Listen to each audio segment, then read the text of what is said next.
7,910 registered participants from across the globe, representing 115 countries. Joining one conversation that truly matters. Backed by 75 leading think tanks. Supported by 63 university partners. And strengthened by 89 civil society organizations.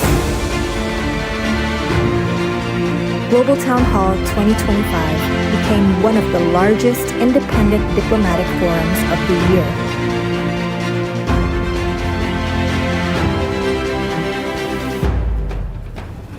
For 11 hours, ideas collided, solutions emerged, and voices from every corner of the world shaped the dialogue for our shared future. From policymakers to scholars to the next generation of changemakers.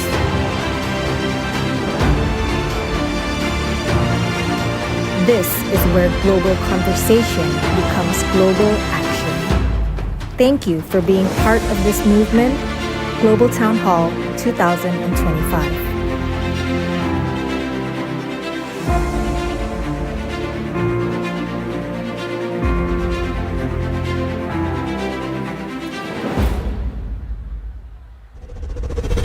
Global Town Hall 2025 is a wrap.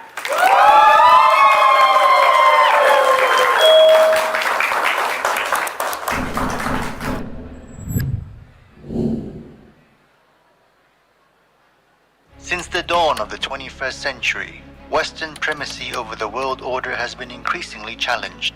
Social unrests, political polarization, and the rise of other great powers all threaten to unravel it. What would this mean for the stability of the world order? Surveying 5,000 years of global history, political scientist Amitav Acharya shows that the world order long predates the West and will persist.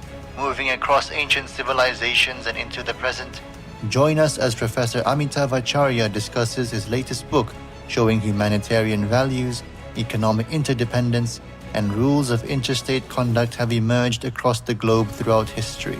Hear from the author himself and get an exclusive signed copy of his latest book, The Once and Future World Order: Why Global Civilization Will Survive the Decline of the West. Don't miss it.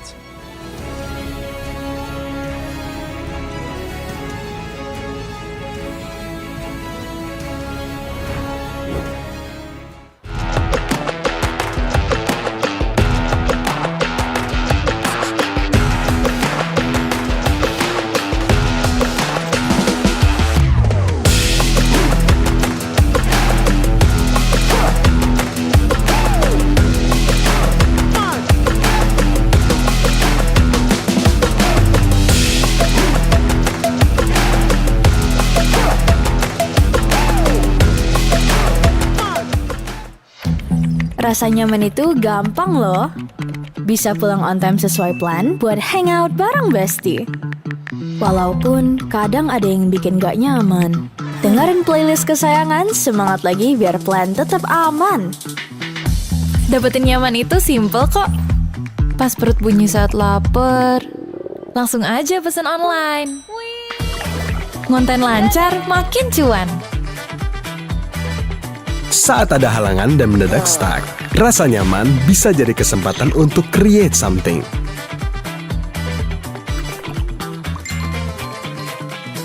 Nyaman itu bisa jalanin plan bareng bestie. Nyaman itu urusan nabung deposito serba digital. Nyaman itu transaksi apa aja, sesimpel itu. Nyaman itu gak takut sama kebutuhan atau pengeluaran dadakan.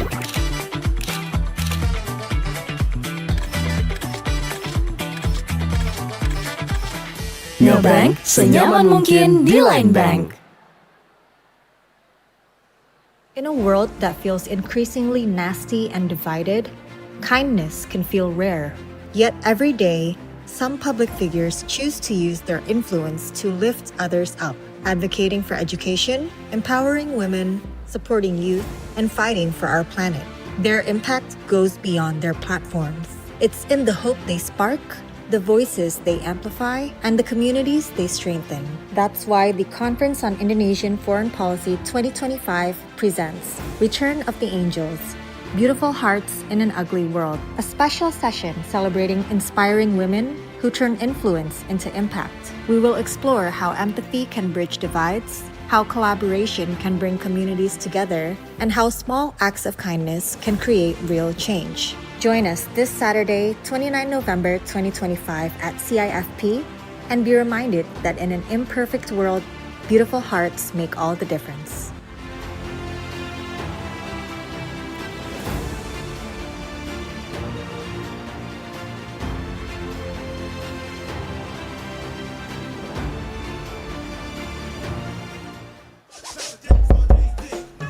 Teman Antara, acara ini diliput oleh kantor berita Antara. Untuk baca beritanya, kamu bisa klik link antaranews.com dan antarafoto.com.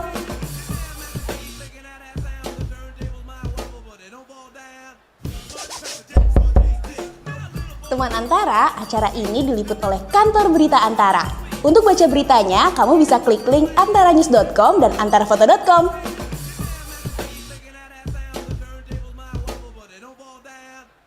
Who says being a diplomat is the only career for international relations graduates? From policy researcher and analyst to journalist, from NGO to multinational corporations, from public service to private sector, from being an entrepreneur to being an artist, we have international relations graduates across all sectors today. Let's hear from them about what's out there for you and how to chart your career ahead. What are the tips and tricks to get where they are? What challenges do they face in their profession? What to anticipate from the job market years ahead? IR Careers Decoded, what's out there and how to get there, on Saturday, 29 November at the Casablanca Hall, Jakarta.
Halo, bla bla bla. Pokoknya saya nggak mau bla bla bla. Apa harus bla bla bla? Bla bla bla ya bla bla bla. Nih, bla bla. Bla bla bla, beratku nambah. Karena hidup kebanyakan bla bla, kami hapus label official store, mall, atau bla bla lain. Di Blibli, semua pasti ori dari seller resmi. No bla bla di Blibli.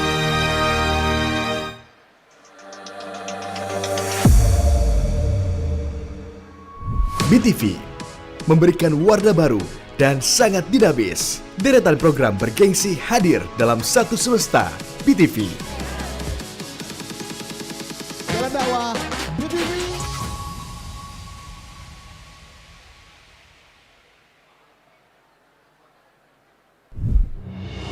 Kebakaran melanda permukiman warga di Jalan Jembatan Besi 9. Anda menyaksikan breaking news. Sebelumnya memang aksi unjuk rasa.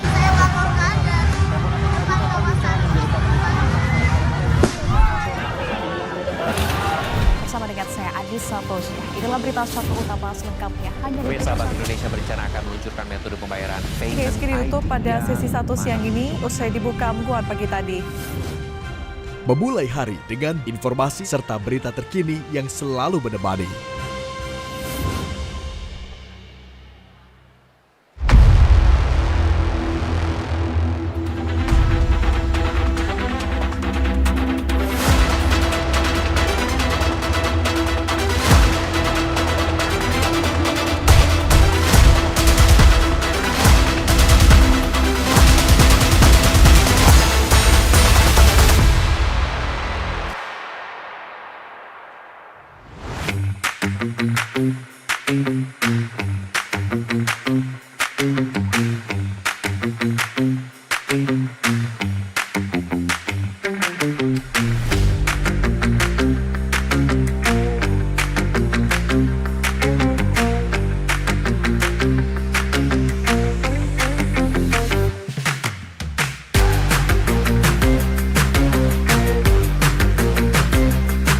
know what? We are in the midst of a great world war. The enemy is not who you think. It's not a country. It's not an ideology. It's not a regime. The enemy is called climate change.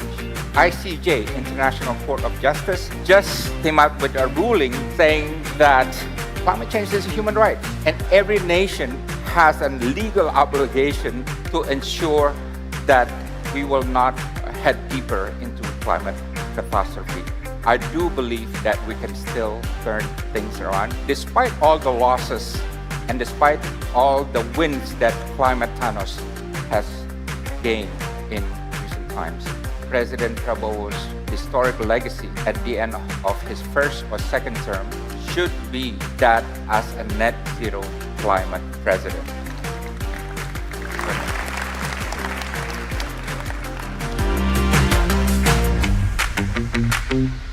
Kami percaya Indonesia mampu memimpin perjuangan melawan krisis iklim dan membawa kesejahteraan tidak hanya untuk rakyatnya, tapi juga untuk dunia.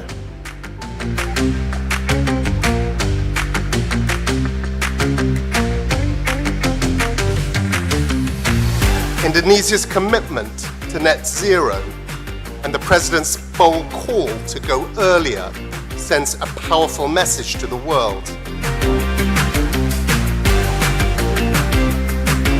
Maka kami berkomitmen penuh di bawah kepemimpinan Bapak Presiden Prabowo Subianto untuk mendorong transisi ini sebagai bagian dari misi besar, mewujudkan pangan yang berdaulat, adil, dan berkelanjutan. Transisi energi dan iklim bukan beban, ini adalah jalan menuju kedaulatan ekonomi, pangan, dan masa depan Indonesia.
Timbul rasa tidak adil.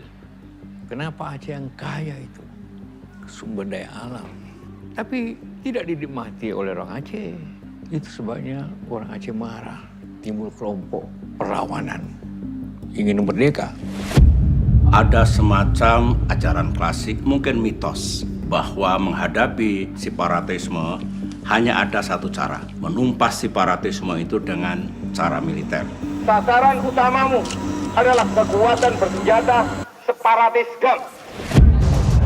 Well, as you know, it is the Indonesia's wish to continue the war on the Acehnese.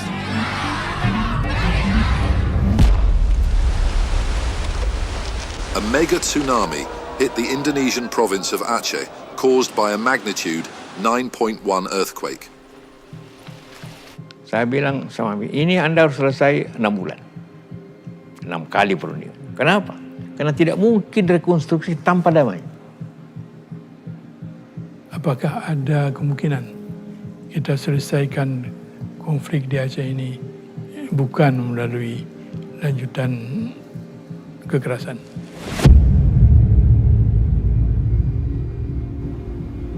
And then we never see each other, face to face since the last day. So I think this meeting is quite fruitful. Nothing is agreed before everything is agreed. Air matamu cukup di Jakarta, jangan bawa ke meja perundingan. Itu tidak benar caranya begitu ditangkap. Kami tidak mau pihak Jakarta memberi kepada kami, itu punya kami. Lebih bagus pelanggannya langsung. Penuh dengan bitter. Intens sekali itu perundingan itu. Berhenti memberontak, turunkan senjatamu. Jadi saya dengan tegas saya tolak. Kalau di awal ada pro kontra, susah berunding. Orang GAM mengatakan tidak perlu emosional di sini. Menyelesaikan masalah Aceh secara damai itu bisa disebut mission impossible.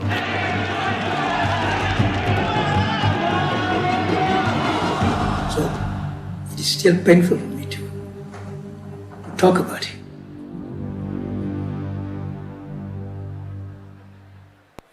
Indonesia harus menjadi pelopor energi bersih dunia.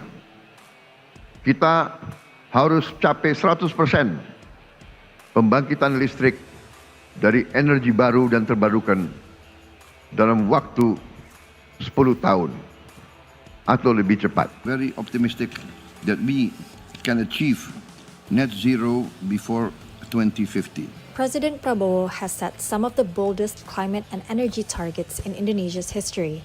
100% renewable electricity, a coal phase-out by 2040, and 100 gigawatts of solar power. A vision anchored in the optimism that Indonesia can reach net zero emissions by 2050. And this ambition comes at a moment the world can no longer ignore.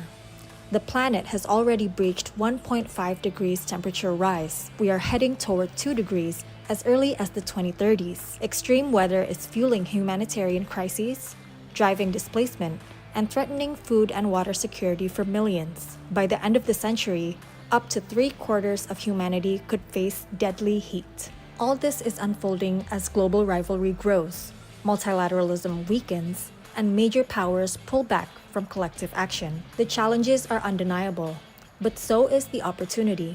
In this fractured world, countries that choose to lead will shape the future, and Indonesia has the chance to rise as a true climate and net zero leader. Join us at CIFP 2025 Session D1. From bold promises to robust policies, updates on President Prabowo's clean energy transition pledge and climate diplomacy, as we explore how Indonesia can turn ambition into action and lead with courage in a world that demands it.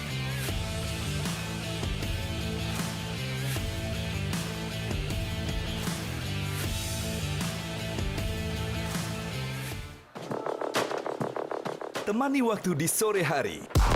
Tentunya dengan informasi-informasi terbaik dari beragam peristiwa yang terjadi silih berganti. Mengisi ulang pemahamanmu ke titik terbaik. Hadirkan fakta terkini secara lengkap dari berbagai aspek. Terkurasi, akurat, dan mendalam. Untuk Anda, kami hadirkan pilihan terbaik.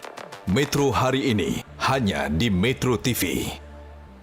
Within 1 year of administration, President Prabowo made visits to at least 25 countries. Indonesia also signed economic and defense agreements, officially joined BRICS, and has been highly present in multilateral fora. What are the strategic objectives behind these steps? What are the priorities and why? What patterns emerge? Any blind spots to watch for? How will Prabowo's foreign policy differ from his predecessors? What values will he project? Let's unpack at Conference on Indonesian Foreign Policy 2025, Session 2, an overview of President Prabowo's foreign policy in the first year, directions, trends, insights, patterns, management, and possible blind spots. Hear from Dr. Philips Vermonte, Professor Hikmahanto Juwana, Professor Dewi Fortuna Anwar, Dr. Rizal Sukma, and Timothy Marbun. Don't miss it. Saturday, 29 November 2025 at the Casablanca Hall.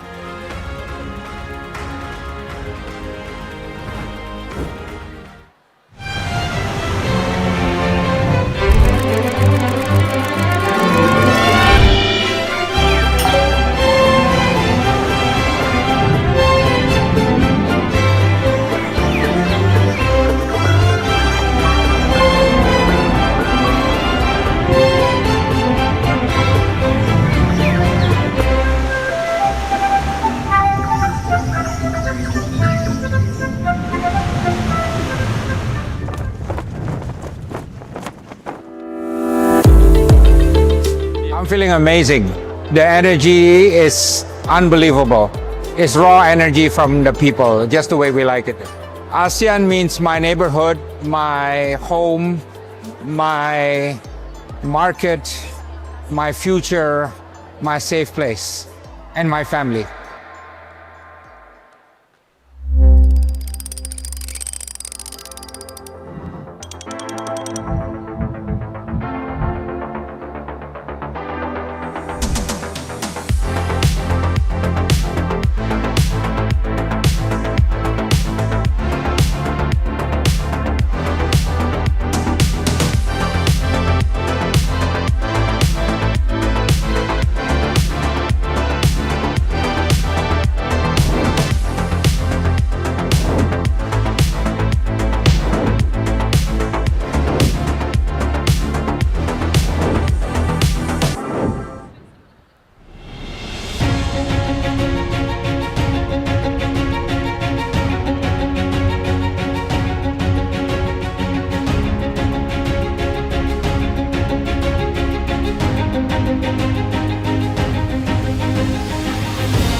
Welcome to the largest civil society gathering in ASEAN's history. We envision that civil society organizations can be independent drivers of ASEAN community of the world. And this is why we are convening this ASEAN for the People's Conference.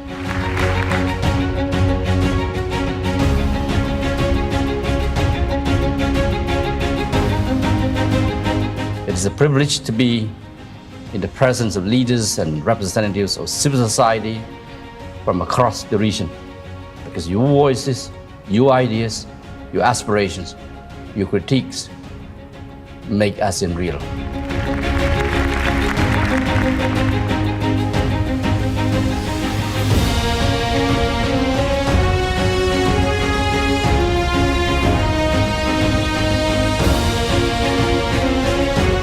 Because we want to be able to see ASEAN in the next 60 years as centrality, unity, relevancy, and credibility.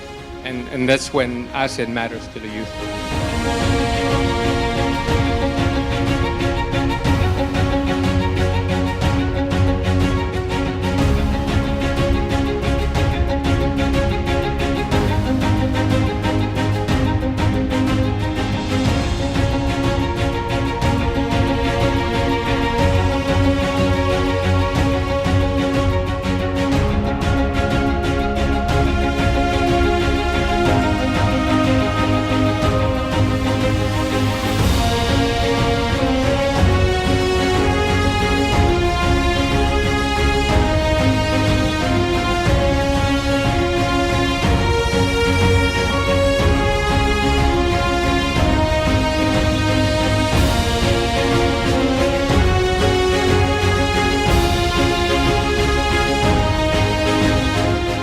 Second, I think we must have more women in the discussion of policies and decisions, to suggest that there should also be more collaboration among the different member states.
Amazing to be here. Since this is the last day, it's a little bit sad.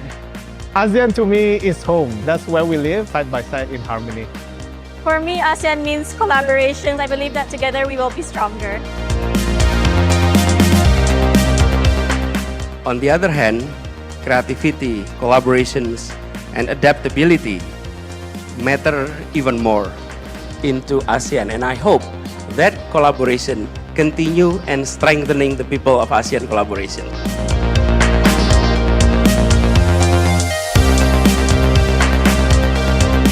Ultimate regionalism, that we support each other regardless of our national identity. And ASEAN leaders need to start trusting each other, just as civil society is already trusting and working across these kinds of boundaries.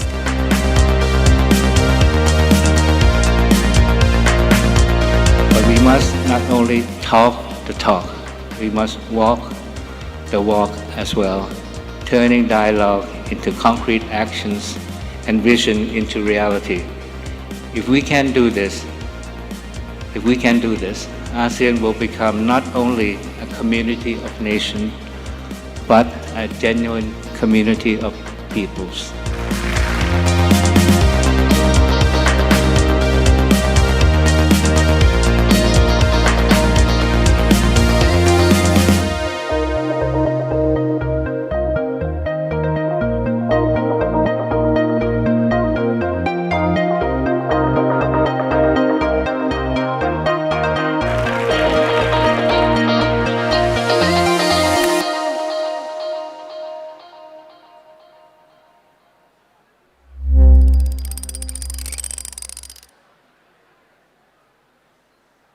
Indonesia made bold promises on the world stage. Let's revisit what was said at the UN General Assembly. We remain committed to internationalism, to multilateralism. An important reaffirmation, especially at a time when global cooperation is under strain. Indonesia is prepared to deploy 20,000 or even more of our sons and daughters to help secure peace in Gaza or elsewhere. An unprecedented pledge, one of the largest peacekeeping commitments ever made by Indonesia. We must stand for a multilateral order where peace, prosperity, and progress are not the privilege of a few, but the right of all. These were strong signals: leadership, responsibility, and ambition. The central question remains: what comes next? What concrete steps will Indonesia take to translate these ambitious commitments into real multilateral action on the global stage? This session will delve into precisely that. After President Prabowo's UNGA speech, what is the plan for Indonesia's multilateral diplomacy? Come to CIFP 2025 on November 29 to delve into the panel discussion on multilateralism.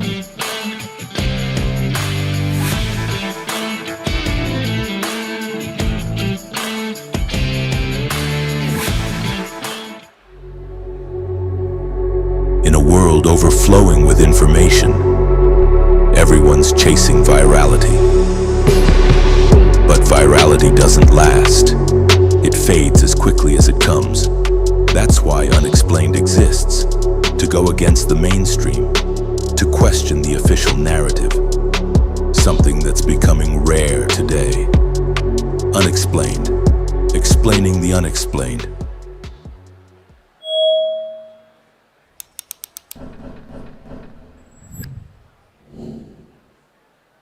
This year, the world came together. Over 7,910 registered participants from across the globe, representing 115 countries, joining one conversation that truly matters. Backed by 75 leading think tanks, supported by 63 university partners, and strengthened by 89 civil society organizations. Global Town Hall 2025 became one of the largest independent diplomatic forums of the year.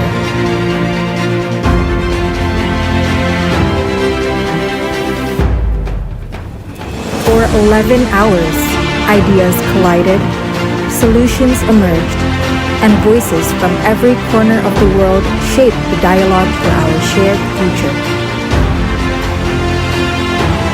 From policymakers to scholars to the next generation of changemakers.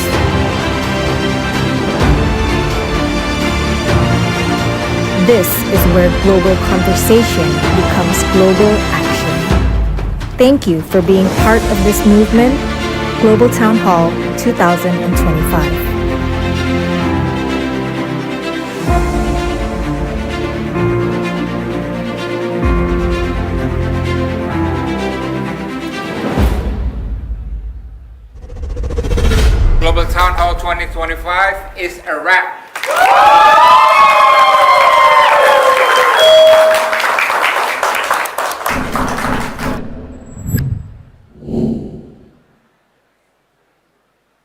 Since the dawn of the 21st century, Western primacy over the world order has been increasingly challenged. Social unrests, political polarization, and the rise of other great powers all threaten to unravel it. What would this mean for the stability of the world order? Surveying 5,000 years of global history, political scientist Amitav Acharya shows that the world order long predates the West and will persist. Moving across ancient civilizations and into the present, join us as Professor Amitav Acharya discusses his latest book showing humanitarian values, economic interdependence, and rules of interstate conduct have emerged across the globe throughout history. Hear from the author himself and get an exclusive signed copy of his latest book, The Once and Future World Order: Why Global Civilization Will Survive the Decline of the West. Don't miss it.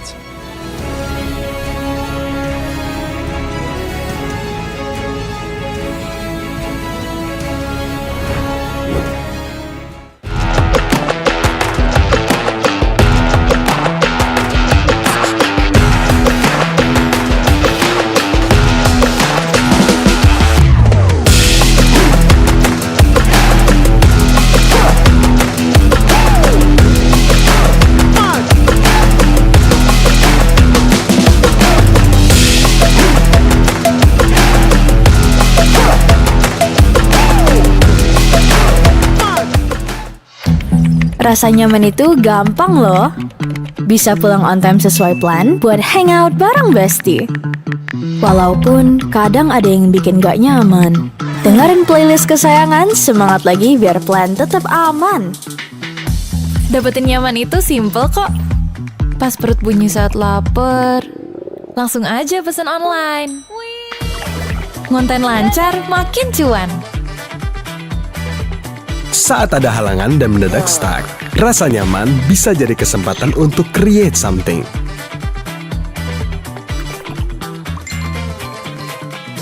Nyaman itu bisa jalanin plan bareng bestie. Nyaman itu urusan nabung deposito serba digital. Nyaman itu transaksi apa aja, sesimpel itu.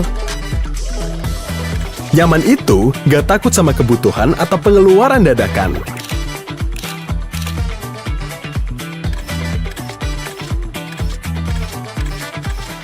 Ngebank senyaman mungkin di Line Bank.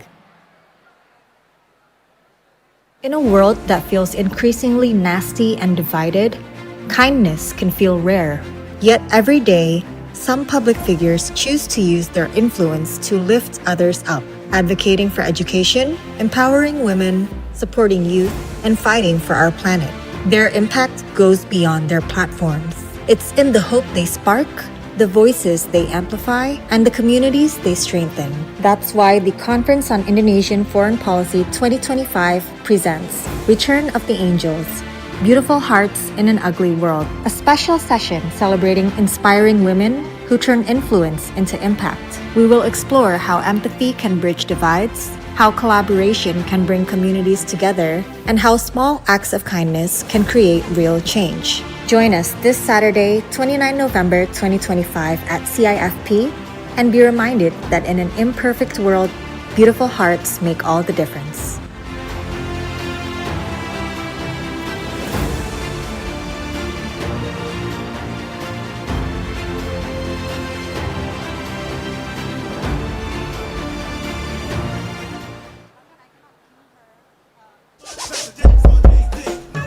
Teman Antara, acara ini diliput oleh kantor berita Antara. Untuk baca beritanya, kamu bisa klik link antaranews.com dan antarafoto.com.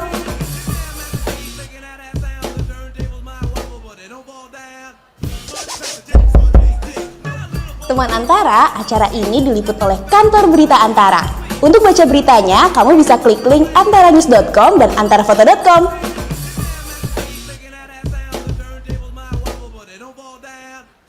Who says being a diplomat is the only career for international relations graduates?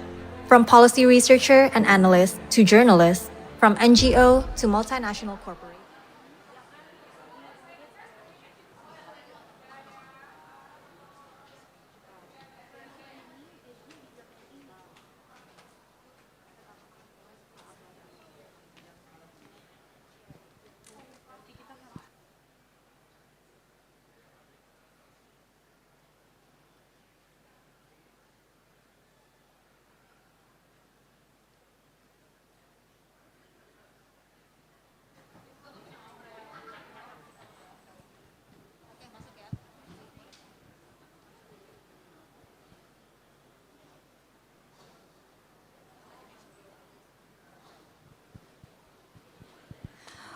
Boleh tepuk tangannya untuk CIFP 2025.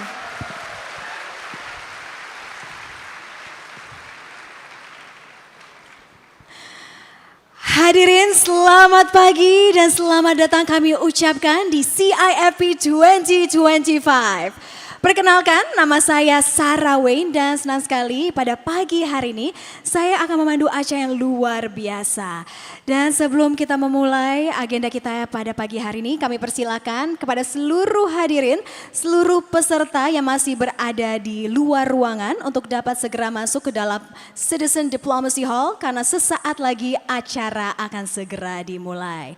Namun sebelum kita memulai agenda pertama kita untuk CIFP 2025 pagi hari ini, kami mengumumkan sejumlah pengumuman. Yang pertama untuk kamar kecil atau toilet berada di luar ruangan sebelah kanan. Dan dalam keadaan darurat, Bapak dan Ibu dan juga hadirin terdapat exit ruangan atau emergency exit yang berada di belakang ruangan Citizen Diplomacy Hall ini. Dan bagi rekan-rekan yang hendak melaksanakan ibadah sholat, musola berada di lantai LG dan juga lantai 4 Mall Kota Casablanca. And ladies and gentlemen, for those of you who require an interpretation device for Bahasa Indonesia to English, we provide interpretation devices on the left-hand side of the room. Please do make sure though to return the interpretation devices to the interpretation device desk before exiting the room. Dan kami juga informasikan kepada seluruh peserta, kami mohon kerjasamanya untuk tidak membuang sampah sembarangan dan untuk dapat membuang sampah pada tempatnya. Dan karena pada hari ini kami juga telah menyiapkan sejumlah kegiatan yang luar biasa menarik, kami mohon dan juga kami undang seluruh hadirin, seluruh peserta untuk dapat posting di sosial media keseruan di Conference on Indonesian Foreign Policy 2025 melalui Instagram, X dan juga Facebook dengan menggunakan hashtag CIFP 2025 dan jangan lupa untuk mention @FPC Indo. Dan untuk keseluruhan agenda ataupun rangkaian CIFP 2025 selengkapnya bisa langsung saja diakses dan dilihat di cifp2025.com. Baik, Bapak dan Ibu hadirin dan juga peserta Conference on Indonesian Foreign Policy 2025, saya boleh minta semangat ya terlebih dahulu.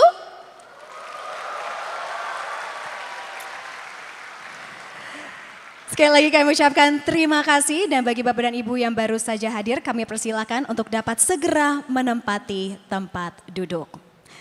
Dan hadirin kami persilakan selanjutnya untuk dapat bangkit berdiri untuk bersama-sama menyanyikan lagu kebangsaan Indonesia Raya. Ladies and gentlemen, please rise for the national anthem Indonesia Raya. Indonesia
kami persilakan duduk kembali.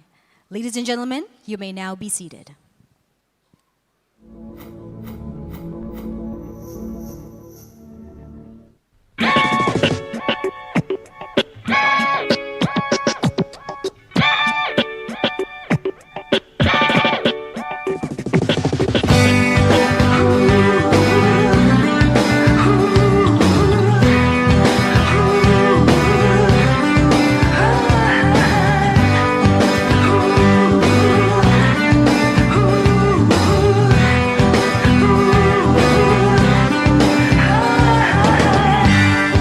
Terpikir dan terpana dan terdiam, ku melihat sadarku bertahun bersama terwujudlah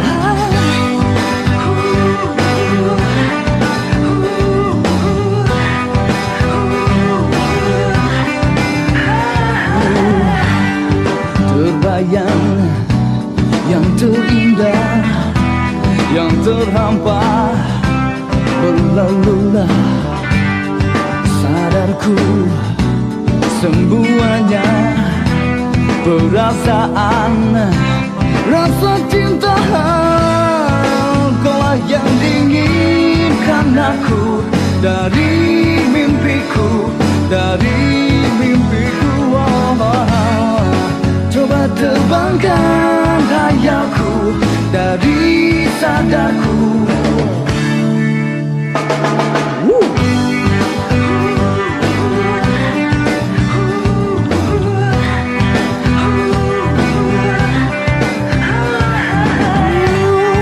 Terbayang yang terindah, yang terhampar berlalulah sadarku semuanya perasaan rasa cinta kaulah yang diinginkan aku dari mimpiku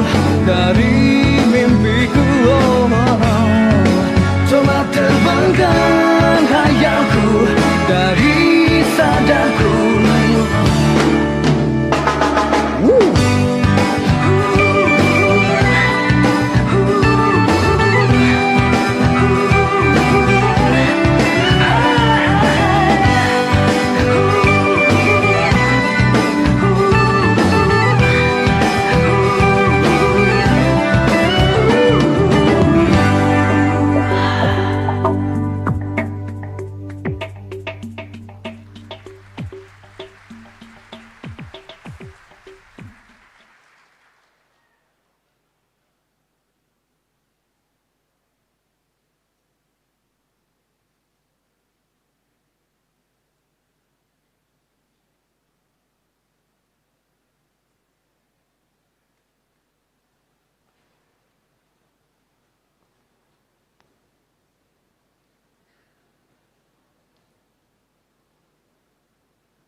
Sometimes in our lives we all have pain, we all have sorrow, but if we are wise, we know that there's always tomorrow.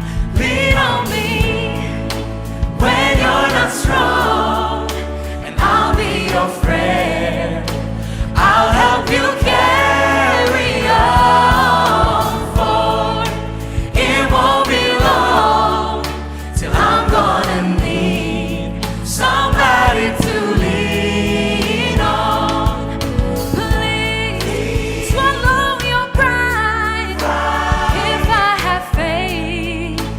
you need to borrow.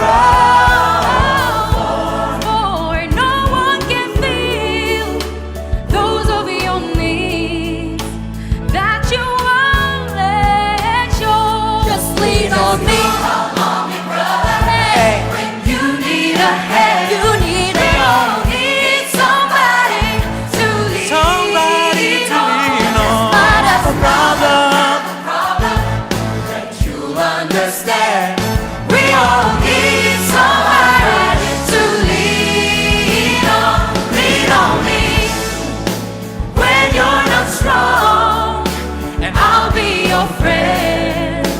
I'll help you carry on. Boy, it won't be long till I'm gonna need somebody to lean on. Just lean on me. Hey, when you need a hand, we all need somebody to lean on. Just not as a problem that you'll understand. We all need somebody to lean on. Yeah. There is a load you have to bear, that you can carry. I am right up the road. I'll share your load if you just call me. Call me. Call me. When you need a friend. Call me. When you need a friend, If you need a friend. Any time of day. It won't be long till I'm gonna need somebody to lean on. Lean on, lean on. Lean on, lean on, lean on, lean on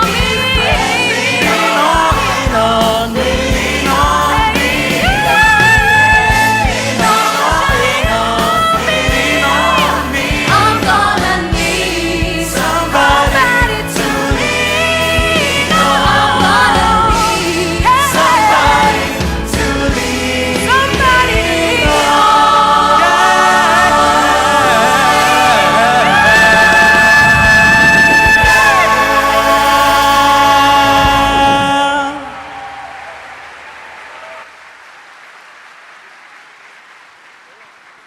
Once again, give it up. Berikan tepuk yang luar biasa untuk LSPR Choir.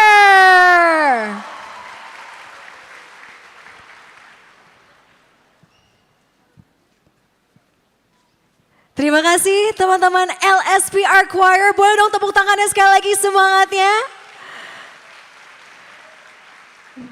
Thank you for the energy, luar biasa semangatnya untuk membuka pagi hari ini.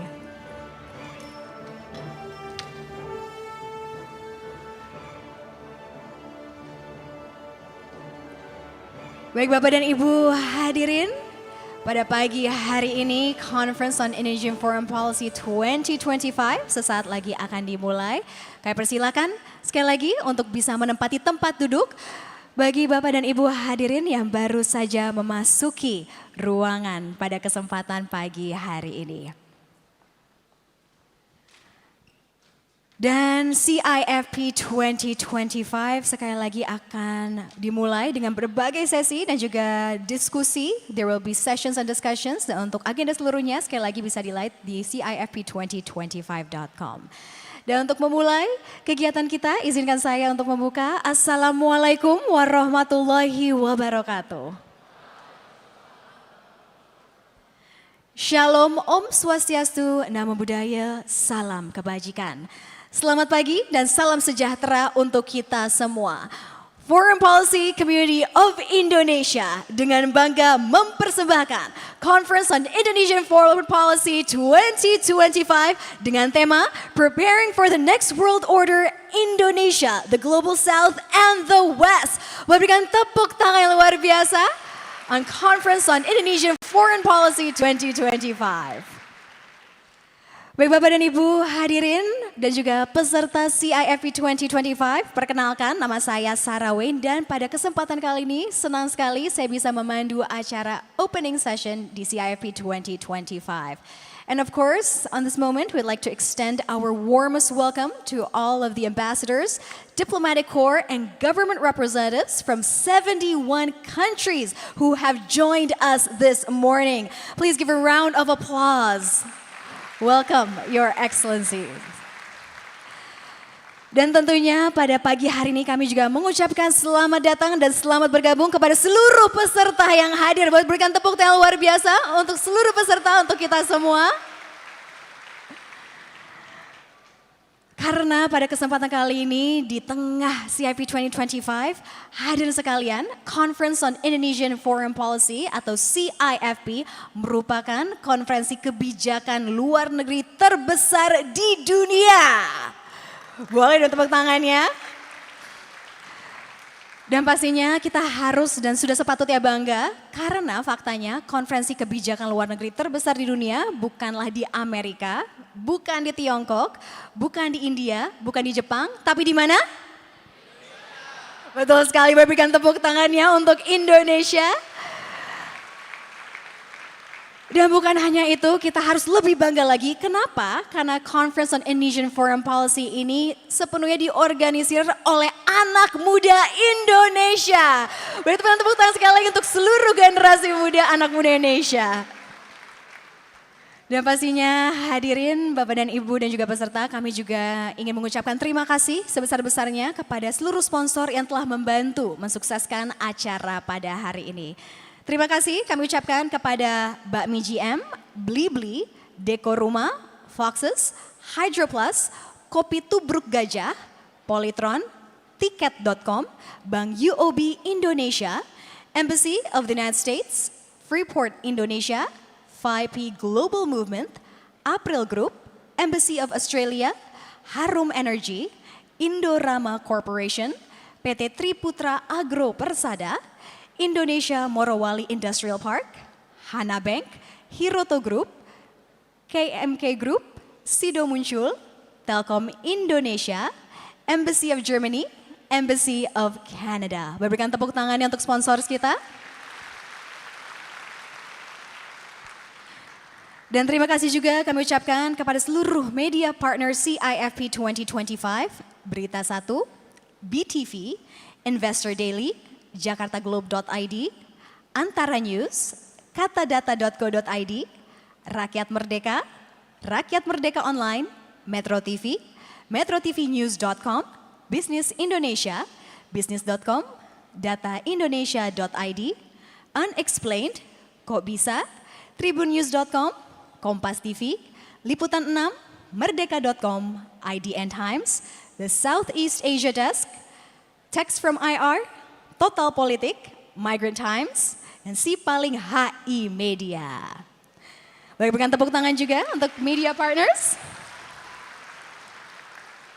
Dan kami juga mengucapkan terima kasih kepada 46 mitra CIFP 2025.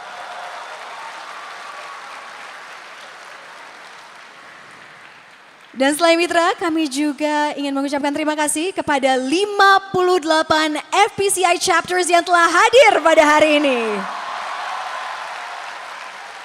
Terima kasih seluruh FPCI chapters yang telah bergabung dan datang dari seluruh Indonesia. Karena coba di sini saya mau tanya, siapa yang datang ke sini naik bus? Dan kalau di sini yang naik pesawat? Dan kalau yang naik kapal? Lengkap ya, darat, udara, dan laut. Boleh berikan tepuk tangan sekali lagi. Terima kasih sudah menghadiri CIFP 2025. Dan karena sudah semangat, sudah ramai pada pagi hari ini, pastinya kami juga ingin mengundang Bapak dan Ibu dan juga hadirin CIFP 2025 untuk bisa membagikan keseruan pada hari ini dengan cara membagikannya di media sosial dengan cara upload menggunakan hashtag CIFP 2025 dan juga jangan lupa untuk mention @FPC Indo. Kami tunggu untuk foto-fotonya dan juga berbagi keseruannya di media sosial. Baik, Bapak dan Ibu dan juga hadirin peserta CIFP 2025. Untuk pembicara kita yang pertama, pastinya Bapak dan Ibu hadirin peserta sudah familiar, and of course I believe our speaker does not need any introduction sebetulnya, karena beliau merupakan mantan Duta Besar Indonesia untuk Amerika Serikat dan juga mantan Wakil Menteri Luar Negeri Republik Indonesia. Beliau adalah pendiri dan ketua dari Foreign Policy Community of Indonesia. Coba saya tanya, langsung saja Bapak dan Ibu hadirin peserta, beliau, izinkan saya untuk memperkenalkan, beliau adalah? Betul sekali, beliau adalah Dr. Dino Patijalal. Berikan tepuk tangannya. Tetapi sebelum kami mengundang Bapak Dino Patijalal untuk dapat naik ke atas panggung, marilah kita bersama-sama terlebih dahulu menyaksikan video mengenai diplomasi Indonesia di tahun 2025 berikut ini. Saudara-saudara sekalian, Indonesia memilih jalan bebas aktif, non-blok, non-aligned. Indonesia akan menjalankan politik luar negeri sebagai negara yang ingin menjadi tetangga yang baik. We want to be the good neighbor. Kita ingin menganut filosofi kuno. 1000 kawan terlalu sedikit, 1 kawan terlalu banyak.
Indonesia will formally join BRICS as a full member, further expanding the group of major emerging economies.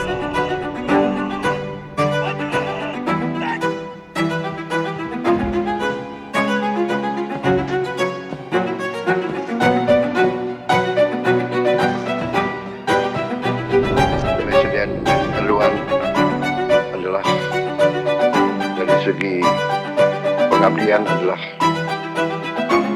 senior, seorang presiden yang senior. Pemulangan 554 WNI korban TPPO sektor online scam dari Myanmar dilakukan di Terminal 2, Bandara Soekarno-Hatta, Tangerang, Banten. Setelah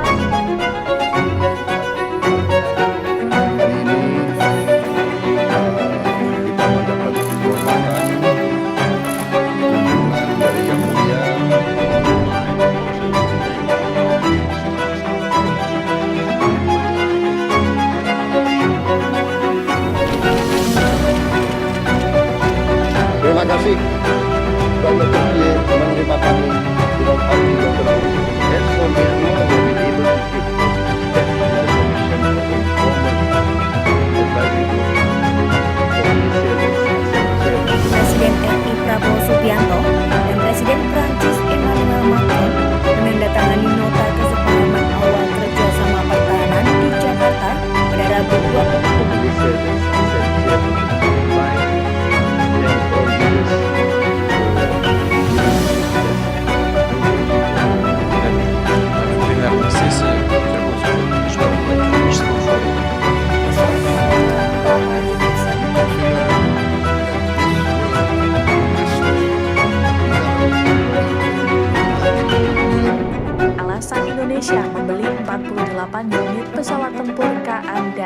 Gie.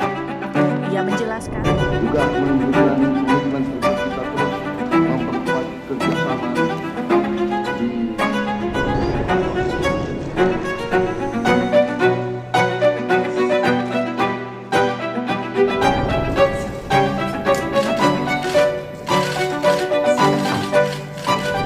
dalam agenda Bastille Day atau Hari Nasional Prancis, Presiden RI Prabowo Subianto hadir.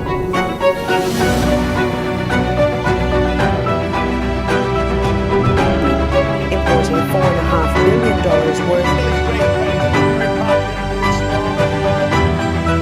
Sambil menunggu hasil penyelidikan kematian dipastikan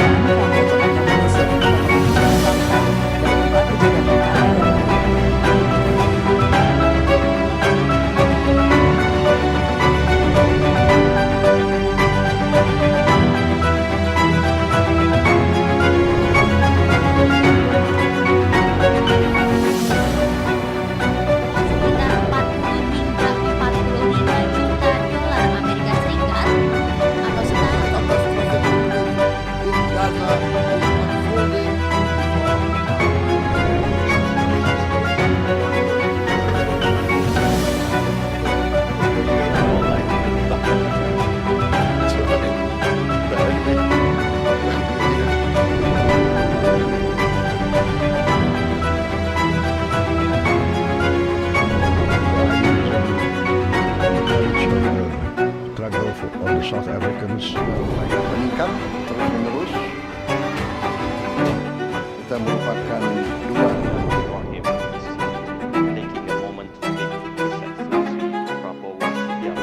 in the multilateral cooperation amongst a sense of community across our region.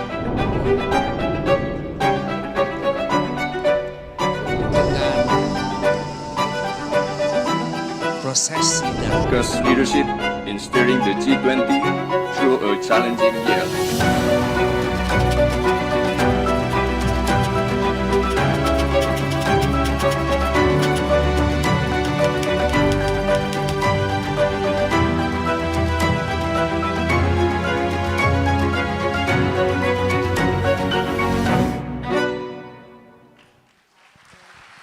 Ladies and gentlemen, please give a round of applause for Dr. Dino Patijala.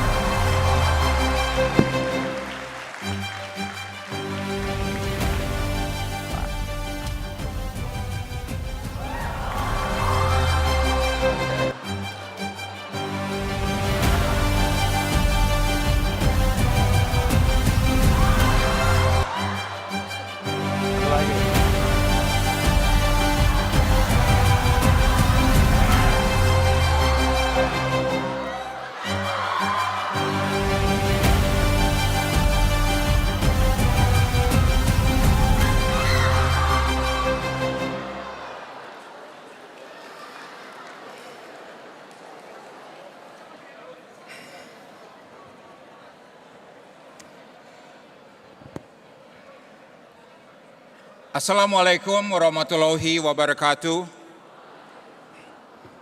Let's do it one more time. Assalamualaikum warahmatullahi wabarakatuh.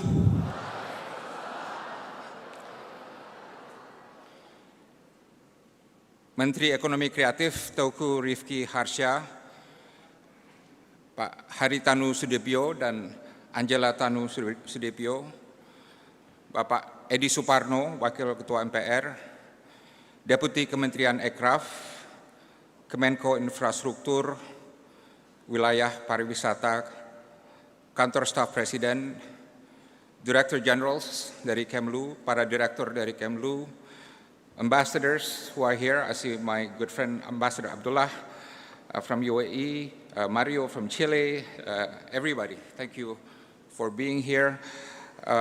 Delegation from Klingendale, my family. Yeah, let's give them a good hand. From Holland, President of IDN Global, Natalie Wijaya, my boss.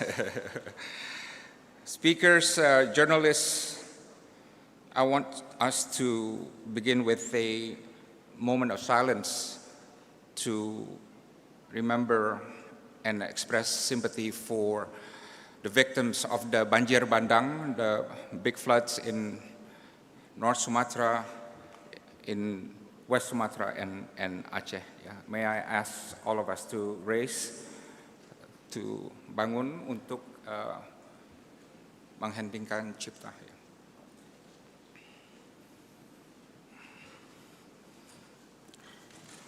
Mengheningkan cipta dimulai.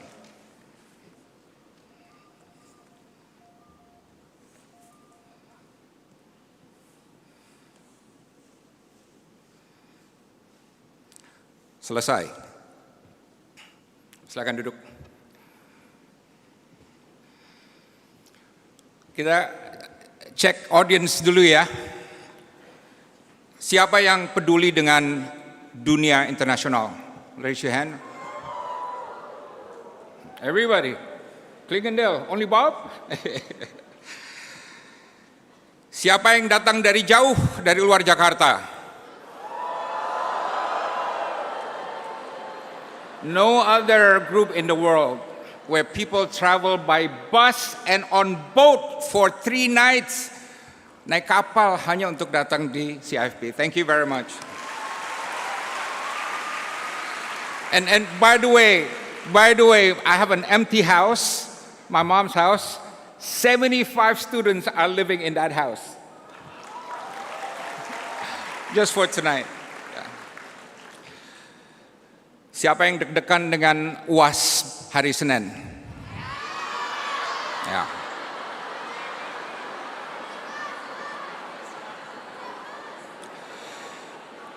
Siapa yang stres karena kelamaan jomblo?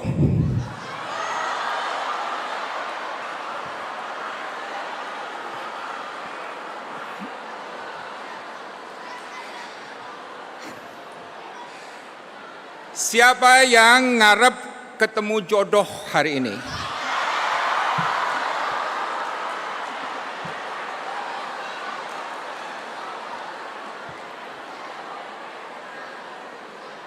Siapa yang bete karena Hamish sama Raisa pisah?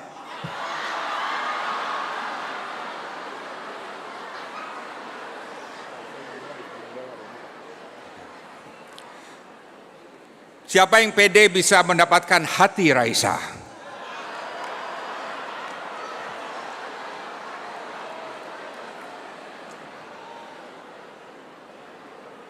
Siapa yang sedih dan nangis dengan the situation in Gaza?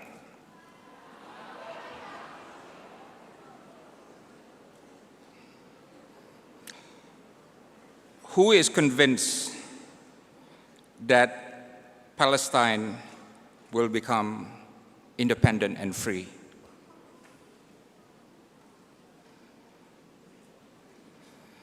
In the next 10 years. It's fair, you don't need to, if you don't think it's going to happen in the next 10 years, it's okay. Who feels the UN Security Council has to be reformed? Everybody. Bob, you better tell this to Klingendale people. Who feels your future will be better than your parents' life? That.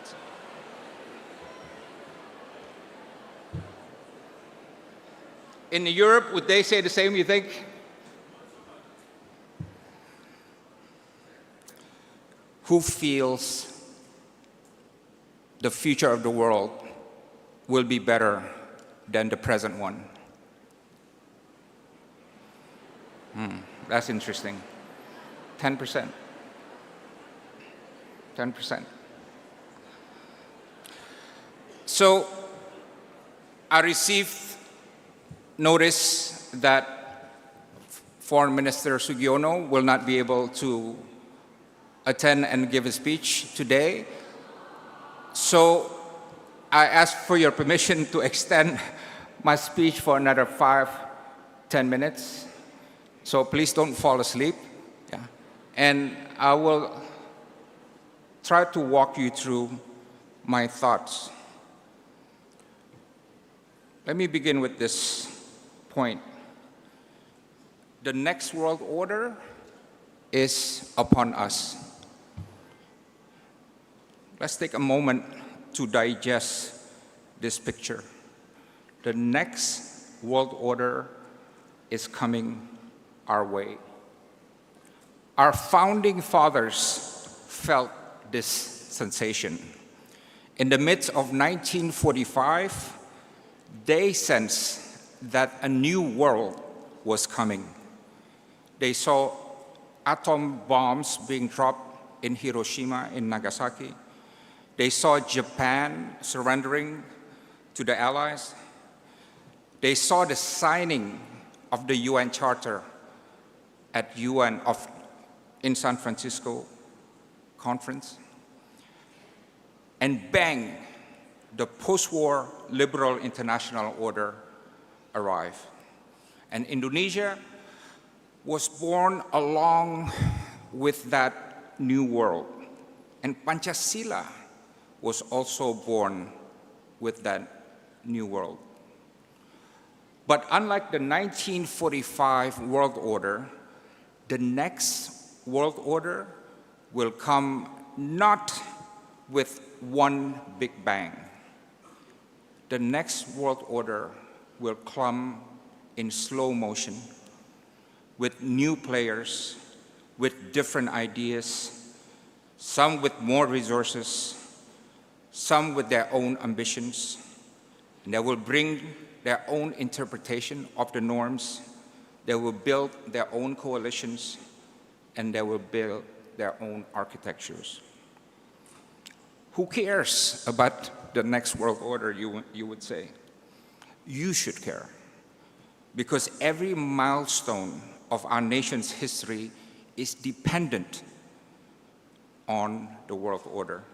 In the 15th century, the European order became the world order and made us victims of colonialism and imperialism.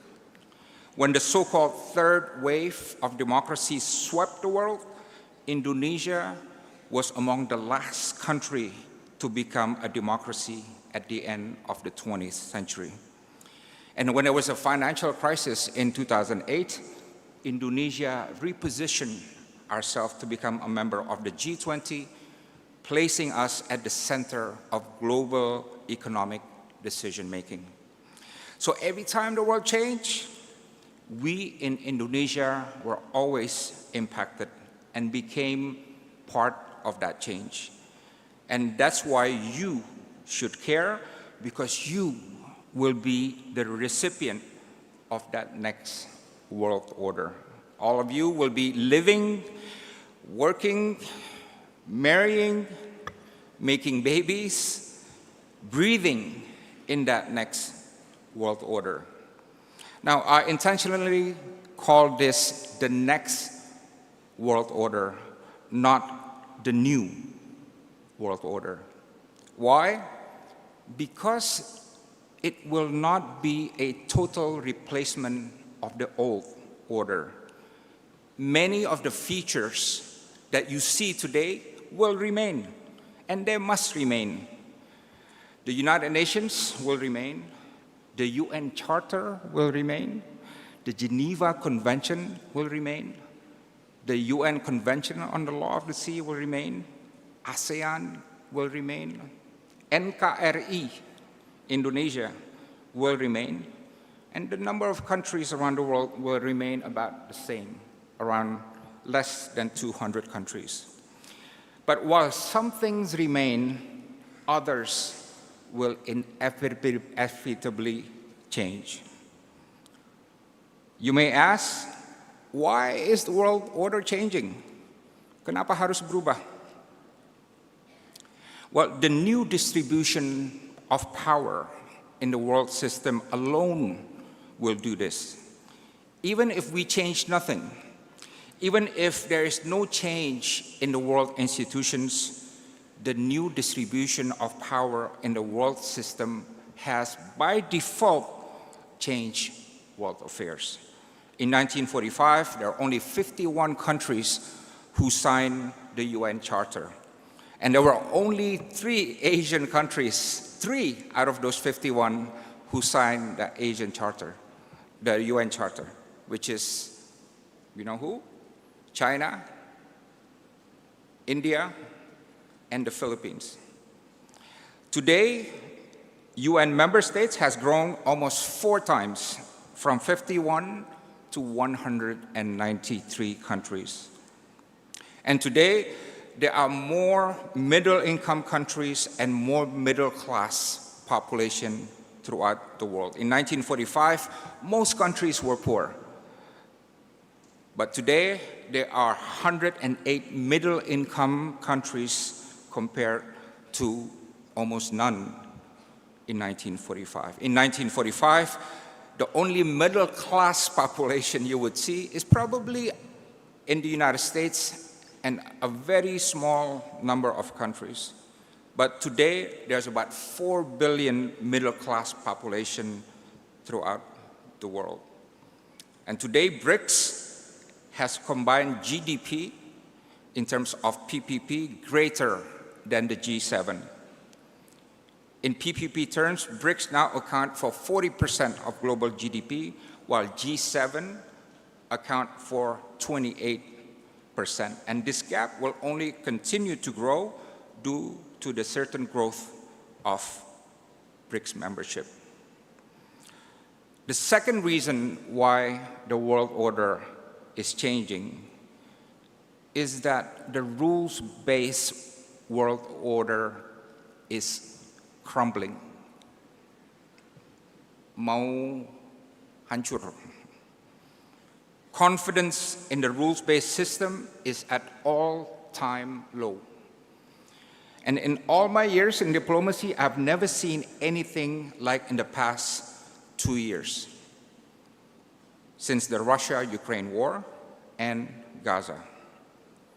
Yes, there are a lot of rules, many rules, but they do not apply equally to every country. They are not applied fairly to all countries.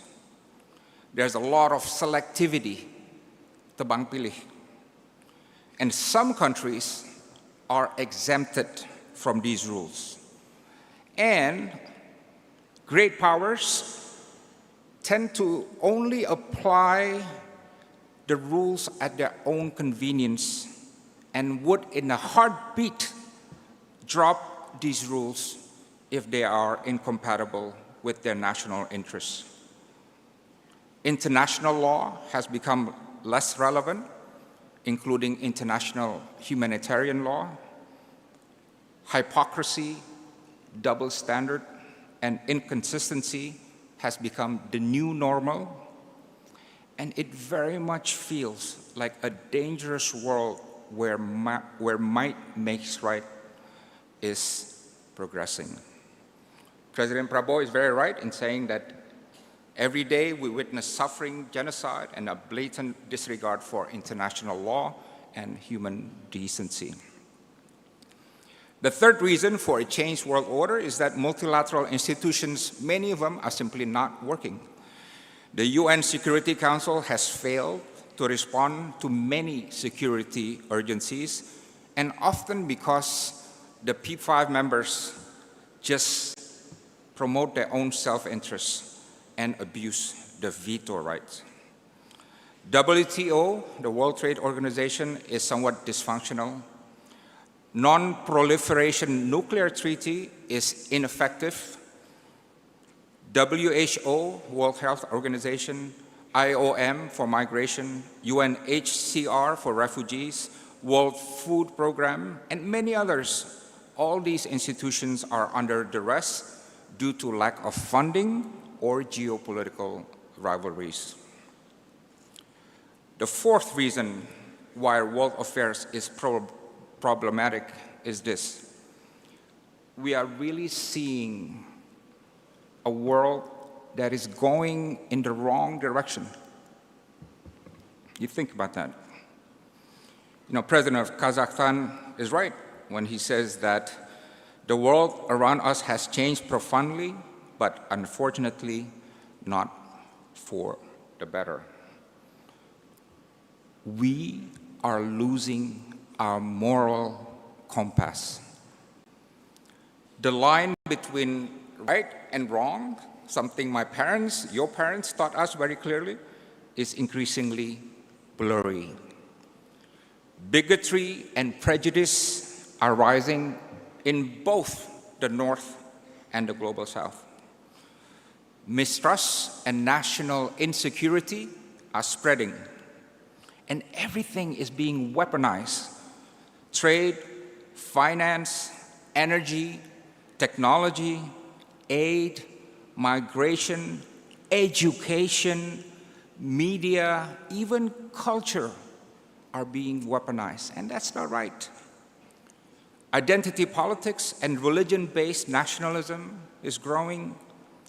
Multiculturalism, what a great thing, Bhinneka Tunggal Ika, is under threat, under pressure. Multilateralism is weakening, and for many nations, me first is preferred over we together. A win-lose mindset is growing. And meanwhile, the rise of defense spending is the highest since the end of the Cold War. $2.7 trillion global military spending in 2024 compared to $1.7 trillion in 2014. Europe alone will be spending 800 billion euros in the next 4 years. And meanwhile, we are losing the climate battle. UN experts predict that we are well on our way to reach 2.3 degree world, far above the 1.5 degree set by the Paris Climate Agreement. And meanwhile, only 17% of Sustainable Development Goals, the SDGs, are on track to meet the targets by 2030. Can you imagine all these amazing goals set globally? Only 17% are on target. And you know what they say? They say that even just 4% of global military spending, 4% only, will erase poverty forever. Right? 15% of global military spending would help cover climate adaptation in developing countries. And 8% of that global military spending would vaccinate every child in the world in the developing South. So with all this, no wonder many world leaders at the UN General Assembly this year, in so many words, believe that the current world order no longer works. And I repeat my earlier point. We are entering into the next world order. We are in the midst of a great transition. As Singapore Prime Minister Lawrence Wong said, the old rules do not apply anymore, but the new ones have not been written. We must brace ourselves for more turbulence ahead. You can ask me, Pak Dino, you talk about the next world order. What does it look like? It's hard to say what the next world order will look like. It's still unfolding. But some of its features are beginning to show. What are they? First, in the next world order, the primacy of the West is over. Not because they're declining, although some are, but because others, many others, are rising in economic, political, strategic, and technological capacity. Secondly, in the next world order, the American unipolar moment is gone forever. I have my good friend Amitav Acharya. He will tell you about this. He's sitting someplace. Because we cannot, no matter what the United States does, it can never reclaim the unipolarity that they enjoyed briefly after 1991. Third, the next world order will be characterized by the rise of middle powers. You know, when I went to Europe and the United States and other places, everybody talks about China. China is a major force in the world, present and future, and so on, they said. Okay, it's true, but it's not just China. We at FPCI really believe that the middle powers, including Indonesia, will play a decisive role in shaping the next world order. There are about 20 middle powers around the world today, as you can see in the slides. And this number will only grow with Mongolia, Kenya, Ethiopia, and Pakistan. And the majority of these middle powers, judging from their size and strength, will come from the global south. And I apologize to my friends from Britain, Russia, and the UK, who were great powers in 1945, but today FPCI would classify them as pivotal middle powers by size and strength. Fourth, the next world order will be characterized by a new equilibrium, an always evolving dynamic equilibrium. And in this equilibrium, all countries must learn to deal with multiple models of engagement. Indonesia engages China differently than we engage Russia, than we engage the United States, than we engage India. And countries have a lot more options than before. So the landscape is totally fluid. For example, after receiving news of 32% tariff by the Trump administration, what did Prabowo administration do? They moved fast to sign economic partnership agreement with EU, with the Europeans, which was stuck for 9 years. They finalized it in just a few months. And then he went to Canada to sign yet another comprehensive economic partnership agreement, something that nobody thought would be done that fast. And President Prabowo also elevated ties with many countries, not just with China also, but with India, with Turkey, with France, Saudi Arabia, Great Britain, UAE, and most recently, a bilateral security treaty with Australia. And that is why we believe that the next world order will be marked by an explosion of alignments, more so than the growth of military alliances. The number of countries that are involved in military alliances will not grow very significantly around the world, but the number of countries who are engaged in eclectic, a la carte, issue-based alignments will grow exponentially, and they are changing the texture of world affairs. And the next world order is certain, udah pasti, to be a hotter world. 2 degree, maybe 3 degree hotter, maybe 4 degree hotter, with all its geopolitical, economic, political, and security, humanitarian ramifications. The next world order must also establish global governance and norms on new emerging issues, especially AI. And finally, let me know if you agree with this, in the next world order, there must be a new sovereign independent country called Palestine.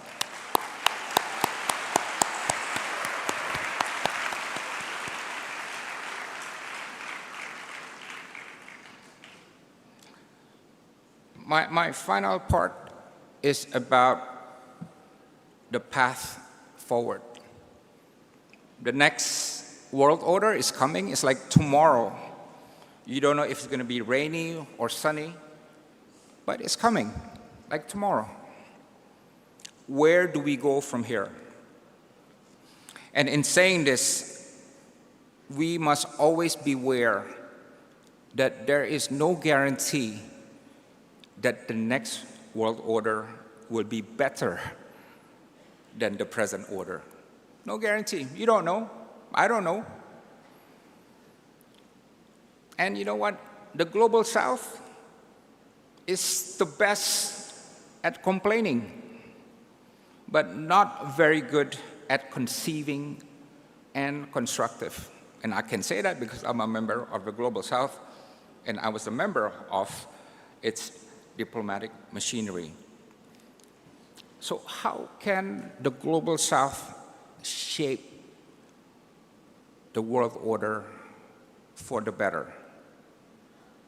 I repeat, how can the Global South shape the world order for the better? I think what is most important is the Global South must claim, own, support, and fund multilateralism. With the United States' retreat from multilateralism and withdrawal of its funding, now is the time for the Global South to step up its funding in multilateral institutions. You know, there was this attitude, and I know this because I worked in diplomacy before. This attitude is, let the rich countries pay for it. We either take their aid or we don't contribute much to it. But we love multilateralism. We are the champion of multilateralism. Oh, sorry, pay for it? No, sorry, I don't want. Tomorrow, later, right? That's not the attitude that we need to move forward. Let's be honest, the key players in the Global South do have money. Yeah. Many Global South countries. Out of the top 10 global military spenders, there are 2 Global South countries now. But out of the top 10 UN budget contributors, there's not a single Global South countries. They can afford it. Indonesia too can afford it. Secondly, we should work towards a global North-South compact to reprioritize sustainable development goals. You know, SDG is this global goal that has been negotiated, framed, and agreed by everybody. Yeah, everybody, no matter what the political system. It is ideology-free. And what a wonderful world that would be, where the US and China and all the rivals, despite their strategic competition and mistrust, what a wonderful world it will be if they recommit in their own ways to help reach sustainable development goals targets globally. And I think this new North-South Compact should be based on the principle of equality, mutual respect, and genuine partnership. You know, we tried to do this in the 1970s with the negotiations for the new international economic order, but it just did not work out very well for developing countries. But the North-South Compact will take 2 to tango to reach a mature partnership. The Global South countries should embrace an attitude that is forward-looking, constructive, not so much nostalgic, not so much playing victim, and abandon confrontational attitude towards the West. On the other hand, for this Global South partnership to take place, the West needs to let go of its sense of primacy. They should avoid patronizing and self-righteous attitude that often characterize their dealing with countries of the global south. And the West must not see countries in the global south from the perspective of their strategic rivalry with China. Additionally, FPCI also strongly believe that there should be a dedicated multilateral UN mandate process to review and reform the workings of the UN Security Council. You know, everybody has something to say that veto power should be taken, the numbers should be added, and so on and so on. In 10 years, they'll have the same conversation. In 20 years, they'll have the same conversation. They must have a process, a UN-mandated process that will result in the agreement to reform the UN Security Council, whatever that formula would be. And next, the best way to fix the next world order is to fix the regional order. You know, when we talk about the world order, we can mean many things. But the world order for me, for us, also means the sum of regional orders. And remember, the world after 1945 changed because one region of the world changed also. Europe. Europe was poor, broken, devastated, divided, but Europe picked up and became and assumed economic, political, and strategic revival and integration, which made it a major feature of the international system. And that's also true for Southeast Asia, where we have done exceptionally well with ASEAN. And we hope to see successful efforts at regionalism, successes based on their own formula and local conditions in Africa, in South Asia, in the Gulf, in Latin America, in Central Asia, in the Pacific Ocean, and other places. When these regionalism in different parts of the world succeed, even when the UN system continues to be under duress, the next world order will become at least more resilient. And I think we should be open to the idea of revising the UN Charter. The UN Charter is not a sacred document which cannot be revised. It's not made by God, it's made by human beings. And the founders of the UN could not possibly imagine the world we live in today with internet, social media, AI, robotics, quantum computing, all the things that raise questions about the future of humanity. And if you ask me what the world will be in 70 years, I cannot tell you. None of us can tell you. And I will not have the arrogance to say I'm going to write a document where 70 years later it's going to all be totally valid. I don't have that capacity. None of us do. And even President Truman, who escorted the birth of the UN Charter, said this charter will be expanded and improved as time goes on. No one claims that the UN Charter is final or a perfect instrument. It has not been poured into any fixed mold. Changing world conditions will require readjustments of the UN Charter. But they should be readjustments for peace and not of war. So the big question for us, for Indonesia, is this. The world order, the next world order is coming. Do we want to be spectator on the sidelines, or architect of that next world order. And I want to remind you that the history of Indonesia's diplomacy is about taking a pioneering role in a changing world. It's always the case. Our foreign policy tradition is not just about what is good about Indonesia, but also how we can fix the region and the world. If we get infected with that virus of me first, me only, I will cry.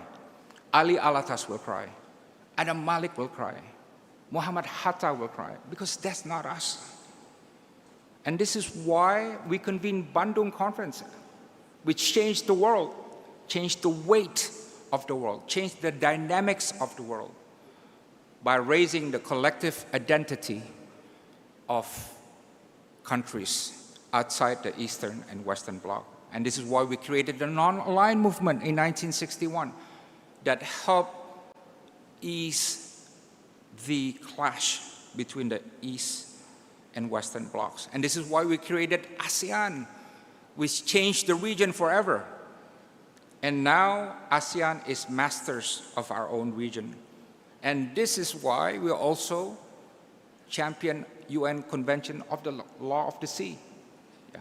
My father, Hashim Jalal, took part in that.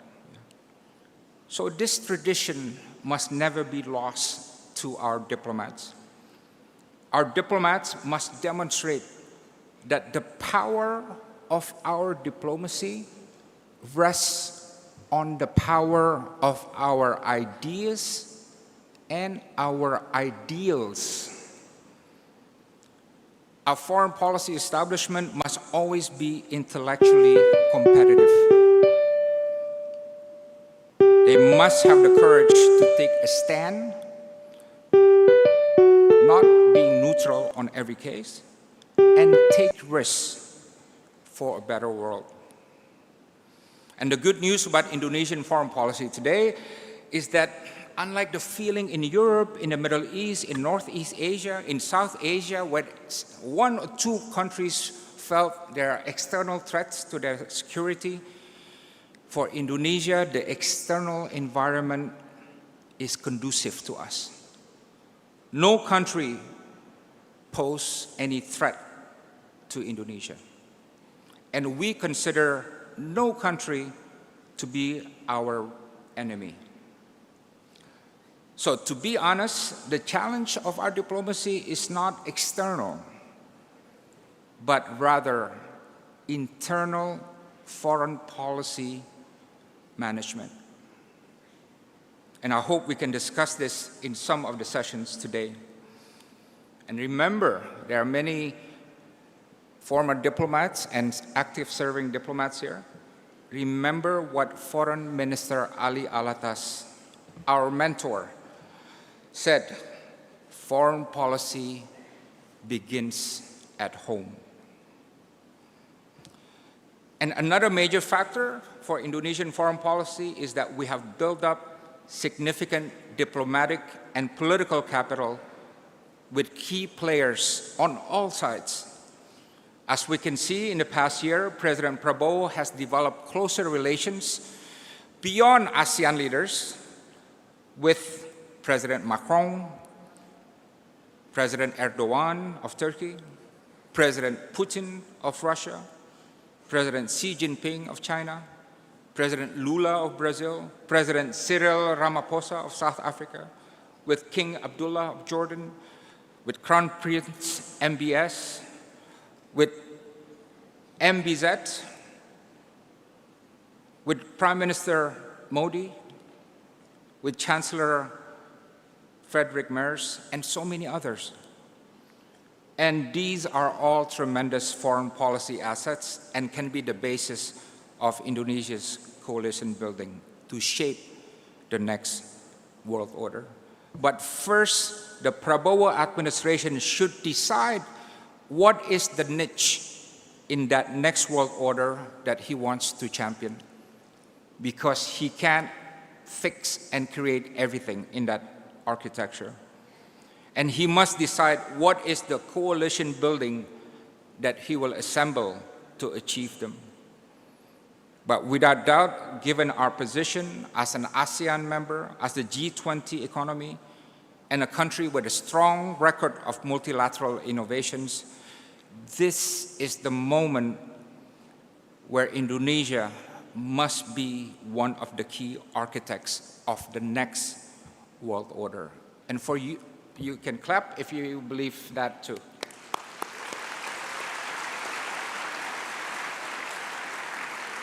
But for young people who are here today, this is not beyond you.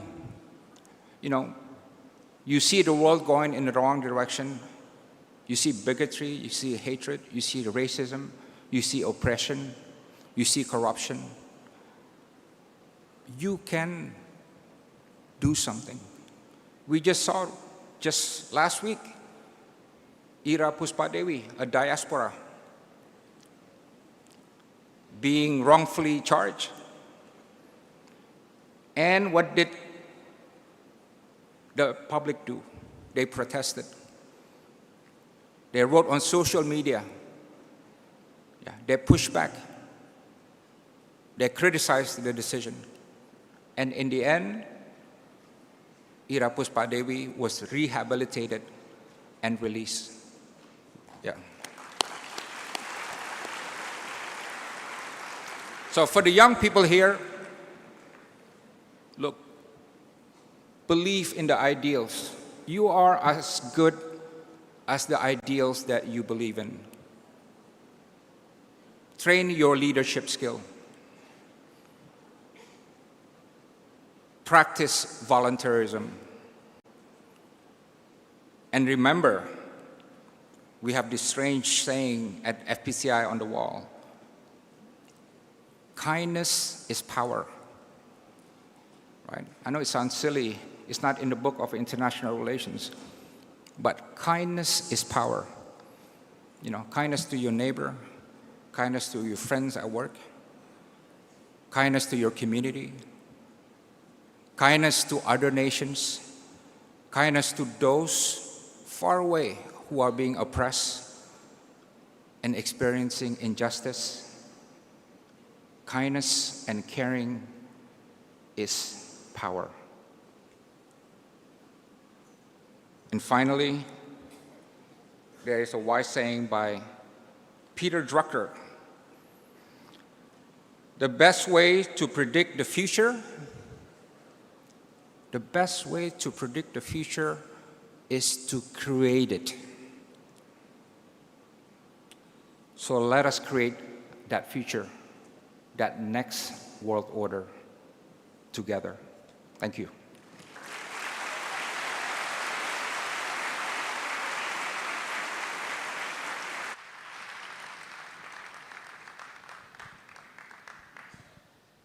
Sekali lagi berikan tepuk tangannya untuk Dr. Dino Patijalal. Terima kasih Pak Dino, thank you for the strong opening speech at Conference on Indonesian Foreign Policy 2025.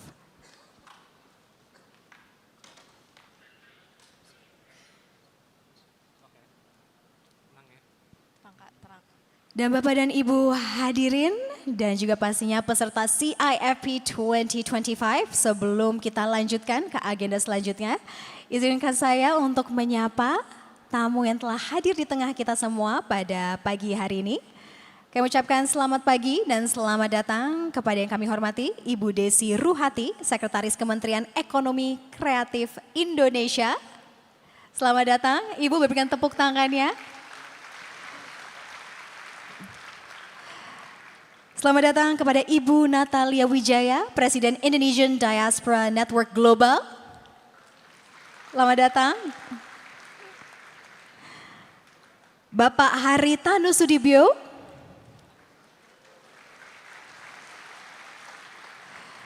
Dan selamat datang juga kami ucapkan kepada Ibu Angela Tanu Sudibyo. Selamat pagi, selamat datang Ibu. Baik, Bapak dan Ibu hadirin dan juga peserta CIFP 2025, selanjutnya kita akan masuk ke sesi yang begitu powerful. Mengapa? Karena saatnya kita dengarkan bersama suara dan juga pandangan generasi penerus bangsa Indonesia. Langsung saja kami akan mengundang para mahasiswa Indonesia untuk dapat naik ke atas panggung dan menyampaikan langsung aspirasi mereka terkait kebijakan luar negeri Indonesia dan juga arah kebijakan luar negeri Indonesia pada kesempatan ini. Tepuk tangan ya.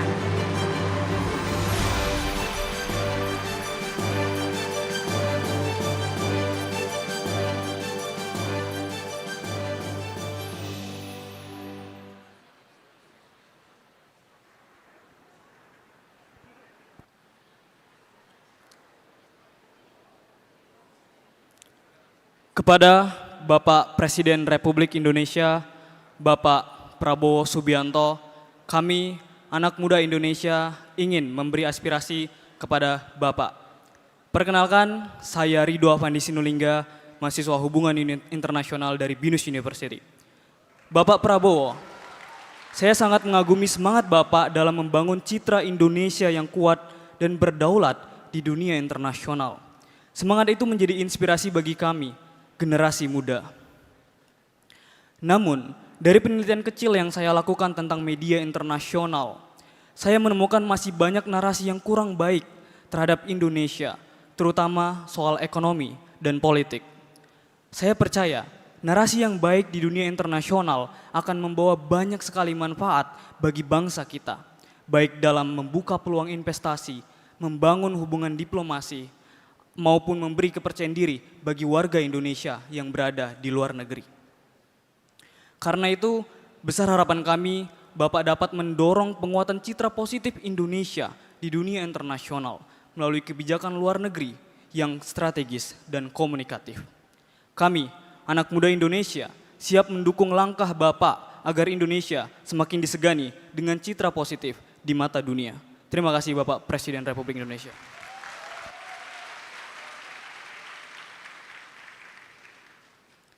Saya Naila dari Universitas Mula Warman, Bapak Prabowo Subianto. Saya mewakili anak muda, ingin memohon agar isu lingkungan dapat menjadi fondasi strategis dalam pembangunan nasional. Dalam sebulan terakhir, 2 pejabat Mahakam telah mati akibat tercemarnya sungai dan di tahun 2025 diperkirakan hanya akan tersisa 62 ekor. Populasi yang semakin menipis dan hampir punah tersebut menjadikan waktu kita untuk bertindak kian menipis. Di tengah keaktifan Indonesia kembali dalam G20, ASEAN, dan sidang umum PBB, diplomasi lingkungan seharusnya dapat menjadi agenda utama dalam politik luar negeri. Namun nyatanya, respon yang ada masih jauh dari kata memadai. Kami berharap pemerintah dapat memperkuat sistem pengawasan, membongkar praktik perusakan lingkungan, dan memastikan bahwa sungai, hutan, dan udara dapat tetap menjadi warisan yang layak bagi generasi selanjutnya. Terima kasih.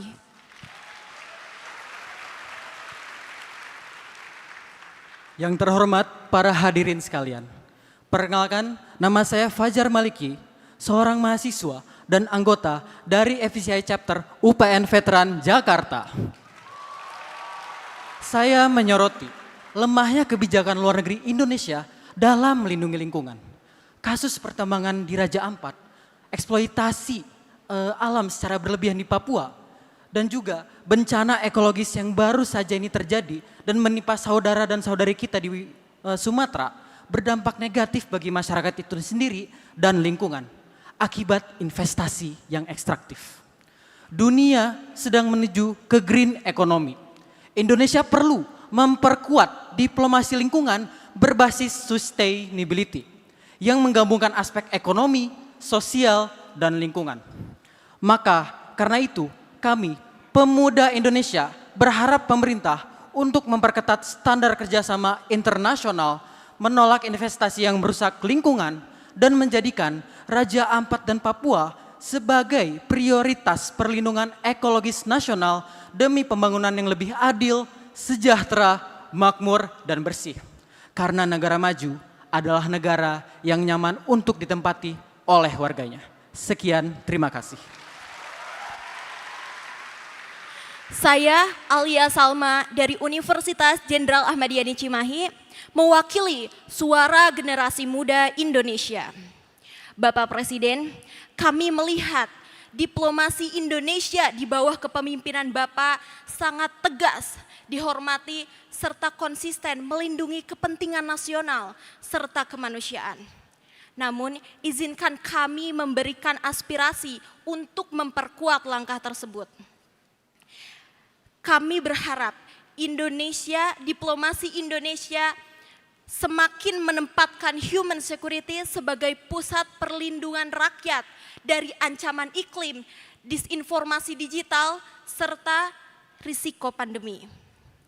Kami juga ingin Indonesia mengambil peran yang lebih besar dalam diplomasi teknologi dan AI, agar kita tidak hanya mengikuti perkembangan global, akan tetapi kita mengambil peran yang lebih penting untuk membuat aturan di tingkat global yang aman dan berdaulat. Kami juga ingin Indonesia agar terus menjadi inisiator bagi negara-negara yang rentan. Karena dunia membutuhkan sikap moral Indonesia. Bapak Presiden, kami generasi muda Indonesia siap mendukung langkah ini. Terima kasih.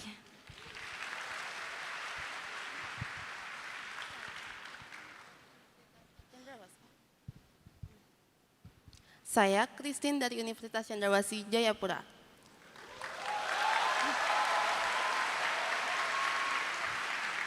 Saya sangat mengagumi kebijakan luar negeri Indonesia untuk tidak berpihak pada blok manapun, dengan aktif melakukan kerjasama baik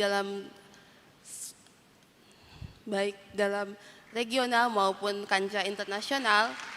Indonesia dapat memperkuat posisinya di dunia internasional dan juga citra positifnya. Oleh sebab itu, besar harapan saya pada Bapak Presiden untuk memperkuat kerjasama tersebut, khususnya dalam bidang pendidikan, terutama di dalam daerah pedalaman di Indonesia seperti di Papua, untuk penyetaraan pendidikan. Oleh sebab itu, kolaborasi secara regional maupun internasional, saya percaya Indonesia untuk pendidikannya dapat tercapai dengan berkualitas dan setara. Sekian dari saya, terima kasih.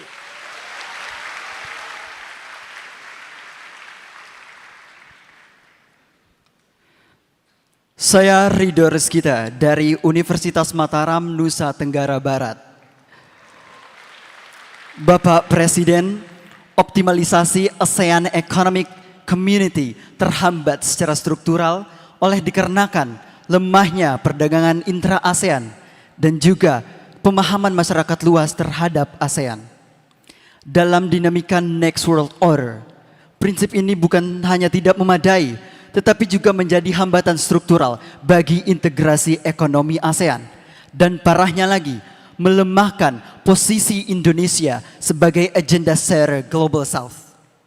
Aspirasi saya, Indonesia perlu memimpin untuk melakukan transformasi kondisi ini agar ASEAN memiliki harmonisasi kebijakan ekonomi yang mengikat, mekanisme respon krisis yang terkoordinasi, dan collective action yang nyata.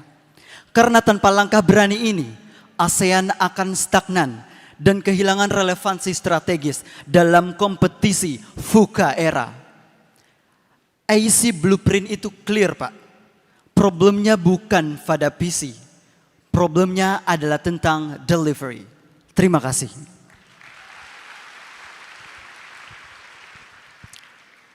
Saya Sinto, mahasiswi Universitas Cendrawasih Jayapura, Papua. Saya ingin menyampaikan aspirasi saya mengenai kebijakan politik luar negeri Indonesia yang dapat menekankan pada diplomasi iklim, diplomasi maritim, serta transformasi dan transportasi digital sebagai bagian dari peran strategis Indonesia di dunia internasional. Nah, dengan fokus tersebut, Indonesia memiliki peluang yang besar untuk memperkuat posisinya sebagai middle power, sekaligus menciptakan citra positifnya di kancah global. Besar harapan saya agar kebijakan luar negeri ini terus diperkuat demi kepentingan nasional, baik bagi masyarakat di dalam negeri maupun diaspora Indonesia di luar negeri. Sekian dan terima kasih.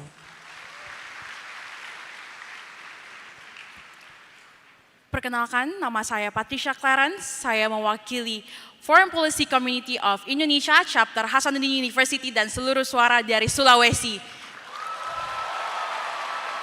Kami dengan bangga ingin mengekspresikan bahwa kami adalah warga dari negara kepulauan terbesar. Kami melihat di bawah kepemimpinan Bapak Presiden Prabowo Subianto, negara Indonesia khususnya dalam diplomasi maritim semakin meningkat dan semakin terlihat. Namun kita perlu sadari bahwa dalam hal ini teknologi menjadi masalah yang kuat karena kita belum mampu untuk melakukan hal tersebut. Tapi kami percaya bahwa Indonesia kemudian dapat menjadi pemimpin yang strategis, pemimpin kawasan. Oleh karena itu, teknologi harus bersinergi dengan maritim agar dapat dibentuk seperti teknologi keamanan laut, kita dapat membentuk keamanan cyber maritim, digitalisasi pelabuhan, sehingga dapat membantu banyak warga Indonesia. Harapan kami kepada Bapak Prabowo Subianto sebagai seorang presiden agar tidak hanya membantu dari segi teknis, tapi juga membantu sumber daya manusia dan juga kekuatan STEM di Indonesia. Kami berharap walaupun hal ini merupakan hal yang rumit dan tidak sederhana, tapi kita dapat menjadikan Indonesia sebagai negara dengan diplomasi maritim yang terkuat. Dan oleh dari itu, kami perwakilan dari seluruh chapter Foreign Policy Community of Indonesia mengucapkan terima kasih.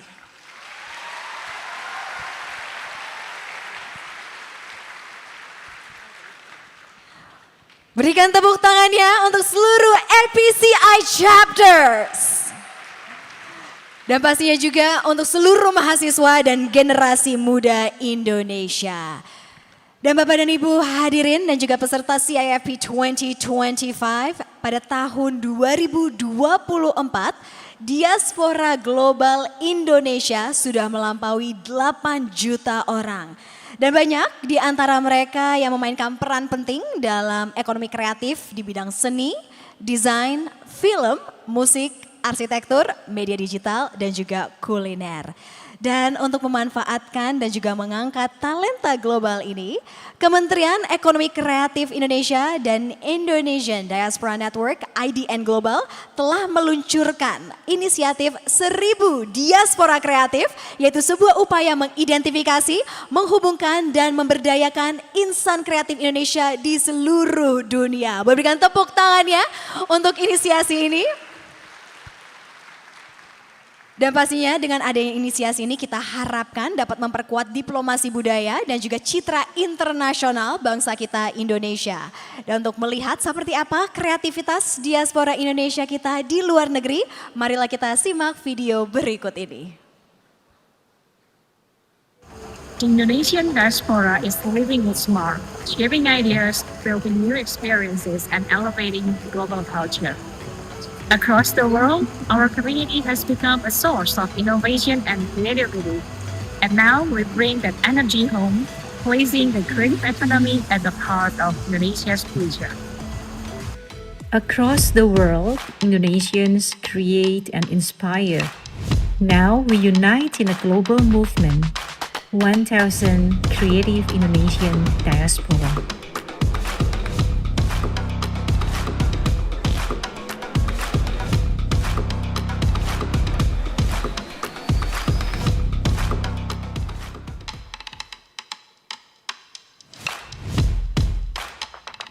This movement connects the creative diaspora with the homeland, amplifying their impact on Indonesia's creative economy. From art to cuisine to film and design, their contribution is a vital force.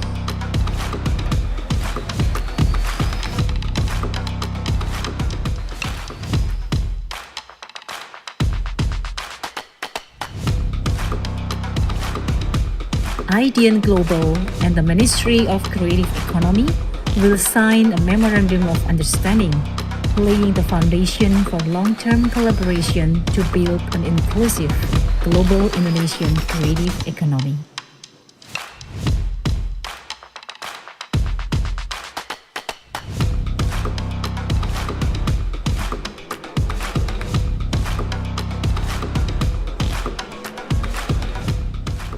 We invite the Indonesian creative diaspora worldwide to join this movement. Together, we will shape a strong, competitive, and vibrant future for Indonesia's creative economy.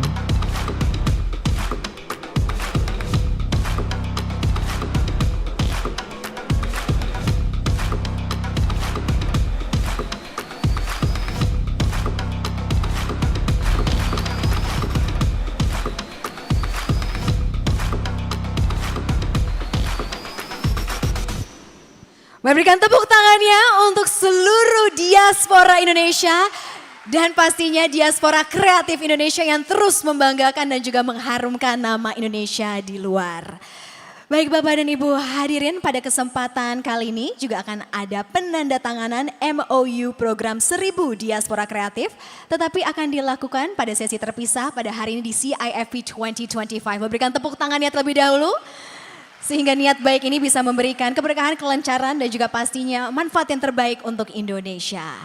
Baik, dan dengan demikian sesi opening plenary dari Conference on Indonesian Foreign Policy 2025 telah selesai. Tetapi untuk diskusi dan keseruan CIFP 2025 belum selesai karena baru akan dimulai. Karena kita akan lanjutkan dan hadirkan dengan 21 sesi paralel yang akan berlangsung di 7 ruangan berbeda. Untuk ruangan yang pertama adalah di Citizen Diplomacy Hall atau di ruangan ini. Lalu kedua ada di ASEAN Room. Yang ketiga di Middle Power Room. Keempat di Diplomacy Clinic. 5 di Bebas Aktif Room. Keenam di C-Suite Room. Dan yang ketujuh di Multilateral Room. Dan untuk sesi paralel yang pertama akan dimulai tepat pada pukul 11.45 waktu Indonesia Barat atau kurang lebih 5 menit lagi. Jadi pastikan kalian semua tidak ketinggalan untuk sesi paralel yang pertama. Dan sebagai penutup rangkaian hari ini, nanti closing plenary juga akan diadakan pada pukul 17.15 waktu Indonesia Barat di ruangan ini atau ruangan Citizen Diplomacy Hall, di mana kita akan bersama-sama dengarkan pidato dari Bapak Wakil Menteri Luar Negeri, Bapak Arif Hafaz Ugroseno. Dan untuk melihat full agenda dari CIFP 2025, silakan untuk bisa mengakses langsung CIFP2025.com. Dan selain itu sekali lagi jangan lupa untuk update di media sosial, share keseruan di CIFP 2025, di mana kalian semua bisa hadirkan apa hasil diskusi dan juga apa saja yang telah ditemui karena sudah tersebar berbagai booth menarik di area venue CIFP 2025. Dan jangan lupa untuk gunakan hashtag CIFP 2025 dan mention @FPC Indo. Dan bukan hanya itu saja, nanti juga akan ada maskot FPCI Tera yang akan menemani dan juga mewarnai conference pada hari ini. And I'd like to also remind to those of you using an interpretation device to please do make sure you return the devices to the interpretation service desk on the left-hand side of this room. And other rooms will also be providing interpretation devices as well. Akhir kata kami ucapkan terima kasih atas perhatian dan juga kehadiran Anda. Selamat menikmati rangkaian acara yang telah disiapkan dengan penuh semangat di Conference on Indonesian Foreign Policy 2025. Wassalamualaikum warahmatullahi wabarakatuh.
Pokoknya saya nggak mau bla bla bla. Apa harus bla bla bla.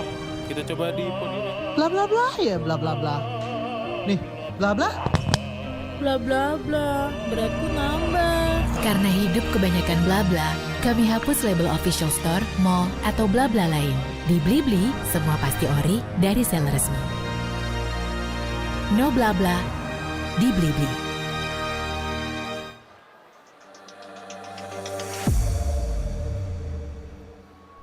BTV memberikan warna baru dan sangat dinamis. Deretan program bergengsi hadir dalam satu semesta BTV. Jalan dakwah BTV.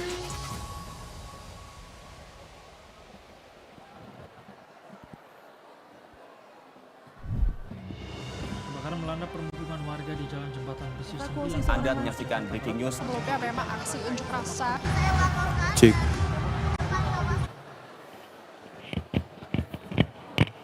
Cek, cek.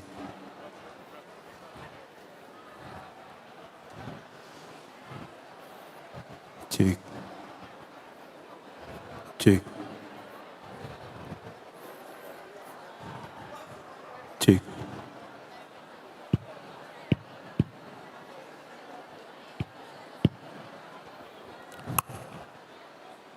Cek. Apa? Sebenarnya cukup nggak? Cukup, sebenarnya cukup. Cuman ini masih ada feedback dikit. Tuh. Cek. Tuh. Cek. Cek. Cek. Belakang ya? Depan sana ya? Berarti ya? Cek. Cek. Dingin lagi. Dingin lagi aja. Apa? Volumenya tinggi lagi dikit. Oh.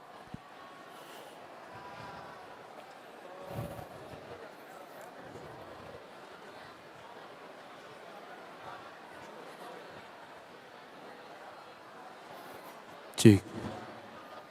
Cek. Cek. Oke. Cek. Cek. Cek.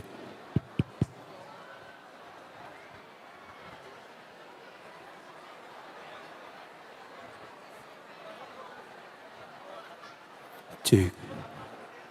Oke. Oke. Berarti tinggal yang atasnya doang berarti ya?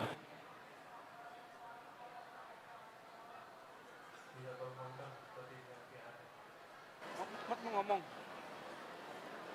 Mut, mau ngomong sama sampean. Rip, Ada. Gua ke belakang sana. Monitornya di sana ya, Mas? kalau yang monitor di sini, kalau yang di itu PA Ah. Lu butuh yang mana? Iya,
harus menjadi pelopor energi bersih dunia.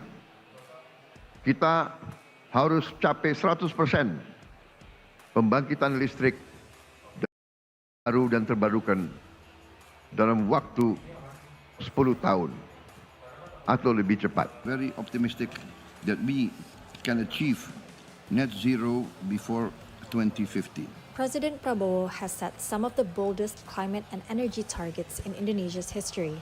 100% renewable electricity, a coal phase-out by 2040, and 100 gigawatts of solar power. Bapak dan Ibu hadirin, kami ucapkan selamat bergabung kembali di Citizen Diplomacy Hall dan kami persilakan untuk bisa menempati tempat duduk karena untuk sesi paralel yang pertama akan segera dimulai.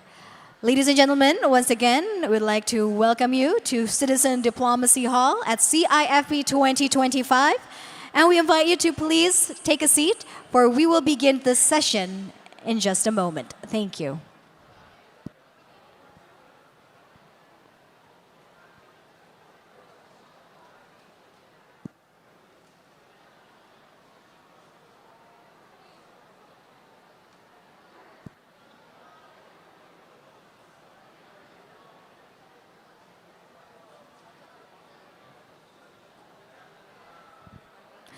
Sekali lagi kami ucapkan selamat datang kepada seluruh hadirin peserta Conference on Indonesian Foreign Policy 2025.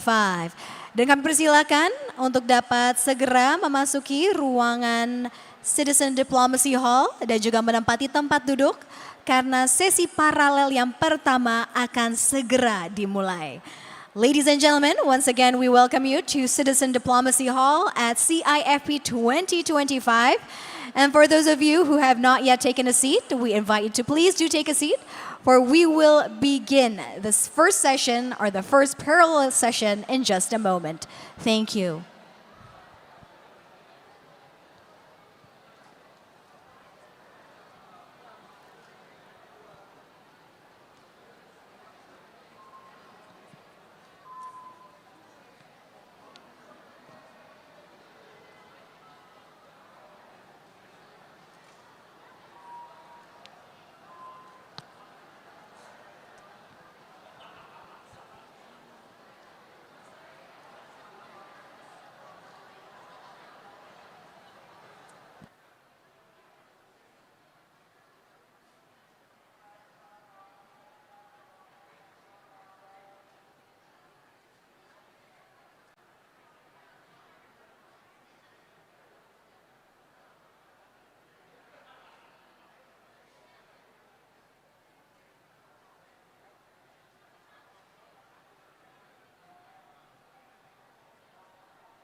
Sekali lagi kepada peserta hadirin yang masih baru memasuki ruangan Citizen Diplomacy Hall, kami persilakan untuk dapat segera menempati tempat duduk karena sesi paralel yang pertama akan dimulai.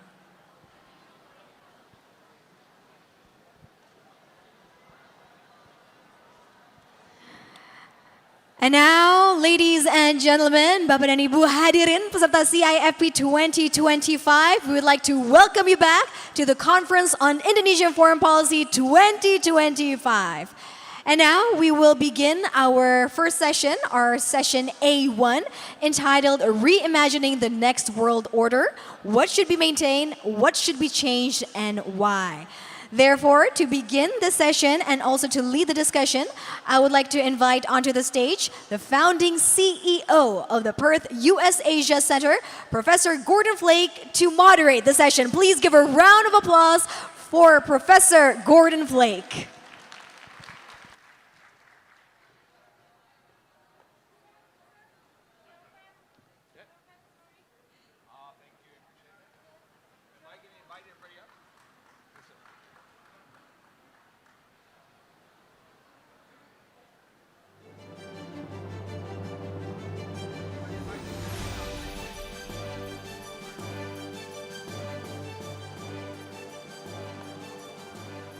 What a great honor to be back here at the Conference on Indonesian Foreign Policy.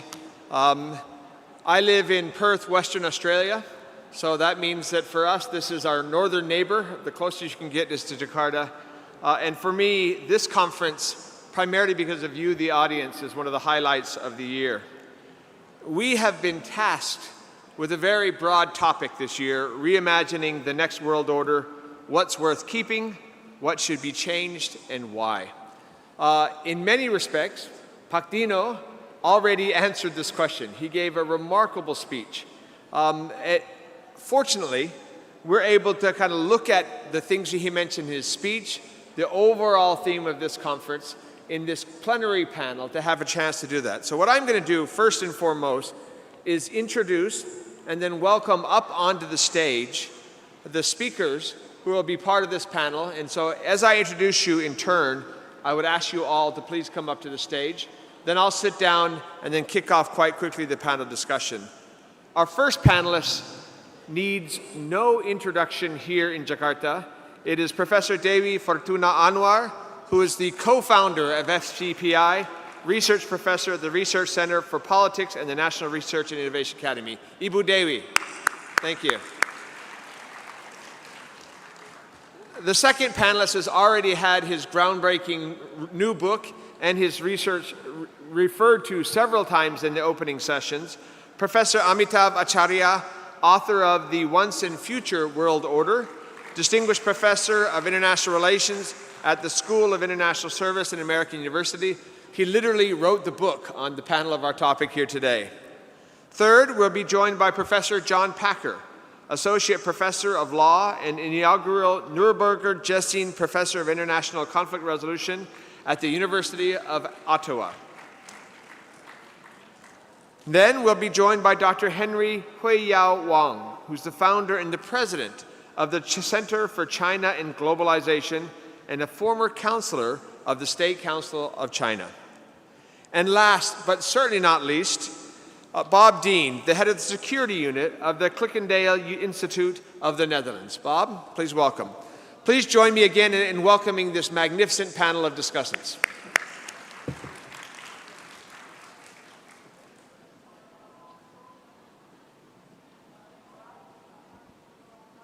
Now, just a quick reminder to our panelists. This audience isn't a normal foreign policy audience. One of the great things about this annual conference on Indonesian foreign policy is the opportunity for us to speak to the rising generations.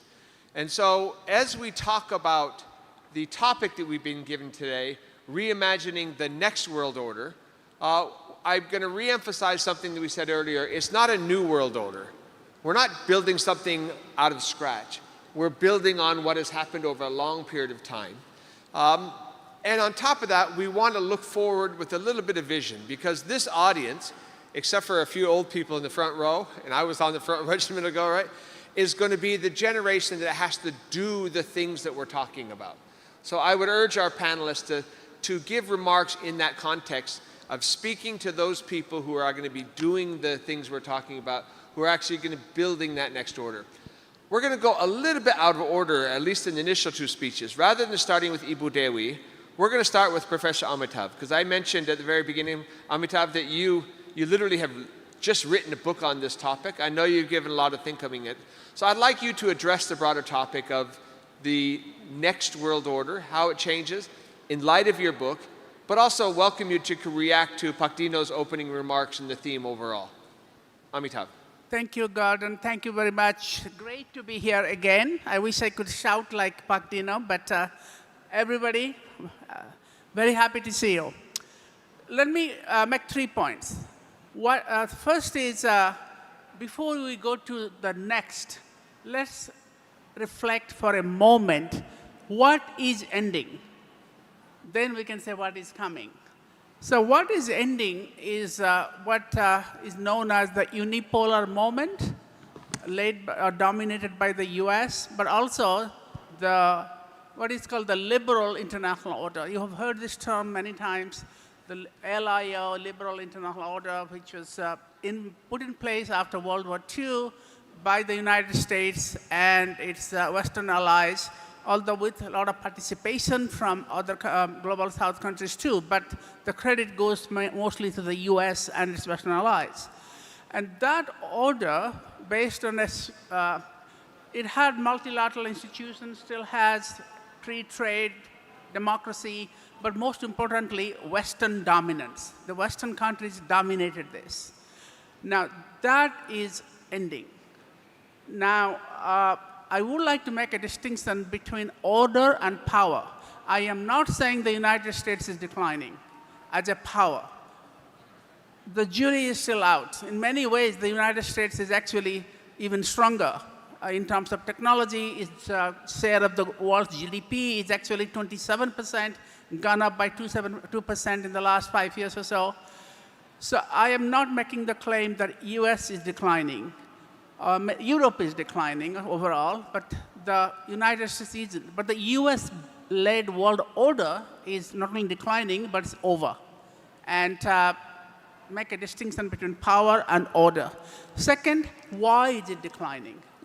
Not just because people usually blame the rising powers, the rise of China, the rise of India, the rise of BRICS. They are undermining the liberal order. I would submit that the bigger threat to the US-dominated order is from within.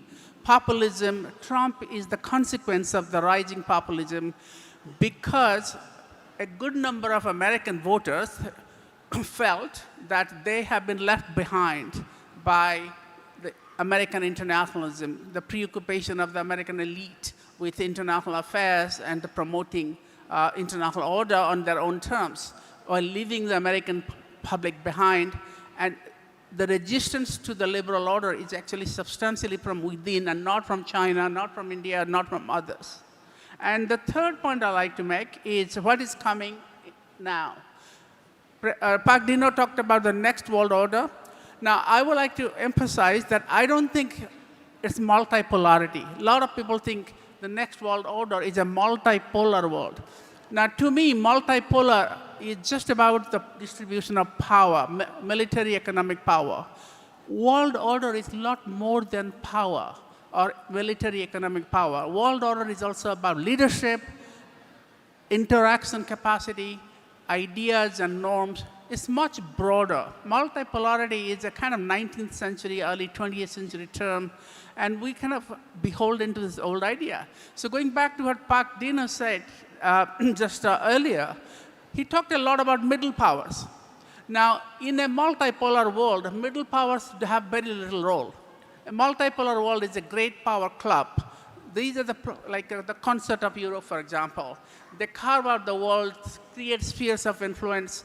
The role of non-great powers, regional powers like Indonesia, middle powers, also Indonesia and Brazil or others, they don't really get much space, at least conceptual space. Non-state actors, corporations. So I think the world is much more complex. It's led by many more actors than just great powers. And that's one thing we should think about. I call it a multiplex world rather than a conventional multipolar world. And I'll be happy to elaborate on this later and also when we go to my book launch after this panel.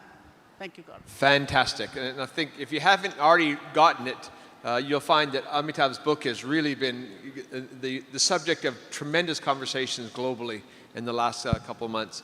Ibu Dewi, you have been working on these issues from an Indonesian perspective for decades now, but increasingly not just Indonesia, the region more broadly, and then internationally. So I wonder if you'd share your perspectives on our theme today, you know, the next world order. Yeah, thank you, Gordon.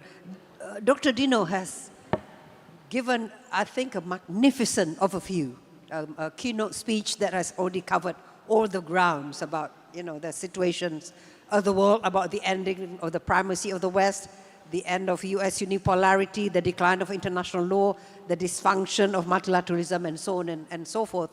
And I have to confess that I'm a big fan of Amitabh. In fact, I'm struggling trying to write a paper on trying to implement multiplexity as a, you know, in this part of the world. But I would like to say, you know, for countries that are not major powers, for the middle powers, the smaller countries, the decline of international law, the weakening of multilateralism is very concerning. Because for all of us that do not have real power in terms of military capability or economic might, our survival depends on the protection of international law. Our voice can only be heard through multilateral forums because we cannot talk in big voice where only the major players play. So for us, you know, this is answering what's to keep. It is very important that international law and multilateralism continued to be nurtured. And here, what is the next world? This is where I think, where I will agree, and Amitabh, in fact, talks of this later in his book, but Dino talks about the importance of regional organizations. Regional organizations tend to be dismissed. They tend to be not to be too counted in power equation. They are taught in something completely different, more in the realm of constructivism, but not in the world of realists, because they see, well, you know, this is very wishy-washy, then especially regional organizations like ASEAN, it doesn't have real power, doesn't have supranationality, and so on. But I agree with Dino that within each regions, regional organizations can play and have played a very important role in contributing to a regional order, maintaining peace and stability, and promoting cooperation also between that particular region and the wider world. So connections between regional organizations, I'll see this as building blocks for a new form of champions for multilateralism. So when the big players are no longer seriously championing international law and multilateralism, when they are into me first policy, then not just middle powers, but middle powers within their own particular regions, because middle powers also tend to lead the regional organizations in their respective regions, can play a very, very important role in developing these building blocks of multilateralism. And I think that is you know, one aspect. But agency comes with a responsibility. So this is the end of a free ride. And I think that we have to ponder as middle powers and regional organizations want to play a greater role and to have a greater voice in shaping our next world. It also means that we need to be able to pay for it as well. So that means that, you know, no more free riding. So greater agency, but also greater responsibility. Thank you. Fantastic, thank you. John, we're going to turn to you next. Coming from Canada, obviously you're familiar with much of the discussion we're having right now. Canada has been particularly singled out in a way that's not normal in recent months. but you've given a lot of thought, given your academic and professional background, to the laws that underpin this question. So I wonder if you might address the broad question of the next world order. Thank you for the question. First of all, I agree with the last speaker very much, these fundamental questions of international law. But I want to be a bit more optimistic for those who observe what's not working. I think it's quite clear there are things that are not working, like the Security Council or the World Trade Organization. But there's an awful lot that is working. I'm here right now, some of us are sitting here, because the international law, which governs air transportation, which governs diplomacy, the movement of persons. For example, I'm here because I have a passport. I got a visa on entry. All sorts of things. If I look at the clothes I'm wearing, made in different countries. I mean, this reminds me of, if we go back to Adam Smith in The Wealth of Nations, and he recounted 400 years ago what it took for an English gentleman to have breakfast. An awful lot of cooperation, and that was governed by trade arrangements, security arrangements, and so forth. So if I just mention a few things that affect people, intellectual property, telecommunications, all sorts of trade arrangements are actually working, and that's a good thing. Now, why are they working? They're working because there is compelling interest. They are supported fundamentally by needs of states, communities, people across frontiers, and we are facing more and more of this character of challenges which are transnational, global, climate change, pandemics, and many other things, which simply demand some kind of regulation on a global level that gives some degree of predictability that we can rely upon. It also raises questions about wrongdoers, those who are breaching the standard, putting in jeopardy others, and therefore I'm convinced that international law has not lost the day. It will remain. It's actually going to get thicker. And here again, I want to go back to our last speaker's references to regional relations. Probably the most successful counter to conflict and conflict prevention enterprise in the world is the European Union.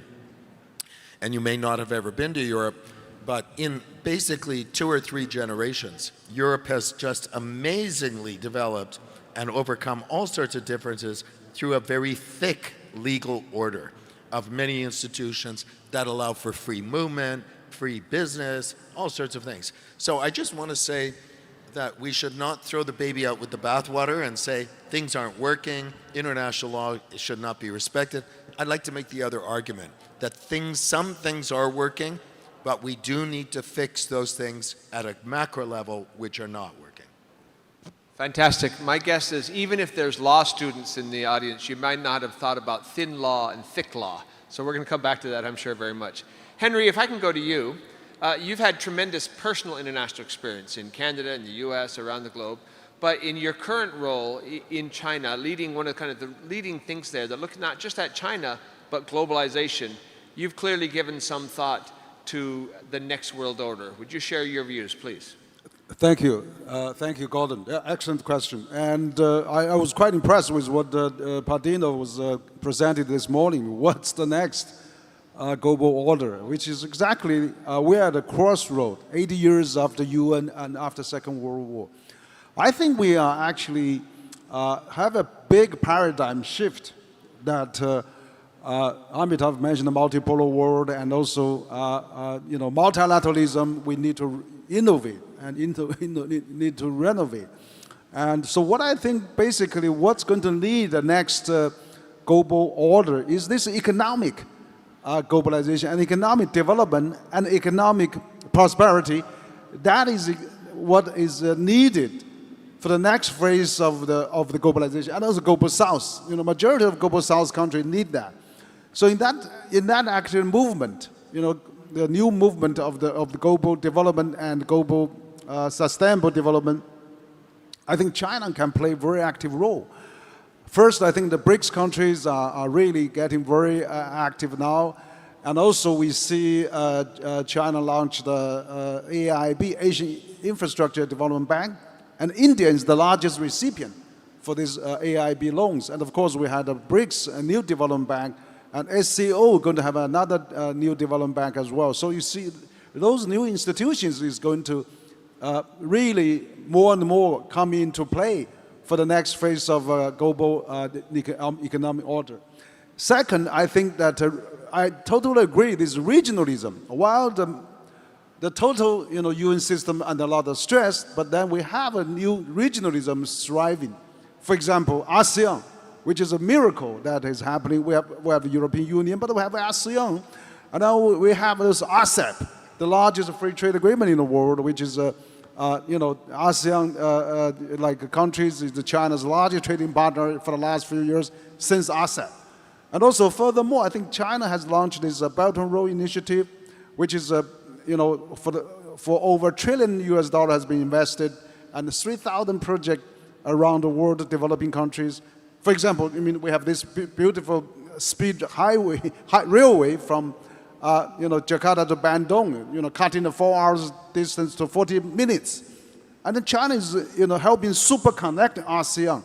You have China, Laos Railway, China and Thai, China, Malaysia, and of course China, Indonesia. And then you can see this ASEAN going to be super connected in the economic transformation in the next decade. So I think this kind of economic globalization will probably have more important role to build prosperity rather than we build up the military budget, we overemphasize security, we really, living in a wrong direction. I think we need to come back for the next economic order, next global order, to go back to the basics. Let's build our prosperity, let's build our development, and let's build a better life. So that is already happening, and I think that ASEAN is a good example, and of course China, and not only with ASEAN, but China, Africa, China, Latin America, China, Central Asia, Arab, many more, China, Europe. So I would agree that we have a tremendous change. We're at a crossroads, but we have to safeguard all the multilateral system. But at the same time, we could expand economic globalization, that global South, BRICS countries become a strong driver, mid powers are stronger drivers in this big movement. Hopefully this movement will really come into more play and really coming down those military security arms race, that we don't need that. We need really economic race, Olympic style competition, and get rid of the rivalry that plague and really poisoning our global environment. And we need to fight climate change, the pandemic and global debt. And so in that sense, next global order is really hopeful with the new forces coming from this multipolar world. Thank you. Well, thank you. Bob, if we can go to you next. Already in the other panelists, there have been several references to the European Union. So Europe is one of those regional orders that is interacting increasingly with this regional order as well. Would you, from a European perspective, kind of address the broad question of the next global order? Well, that's a wonderful question, Gordon, and a heavy responsibility. So first of all, nice to see all of you. Thank you for the energy in this room. I think for the Klingendahl Institute, this is something to aspire to organize conferences like this. Yes, to come to Europe, I saw in Park Dino's speech, there was a quote from Singapore, the old world is, or the old order is dying. I think this actually comes from the 1930s Europe, from an Italian Marxist who was in jail called Gramsci, who said that the old world is dying, but the new one is struggling to be born. And in the interregnum, as he calls it, all kinds of morbid symptoms appear. And this quote says a lot to me, because I think this is where we are right now. We see a lot of morbid symptoms, because the transition from the current to the next world order hasn't fully been completed. And these morbid symptoms are some of the things that Henry referred to: confrontation, arms race. We see within Europe right now, Gordon, an incredibly strong polarization within societies. The European Union is really not that popular. There are parties coming to power who want to leave it. The United Kingdom already did. So polarization is definitely there, confrontation. And I think I was most struck by Pak Dino's speech that he hasn't seen it this bad as he has in the last 2 years. And of course, correctly, he named Russia's war of aggression against Ukraine and Gaza. I mean, these are incredibly morbid symptoms of a system that cannot prevent atrocities and wars anymore. But if I come from Europe, I have to admit also our continent has an incredibly dark history. My own country, Netherlands, has a dark history in your country, Indonesia. But we learned some of these lessons the hard way. We fought destructive world wars with each other. We had horrible genocides. And we established some rules to stop this from happening again. And I think here I agree with Henry. Let's go back to the basics. Who here in this audience would want to go back to a world where the great powers can decide for the smaller countries and just impose their will? Who wants to go back to a world where borders can be changed by force and an aggressor can just take a piece of land from another country, as Russia thinks it can do to Ukraine, and claim to keep it? A topic that is literally on the agenda right now. Who believes that fighting a military war, using military means to resolve political differences, is a good idea? I don't think many of you in this room do, and afterwards, if you do, please come and see me, because I'd love to have a chat with you about it. And I think that is the foundation that we can build the next world order on. We don't have to reinvent the wheel. There are certain things that we all still agree on, or at least should agree on. The struggle that we have is how to uphold these norms. And I think this is why the criticism of hypocrisy and double standards is so warranted. The great powers cannot only use international law whenever it suits them and only impose it on others. They should actually be constrained by it themselves. And the Netherlands, my country, has always been at the forefront of trying to develop international law exactly to constrain the behavior of the larger states. And I think this is where we need to go back to. This is why the middle powers are so key or pivotal. They are pivot states. And why I want to also conclude with advising this role of regional organizations, because they can set norms also regionally. Now, John, you are more positive about the European Union than I am, but it is indeed a project of peace that managed to prevent countries like Germany and France of going to war with each other once again. There are other regional organizations in Europe. We developed a whole patchwork of them that guard certain legal norms, like the Council of Europe. And there's one that should guard security and cooperation. It's called the OSCE. I used to work for it. But they really struggle to maintain these norms right now. And I think we would be well advised to all go back to basics and remember that a new world war is the very last thing that we need. Thank you. Well, thank you. Magnificent opening remarks. In the last month, in the month of November, I've been in 9 different countries, from India to Romania. And during the course of those travels, I can tell you that these themes that we're talking about today, the central theme of this conference today is on everyone's minds. They're concerned about the global order. They're concerned about the roles of like-minded partners, how we might work together. But for a second round of questions, I might take as an example kind of the last comment that Bob made and one of the very first comments that Ibu Dewi made, and that is new world orders or the next world orders are not born, they're built. And Ibu Dewi talked about building blocks for a new world order. And she referenced in particular middle powers, she referenced regional organizations, and every one of our panelists in some way or the other have talked about the building blocks for a next world order. So I want to go in reverse order. I want to start with you, Bob. You expressed a little bit of skepticism about the EU, but you also talked about what we don't want. We don't want to go back to a world where might makes right. We don't want to go back to a world where, to quote Thucydides, the strong do what they will and the weak suffer what they must, where you can change borders by force. We don't want that, right? But what is it that we do want? What are the building blocks in your mind that are most important to building the next world order? Now, thanks so much, and I think that's the key question. I also heard from Pak Dino, there's no point in just complaining about things. You need to be forward-looking. So a couple of the building blocks are there. First one is that countries such as Indonesia, the middle powers, the pivot states, are no longer passive bystanders. They are no longer only complaining and criticizing. They are taking ownership.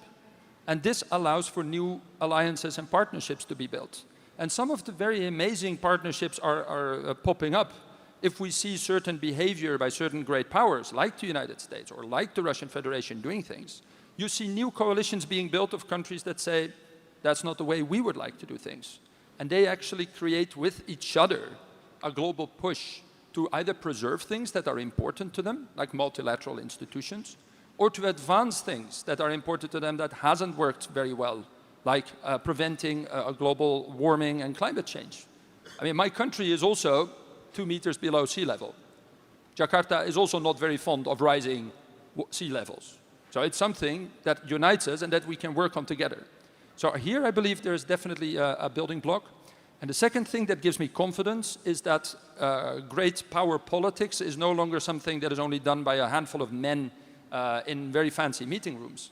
But there's something like a global citizenry developing that due to new technologies it's much easier for them to stay in touch. And they exercise pressure as well. They have agency. They actually hold their leaders to account much more than in the past.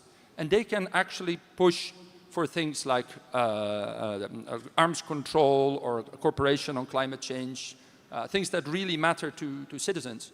And I think if we combine these two things, so the rising role of the middle powers and the push from below, from united citizenries that actually cooperate across borders, that gives me some confidence. Thank you. Henry, leading a center that's focused on globalization. Globalization isn't a whole, it's built up from a lot of other things. From your perspective, what are the key building blocks for the next world order?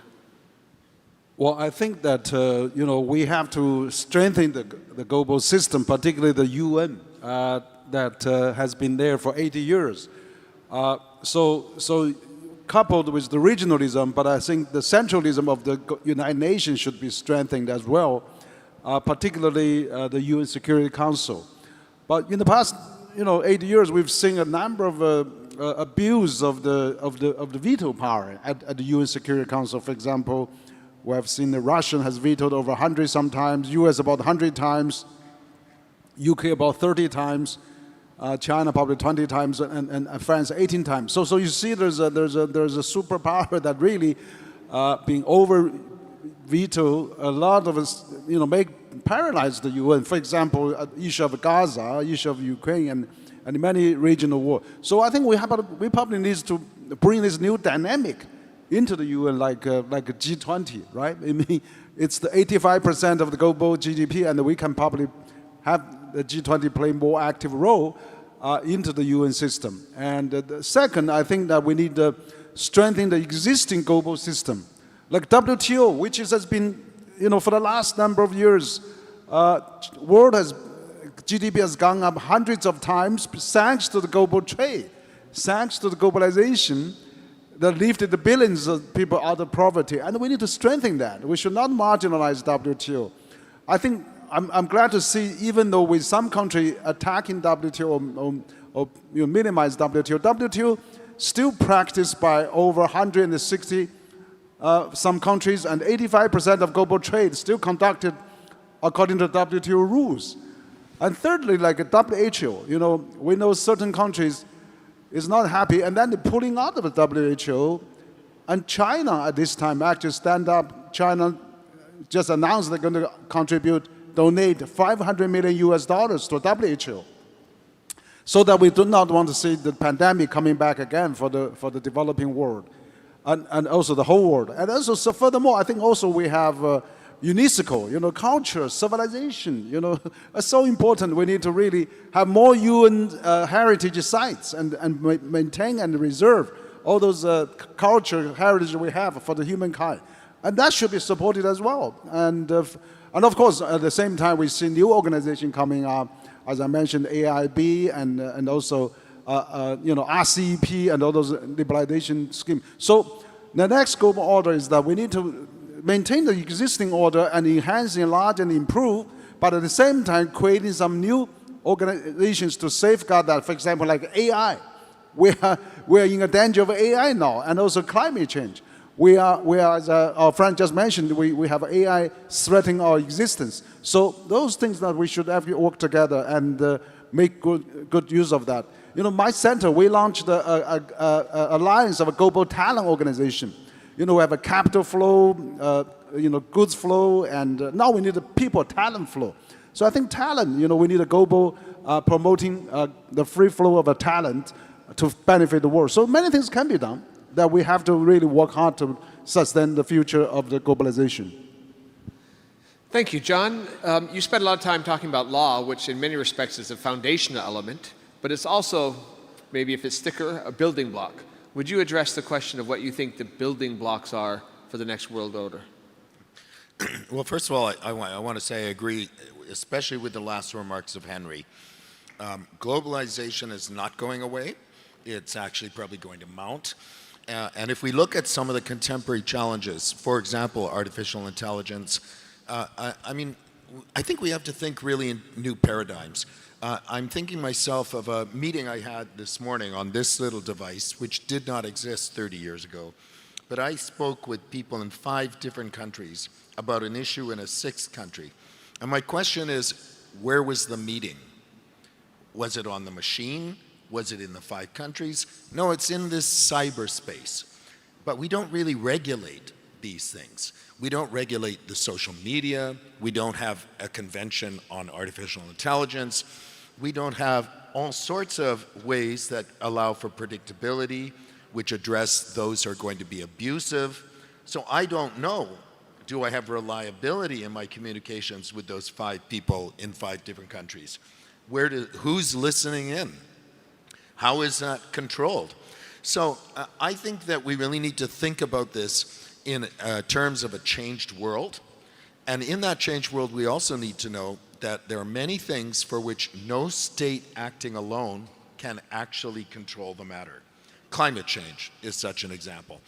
We may talk about superpowers, but no single state in the world is such a power that they can simply control, for example, the ozone layer. That required a treaty, and it was addressed. So I think we need to change our basic perception of the world in which we're actually living in.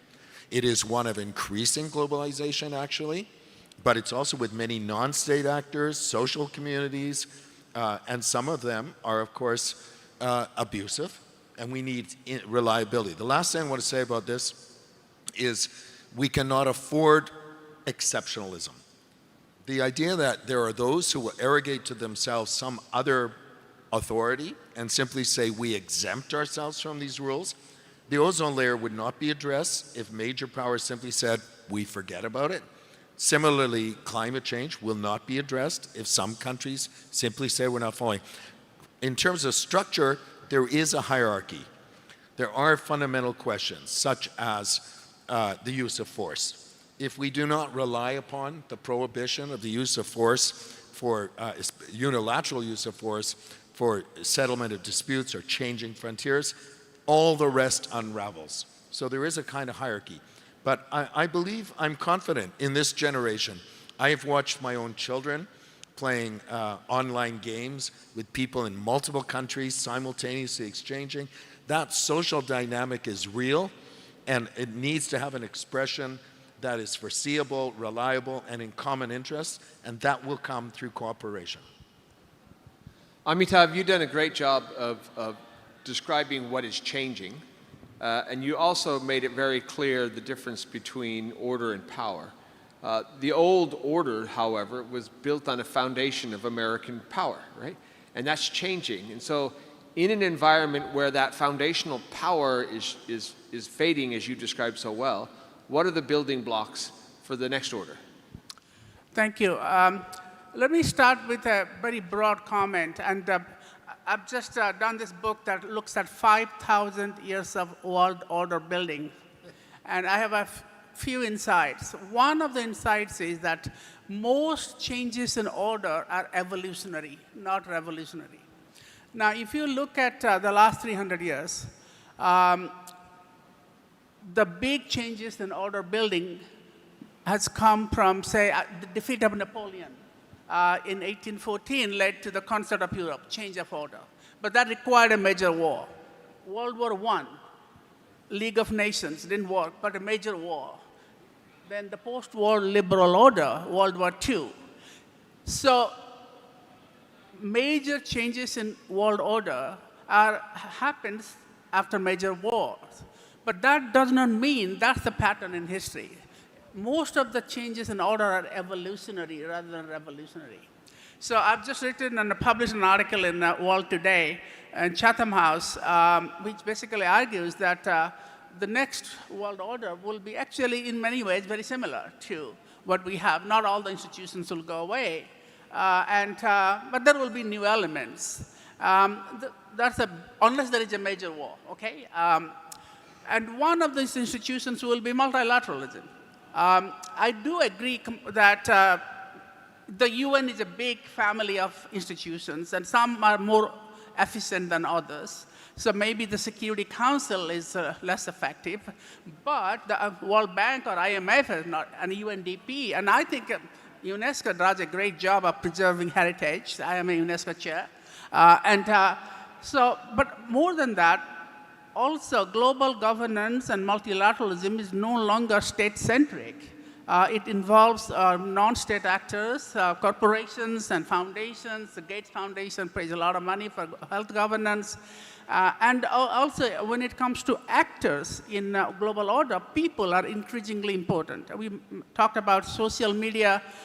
In fact, social media and people like yourself, you are actually builders of global order. I know this because you are empowered by social media. Just imagine that somebody with a following of 200 followers in, say, the X, sometimes has a tweet that goes viral and that has a huge global impact. And it would not be possible. And remember, just think of TikTok. TikTok basically defeated the United States because Trump accepted it, because young people love it. So young generation, social media makes a huge difference, and that becomes a building block of the next global order. And one other thing I would like to conclude with, that any ideas or building blocks of global order will not come from one place. It will come from multiple places. And again, that's another lesson of my book. Almost all major institutions of world order, whether it's the sovereignty or independence of states, the first diplomacy and peace treaty was in 1259 in the ancient Near East. The first boundary marker was in 2500 BC in the ancient Sumer. The freedom of the seas as a doctrine was developed right around Southeast Asia and the Indian Ocean, well before Hugo Grotius kind of made it more famous. And also, the idea of peaceful coexistence that China and India have talked about. Actually, we had many examples of peaceful coexistence. The Iroquois Confederacy in North America had 500 years of peaceful coexistence. So whatever you think of a building block is not going to come from one country. No one has a monopoly on building world order. World order is a shared creation. It's not a monopoly. And which is why I'm also optimistic that the end of the American-led world order after World War II doesn't mean collapse or chaos. It will actually lead to something more pluralistic, more possibly more inclusive, if not possibly more peaceful, although it could be. But let's have some optimism for the younger generation here that you can all make a difference. Ibu Dewi, this round of questions was based on your observation. From an Indonesian perspective, we've already seen that very impressive calendar from your president in the first year, and we also had Dino's speech. What did they miss in terms of building blocks, or what did they say that you think deserves to be focused on from an Indonesian perspective? What are the building blocks of the next world order that this audience should pay attention to? Well, I think, I agree with everything that has been said here. And Amitav has mentioned about, the importance of a more multiplicity of actors. But we also have reality check. When it comes to solving Gaza, there's only one gentleman who can force the other gentleman. One gentleman in Washington who can force another gentleman in Tel Aviv to do anything. No matters how united we are. And in fact, the world was united. Of the 5 permanent 5 in the Security Council, 4 voted for the Palestinian independence, 1 vetoed it.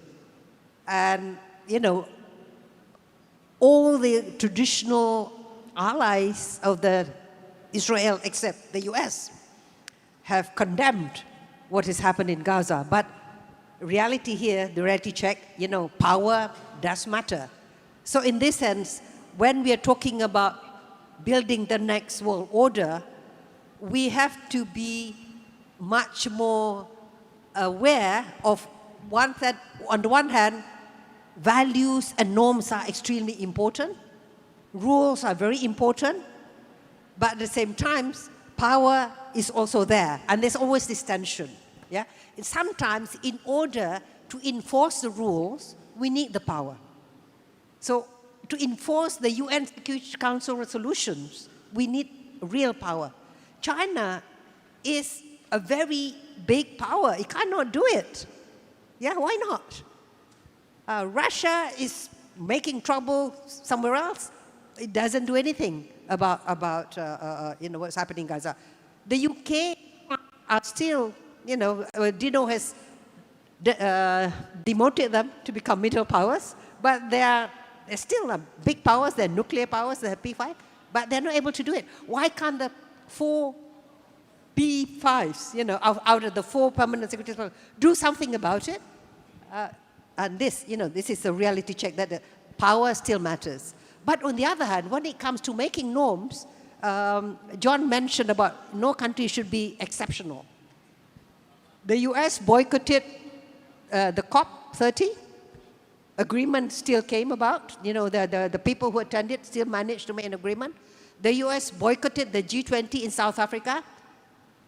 In fact, it's probably easier to come to a consensus because of that, because climate change is an issue. So when it comes to building norms, rules, and regulations, having the willingness to cooperate and having the ability, you know, to transcend differences is very important. But when it comes to doing something that needs muscles to force compliance, I don't think just calling people to behave. We have found this in ASEAN. ASEAN is very successful. Now Amita has written a number of articles on this. As a norm entrepreneur, it's creator for institutions, creator of platforms with multiple actors engaging with outsides. Can ASEAN do anything about Myanmar? Can ASEAN speed up the COC in the South China Sea? You know, and so on and so forth. So here, I think, you know, this is an exercise for IR specialists. You know, how do we calibrate the dynamics between norms and naked power? Okay. And probably Amita will answer that in the next book too. Well, thank you. Those were amazing answers. I think one could probably agree that historically, so much of what we would call globalization or a global order has had as one of its primary drivers economic integration, markets, you know, the desire of people to kind of interact. And whether it's the example of cell phones or Henry's comments about the importance of economic globalization and his reference to the regional cooperative economic partnership, I would say I was encouraged recently by Indonesia's decision to accede to the OECD. You know, all those things going on. That's quite a remarkable development. Another thing I would point to is an example of a building block that is not one that involves one of the great powers, would be the CPTPP, the Trans-Pacific Partnership. In January of 2017, when the US pulled out of that, most people, myself included, thought that the TPP was dead without a major power underneath it. But since then, you've seen Japan and Australia work together to resurrect it. The original TPP became the Cooperative and Progressive Agreement for the Trans-Pacific Partnership, the CPTPP.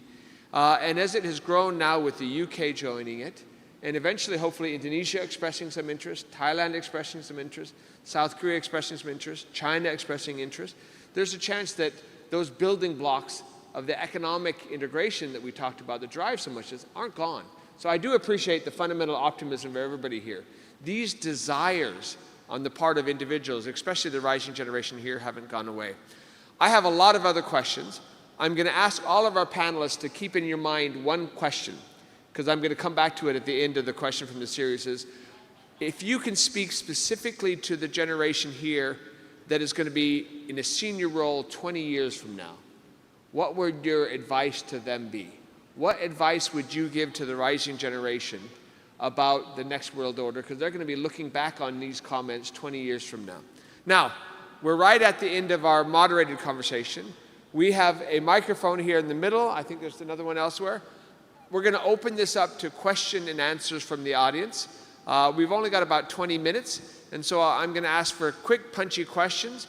Feel free to address them to an individual panelist, or feel free to open it up for the panel as a whole. I would ask that you quickly identify yourselves. Tell us where you're coming from before you ask your question.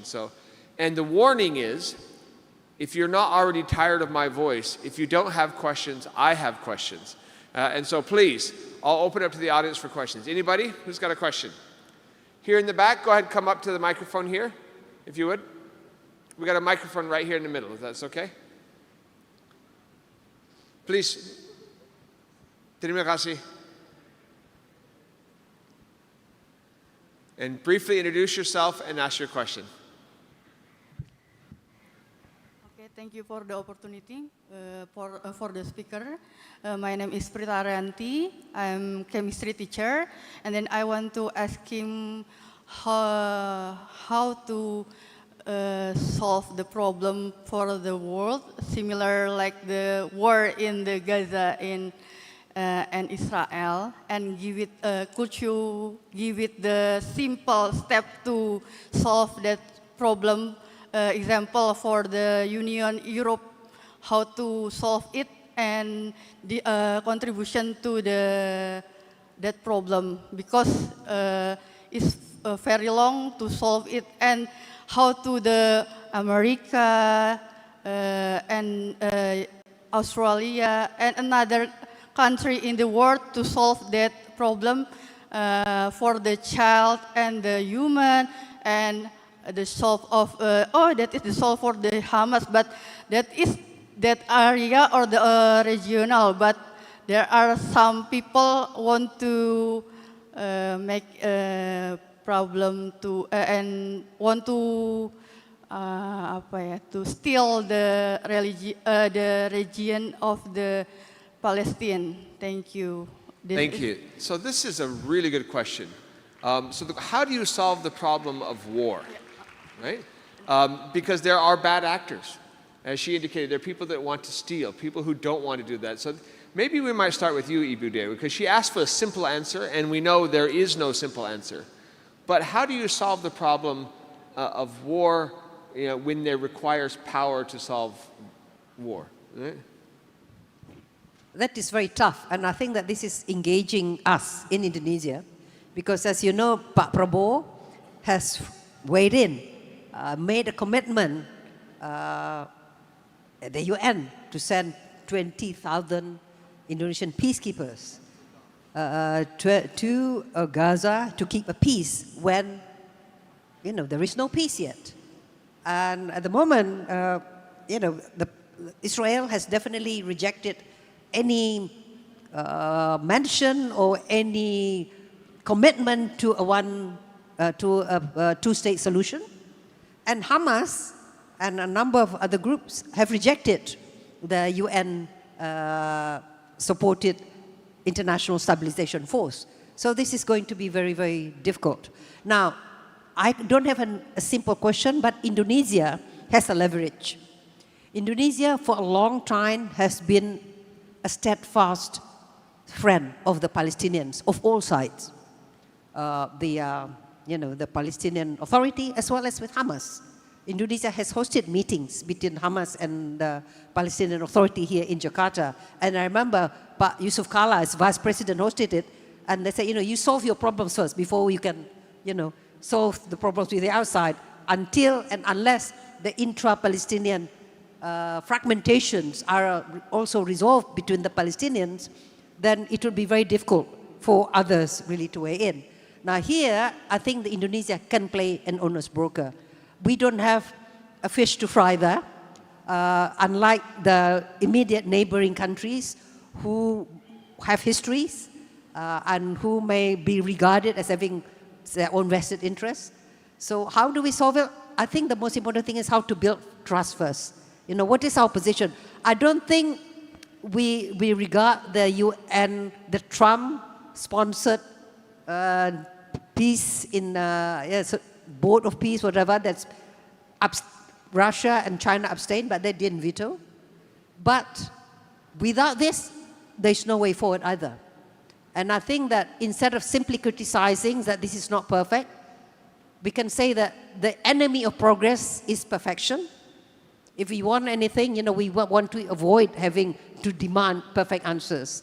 And here, the trusted friends of Palestinians of all sides need to be able to talk to them, and while the trusted friends of Israel need also to talk to Israel and bring, you know, the Hamas and the Israelis to accept the less than perfect way forward. Thank you. A great lesson in life that the enemy of progress is perfection in regards. Bob, I want to turn to you on this too, then I'll come back to you, Henry, in that this is no longer academic for Europeans. We can no longer talk about post-war Europe. There's a war raging in the middle of Europe. And so I wonder if you might take that question to heart, you know, from your perspective. You know, what do we need to do? We thought we'd kind of done it, right? What do we need to do to solve war? And thanks for that question. And I mean, you are a chemistry teacher, I understand, and I wish I had a simple formula. Put these things together and you will never have war again. If we were able to do that, we should have done it a long time ago. I would argue centuries ago. Now, what we learn from what is happening in Gaza, and let me be honest to you here, I'm from the Netherlands. This issue is tearing my country up from the inside. There are diplomats protesting in front of their foreign ministry about it in the Netherlands. There are large-scale protests, the largest since the end of the Cold War, in the Netherlands about this conflict. This is really dividing our country, and it's a very emotional issue. And what we learned from this one is, first of all, impunity breeds more war later down the line. Because there have been different agreements on Gaza before. They were all broken. More atrocities happened, more impunity. The second thing we know is that an unfair agreement will not hold, because it will be resisted by the people affected by it. So just imposing a settlement that is not accepted as legitimate will not hold. And the third thing that I think we learned is there is no way you can solve something like this militarily. Not only shouldn't you do it, because it leads to atrocities and worse, but also it will not work in the longer run. And I think we can take all of those lessons and apply them directly to that major war, Gordon, that you mentioned, that is raging in the heart of Europe, that is really affecting us, and that's Russia's war against Ukraine, where we have the fear in Europe that the same things may happen. An unfair agreement imposed on a country, a military solution, basically a country like Russia being rewarded for military aggression, and an agreement that then will not hold. And these are lessons that we should have learned, because actually if you look at preventing war, the way you end a war really influences the chances of it starting up again. So if you want to end the cycle of violence, if you want to do conflict prevention, something that John and I both worked on quite passionately for large parts of our career, you have to make sure that agreements reached are just and fair. Thank you. Henry, you wanted to add on to this? Yeah, I think this is actually, we should really come back to the UN, you know, to strengthen the UN role on that. I'm very glad to hear President of Indonesia mention that they have 20,000 peacekeeping forces ready, available to deploy. And actually China is the second largest peacekeeping budget contributor in the United Nations, and the largest peacekeeping sending country at the UN. So I think China, I do see the BRICS countries have more roles to play now with this multipolar world, and to maintain the peace should play more important role. For example, China broke the peace deal for Saudis and Iranians. China gathered the 14 Palestinian factions in Beijing to publish the Palestinian Declaration in Beijing. But also, for Mr. Wang Yi said, you know, BRICS countries are one of the best mediators and peacekeepers. So I think if that is necessary, you know, the BRICS countries, India, China, Indonesia, South Africa, Brazil can send in the peacekeeping force for Ukraine or Gaza. I wrote an op-ed at Foreign Policy before Alaska Summit. I said BRICS countries probably can play more important role in keeping the peace. So in that sense, I think we have to come back to the roots of the UN Security Council, where I think one country should not unilaterally veto those peacekeeping plans. So if we can solve that in the future, then we can always send peacekeeping forces of all those countries made of Europe, BRICS, even US, and then let's maintain the peace. So that probably is the direction to go for the future of the peacekeeping of the world. Very good. John? Yeah, if I can just add to this. What we have done in the last 100 years is progress significantly in terms of what we believe should be the case. So already about 100 years ago, the Kellogg-Briand Pact outlawed war as an instrument of foreign policy, in fact. The UN Charter confirmed that 80 years ago, making the use of force to settle disputes unlawful. And I could add many more norms and standards. So we know what should be. I can even say that we know how many of the causes of these conflicts can be resolved through accumulated knowledge of dispute management, conflict resolution, different processes, and so forth. Where we're failing is the effective implementation of these. It's not that we don't know what should be done, we're just not doing it. We talk about the failure of the Security Council and so forth.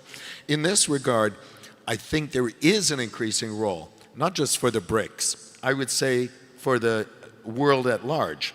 The powers that are exempting themselves, they are significant, I agree with you, but they're not so dominant that they used to be. And I think this needs to be taken into account, and the rest of the world needs to step up. BRICS, Indonesia, it's very good to see. If we talk about peacekeeping, the old system has been overtaken by the new system, and many other actors are now engaged. So my message would be, it's not that we don't know what should be, we actually have the norms, we need to make them effective. Amitav, in your last comments, you kind of hedged a little bit. You said the long-term decline of a unipolar moment and of the West, would lead to a more pluralistic order. And you said, which hopefully will be peaceful. But I'm kind of curious, is absent power, right? Absent power to kind of solve these things, how do you avoid war? Okay. So again, drawing on history, I don't find a lot of evidence that you need a hegemon to prevent war. In fact, evidence has been contrary. If you have a very big power, like a Roman Empire was a very brutal empire. The Greek city-states, on the other hand, they actually were relatively peaceful.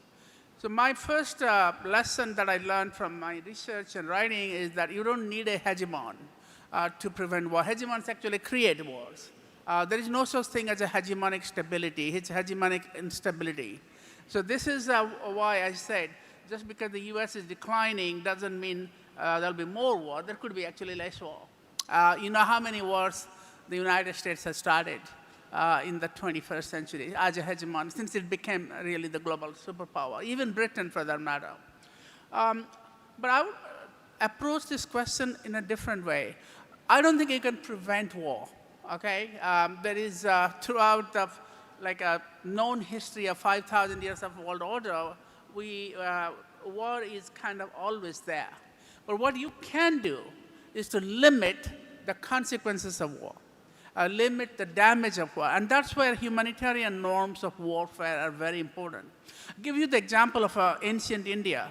It's not a peaceful place. It was a very violent place.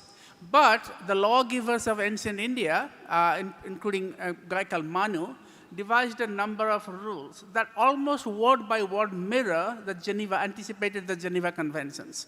So do not strike, do not attack civilians, do not use poisonous weapons, or you can call chemical weapons, but do not use poison in fighting. Do not attack someone who has surrendered, a soldier that has surrendered. Do not kill somebody who is fleeing. There are all these rules are laid out called Code of Manu. Translations are available, and I quote in my book, and the Geneva Conventions reproduce them. I don't think they acknowledge it, but the thing is these rules can come from multiple places, and certainly from the Christian tradition of just war, but Indian tradition of what they call Code of Manu, humanitarian warfare, is possible. Because the Indian lawgivers realize they can't stop warfare, but they can limit the damage, otherwise far more people will die. So just imagine this Israel-Palestinian, Israel-Gaza, the big issue here, the tensions and conflicts were there, but so many rules are broken. Attacking, killing civilians, and making no distinction between civilians and so-called terrorists. So I think there's a complete breakdown of these humanitarian principles of war. And we must, and also the international criminal justice system has to be strengthened. So people like Netanyahu should be treated as war criminals. As, some European countries like Slovenia has forbidden him from coming there. He will not be probably arrested. He goes to Europe. I think we should, until now, the International Criminal Code, which the United States has not signed or ratified, they basically apply it to African countries. Now it's time to apply it to everybody, or at least have a movement calling for that. So that will have some deterrent effect, even if you cannot abolish the principle, abolish warfare completely. You can limit the damage. Thank you, very clear. We've got time, only 5 minutes left, so one quick question. Any quick question? This gentleman right there in the white jacket. And again, please introduce yourself.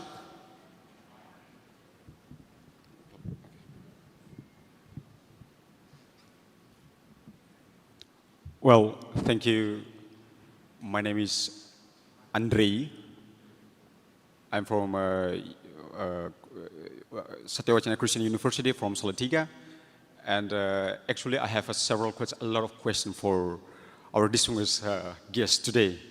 But Mr. Moderator, can I ask more like 3 questions here for now? Is that possible? We've only got 5 minutes left and 5 panelists, okay. so pick your favorite question. Then okay, let's put it this way. We don't know when it will happen, but one thing that's clear right now is, let's say after 10 or maybe 20 or maybe 50 years, there will be, let's say, like one great power in this world. And now we can see that the leading country is China. Maybe I think you agree also with me in this case. So my question to Mr. Henry also, is that like, I'm sorry, like R.G. Collingwood was said, I want to quote something, that the only clue to what man can do is what man has done. So now we see what America do, what USA doing right now, and what USA did right now before. So the question is, if the possibility that China will be the leading country in the world after 50 years or maybe more or maybe less, how can you prevent this to prevent this thing to repeat what that USA did and doing right now? And that is my question. Thank you. That's a really good question. So Amit has done a great job of looking at the history. How do we avoid repeating history if China can only do the things that have been done in the past? So I'm gonna ask you to answer that question, Henry, and then I'm gonna very quickly go to each panelist and ask you in turn just to give a little bit of advice to the future generation here. So Henry, your answer, and then your advice to the future generation. Yeah, thank you, Gordon. Thank you for the question. I think that the China's rise and peaceful rise is really a good contribution to the world. But we can be sure of that China would not follow the past, powers, which they rise on the colonial, on the war basically. But China, thrives on the internal development. And then you look at the DNA, 5,000 years of history of China. China is largely a middle kingdom, And then even in the Ming Dynasty, we had the Marshal Zheng He, expedition 7 times out of China. They haven't really conquered or occupied any places. So in the DNA, they don't have the expansionist mode there. And also, Confucius said, if your parents are alive, don't travel far away. So the agriculture of cultivating the land along the Yangtze River and the Yellow River have kept the Chinese people in its own land, and then they never really invaded any other countries, not hordes on the nation or Norman and like Mongolians. So you can be assured of the culture of China is a peaceful culture, and that is really get along. And Confucius said, peace is the most important thing. And so I think, if that happens, that would be fine. For example, China now is leading the green globalization now. I mean, UK lead the industrial revolution, and US lead the digital internet revolution. China is now leading the green revolution. So that is really going to be the contributing to the world. So I think that you can be assured of that China will be really a peacemaker. You should not worry about. Okay, your advice for the future generations. Real quickly, if you have just a short sentence. You, Henry, we'll start with you, Henry. If you're looking at this young group here, what do you think they should be focusing on 10, 20 My years? advice for these great young people is that you should have a global vision and local action. So basically, go localization, global vision and local action. So have a global vision of the world. We are getting very small now, but do it locally and starting the globalization process with your friends and everybody, and then that would make a contribution to this global vision of the world. All right, Bob, we'll go to you next. What's your advice? Yeah, I'd like to end with a quote from Pak Dino that is on the wall in the FPCI, and I think it's the sentence I'm going to take home with me most, and it is, if you believe in nothing and stand up for nothing, then you will achieve nothing and you will become nothing. So really the advice to the students, as a former student of international relations, don't be cynical, don't despair, don't give up. We at Klingendahl Institute have trained many generations of Indonesian diplomats in The Hague. I'm really looking forward to seeing some of you in The Hague. Thank you. Very good. John, over to you. Well, I think you have, in your generation, an amazing capacity to imagine and reach and achieve in your generation, unprecedented of past generations. I could not imagine a cell phone. I read yesterday that some scientists in Korea have now created a capacity for humans to regenerate teeth. So apparently we won't need dentures. We can grow teeth. That was not supposed to be possible, but now it's possible. So I encourage you to dare to imagine not only a peaceful world, but a prosperous world, a world that's just and has the capacity for universal fulfillment for everyone, everywhere. This is within grasp. We have the resources to feed the world, to create an opportunity for all your skills, talents, and your aspirations to be fulfilled. But you must dare to imagine and reach.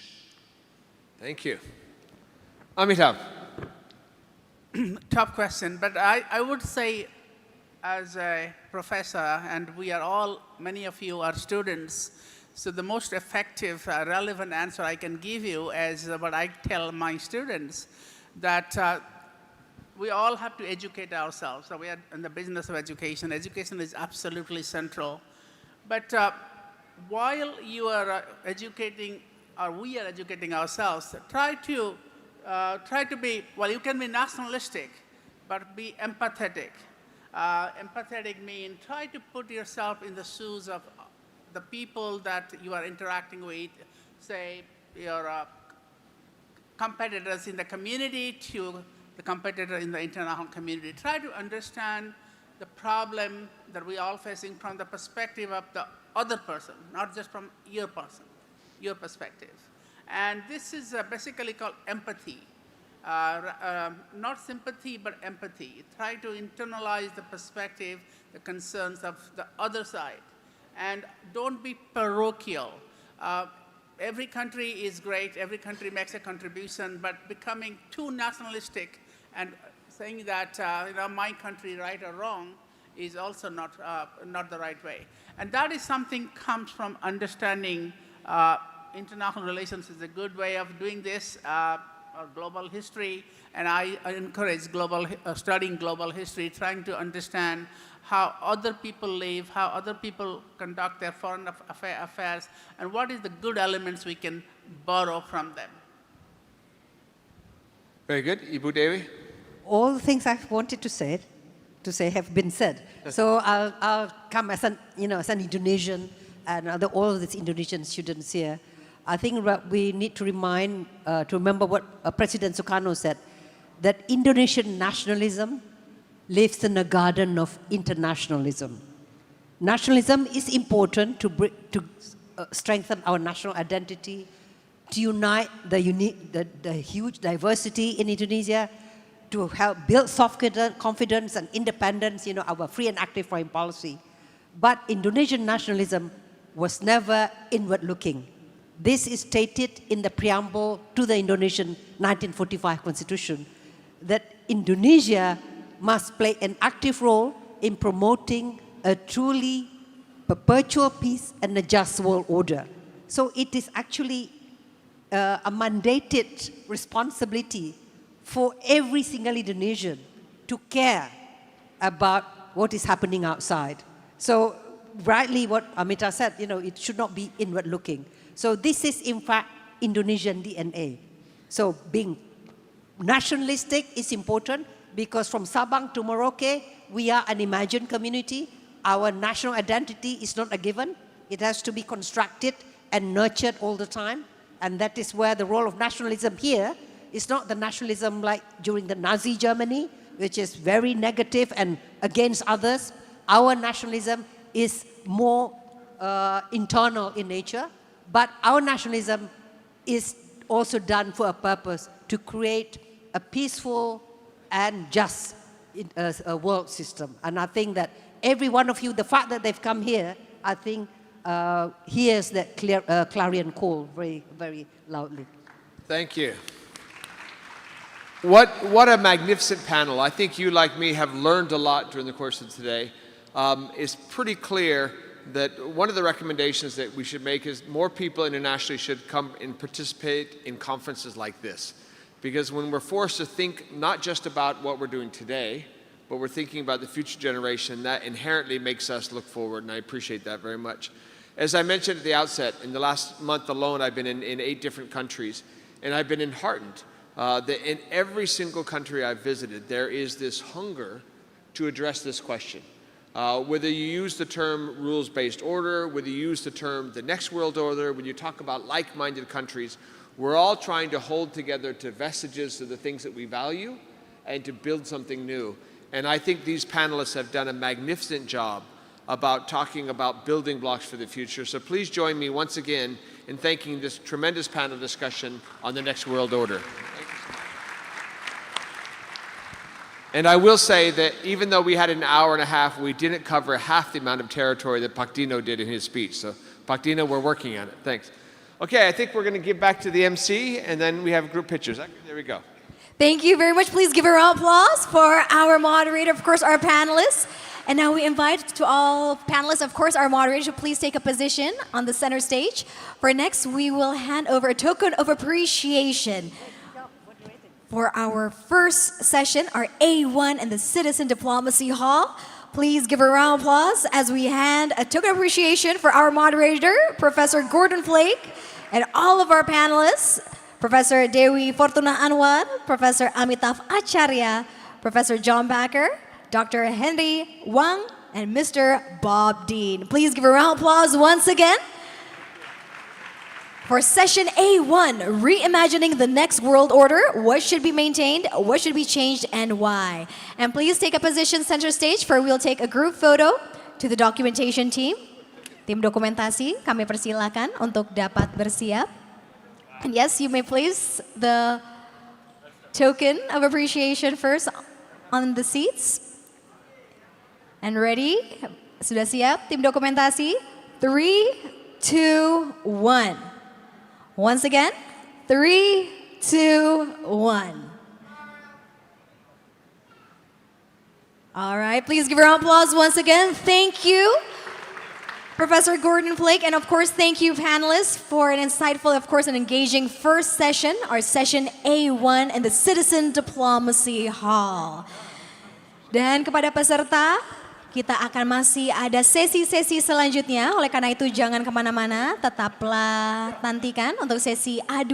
We will have more sessions this afternoon, session A2. And of course, once again, we'll reconvene here in the Citizen Diplomacy Hall at 13:45 or 1:45 p.m. for our next session with His Excellency Dr. Haji Agus Harimurti Yudhoyono, Executive Director of the Yudhoyono Institute and Coordinating Minister for Infrastructure and Regional Development. So once again, remember to reconvene here at 1:45 p.m. Thank you. Halo. Bla bla bla. Pokoknya saya nggak mau bla bla bla. Apa harus bla bla bla? Bla bla bla ya bla bla bla. Nih, bla bla. Bla bla bla, beratku nambah. Karena hidup kebanyakan bla bla, kami hapus label official store, mall, atau bla bla lain. Di Blibli, semua pasti ori dari seller resmi. No bla bla di Blibli.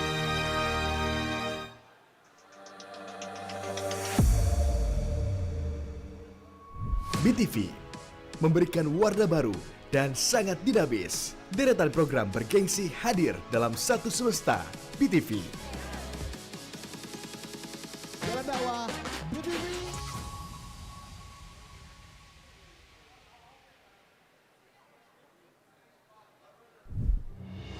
Kebakaran melanda permukiman warga di Jalan Jembatan Besi 9. Anda menyaksikan breaking news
feeling amazing.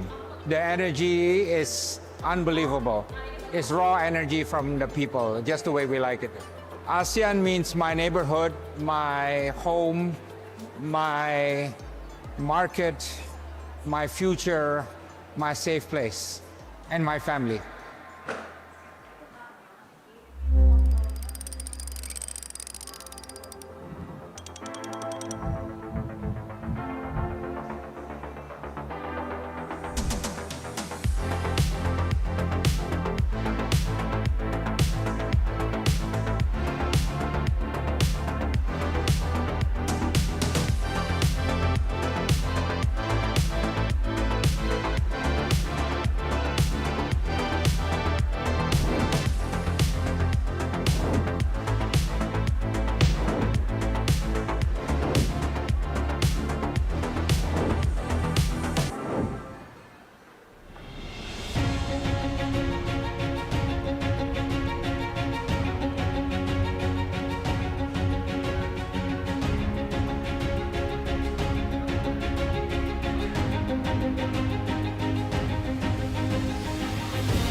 Welcome to the largest civil society gathering in ASEAN's history. We envision that civil society organizations can be independent drivers of ASEAN community of the world. And this is why we are convening this ASEAN for the People's Conference.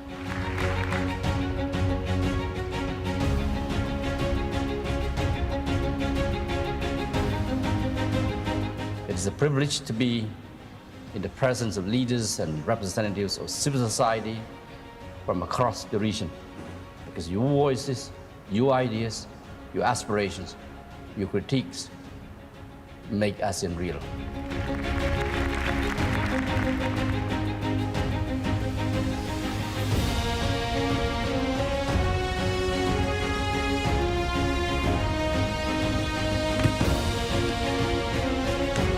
Because we want to be able to see ASEAN in the next 60 years as centrality, unity, relevancy, and credibility. And that's when ASEAN matters to the youth.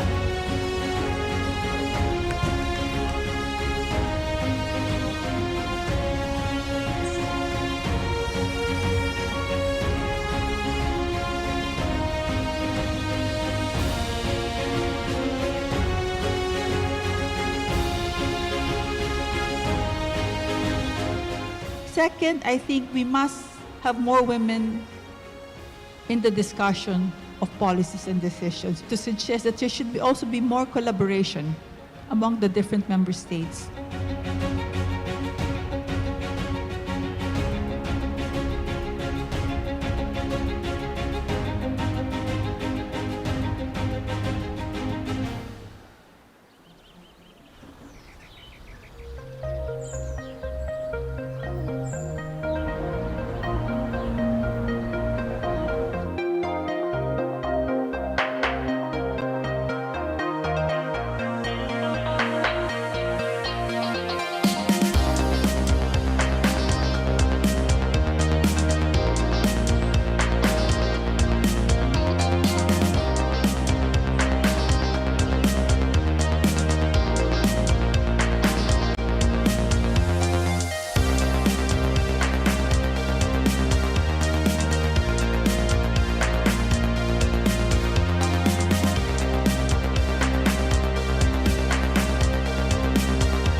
Amazing to be here. Since this is the last day, it's a little bit sad. ASEAN to me is home. That's where we live, side by side in harmony. For me, ASEAN means collaboration. I believe that together we will be stronger.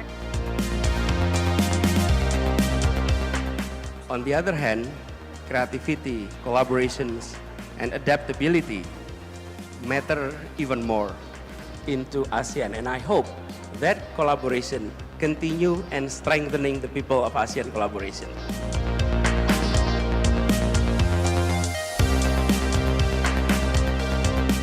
Ultimate regionalism, that we support each other regardless of our national identity. And ASEAN leaders need to start trusting each other, just as civil society is already trusting and working across these kinds of boundaries.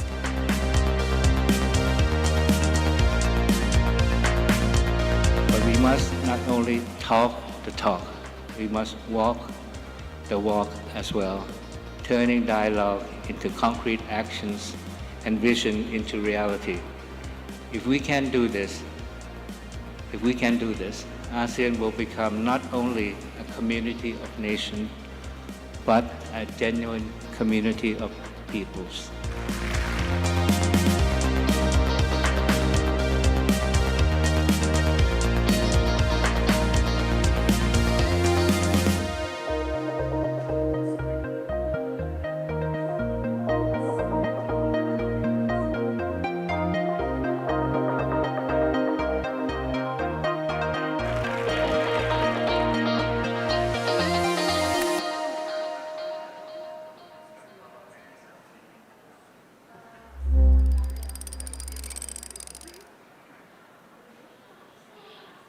Indonesia made bold promises on the world stage. Let's revisit what was said at the UN General Assembly.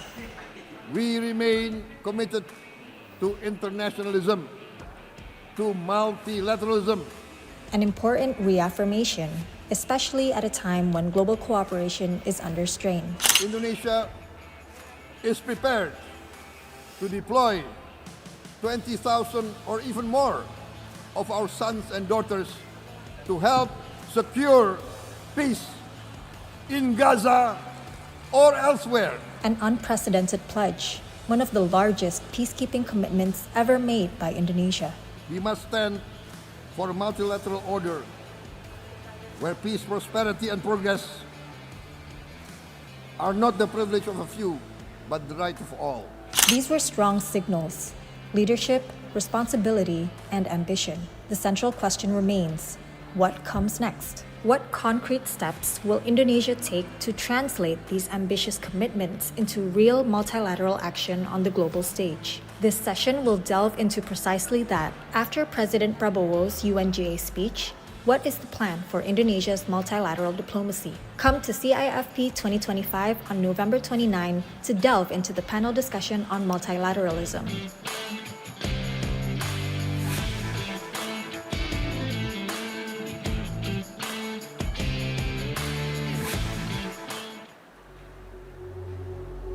In a world overflowing with information, everyone's chasing virality. But virality doesn't last. It fades as quickly as it comes. That's why Unexplained exists, to go against the mainstream, to question the official narrative, something that's becoming rare today. Unexplained, explaining the unexplained.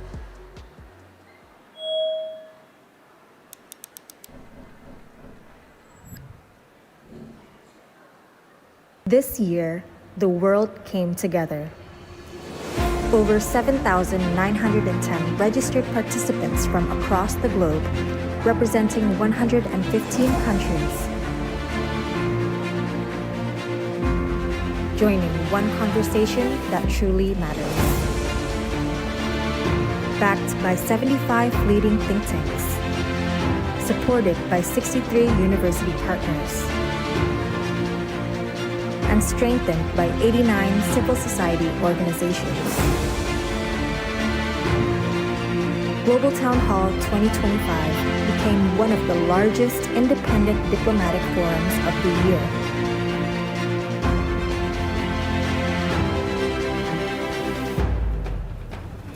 For 11 hours, ideas collided, solutions emerged, and voices from every corner of the world shape the dialogue for our shared future.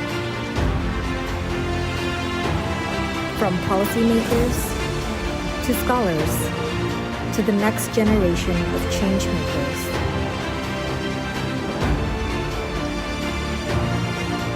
This is where global conversation becomes global action. Thank you for being part of this movement, Global Town Hall 2025.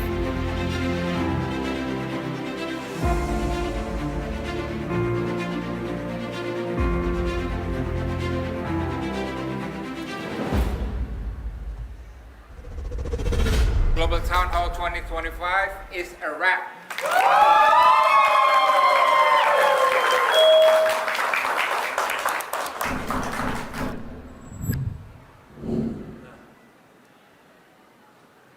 Since the dawn of the 21st century, Western primacy over the world order has been increasingly challenged. Social unrests, political polarization, and the rise of other great powers all threaten to unravel it. What would this mean for the stability of the world order? Surveying 5,000 years of global history, political scientist Amitav Acharya shows that the world order long predates the West and will persist. Moving across ancient civilizations and into the present, join us as Professor Amitav Acharya discusses his latest book showing humanitarian values, economic interdependence, and rules of interstate conduct have emerged across the globe throughout history. Hear from the author himself and get an exclusive signed copy of his latest book, The Once and Future World Order: Why Global Civilization Will Survive the Decline of the West. Don't miss it.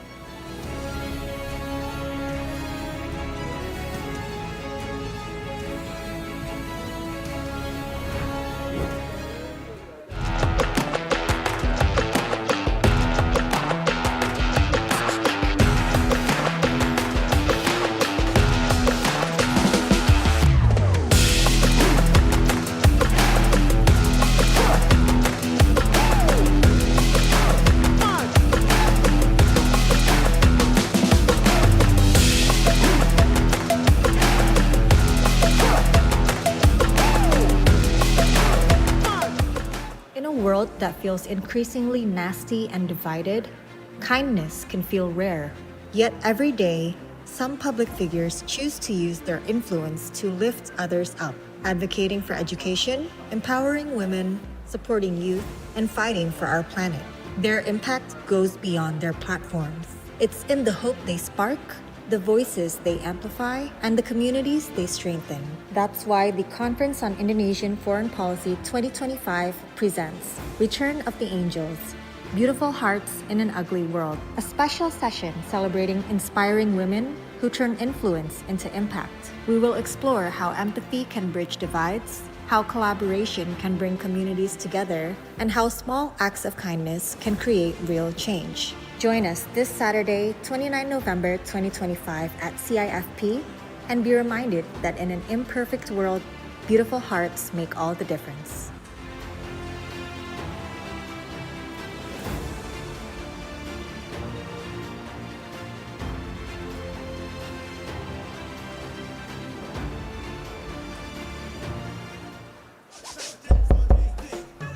Teman Antara, acara ini diliput oleh kantor berita Antara. Untuk baca beritanya, kamu bisa klik link antaranews.com dan antarafoto.com.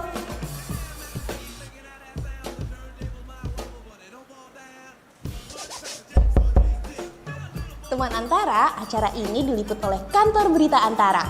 Untuk baca beritanya, kamu bisa klik link antaranews.com dan antarafoto.com.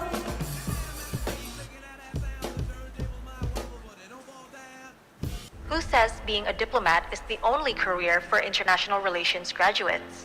From policy researcher and analyst to journalist, from NGO to multinational corporations, from public service to private sector, from being an entrepreneur to being an artist. We have international relations graduates across all sectors today.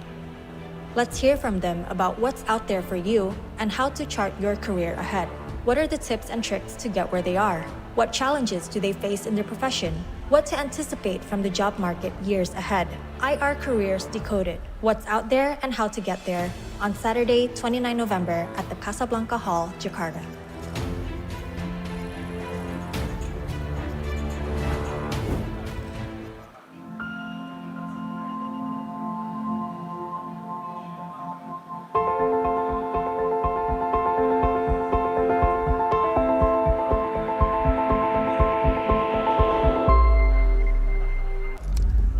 timbul rasa tidak adil. Kenapa Aceh yang kaya itu sumber daya alam, tapi tidak dinikmati oleh orang Aceh. Itu sebabnya orang Aceh marah, timbul kelompok perlawanan, ingin merdeka. Ada semacam ajaran klasik, mungkin mitos, bahwa menghadapi separatisme hanya ada satu cara, menumpas separatisme itu dengan cara militer. Sasaran utamamu adalah kekuatan bersenjata separatis gang. Well, as you know, it is the Indonesia's wish to continue the war on the enemies.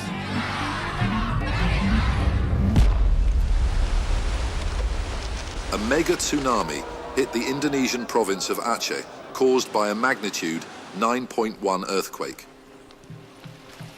Saya bilang sama ini Anda harus selesai 6 bulan.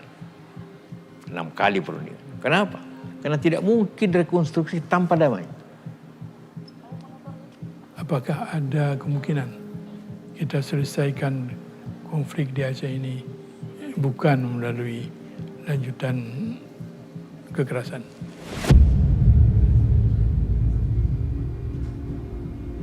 And then we never see each other, face to face since the last day. So I think this meeting is quite fruitful. Nothing is agreed before everything is agreed. Air matamu cukup di Jakarta, jangan bawa ke meja perundingan. Itu tidak benar caranya begitu ditangkap. Kami tidak mau pihak Jakarta memberi kepada kami, itu punya kami. Lebih bagus perang aja langsung. Penuh dengan bitter. Intens sekali itu perundingan itu. Berhenti memberontak, turunkan senjatamu. Jadi saya dengan tegas saya tolak. Kalau di awal ada pro kontra, susah berunding. Orang GAM mengatakan tidak perlu emosional di sini. Menyelesaikan masalah Aceh secara damai itu bisa disebut mission impossible.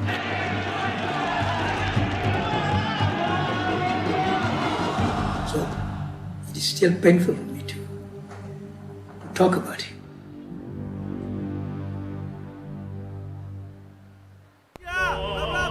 Halo, bla bla bla. Pokoknya saya nggak mau bla bla bla. Papa harus bla bla bla. Bla bla bla ya bla bla bla. Nih, bla bla. Bla bla bla, beratku nambah. Karena hidup kebanyakan bla bla, kami hapus label official store, mall, atau bla bla lain. Di Blibli, semua pasti ori dari seller resmi. No bla bla di Blibli.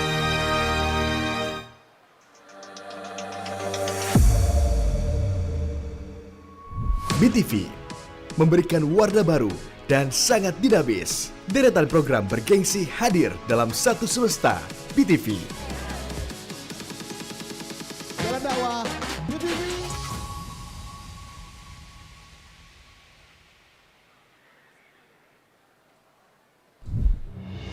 Kebakaran melanda permukiman warga di Jalan Jembatan Besi 9. Anda menyaksikan breaking news. Sebelumnya memang aksi unjuk rasa.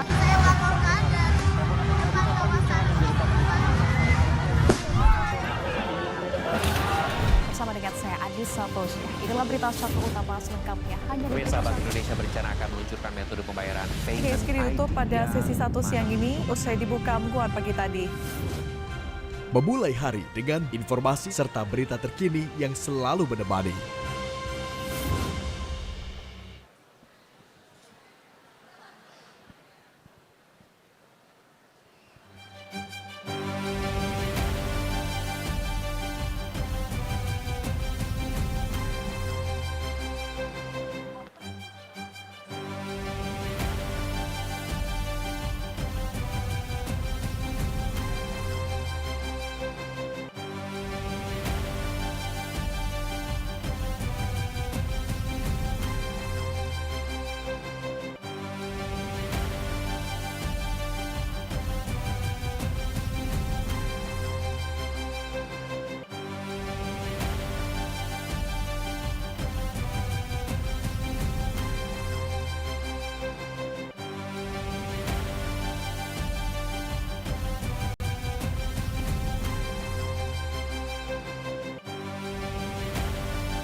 Hadirin dimohon berdiri, kami ucapkan selamat datang kepada His Excellency Dr. Agus Harimurti Yudhoyono MSc MPA MA, Menteri Koordinator Bidang Infrastruktur dan Pembangunan Kewilayahan Republik Indonesia dan Direktur Eksekutif The Yudhoyono Institute.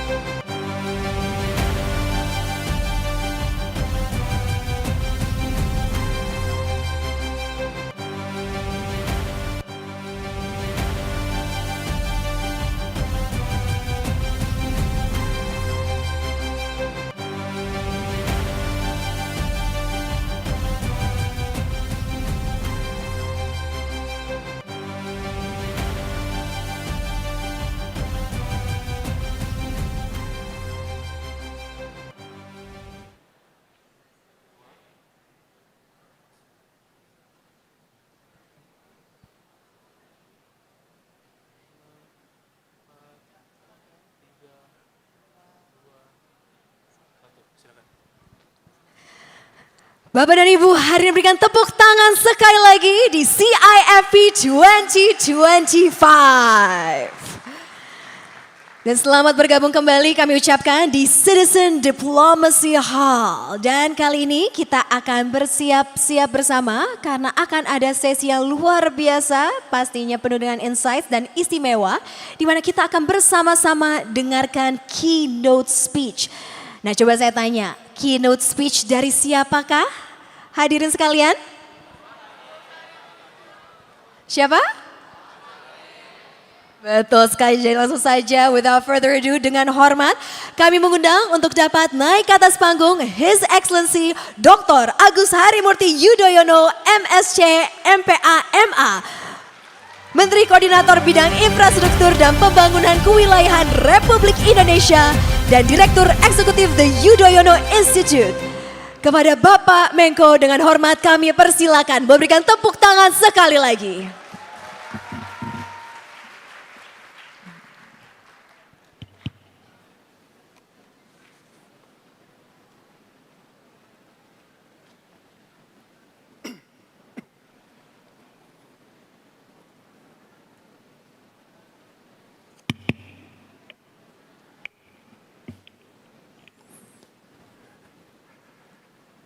Assalamualaikum warahmatullahi wabarakatuh. Selamat siang dan salam sejahtera untuk kita semua. Shalom, Om Swastiastu, Namo Buddhaya, salam kebajikan.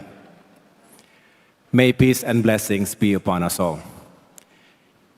Yang saya hormati dan banggakan, founder dan chairman dari FPCI, berikan tepuk tangan kepada Dr. Dino Patijalal. Bersama istri tercinta Mbak Rosa Patijalal. Profesor Dewi Fortuna Anwar yang saya hormati dan banggakan pula. Di sini hadir para tokoh, excellencies, ambassadors of foreign countries to the Republic of Indonesia, dan juga di sini hadir para kalangan akademisi dan tentunya generasi muda, mahasiswa-mahasiswi yang saya cinta dan banggakan. Apa kabar semuanya? Baik. Pak Dino, kalau saya diizinkan, boleh tidak saya sambil berjalan, boleh? Boleh. Sambil turun boleh? Boleh.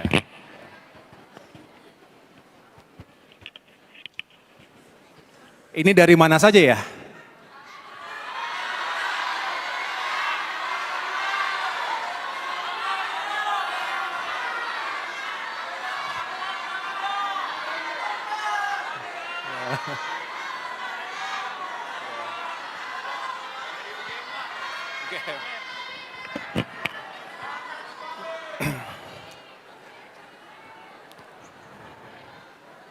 Teman-teman yang saya banggakan, sebelum kita memulai sesi ini, marilah sejenak kita memanjatkan doa terbaik sekaligus dari ruangan ini, dari Jakarta, marilah kita memberikan support, moral support, dan juga dukungan dalam bentuk apapun untuk saudara-saudara kita yang tengah menghadapi bencana alam yang besar di Aceh, Sumatera Utara, dan juga Sumatera Barat.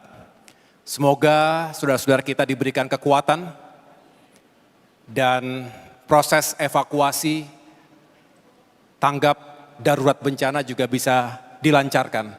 Hari ini kita menghadapi sebuah bencana yang memang harus kita antisipasi. Kita ingin Indonesia tentunya semakin aman dari segala bentuk ancaman bencana alam. Tapi takdir kita berada di rings of fire dan juga ada tropical cyclone yang telah menghantam 3 provinsi tadi. Mudah-mudahan saudara-saudara kita diberikan kekuatan dan keselamatan. Izinkan saya juga melaporkan di forum ini bahwa daerah yang terdampak bencana sudah dipetakan. Sejumlah titik longsor, banjir bandang, dan juga sampai dengan hari ini terjadi extreme weather yang telah mengakibatkan korban jiwa. Tercatat 174 orang meninggal, puluhan masih hilang, dan bisa dikatakan 12.000 lebih kepala keluarga mengungsi. Dan sekali lagi ini butuh doa dan dukungan dari kita semuanya. Pemerintah tidak tinggal diam tentunya di tengah-tengah keterbatasan dan kesulitan untuk masuk ke lokasi bencana. Paling tidak Badan Nasional Penanggulangan Bencana, BNPB, BPBD, dan jajaran pemerintah baik pusat maupun daerah, termasuk kami yang saat ini juga mencoba mendorong alat-alat berat untuk evakuasi cepat melalui Kementerian Pekerjaan Umum, ini masih terus bekerja pagi siang malam. Tapi tidak mudah, mudah-mudahan bantuan logistik apakah medical maupun juga makanan termasuk pakaian bisa segera tiba ke para pengungsi dan masyarakat yang survive di tengah-tengah bencana tersebut. Marikah kita doakan yang terbaik untuk saudara-saudara kita tadi. Baik, saya tentu mengucapkan terima kasih sekali lagi kepada Pak Dino dan teman-teman dari FPCI dan mengucapkan sekaligus selamat atas terselenggaranya konferensi ini. Mudah-mudahan ini menjadi platform yang terus maju dan berkembang. Ini sudah ke-11 saya dengar tadi dan menjadi melting pot dari berbagai stakeholders dan kalangan masyarakat, termasuk generasi muda yang hadir banyak hari ini. Saya ingin mengenang sebelum saya masuk. Saya mengenal Pak Dino sudah lebih dari 20 tahun. Pak Dino ini bisa dikatakan salah satu mentor saya. Jadi seorang diplomat ulung dengan track record yang luar biasa, seorang akademisi, seorang yang memiliki jangkauan ke depan, yang visioner. Oleh karena itu saya cukup rajin untuk berkolaborasi. Masih ingat Mas Dino, pertama kali saya hadir di acara Futurology 2011, kemudian 2012, lalu ada acara Super Mentor, lalu ada acara Net Zero Summit, dan kita juga pernah berkolaborasi bersama the Yudhoyono Institute dan Club de Madrid di Berlin Policy Dialogue. Membicarakan masa depan Indonesia, masa depan dunia untuk kita semuanya. Jadi saya selalu merasa terhormat, selalu bangga untuk bisa hadir bersama Pak Dino dan teman-teman FPCI. Tepuk tangan untuk FPCI. Sesuai dengan tema besar hari ini, The Next World Order. Kita selalu bertanya, selalu dihantui, kadang malam sulit tidur ketika melihat headlines di berbagai media, dalam dan luar negeri, yang menghadirkan rasa cemas. Ada ketegangan, ada banyak kejutan, di sana sini penuh dengan ketidakpastian. Dunia terus bergerak, terus berubah. Di mana Indonesia dan kemana kita harus bergerak? Jangan kemudian kita menjadi penonton. Tadi saya mendengar pidato kunci dari Pak Dino, bahwa kita harus menjadi arsitek dari masa depan kita sendiri. Jangan jadi spectator, Tidak cukup kita menjadi penonton di pinggiran. Kita harus menjadi arsitek yang aktif menyusun strategi sekaligus membentuk masa depan kita dan dunia.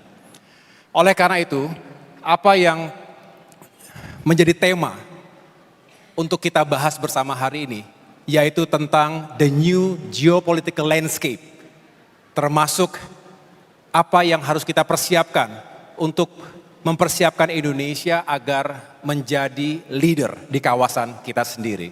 Jadi rethinking strategic craft, kemudian juga kita berbicara tentang regional architecture, multilateral architecture, dan terakhir how we can elevate our game. Supaya kita naik kelas, supaya kita bisa menjadi pemimpin dan pemenang. Ada 4 agenda yang ingin saya sampaikan. Yang pertama, mari kita melihat sedikit sejarah ke belakang. The world that we inherited. Dunia yang kita warisi. Lalu kita bergerak melihat, memetakan dunia hari ini. Setelah itu, apa saja yang menjadi permasalahan dan tantangan yang harus kita jawab, yang harus kita antisipasi. Dan yang terakhir, kita membicarakan masa depan. The future we must build together. Mari kita masuk bagian yang pertama. Kita mungkin tidak semuanya familiar dengan apa yang terjadi di masa lalu. Saya sendiri kelahiran 1978, artinya tidak terlalu paham apa yang terjadi di tahun 45, 65. Itu adalah generasi orang tua kita atau kakek kita. Tapi paling tidak, bagi pecinta hubungan internasional seperti yang hadir hari ini, tentu juga adalah pencinta sejarah. Sejarah dunia, sejarah Indonesia. Mari kita lihat dunia dulu dan hingga hari ini. Ketika Perang Dunia berakhir di tahun 1945 dengan dijatuhkannya bom atom di Hiroshima dan Nagasaki. Kemudian seolah dunia masuk ke dalam sebuah rezim baru. Sebuah rezim di mana terbelahnya antara dunia timur melawan dunia barat. Bipolar, rezim bipolar ini meniscayakan pertentangan ideologi antara komunisme dengan liberalisme. Antara Amerika Serikat dengan aliansi baratnya bersama dengan NATO dan blok timur yaitu Soviet, Uni Soviet dengan blok Pakta Warsawanya. Ini petanya, terbagi 2, Barat melawan Timur. Berlangsung hingga pada saatnya terjadilah sebuah momentum yang juga menjadi game changer di dunia. Yaitu rontok atau robohnya tembok Berlin di tahun 1989. Mengakhiri Perang Dingin. Ketika Perang Dingin terjadi, maka hari-hari kita mendengar ancaman satu sama lain. Ada nuclear threats yang mengancam setiap saat. Ada perlombaan bersenjata, arms race antara Amerika dengan Soviet dan sekutu-sekutunya. Dan juga pertentangan ideologi yang keras antara liberalisme dan komunisme termasuk tentang demokrasi. Nah, ketika tembok Berlin runtuh, maka itu semua telah membangun sebuah tesis baru. Bahkan ditulis oleh sejumlah pemikir strategis yang dikenal sebagai end of history. Francis Fukuyama, Mas Dino, terakhir kita di Palo Alto setelah acara dengan Stanford, kita berdiskusi 2,5 jam dengan Francis Fukuyama. The end of history. Ia mengatakan bahwa setelah Perang Dingin berakhir, maka sudahlah selesai. Demokrasi yang menang, liberalisme menang, kapitalisme menang. Sudah tidak ada lagi perdebatan. Kemudian Samuel Huntington, ini juga menulis Clash of Civilization. Dengan berakhirnya Perang Dingin di akhir 1990-an, maka perang ke depan tidak akan lagi antara ideologi, tidak lagi antar blok, tetapi antar identitas dan juga peradaban. Dan terakhir, ada penulis realis seperti John Mersheimer mengatakan bahwa sesungguhnya ini adalah kompetisi yang tidak akan pernah berhenti. Nah, oleh karena itu, kita tentunya patut mengingat sejarah ini akan menentukan kondisi kita hari ini. Ketika ini dianggap semua menang, maka seolah-olah yang berkuasa adalah Amerika selama sekian puluh tahun. The unipolar regime, the only superpower in the world.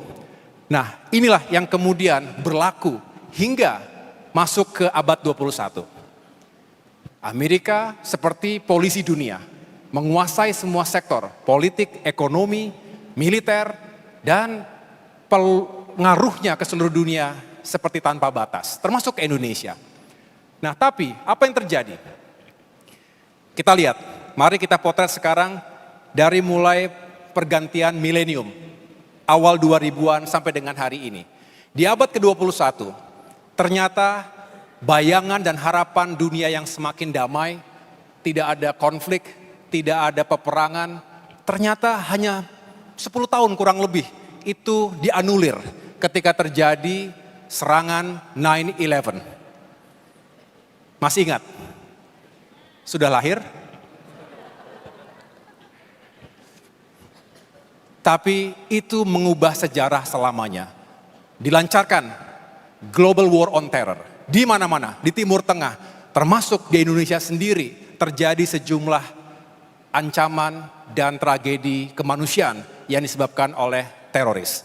Ini yang kemudian juga mengganggu stabilitas dan landscape politik dunia. Di bidang ekonomi juga sangat dinamis. Ada krisis ekonomi global tahun 2008. Dan banyak lagi hal lain, kemajuan termasuk juga pandemi yang belum lama ini kita lewati bersama. Teman-teman sekalian, hari ini pun kita masih lihat dan menyaksikan ketegangan geopolitik di berbagai penjuru dunia. Perang terjadi.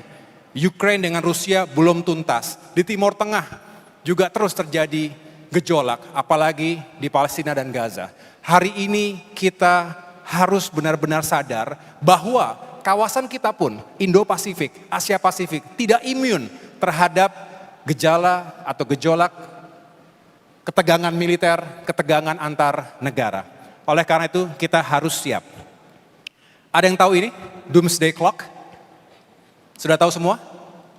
Ada mahasiswa hubungan internasional di sini? Semua. Doomsday Clock. Ada yang tahu? Angkat tangan silakan. Silakan.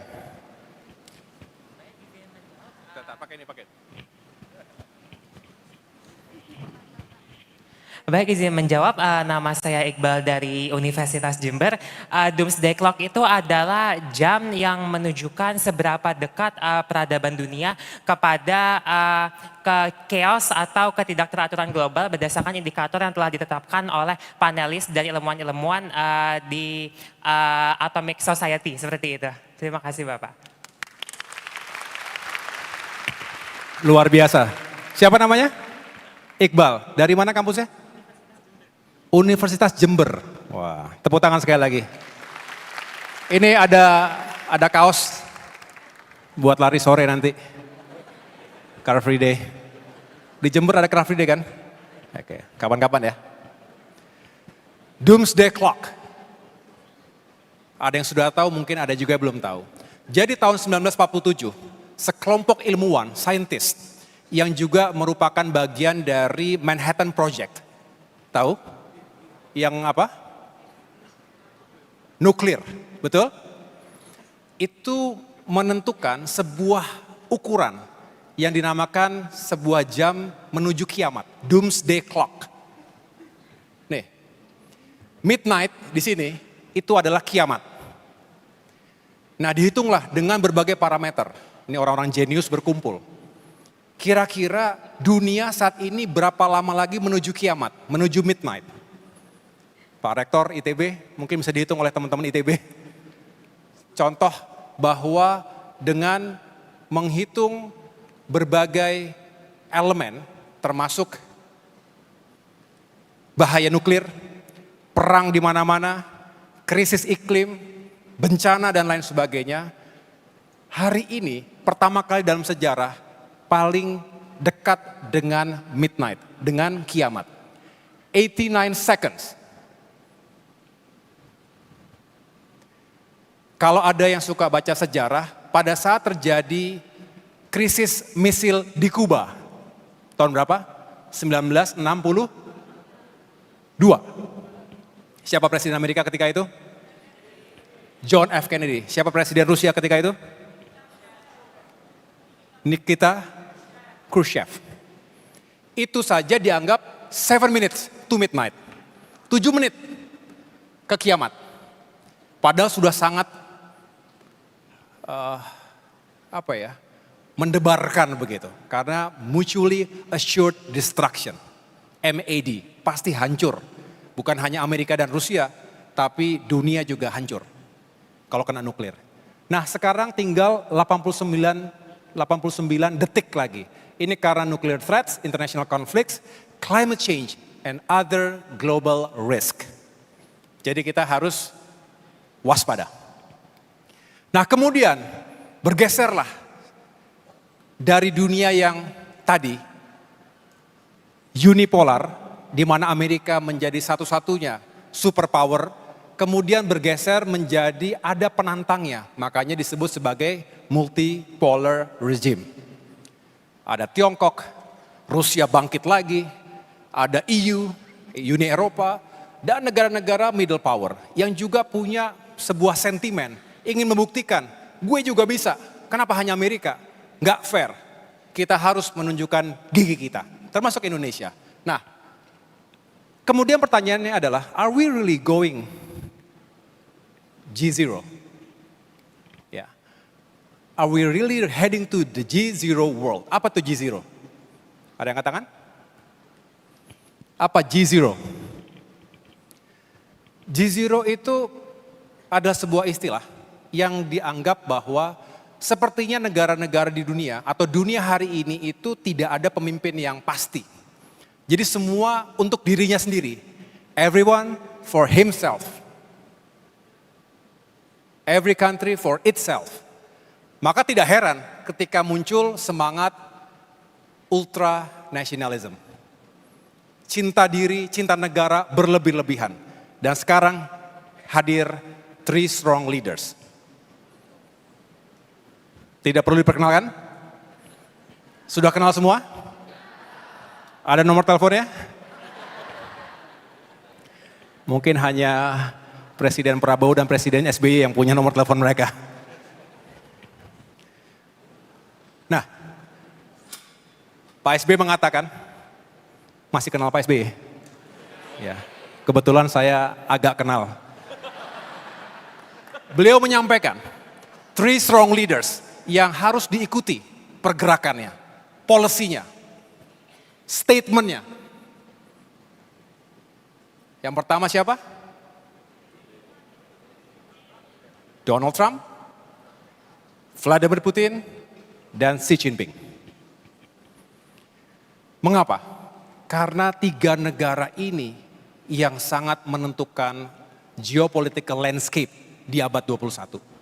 Sudah terasa dan akan semakin terasa. Walaupun tadi saya dengar-dengar speech-nya Pak Dino, never again Amerika setelah Trump akan bisa menghadirkan kekuatan yang menjadi hegemoni. Baik secara politik maupun pengaruh lainnya. Kita lihat mengapa? Pasti Pak Dino sebagai mantan duta besar Amerika Serikat punya pengalaman panjang karena Amerika adalah negara demokrasi. Pada akhirnya Trump akan berakhir. Pada akhirnya ada checks and balance, ada political process baru yang akan menentukan masa depan Amerika ke depan. Tapi Rusia dan Tiongkok berbeda. Punya sistem politik yang berbeda. Sehingga these strong leaders tentunya punya pengaruh yang luar biasa dan panjang sekali. Oleh karena itu kita harus ikuti dengan baik. Nah, pertanyaannya bukan di situ. Should we pick sides? Ada yang mau menjawab? Ini ada teropong, satu melihat ke timur ada Tiongkok, satu melihat ke barat ada Amerika Serikat. Dan katanya kita sekarang hidup dalam era Cold War 2.0. Setuju atau tidak? Atau ada yang mengatakan warm peace. I think you coined the term ya. Warm peace. Remember? Hot peace. Hot peace now.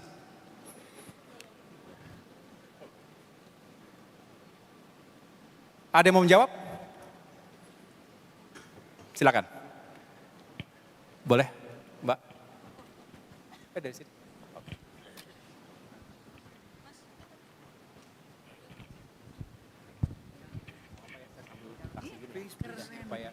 Ya, halo, kenalan dulu ya. Nama saya Fazril dari jurusan HI Binus University. Binus? Ya. Oke. Apa tadi pertanyaannya, boleh diulang? Oh, sorry. Untuk should we pick sides? Yes. Karena kalau antara ini dengan ini? Iya, pilih sisi yang di China. Karena kan apalagi sekarang Indonesia kan sudah masuk bagian dari BRICS ya. Dan BRICS, yes. Dan sudah membuat mata uangnya sendiri, itu rencana dari BRICS juga kan. Jadi kita berada hidup di new hegemony-nya China. Apalagi Indonesia sudah melakukan diplomasi dengan China, baik dari sisi secara ekonomi. Contohnya kayak kereta cepat ya, salah satunya. Oke. Ya. Tepuk tangan.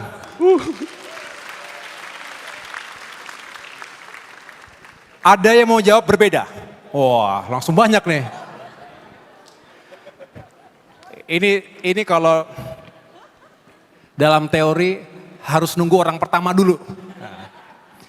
Sebentar, saya ingin dengar suara perempuan, belum ada suara perempuan tadi. Mana yang perempuan? Oh ini, boleh. Berbeda atau sama? Berbeda, oke. Assalamualaikum, saya Desi Alama dari SMA Yupentek 1 Tangerang. Oh, SMA? Ya. Wow.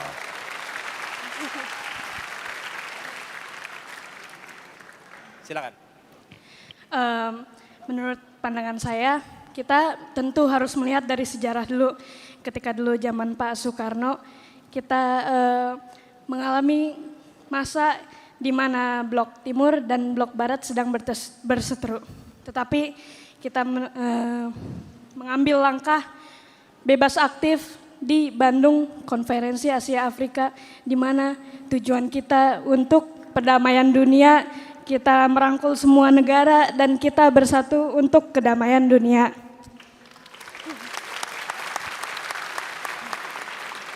Dan menurut saya, jika kita pick sides, if it's either China or America, we don't know the future of the geopolitics. Either we fall with China or either we fall with America. We should pick none of them. We should pick peace. We should pick prosperity.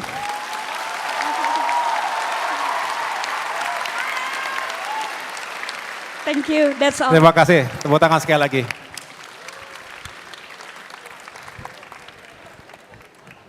Ini nggak ada yang bela Amerika nih. Dubes Amerika gimana?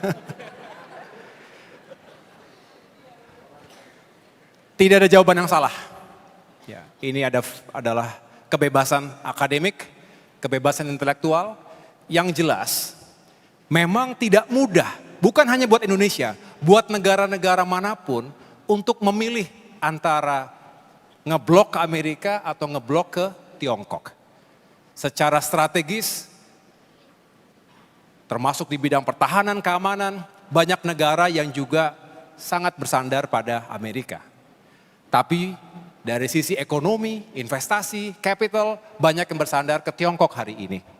Jadi kita lebih baik kembali kepada spirit dari free and active foreign policy. Bebas aktif bukan berarti tidak punya prinsip, bukan berarti tidak punya pilihan. Justru that is our choice untuk berada di antara pilihan-pilihan tadi, menavigasi peluang dan tantangannya. Kita juga punya semangat all direction foreign policy, ke semua arah.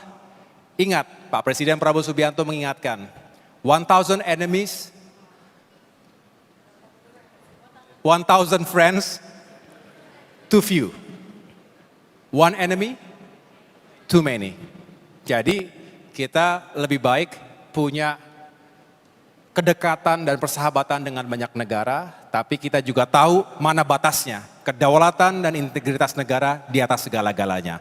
Kita juga bisa Indonesia first, dan harus Indonesia first, tetapi yang bertanggung jawab, karena dunia kita bukan hanya urusan diri kita, tapi juga urusan banyak negara dan bangsa lainnya. Oke, ini yang terjadi. Mengapa berbedanya Cold War dulu dengan sekarang? Karena interdependensi, utamanya urusan ekonomi antara Barat dan Timur, Amerika dan Tiongkok sangat berbeda dibandingkan hubungan Amerika dengan Rusia ketika itu. Kita tahu bahwa perang tarif, perang dagang termasuk juga global supply chain sangat dinamis belakangan ini. Karena semuanya berusaha untuk mengambil peran yang lebih strategis dan pengaruh yang lebih besar secara ekonomi dan politik. Baik, sekarang kita ingin kritis. Boleh kritis ini ya. Bahwa hari ini kita melihat ada ketidakadilan. Ada masalah dengan global institutions and the crisis of legitimacy. Siapa? United Nations. Perserikatan bangsa-bangsa. Mengapa? Ini produk pasca perang dunia.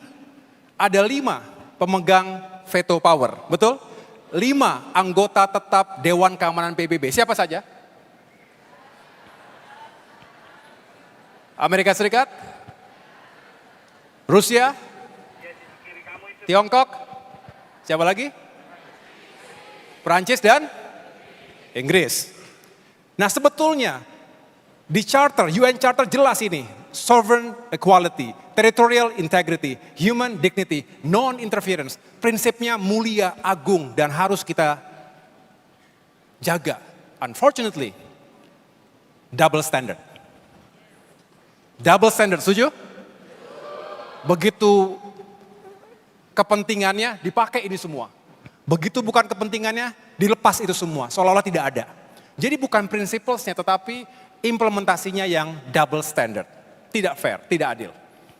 Nah oleh karena itu bicara Palestina. Saya yakin kita semua satu suara, satu hati. Mari kita terus berjuang sekuat tenaga agar bangsa Palestina bisa merdeka. Dan diakui oleh dunia. Bukan pekerjaan yang mudah. Dan telah kita lakukan selama puluhan tahun ini. Tetapi jangan pernah lelah, jangan pernah menyerah. Karena demi keadilan, demi kemanusiaan, tidak boleh ada kata menyerah. Setuju teman-teman? Nah ini yang kita perjuangkan sebetulnya. Ada banyak, kita ingin ceasefire, permanen ceasefire. Tidak hanya angot-angotan. Tapi unfortunately sekali lagi, baru sehari, baru seminggu, baru sebulan, terjadi lagi serangan-serangan yang sekali lagi menjadi tragedi dan bencana kemanusiaan. Puluhan ribu orang tidak berdosa harus kehilangan nyawa, hancur. Kemudian kita ingin ada proses yang kredibel menuju ke two-state solution dan juga pada akhirnya kita ingin masyarakat Palestina hidup dalam aman dan nyaman serta juga punya dignity di rumah atau tanahnya sendiri. Ini yang kita perjuangkan. Dan sekali lagi, mari kita terus bertanya dan terus menyuarakan bagaimana seharusnya UN bersikap. Haruskah kita mereformasi UN? Haruskah kita mereformasi Dewan Keamanan PBB? Ini bukan hanya pilihan tapi juga sebuah keharusan sejarah. Agar lebih adil, lebih representatif dan tentunya relevan dengan kemajuan abad 21 dan masa depan kita. Teman-teman sekalian, agenda ketiga. Ini adalah beberapa permasalahan dan tantangan yang harus kita hadapi dan harus kita carikan solusinya. Yang pertama, climate crisis. Ini hoax atau di depan mata kita semuanya. Rasa-rasanya kita sudah tidak bisa lagi menyangkal ini memang masalah yang sangat fundamental. Pemanasan global, krisis iklim. FPCI termasuk yang terdepan untuk berbicara bahwa prosperity harus bersama-sama dengan sustainability. Membangun tanpa merusak, tumbuh ekonomi dengan tinggi tanpa ada yang ditinggalkan. Terutama anak cucu dan lingkungan hidup kita. Bumi kita cuma satu. Elon Musk boleh mengeksplorasi Mars. Tapi rasa-rasanya kita lebih baik memproteksi bumi kita, betul? Dibandingkan kita sama-sama pakai baju astronot pergi ke Mars, betul ya? Saya rasa ini yang lebih baik yang bisa kita lakukan. Jangan sampai terlambat dan menyesal. Food, energy, water, few, scarcity. Ini semua akibat dari pemanasan global. Kering, gagal panen, rusak tanaman, mati peternakannya. Pangan kurang. Dan kalau tidak bisa dikendalikan, maka kompetisi akan menjadi lebih sengit. maka akan menghasilkan sebuah ketegangan, konflik, bahkan perang antar militer bisa terjadi.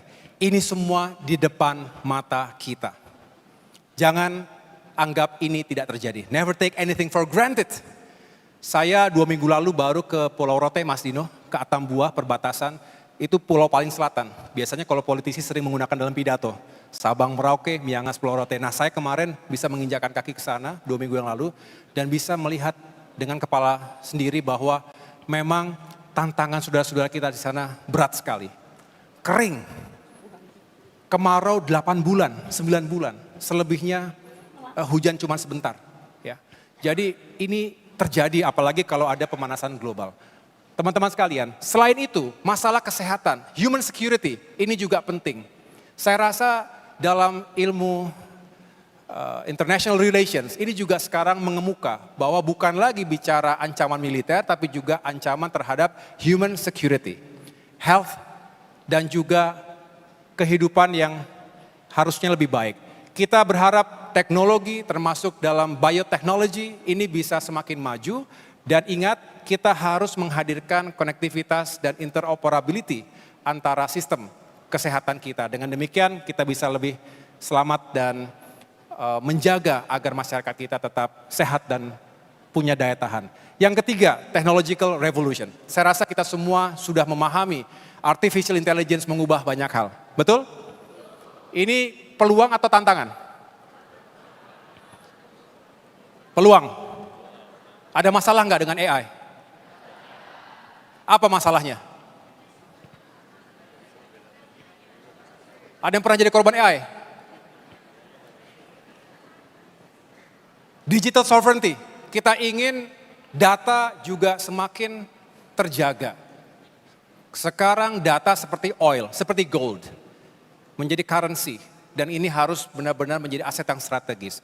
Oleh karena itu kita harus benar-benar mempersiapkan itu semua. Jangan ketinggalan dibandingkan negara-negara lain. Nah sekarang kita tahu bahwa tantangan di bidang ini juga diantaranya adalah disinformation, polarization, polarisasi politik. Ingat politik kita juga seringkali gaduh akibat banyak sekali terjadi disinformasi dan misinformasi. Teman-teman, kita juga punya peluang sekaligus tantangan. Bonus demografi. Ini usianya berapa di sini rata-rata? 20 ya? 20 tahun. Ada yang 18? Waduh, muda sekali ya. Seusia anak saya nih. 17, 18 ya. 20 tahun dan seterusnya. Artinya kita harus tidak boleh menyia-nyiakan bonus demografi. Windownya singkat sekali. 2040 selesai.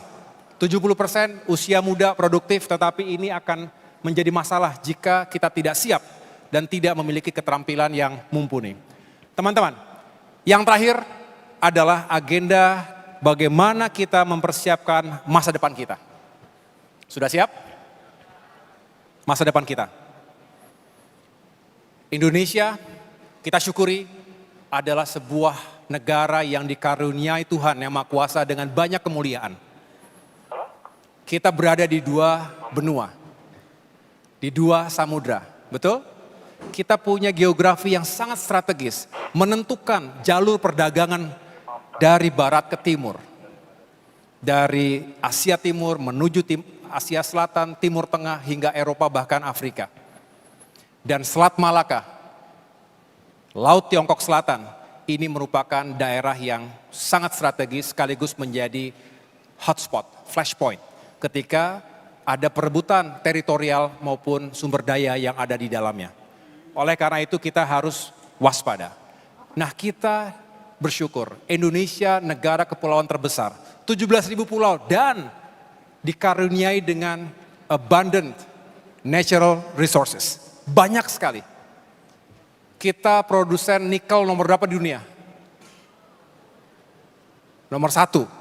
Kita punya deposit mangan, bauksit, dan banyak lagi critical minerals, rare earth, yang dicari oleh bangsa-bangsa sedunia. Ada di Indonesia. Tapi jangan kemudian kita mengeksploitasinya, lalu bukan untuk kemakmuran dan kesejahteraan rakyat kita sendiri. Setuju? Ini yang harus kita pastikan. Kemudian kita adalah negara demokrasi nomor 3 terbesar di dunia. Tapi Mari kita ingatkan diri kita sendiri. Demokrasi bukan hanya tentang election, tapi demokrasi yang berkualitas itu adalah bagaimana kita menghadirkan partisipasi, gagasan, dan pada akhirnya kita bisa memilih pemimpin dan wakil rakyat yang lebih baik. Demokrasi tidak sempurna, tapi jika dijalankan dengan adil, demokrasi lebih baik dibandingkan alternatif lainnya. Demokrasi hari ini banyak masalahnya, oleh karena itu kita harus sama-sama memperbaikinya.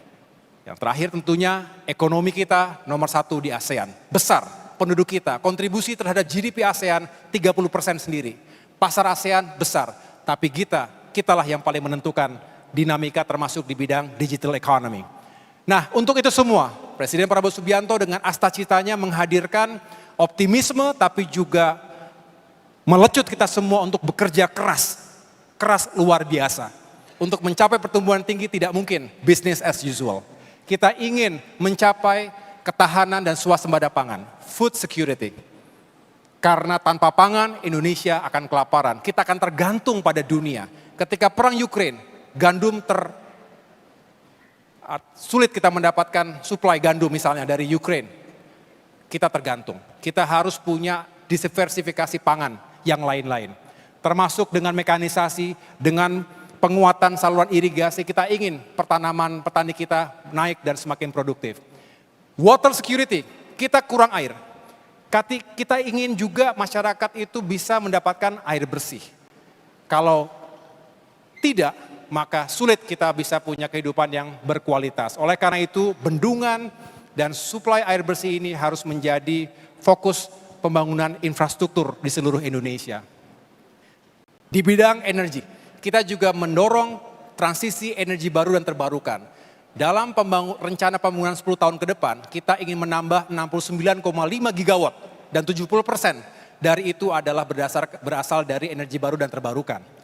Nah, teman-teman sekalian, di bidang konektivitas kita ingin membangun transportasi multimoda, darat, laut, udara, dan kereta, termasuk juga digital infrastructure, agar tidak ada daerah yang tertinggal. Prinsipnya adalah no one, no region, and no generation is left behind. Yang terakhir, kehidupan masyarakat kita harus makin baik, sekolahnya harus baik, rumah sakit, perumahan, dan termasuk fasilitas olahraga. Ini semua yang tengah kami kawal. Mudah-mudahan bisa ada kemajuan dari waktu ke waktu. Saya titip pesan ada 3 agenda yang perlu kita jalankan. Yang pertama, izin Pak Sino sedikit lagi, adalah strategic craft. Rethinking strategic craft. Apa itu? Ini adalah sebuah seni, sebuah skills untuk bisa melihat masa depan, tapi sekaligus juga mempersiapkan strategi yang terbaik. Dan ini bukan hanya membutuhkan kepemimpinan yang visioner, yang kuat, yang transformasional, tapi juga orkestrasi semua elements of national power. Pemerintah jelas, tapi juga kalangan dunia usaha, bisnis harus maju. Dari pengusaha kelas atas sampai dengan pengusaha UMKM. Dunia akademisi harus hidup, kampus-kampus harus punya terobosan-terobosan inovasi yang juga membawa kemajuan yang signifikan. Media menyuarakan itu semua, mengamplifikasi, menjadi checks and balance, menjadi pilar demokrasi. Dan yang tidak kalah pentingnya tentunya adalah komunitas, termasuk FPCI.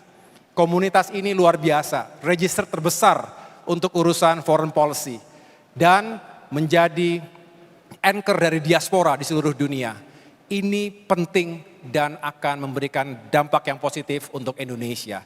Jadi jangan ragukan peran dari civil society, dari komunitas, termasuk generasi muda, generasi Z, dan kita harapkan bisa semakin aktif menyuarakan apa yang menjadi aspirasi dan kepentingannya. By the way, tadi saya mendengarkan aspirasi dari mahasiswa-mahasiswa yang tadi tampil di depan, semuanya bagus-bagus. Saya catat dan saya juga coba bantu untuk menyuarakan itu kepada Bapak Presiden, sekaligus juga mudah-mudahan menjadi bagian dari policy yang baik ke depan.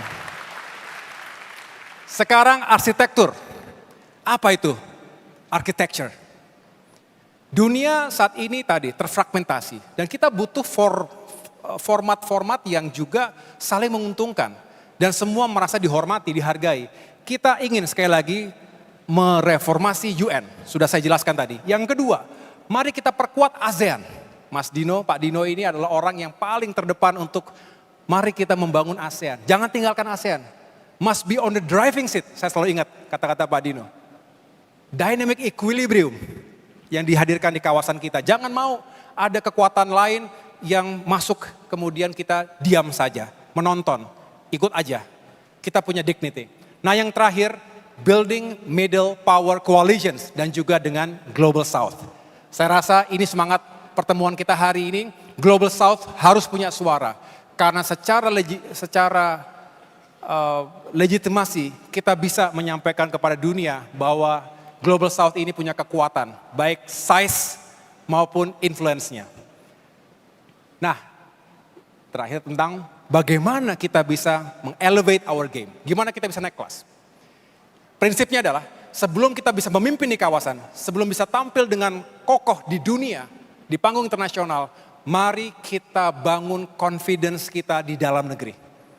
Kalau ekonomi kita kuat, tumbuh tinggi, makmur dan sejahtera, kita aman, kemudian kita punya sumber daya manusia yang unggul, inovasi kita kuat, teknologi kita tinggi, kita punya kepercayaan diri. Kita punya modal untuk bisa menjadi leader di kawasan, menjadi jembatan di dunia. Inilah yang harus kita lakukan to elevate our game in this region. Tentunya soft power sering kali dilupakan. Ini siapa yang pertama kali menyampaikan? Ada yang ingat? Ada? Joseph Nye. Siapa yang bilang tadi? Baca ya. Joseph Nye. Salah satu dosen saya di Harvard waktu itu, dia menyampaikan, soft power itu adalah sesuatu yang juga bisa dikuantifikasi sebetulnya. Nah, disinilah kita berharap Indonesia sebetulnya negara yang punya banyak sekali soft power resources-nya. Kita punya budaya yang unggul, kita punya tolerance, diversity. Kita juga bisa menjadi jembatan untuk Barat dan Timur, Islam dan Barat, termasuk juga antara North and South. Kita berharap dengan membangun strategic balance dan smart diplomacy ke semua arah tadi, maka Indonesia bisa memiliki soft power yang semakin kuat dan semakin disegani oleh dunia.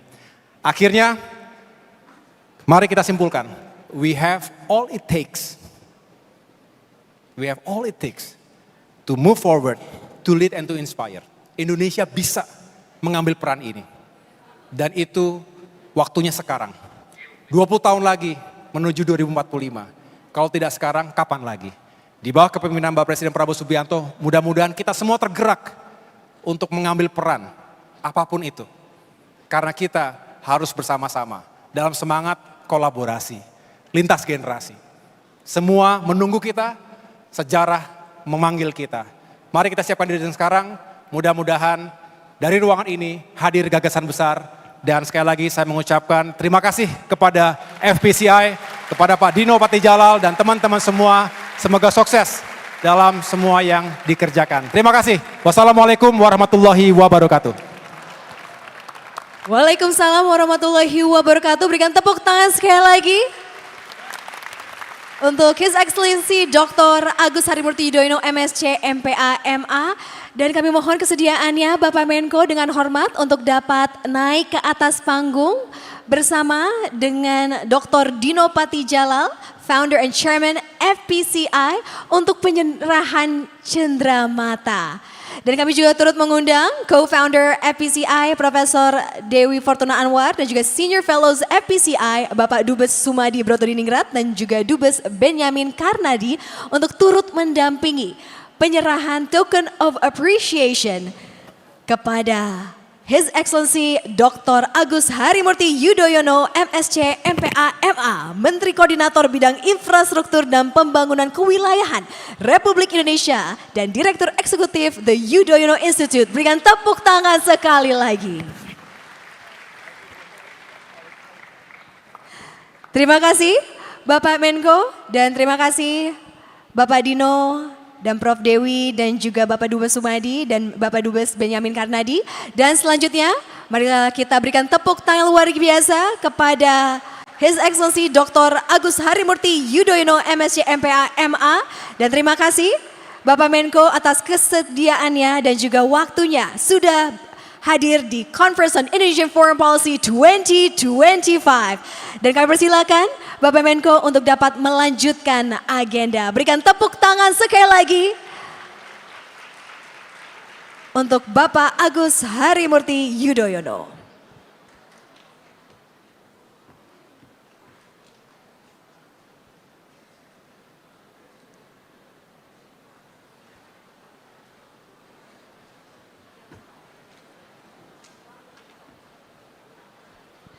Dan hadirin peserta Conference on Indonesian Foreign Policy 2025, sesaat lagi kita akan lanjutkan ke sesi berikutnya di Citizen Diplomacy Hall di CIFP 2025, yaitu di sesi A2 dengan topik berjudul An Overview of President Prabowo's Foreign Policy in the First Year, Direction, Trends, Insights, Patterns, Management, and Possible Blind Spots. Oleh karena itu kami persilakan sekali lagi untuk bisa menempati tempat duduk dan bersiap untuk mengikuti sesi berikutnya. Baik, langsung saja kita akan mulai untuk sesi A2 di Citizen Diplomacy Hall. So without further ado, I would like to invite onto the stage moderator kita pada kesempatan kali ini, broadcast journalist Timothy Marbun. Berikan tepuk tangan luar biasa untuk moderator kita.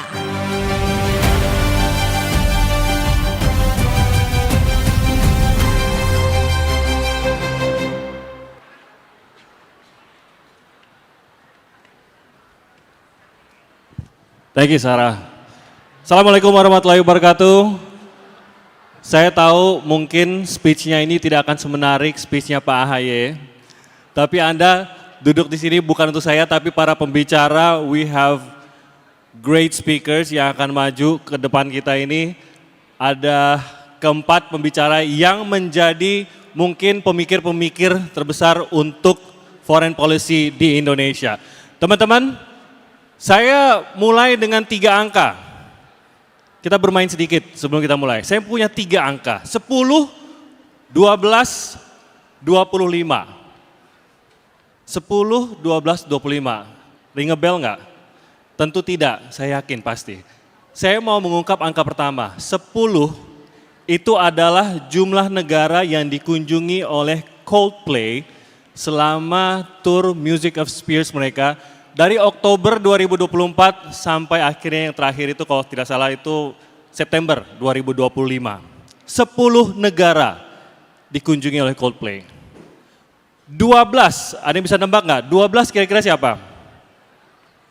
12 adalah jumlah negara yang dikunjungi oleh Blackpink. Sepanjang tour mereka 2024 sampai 2025. Dan masih akan lanjut lagi. Ada Blinks di sini. Blinks mana suaranya? Masa Blinks segitu doang suaranya? Blinks mana suaranya? Harusnya pakai latar lagu Blackpink ya harusnya. 12 negara dikunjungi. Oke, memang mereka sempat hiatus dulu ya 2024 ya. Harusnya lebih banyak ya. Tapi setidaknya sampai terakhir 12 negara. Angka terakhir 25. Ada yang bisa nebak 25 tuh siapa kira-kira? Siapa? Taylor Swift. Taylor Swift cuma 16 Eras Tournya 2024, nggak nyampe 25. 25 siapa? 25 adalah jumlah kunjungan luar negeri Presiden Republik Indonesia sejak menjabat dari Oktober 2024 hingga hari ini. Jadi kalau ditanya lebih rockstar mana Chris Martin sama Pak Prabowo, jawabannya adalah kalau ditanya Jenny sama Pak Prabowo lebih rockstar mana? Jenny. Kalau yang Blix tetap jawabnya Jenny.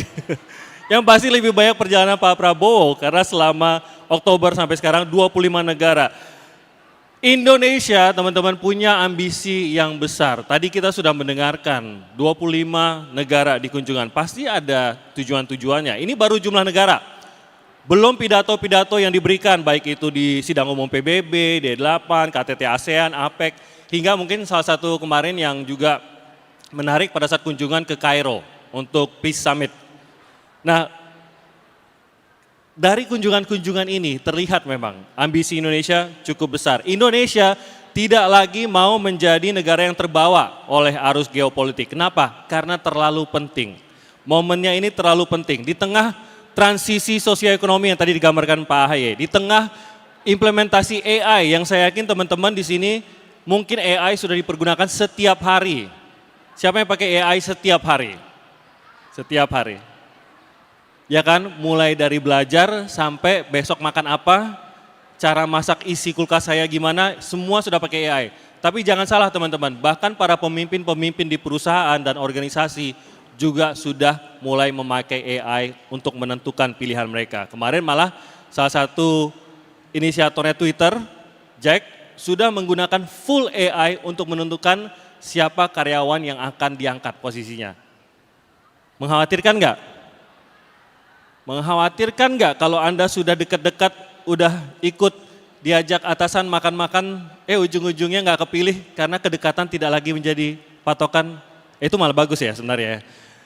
Merit, tapi AI bisa jadi menentukan masa depan kita. Waktunya terlalu penting, tapi apakah Indonesia siap? Karena kunjungan saja tidak cukup, kunjungan ini bahkan berargumen justru yang lebih penting adalah apa yang dilakukan setelah kunjungan.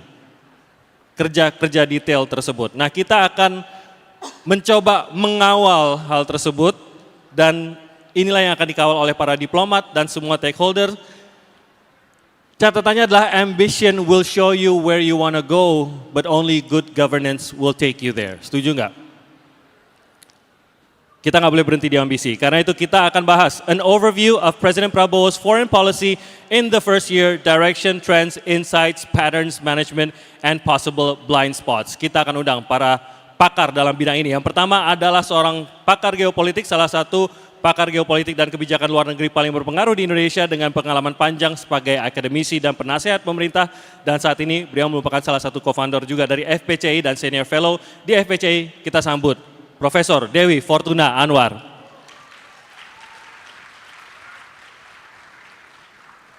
Dan pembicara kedua adalah ilmuwan politik dengan keahlian dalam demokrasi, kebijakan politik, dan dinamika politik Indonesia dan mancanegara. Saat ini menjabat sebagai Dean Faculty of Social Studies UIII dengan Senior Fellow di CSIS. Kita sambut Dr. Philips Vermonte.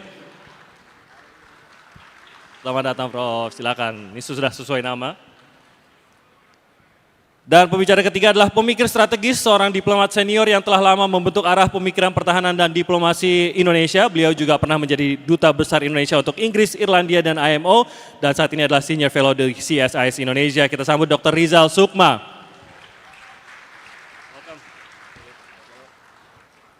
Ambassador, welcome. Silakan. Dan yang keempat, siapa di sini pembaca Jakarta Post? Jakarta Post? Ada? Yang langganan?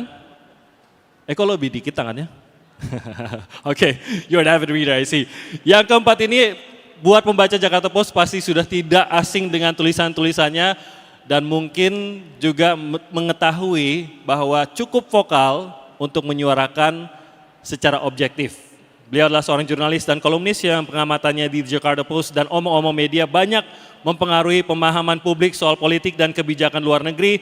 Saat ini menjabat sebagai Editor-in-Chief Omong-omong Media. Kita berikan tepuk tangan untuk Mas Abdul Khalik.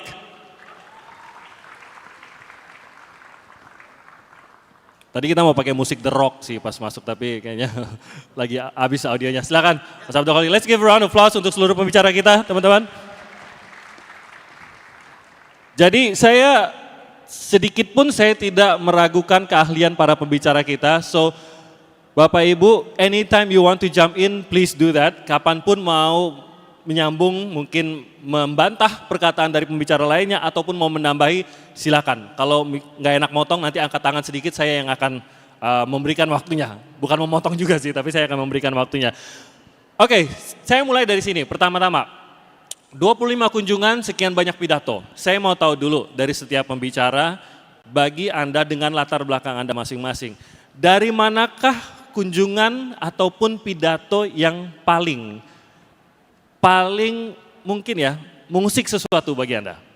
Mengusik dalam arti, menurut saya ini berpengaruh pada Indonesia. Atau mengusik dalam arti, seharusnya tidak begitu ngomongnya, atau apapun itu. Tapi kunjungan atau pidato yang mana? Agar kita bisa mengecilkan, kalau kita bahas 25-25-nya waktunya nggak cukup. Tapi kita kerucutkan pada beberapa pertemuan-pertemuan tersebut. Saya mulai dengan Profesor Dewi Fortuna Anwar terlebih dahulu. Yang mana Prof? Ya, yang saya sudah mengikuti pidato Pak Prabowo sudah sejak lama. Ya. Jadi sebenarnya banyak pidatonya yang mengesankan. Oke. Kalau sebelum yang dia jadi presiden, yang membuat heboh, kontroversial itu pidato dia di Shangri-La Dialogue tahun 2023 kalau tidak salah ya. Ya, ketika beliau dengan cukup confident waktu itu dan ternyata cukup visioner. Ya. Karena beliau mengutarakan proposal untuk mendamaikan Rusia dengan Ukraine. Dan itu jauh menurut saya lebih adil dari yang diusulkan oleh Presiden Trump terhadap Ukraine sekarang. Tapi itu dulu ya. Tapi itu menimbulkan kontroversi karena marah itu yang negara sahabat Ukraine marah karena dianggap ini seolah-olah mengakui agresi Rusia dan sebagainya. Nah, tapi selama dia jadi presiden, saya menyimak dari awal sampai akhir pidato dia di PBB.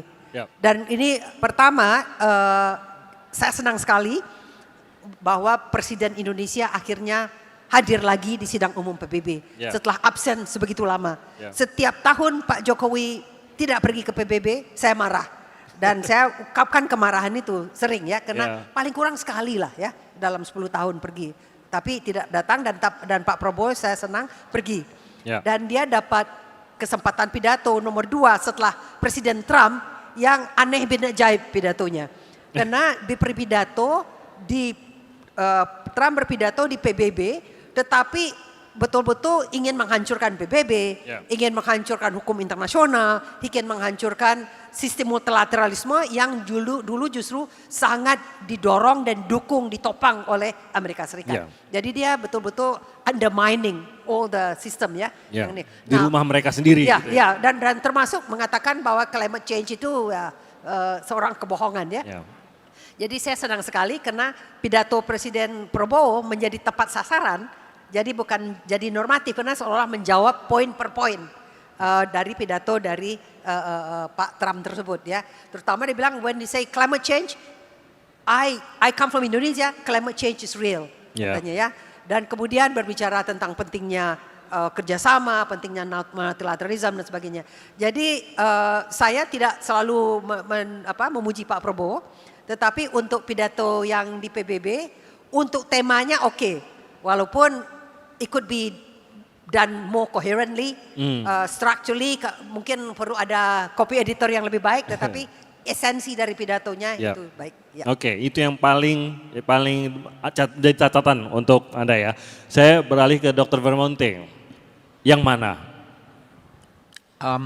Saya coba dekati pertanyaannya dengan perspektif lain.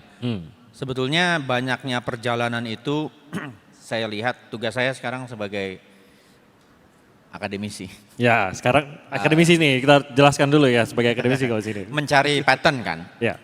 Jadi kalau saya perhatikan dengan kunjungan berbagai negara itu ada satu benang merah menurut saya, yaitu yang dilandaskan pada, kalau boleh saya pakai 3 huruf ya, 3D, itu kan diplomasi, defense, dan development. Jadi dalam semua perjalanan yang dilakukan, 3 tema ini yang selalu diucapkan dan disampaikan oleh Presiden dalam berbagai forum yang dihadiri. Mau itu APEC waktu itu, atau G20 Summit, pertemuan D8, dan sebetulnya saya setuju dengan Prof. Dewi Fortuna Anwar barusan, puncaknya itu dibungkus dalam pidato Presiden di Majelis Umum PBB.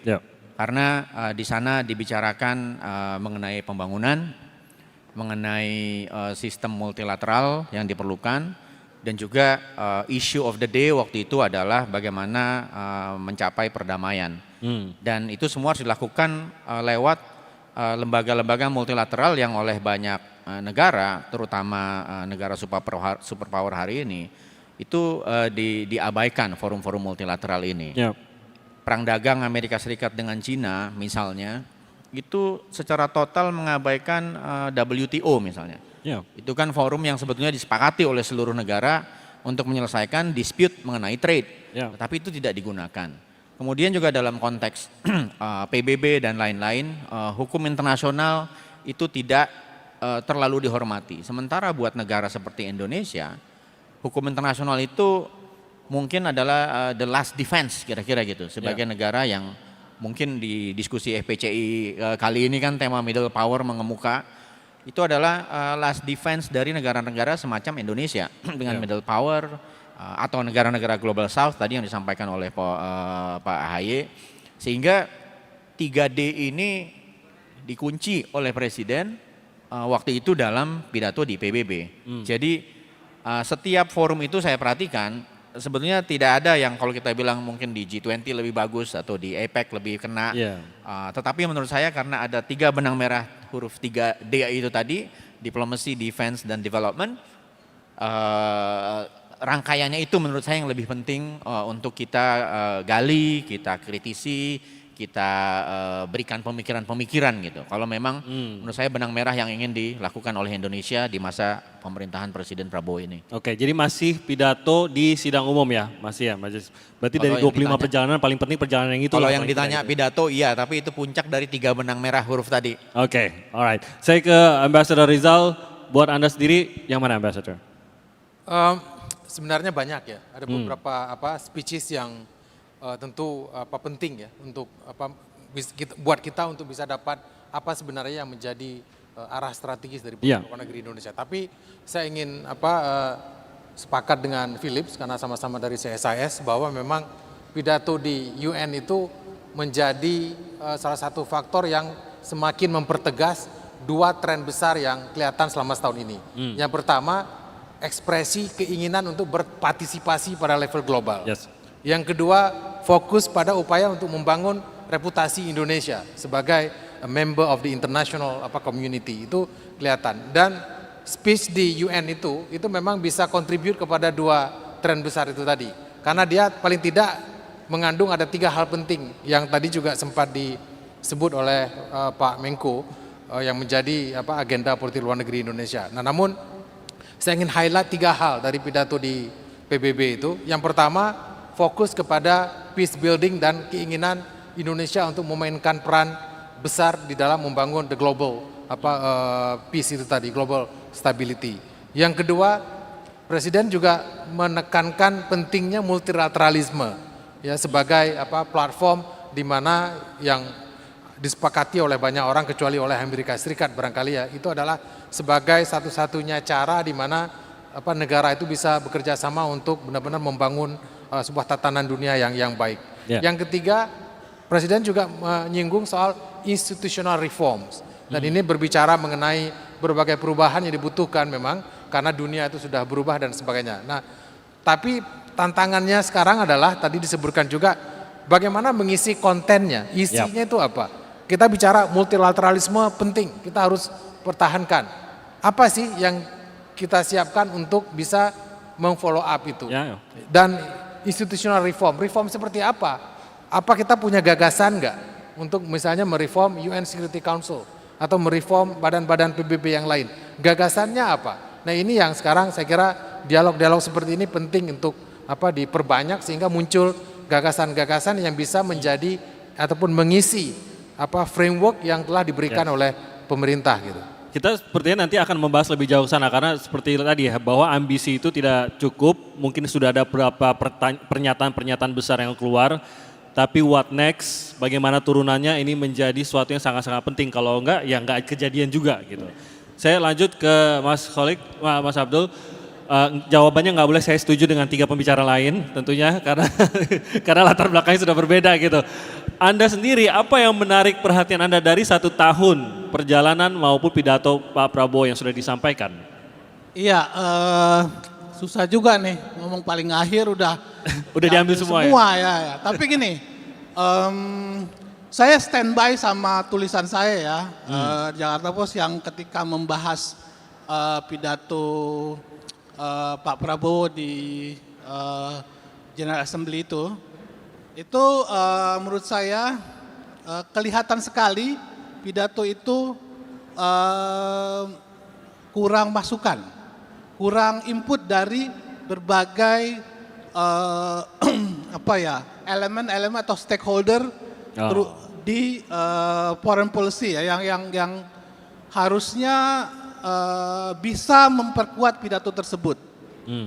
Jadi secara yang paling menonjol menurut saya pidato tersebut itu yang menurut saya paling penting adalah moral reality-nya tuh nggak cukup kuat. Jadi ketegasan moralnya itu nggak ada di menurut saya di pidato itu. Itu yang pertama.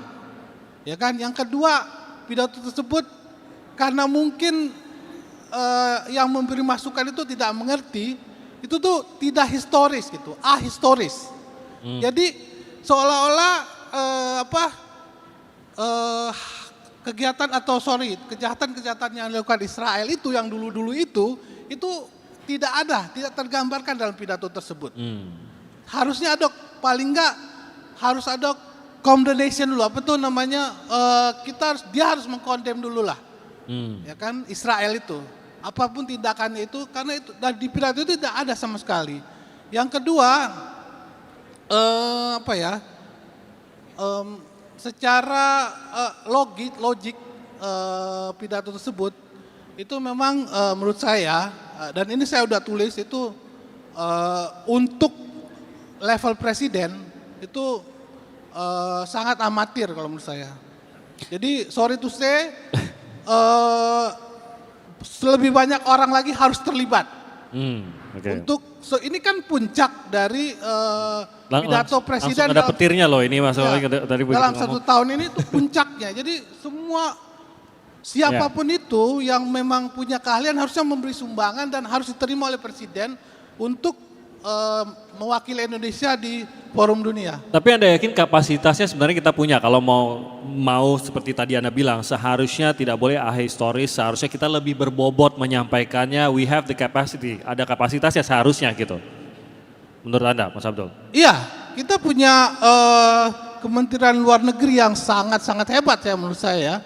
Punya sejarah panjang, punya orang-orang diplomat-diplomat yang menurut saya one of the best, salah satu yang terbaik di Southeast Asia. Saya mengikuti dari zaman Pak SBY, Pak Jokowi, dari Megawati, SBY, terus Pak Jokowi, terus sekarang ini, itu saya berbicara dengan banyak diplomat dan saya sangat mengerti mereka itu punya kemampuan, punya kapasitas, punya ide-ide yang menurut saya harus didengar oleh dunia gitu. Jadi kalau channelingnya ke presiden itu terputus akan sulit gitu. Itu akan bukan foreign policy tapi one man's policy gitu. Nah saya mau ke apa yang tadi sempat ditanyakan oleh Pak AHY mengenai dan ini seluruh dunia menghadapi apakah akan ada peralihan kekuasaan gitu. Ini Ray Dalio aja mengatakan setiap berapa ratus tahun sekali akan ada perpindahan kekuasaan dari Inggris ke Amerika dan sekarang kemungkinan dari Amerika ke timur gitu. Sehingga tadi dikatakan nggak ada jawaban yang salah. Apakah Indonesia tetap bebas aktif non-blok? Apakah Indonesia harus lebih berat ke kiri ataupun ke kanan? Kita tidak tahu. Sebenarnya, kalau pragmatis mungkin orang akan menjawab tadi dikatakan, oh karena China lagi kuat-kuatnya, China is the future, mungkin akan ke sana. Tapi di sisi lain juga tentu ada alasan-alasan tertentu untuk tetap dekat kepada negara-negara Barat, khususnya melalui Amerika. Nah, dari sudut pandang ini saya ingin tahu, kalau para ahli mungkin bisa berbicara mengenai nalarnya, tapi dari apa yang sudah disampaikan oleh Pak Prabowo, apakah ini tergambarkan arahnya? Dan juga persepsi, nanti saya ke Mas Abdul Khalik lagi, mengenai persepsi juga dari apa yang dilakukan Pak Prabowo dan persepsi yang ditangkap oleh masyarakat, karena itulah yang ditulis oleh media. Prof, Anda sendiri melihat apakah tergambarkan, apakah kita akan lebih berat atau tetap di tengah? Ya, terima kasih. Saya menulis op-ed sebenarnya di Tempo 1 tahun politik luar negeri Pak Prabowo. Saya sangat menikmati terus terang kolomnya Mas Abdul Khalik, walaupun I think you a bit harsh. Ya. tapi itulah bagiannya bagus itu.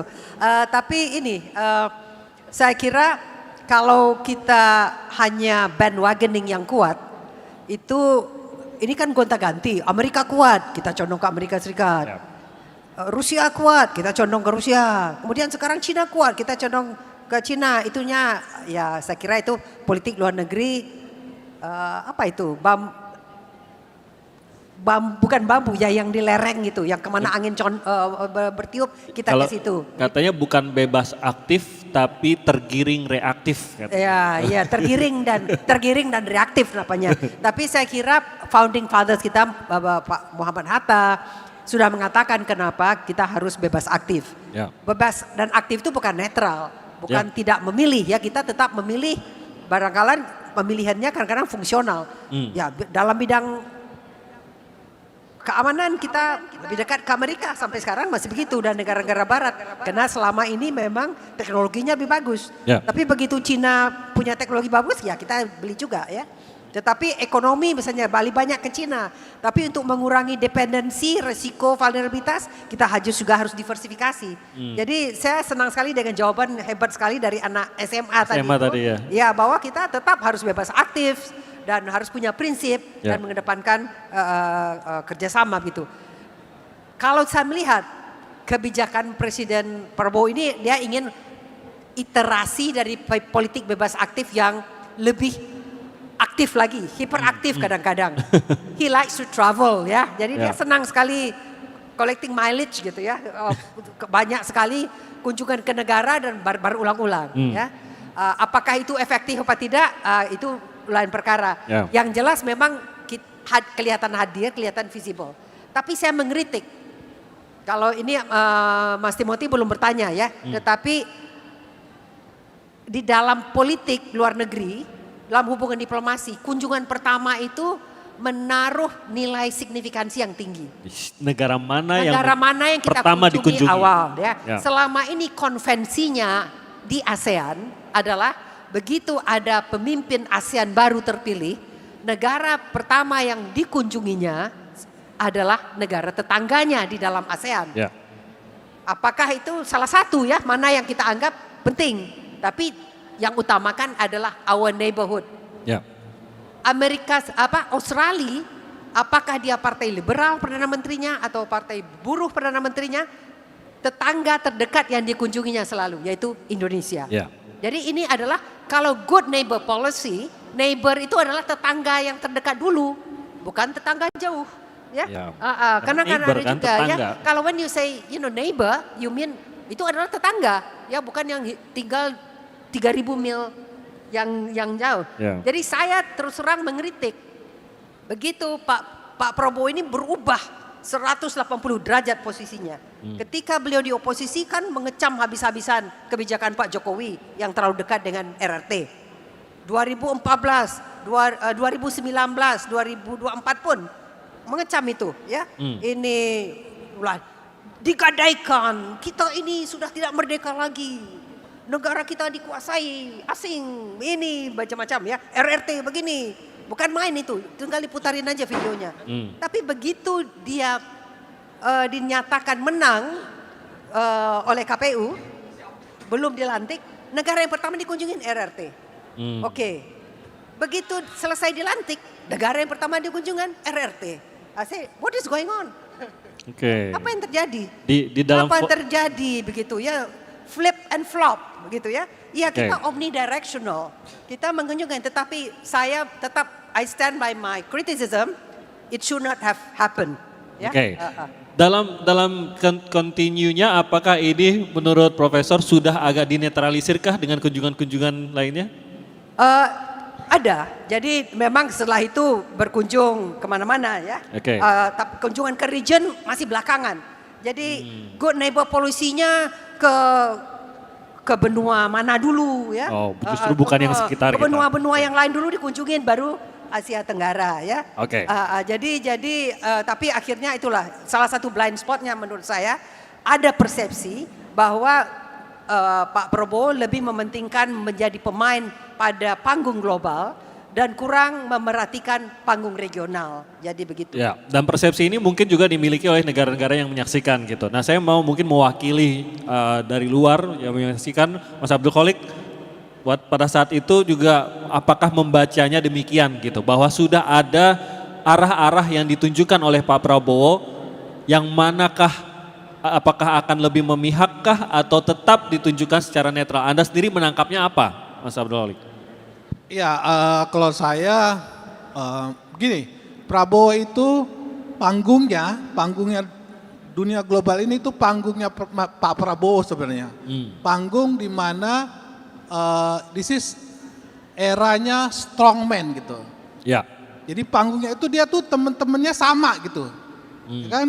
Trump, Xi Jinping, Modi, ya. Xi Jinping, Putin itu kan Strongman. kira-kira sejenis lah. Jadi tuh Dengan sangat sederhana lah gitu menggambarkannya. dengan setipe lah gitu. Strongman lah pokoknya Ini pujian buat Pak Prabowo ini. Ya. Jadi maksud saya udah tulis juga, itu stage-nya tuh udah cocok. Dia lahir sebagai presiden pada saat yang tepat untuk aktif di dunia global karena masanya adalah masa di mana penduduk dunia itu mungkin ya sekarang ini mengalami hal yang mungkin saya sebut demokrasi fatigue. Jadi demokrasinya itu terutama di Indonesia itu belum bisa menghasilkan apapun yang dirasakan oleh masyarakat. Nyoblos saja. Tapi apa hasilnya? Itu membuat orang lelah gitu. Ya kan? Demikian kayaknya itu agak menjadi tren dunia. Sehingga timbul nih strongman yang agak menepikan prinsip-prinsip demokrasi begitulah. Sehingga ini memang momen yang menurut saya tepat buat Pak Prabowo. Cuma permasalahannya saya pikir kita lihat ya beberapa event itu menurut saya Pak Prabowo itu belum confidence gitu. Oh ya? Yes, dia itu begini, misalnya sikap dia terhadap Trump, terlalu seolah-olah mencari muka ke Trump gitu, ya kan? Bagaimana, misalnya ini contoh paling tepat adalah saya nggak tahu kenapa dia nggak datang ke G20, ya, karena Trump nggak datang. Kalau menurut saya, kalau Trump datang dia kemungkinan akan datang. Ini tapi ini perkiraan saya, ya kan. Saya cuma mau ngasih tahu bahwa Pak Prabowo harus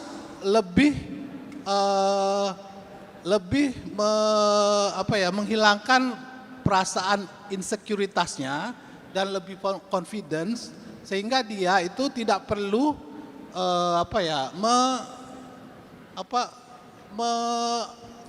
seolah-olah tuh bagaimana membuat Trump senang, ya kan?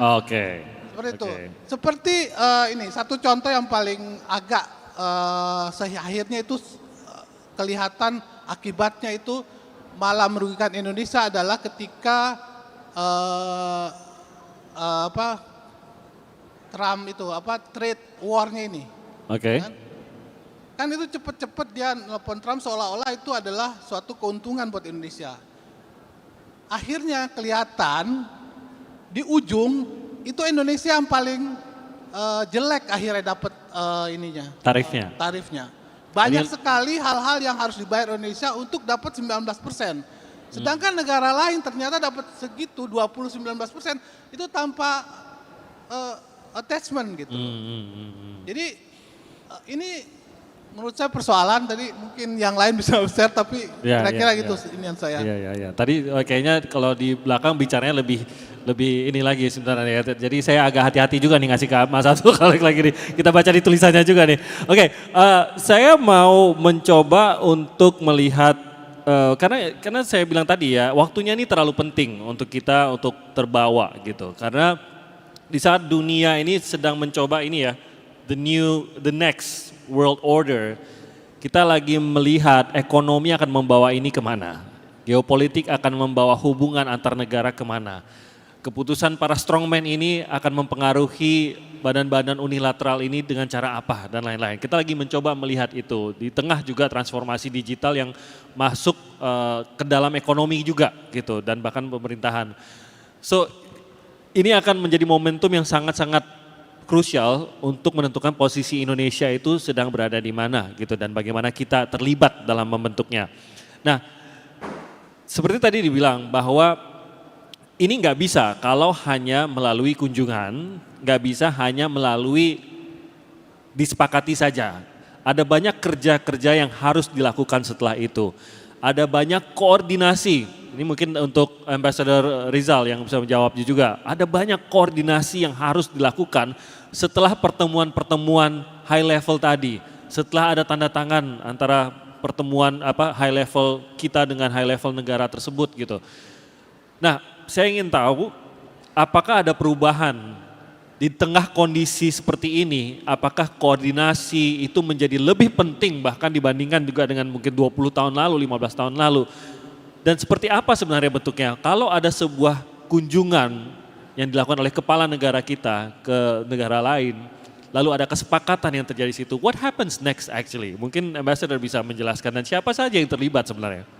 Terima kasih. Sebelum saya jawab itu saya boleh berbeda dengan Bu Dewi ya. Boleh. Mengenai kunjungan presiden yang pertama ke luar negeri. Boleh. Bu Dewi ini disertasinya tentang ASEAN. Jadi buat beliau ASEAN itu adalah segala-galanya. Jadi harus ASEAN dulu. Saya disertasinya tentang China. Jadi, nah sekarang China itu penting gitu. Jadi begini, kemana seorang presiden pergi menurut saya itu tidak selalu harus dimaknakan sebagai bahwa negara itulah yang paling penting. Nah, tapi ada mungkin konteks tertentu. Saya bisa memahami kenapa Presiden Prabowo memutuskan untuk ke Beijing. Ya. Karena kalau kita lihat pidato-pidato beliau tahun 2014, 2019 seperti yang dikatakan oleh Bu Dewi tadi, itu menimbulkan banyak sekali ketidakpastian, keraguan-raguan di Beijing mengenai kemana nih Indonesia pasca Jokowi ini, apakah akan tetap committed dengan semua agreement, dengan semua deal yang sudah dicapai dengan China. Dan saya kira kunjungan Presiden Prabowo ke sana itu adalah to ensure bahwa Indonesia is still committed to all the agreements, all the deal that we have signed with China selama 10 tahun pemerintahan Pak Jokowi. Itu saya kira yang kedua untuk memastikan bahwa Indonesia akan tetap negara yang tidak akan mengubah secara fundamental politik luar negerinya. Untuk kemudian, karena kan dipersepsikan pada waktu itu mungkin karena agak kritis kepada China, maka Presiden Prabowo akan bergeser ke Amerika. Jadi ada khawatir itu. Nah, kunjungan dia ke China itu juga menurut saya alleviate those kind of concerns on the part of Beijing gitu. Nah, tapi kemudian kan seperti Pak Timothy tadi sampaikan juga bahwa setelah itu kan banyak kunjungan-kunjungan dan juga inisiatif-inisiatif yang kemudian menunjukkan kembali directionnya kayaknya masih tetap ingin menunjukkan bahwa we do have agency, we do have the strategic autonomy. Yeah. Hanya masalahnya strategi clarity-nya nih yang belum jelas kan, mau kemana aja. Itu perbedaan mungkin cara pandang antara Bu Dewi dengan saya. Yeah. Yang kedua soal follow up, yaitu follow up itu memang biasanya the agreement pada level kepala negara ataupun kepala negara menyampaikan sebuah gagasan, itu biasanya kemudian semuanya koordinasi bergerak. Itu bisa dikoordinasi oleh Kementerian Menko bidang Polkam atau juga ada lead sektornya tergantung dari apa kesepakatan yang disepakati ya. Yeah. Jadi di situ ada Kementerian Luar Negeri maupun Kementerian Perdagangan kalau dia menyangkut trade dan sebagainya. Kemudian juga kepada hal-hal yang bersifat bilateral itu kedutaan besar juga menjadi penting ya terlibat di dalam upaya untuk memastikan implementasi follow up itu akan terjadi. Nah, tentu dalam dunia yang semakin kompleks sekarang, koordinasi itu menjadi jauh lebih penting dari sebelumnya. Nah, ini keterlibatan dari awal dari semua stakeholders, terutama state institution itu menjadi compulsory, menjadi wajib gitu. Karena kalau mereka tidak tahu tiba-tiba sebuah kesepakatan muncul, nah itu agak sulit mengharapkan Kemlu ataupun Kemhan dan Kemdak itu bisa melakukan koordinasi untuk memfollow up apapun yang disepakati pada level summit, pada level kepala negara gitu. Kenapa menjadi penting? Tadi Pak AHY saja di terakhir itu mencatat bahwa seharusnya yang sedang kita lakukan ini adalah strengthening our foundations at home, memperkuat fondasi kita di rumah. sebelum kita leading with character in the world gitu. Sehingga ini yang dikhawatirkan begini, bahwa ada kunjungan-kunjungan yang terjadi itu yang berlangsung karena itu tadi, Pak Prabowo punya ambisi menunjukkan Indonesia seperti apa di luar sana gitu. Tapi di sisi lain apakah siap, karena ini tidak akan bisa terrealisasi, tidak akan bisa berdampak seperti yang diinginkan oleh masyarakat Indonesia kalau tidak diikuti oleh aturan-aturan dan cara kerja turunannya yang juga baik, rapi, matang, dan semua itulah gitu. Jadi ini harus benar-benar matang gitu. Nah, Mas Abdul Khalik, saya mau mengutip salah satu artikel Anda. Anda pernah menulis mengenai, ini mohon maaf, excuse my French ya, l'estat c'est moi. Yang Anda tulis bahwa jangan sampai ini yang terjadi di Indonesia begitu. Bahwa pada saat sebuah kunjungan itu terjadi, pertemuan itu terjadi, memang ini sudah sesuatu yang direncanakan, memang punya target, memang akan di follow up. Nah, apakah menurut Anda kita sudah setahun setelah ini we're on a better track menurut Anda? Sudah lebih baik lagi dan bukan sesuatu yang mungkin Pak Prabowo secara pribadi memang lebih kepada ambisi Pak Prabowo menunjukkan inilah Indonesia. We're strong, kita siap dan lain-lain. Ya, ya tulisan saya sangat jelas ya, dan itu pendapat saya bahwa memang pelibatan terjadi pelemahan institusi, oke? Terjadi pelemahan Kementerian Luar Negeri di bawah kepresidenan Pak Prabowo. Dari mana Anda bisa melihat? Pertama, penunjukan ke Menteri Luar Negeri dulu, oke? Saya bukan mau mengecilkan menteri yang sekarang, Menteri Luar Negeri sekarang, tapi pengalaman Indonesia kan pernah punya menteri di luar jalur karir, itu tidak masalah gitu loh. Cuman kalau kita memilih Menteri Luar Negeri dari jalur non karir dan dia tidak punya kapasitas dan tidak punya hubungan dan tidak tahu birokrasi Kementerian Luar Negeri, itu kan sebenarnya kalau menurut saya itu melemahkan. Karena dia tidak bisa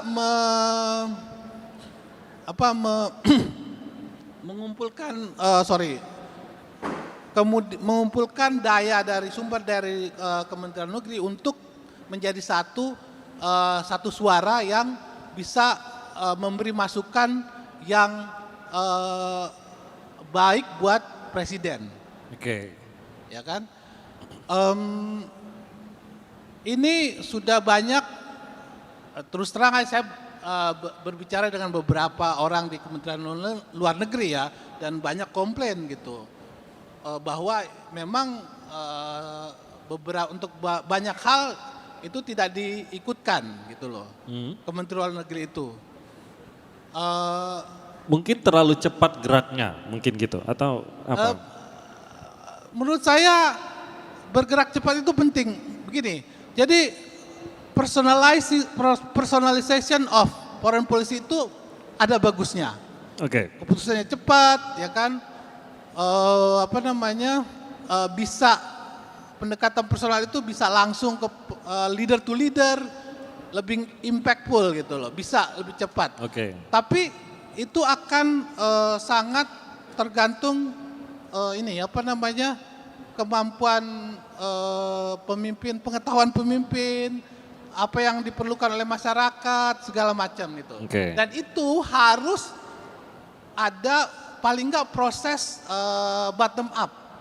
Oh, oke. Dari kebijakan. Sekarang gini, Anda tadi mempertanyakan bagaimana implementasinya, bagaimana kebijakan-kebijakan luar negeri atau perjanjian itu bisa diimplementasikan, sedangkan Kementerian Luar Negeri tidak kurang diikutkan, kementerian lain tidak. Itu mereka harus merasa memiliki baru bisa diimplementasikan gitu di domestik gitu loh. Oke. Saya ingin ke Mas Philip, Anda sendiri mengenai kecepatan tadi Pak Prabowo dan juga mungkin personalisasi dari foreign policy tadi yang mana ada plus minusnya. Apakah Anda melihat ada arah ke sana juga dan bagaimana kita bisa membaca ke depannya kalau begitu? Yang pertama begini, mungkin kita harus pahami ulang bahwa sistem kita itu sistem presidensial. Dengan sistem presidensial, kekuasaan paling tinggi memang ada di tangan presiden. Karena presiden, kita tidak hanya ngomong presiden hari ini, seluruh presiden Indonesia sebelumnya punya hak prerogatif yang memang begitu luas. Sesuai dengan batas-batas konstitusi tentunya, termasuk di dalamnya persoalan-persoalan mengenai hubungan luar negeri. Ini yang pertama. Yang kedua, pendulum di mana foreign policy making itu terjadi, dia berpindah dari entah dari Kemlu atau Kemhan atau ke istana. Itu menurut saya kalau melihat sejarah politik luar negeri Indonesia, itu juga adalah hal yang biasa-biasa saja. Misalnya dulu waktu tahun Timur, itu udah jelas pendulumnya bukan di Kemlu, pendulumnya ada di Kementerian Pertahanan misalnya. Atau misalnya Bu Dewi mengalami nih, waktu referendum Pak Ali Alatas sedang di New York menegosiasikan, di Jakarta di sana diputuskan referendum kan gitu. Ya kan Bu. Jadi Pak Ali Alatas sedang ada di New York padahal sedang melakukan negosiasi-negosiasi terkait dengan bagaimana bisa mencari solusi yang lebih panjang lah kira-kira gitu dalam perspektif Indonesia. Sehingga bahwa pengambilan keputusan itu pindah entah dari Kemlu atau ke istana atau ke Kemhan, itu biasa saja. Apalagi teman-teman yang belajar hubungan internasional pasti tahu birokratik politics model dalam decision making. Itu adalah hal yang wajar. Yang paling penting adalah menurut saya, apakah kemudian yang dilakukan oleh negara itu dalam hal ini Indonesia masih konsisten dengan jalur politik luar negeri dan posisi yang diambil. Kan ketika ada presiden berganti, tentu saja siapapun yang jadi presiden punya keleluasaan sebetulnya. Kita akan mengkritisi, kita akan mendukung dan seterusnya, itu sesuai dengan apa yang dilakukan presiden. Misalnya tadi terkait dengan pertanyaan awal sebelumnya, kita harus memilih nggak antara Cina dengan Amerika atau tetap non-blok? Kan optionnya 3, tapi presiden mungkin berpikir ada option keempat. Kita postponing waktu untuk memilih, karena mungkin secara geopolitik semua orang tahu bahwa pada akhirnya akan harus memilih kalau sampai ke titik boiling point. Lalu kita harus postpone supaya kita tidak harus memilih, maka itu harus ada constructive engagement mau dengan Amerika, mau dengan Cina. In between, maka dia harus lakukan diversifikasi, entah masuk BRICS, entah dengan D8, dengan OIC dan seterusnya. Menurut saya kalau dilihat dalam konteks seperti itu, kalau saya melihatnya, ini jadi kayak jubir. Bukan. Gak apa-apa dong perspektifnya dong. Pernah ya? Pernah. Bukan. Kalau dilihatnya dalam konteks seperti itu, sebetulnya yang dilakukan itu tidak terfragmentasi sebetulnya. Karena apa? Karena tadi mau postponing keharusan memilih itu, karena kepentingan utama Indonesia bukan apakah Cina atau Amerika yang lebih kuat. Kepentingan utama kita development. Dan development Indonesia tidak boleh didiktate dengan apakah Amerika dengan Cina berseteru sangat seru-serunya. Justru menurut saya negara seperti Indonesia itu harus mengingatkan semua negara tadi Global South dan lain-lain bahwa we have our very own interest, yaitu development yang nggak boleh harusnya didefine oleh Amerika dengan Cina, dan itu yang harus dilakukan. Cuma kan kita karena terus terang aja mungkin ada bias terkait hubungan internasional dan lain-lain. Ini kan tadi periode yang dibilang Mas Tim, periode yang lagi berubah. Semua negara sedang merekalibrasi politik luar negerinya, menghadapi Amerika yang mungkin hari ini dianggap oleh banyak orang irresponsible superpower misalnya gitu, cannot be trusted. Di sisi yang lain orang juga masih dengan Cina tidak terlalu percaya juga apakah Cina akan menjadi responsible superpower dan lain-lain. Semua negara menghadapi masalah sama dengan Indonesia. Tadi Mas Abdul Khalik bilang, kalau mungkin saya boleh beda pendapat sedikit, bahwa misalnya Indonesia deal dengan Amerika terburu-buru kemudian hasilnya buruk. Kalau kita lihat koran-koran negara-negara masing-masing ini, itu semua pemimpinnya dimaki-maki juga sama warganya. Anwar Ibrahim dimaki-maki oleh orang Malaysia. Kenapa kamu dealnya begini? Indonesia deal lebih baik. Pergi ke Filipina dimaki-maki juga presiden Filipina dan lain-lain bahwa Indonesia bisa lebih baik. So it's about perspektif menurut saya kan. Karena itu, karena kita bicara setahun, mungkin tahun depan kalau ada diskusi tema ini lagi, baru kita bisa lihat ya impact-nya. Karena tadi mengenai follow up dan lain-lain. CIFP misalnya, European Union Comprehensive Economic Partnership Agreement, itu kan prosesnya bertahun-tahun, gitu. Bahkan untuk sign aja bertahun-tahun. Tahun ini baru bisa di-sign. Apalagi nanti implementasinya sudah pasti akan lama. Apalagi dampaknya. That's how diplomacy works, sama how foreign policy works menurut saya. Jadi menurut saya kritisisme terhadap foreign policy sangat diperlukan dan menurut saya Indonesia hari ini maju sekali karena sudah bisa mengkritisi foreign policy. 10 tahun lalu nggak ada orang yang mengkritisi foreign policy ya Bu. Kayak presidennya semua dapat belangko kosong untuk melakukan hubungan luar negeri. Paling yang protes ya CS, Habibie Center, ya kan. Sekarang semua orang bicara tentang foreign policy, menurut saya itu hal yang baik gitu. Prof mau nambahkan? Saya ingin ini ini lucu nih karena kita been there done that ya. Saya lupa kalau Philip ini dia orang dalam sekarang. Dan Rizal orang dalam sebelumnya ya. Jadi tapi ini Mas Kholik dia observer ya. Ada benarnya di dalam sistem presidensial, presiden itu memang punya diskresi yang sangat besar. Dan malahan bisa memutarbalikkan seperti Trump langsung membuang semua yang dilakukan oleh Obama. Nah saya kira di Indonesia alhamdulillah itu tidak terjadi. Jadi saya paham kenapa misalnya Pak Prabowo merasa perlu pergi ke Cina karena Cina mengundang dia dengan sangat cepat. Belum dia dilantik jadi presiden, itu Xi Jinping sudah menerima Pak Prabowo di Great Hall dan diterima sebagai head of state. Padahal itu belum dilantik ya, jadi memang kelihatan sangat eager. Jadi kita paham dan juga dia datang kedua ke sana. Saya paham itu, tapi bukan berarti saya setuju untuk yang keduanya. Untuk pertama ya, tapi yang keduanya harusnya agak disis sedikit. Tapi ini Philip, apa yang disampaikan oleh Mas Kholik tentang seharusnya lebih banyak yang dilibatkan, memang ini bermasalah Mas Timothy kan akhirnya menimbulkan kontroversi yang tidak perlu.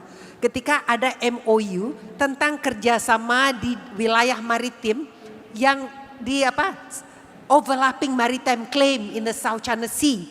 Padahal kita Indonesia konsisten sekali. Kita tidak punya overlapping claim dengan RRT. Di dalam undang-undang teritorial kita ada 10 negara tetangga, tidak ada satupun itu Tiongkok. Ya, jadi ketika itu dibuat undang-undang dan itu akan dilakukan kerjasama di wilayah di mana kita overlapping claim, itu nggak akan pusing itu nanti kalau seandainya akan ada kerjasama teknis, di mana koordinatnya, di mana itu titik kita punya overlapping claim, karena Indonesia nggak punya perbatasan menurut undang-undang kita ya. Dan sementara di dalam MOU itu sendiri dikatakan based on respective national laws. Jadi dan ini kemudian akhirnya apa?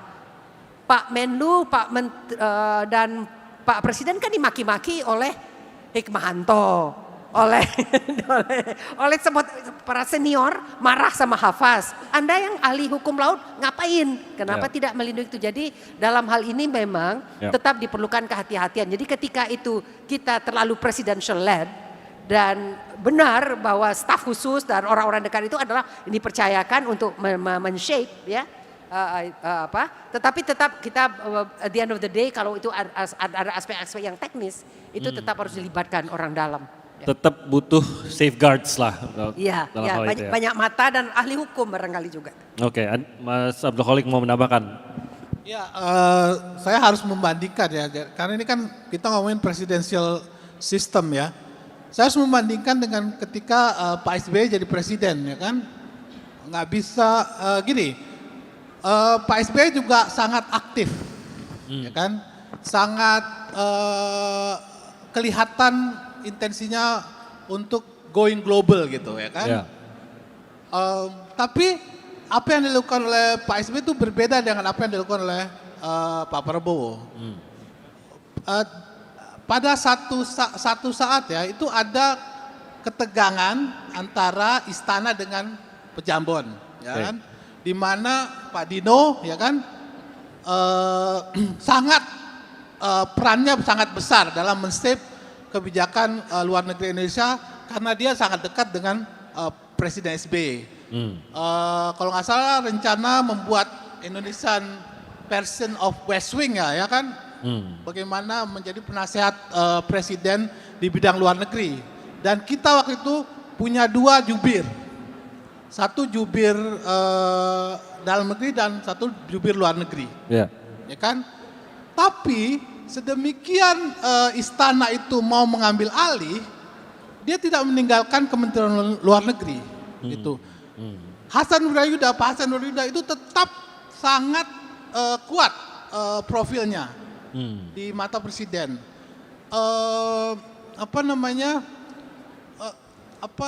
Proses-proses pengambilan keputusan luar negeri itu sangat peran Kementerian Luar Negeri itu sangat besar. Sangat dilibatkan. Sangat dilibatkan gitu.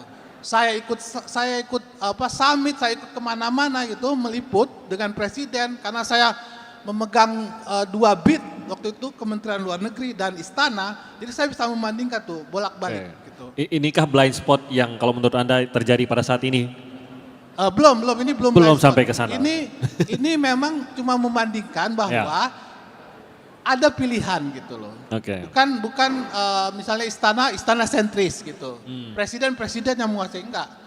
Ada kita punya contoh sebelumnya di mana itu praktisnya itu bisa dua-duanya bersaing sehat gitu. Antara pejampon dan istana yang menghasilkan ide-ide yang bagus gitu loh untuk Indonesia. Mungkin dan ini yang menurut Anda harusnya saat ini menjadi masukan untuk istana. Iya, saya bukan saya begini, ini kan untuk kemajuan pastinya. Kritiknya bukan untuk menjatuhkan kepemerintahan Pak Prabowo gitu. Yang kedua adalah kalau menurut saya blind spotnya, karena mungkin udah waktunya, blind spotnya itu adalah ini, ada peluang kalau sangat personal pendekatannya, itu ada peluang di mana gampang manipulasi terjadi gitu terhadap pemimpin kita gitu. Misalnya gini, kita tahu untuk Indonesia udah kita menghandle Pak Prabowo aja gitu. Kelemahannya apa? Ya kan? Kelemahannya dipuji-puji atau apapun itu nantinya ya kan tinggal sangat gampang untuk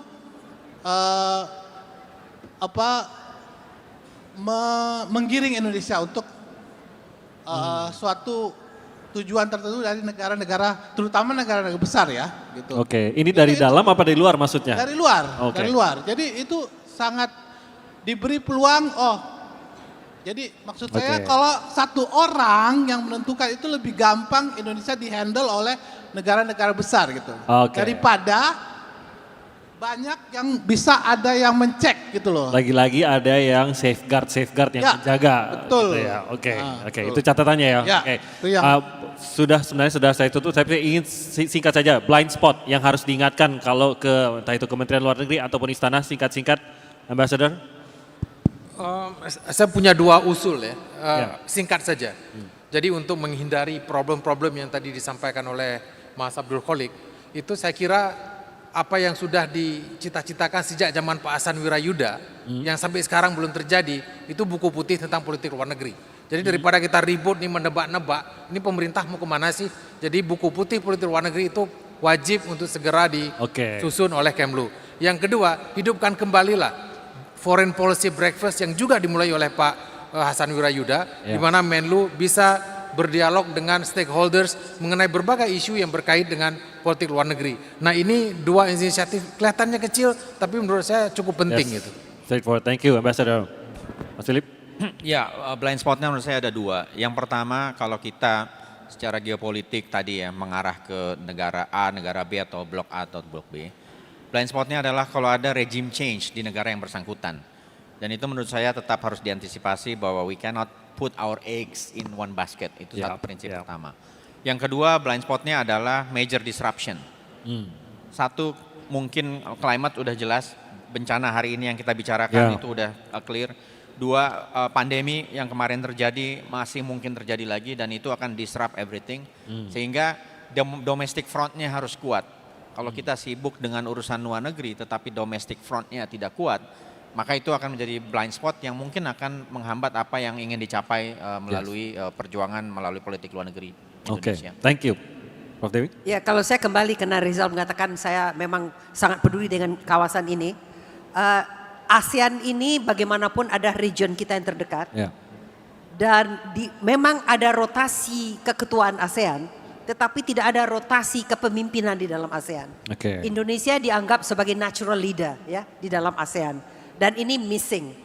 Nah, kita sangat khawatir di dalam ASEAN ini ada tarikan dari luar, tantangan eksternal dari geopolitik, ada konflik di Myanmar yang nggak selesai-selesai, kemudian ada konflik antara Kamboja dan Thailand dan sebagainya. Jadi ASEAN is in disarray.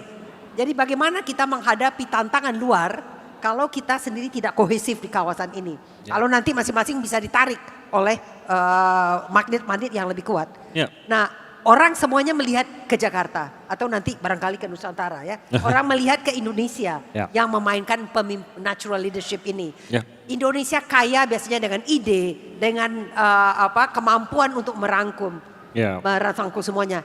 Ini saya kira perlu ditingkatkan kembali. Saya kira setiap tadi ya masukan dan mungkin pinpoint kepada blind spot dari para pakar-pakar tadi is very golden menurut saya, bahwa itu yang harus diperhatikan. Kalau memang tadi diargumentasi bahwa kita sedang dalam kondisi baik, ini juga adalah karena kerja-kerja yang sudah berlangsung selama bertahun-tahun belakangan. Yang kita ingin lihat adalah ke depannya, jangan sampai kita akan lebih buruk dari ini, harus selalu lebih baik dan itu ditentukan oleh apa yang dilakukan sekarang.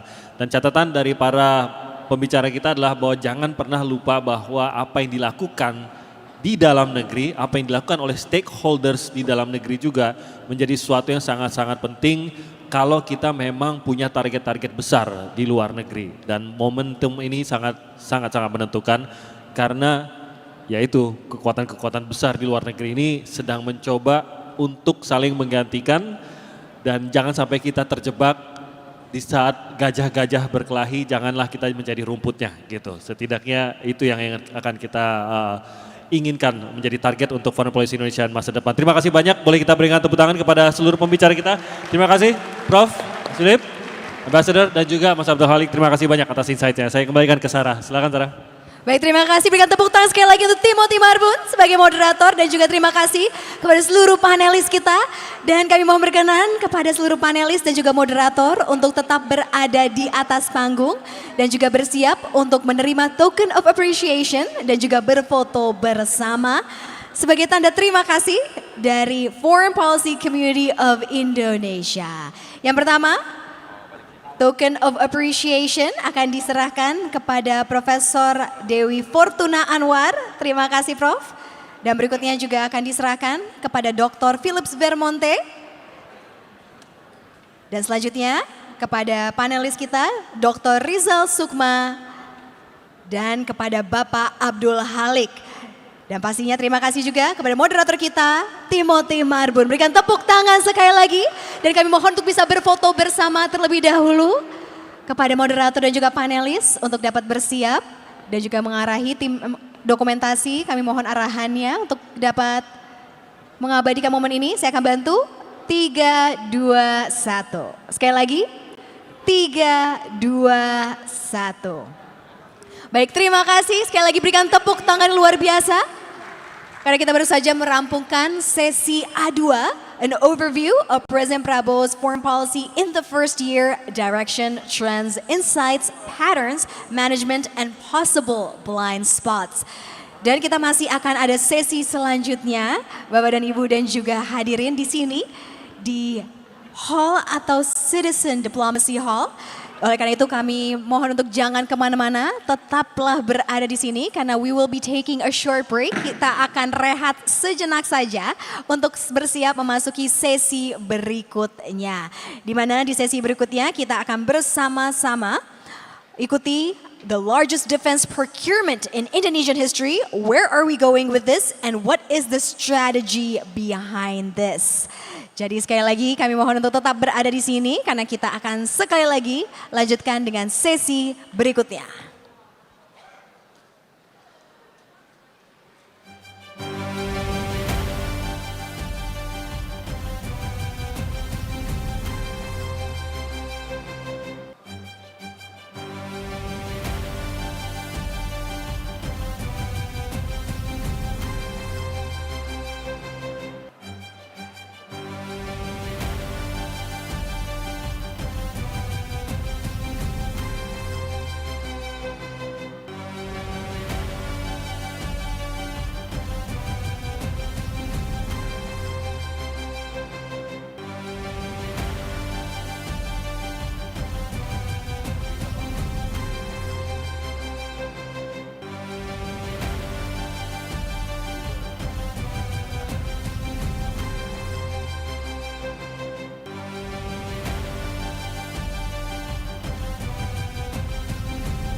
Hadirin dan peserta CIFP 2025, boleh saya minta tepuk tangannya sekali lagi?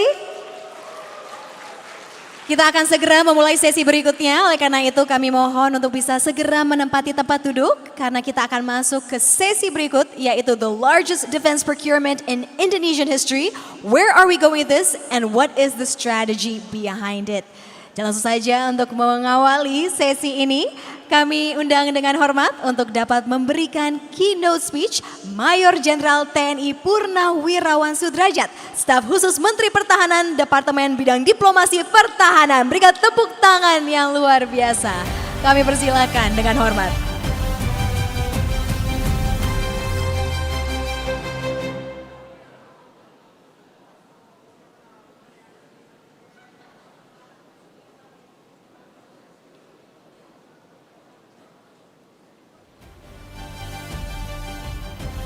Sekali lagi, hadirin berikan tepuk tangan dan mari kita sambut bersama Mayor Jenderal TNI Purnawirawan Sudrajat, Staf Khusus Menteri Pertahanan Departemen Bidang Diplomasi Pertahanan. Kami persilakan dengan hormat.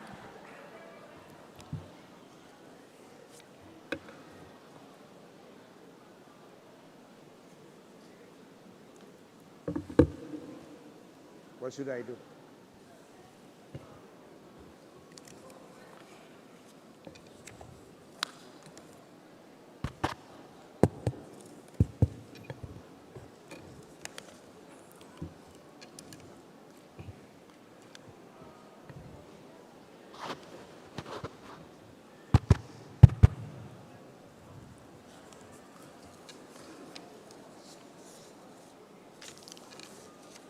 Bismillahirrahmanirrahim. Assalamualaikum warahmatullahi wabarakatuh. Salam sejahtera bagi kita semua.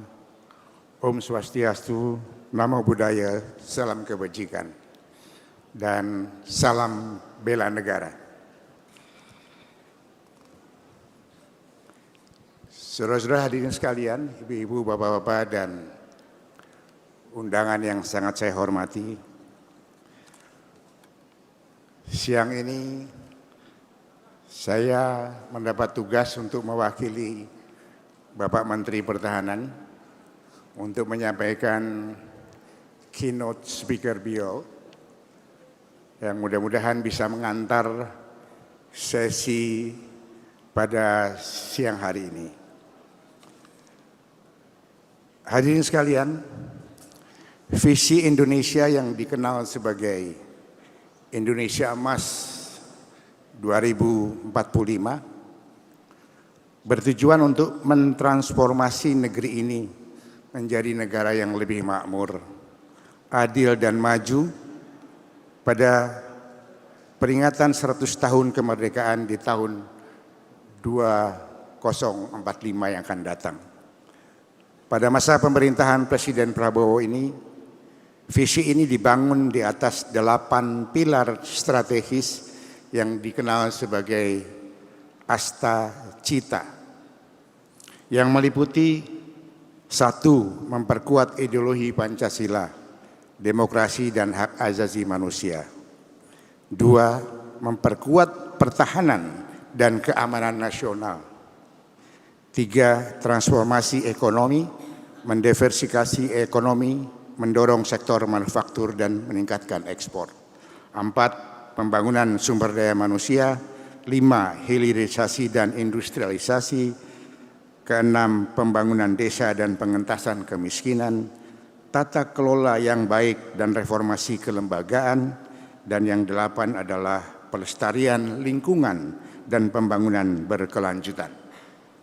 Saudara-saudara sekalian, peningkatan pertahanan dan keamanan nasional yang dimaksudkan bukan untuk agresi, invasi, atau pendudukan wilayah negara lain.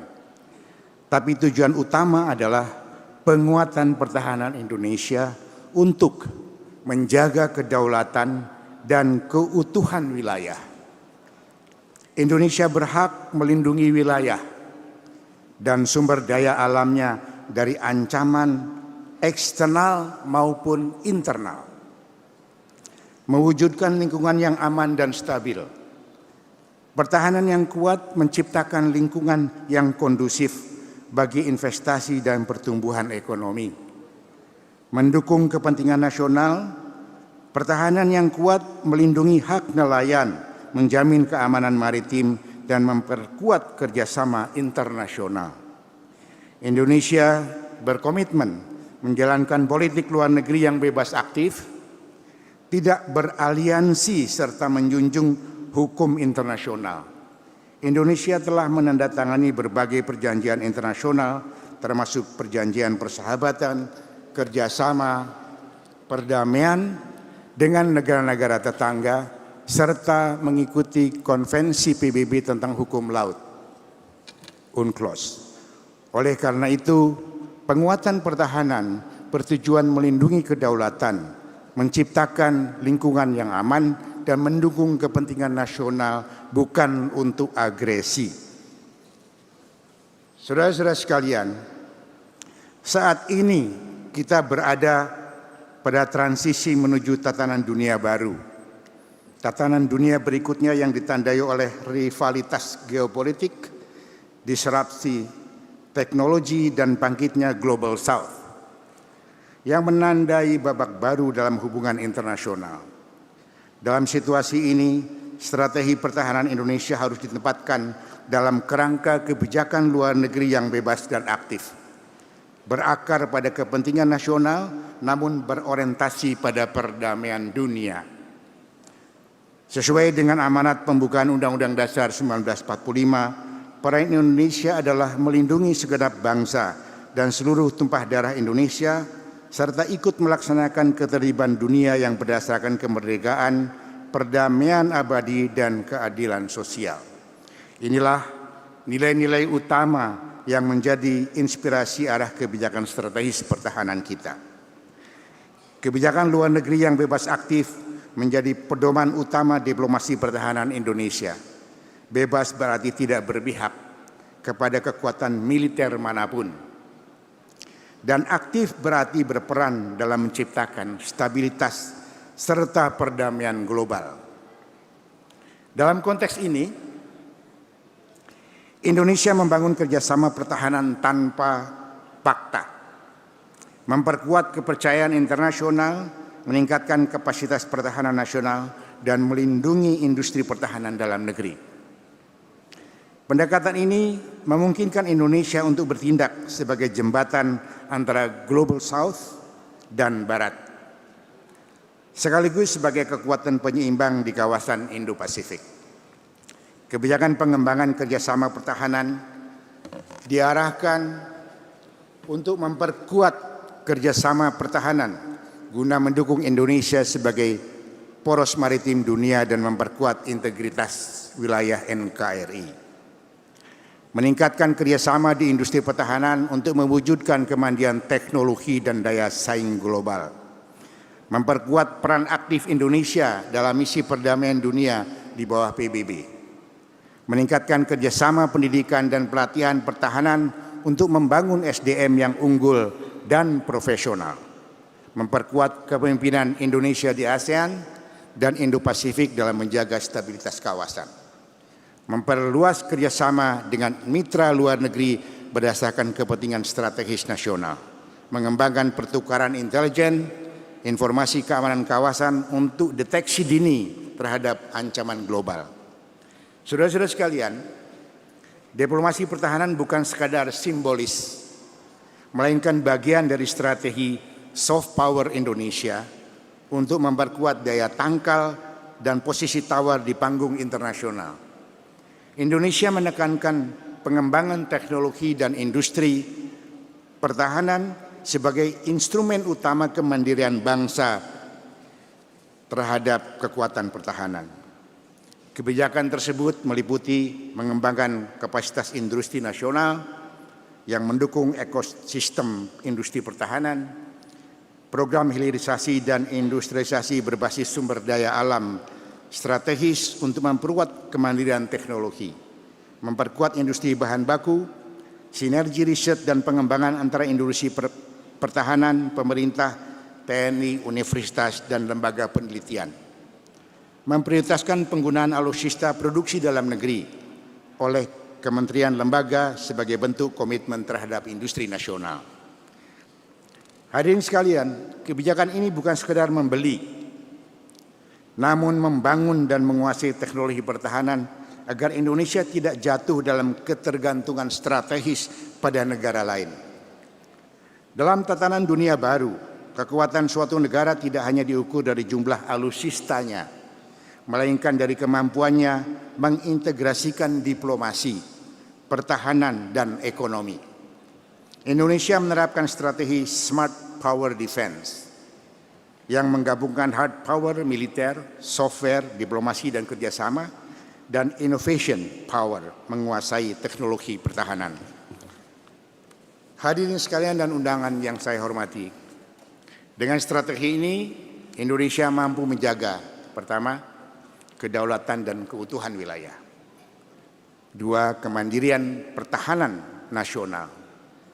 Dan peran strategis dalam tatanan dunia yang multipolar. Hadirin sekalian, di era perubahan tatanan dunia ini, pertahanan Indonesia bukan hanya perisai dan tombak bagi keamanan nasional, melainkan juga alat diplomasi strategis untuk memperkokoh posisi Indonesia sebagai kekuatan penyeimbang antara Barat dan Global South. Perencanaan pertahanan strategis Indonesia ke depan diarahkan untuk membangun postur pertahanan yang kuat, adaptif, menyesuaikan dengan keadaan, dan berdaulat melalui diplomasi pertahanan, kekuatan sendiri, kerjasama militer, dan kemandirian teknologi pertahanan. Dengan semangat kebijakan luar negeri yang bebas dan aktif, Indonesia siap untuk bukan hanya menjadi pengikut atau follower di dalam global arena, tetapi bisa dan akan mampu memberikan kontribusi positif yang lebih besar dalam membentuk tatanan dunia yang lebih damai, stabil, dan inklusif. Terima kasih. Wassalamualaikum warahmatullahi wabarakatuh.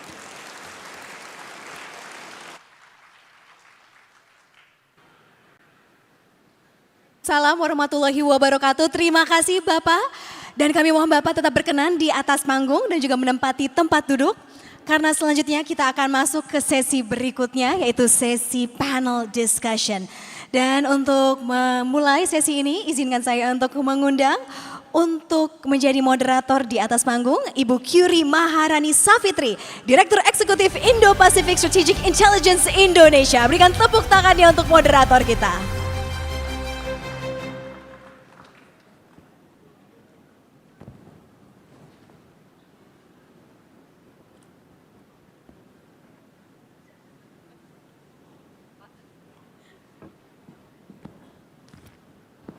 Silakan, kami persilakan Ibu untuk bisa memulai. Selamat siang menjelang sore semuanya. Masih semangat ya? Ini mohon maaf, ini anak binus mana suaranya ya? Oke. Mohon maaf kalau yang dipanggil cuma dari kampus saya. Ngecek aja buat ngabsen. Bapak dan Ibu, teman-teman sekalian, selamat datang di sesi ini. Ya, sesi yang tidak kalah penting dari sesi sebelumnya dan mungkin salah satu yang topiknya paling seksi. Karena kita akan bicara tentang alutsista.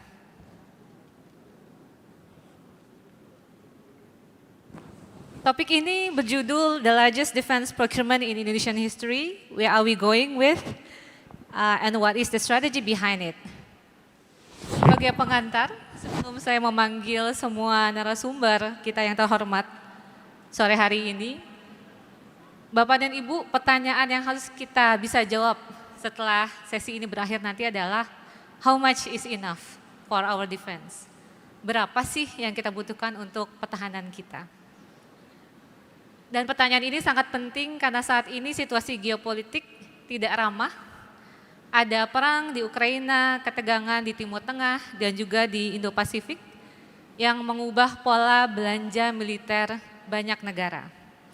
Dan karena pola belanja ini berubah, bahkan di Eropa sekarang sudah mulai mencapai 3,5% PDB, maka banyak industri pertahanan juga mengubah pola produksinya dari produksi masa damai menjadi masa perang.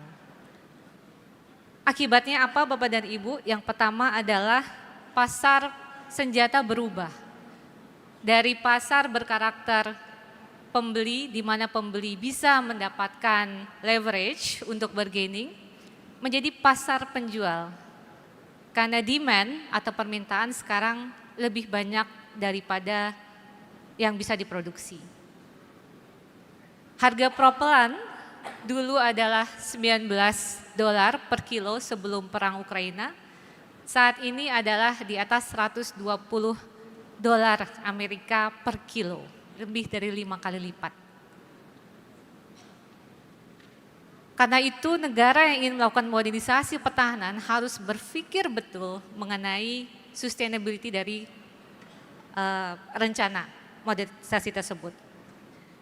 Bapak dan Ibu, saat ini Indonesia terlihat banyak belanja ya. Dan belanja ini kita bisa lihat pola-polanya, salah satunya adalah ada baru, ada bekas, begitu kan. Kemudian ada dari timur, ada dari barat, ada dari negara netral, atau yang disebut dengan diversifikasi. Ada juga rencana pengadaan atau malah beberapa sudah kapabilitas baru seperti rudal balistik atau pesawat tempur generasi kelima. Dan semua belanja ini kebanyakan mengandalkan impor dan juga pinjaman luar negeri. Ada beberapa kekhawatiran mengenai apa sih dasar semua belanja ini, apa rencana pemerintah, bagaimana dampaknya terhadap kebijakan luar negeri kita. Diplomasi pertahanan seperti apa yang membuat kita bisa memaksimalkan modernisasi pertahanan di era pembelahan geopolitik. Apakah kita mampu membiayai? Dan bagaimana kita bisa mengintegrasikan semua alutsista gado-gado yang rencananya akan didatangkan oleh pemerintah. Dan terakhir, apakah belanja pertahanan Indonesia ini membuat kawasan semakin stabil atau malah sebaliknya? Untuk mendiskusikan permasalahan yang sangat berat tersebut, kita sudah ada 4 pembicara luar biasa yang akan bergabung dengan kita. Salah satunya tentu Pak Mayor Jenderal Purnawirawan TNI Pak Sudrajat, yang merupakan salah satu tokoh pro-reformasi ya Pak ya, dulu di era awal reformasi sektor keamanan. Yang berikutnya saya akan panggilkan, mohon untuk mengambil tempat di depan, Marsikal Madya TNI Purnawirawan Eris Herianto. Mohon diberikan tepuk tangan ya Bapak dan Ibu. Pak Eris Herianto merupakan lulusan Akademi Angkatan Udara dan beliau pernah menjabat sebagai Atase Pertahanan, Sekretaris Jenderal Kementerian Pertahanan,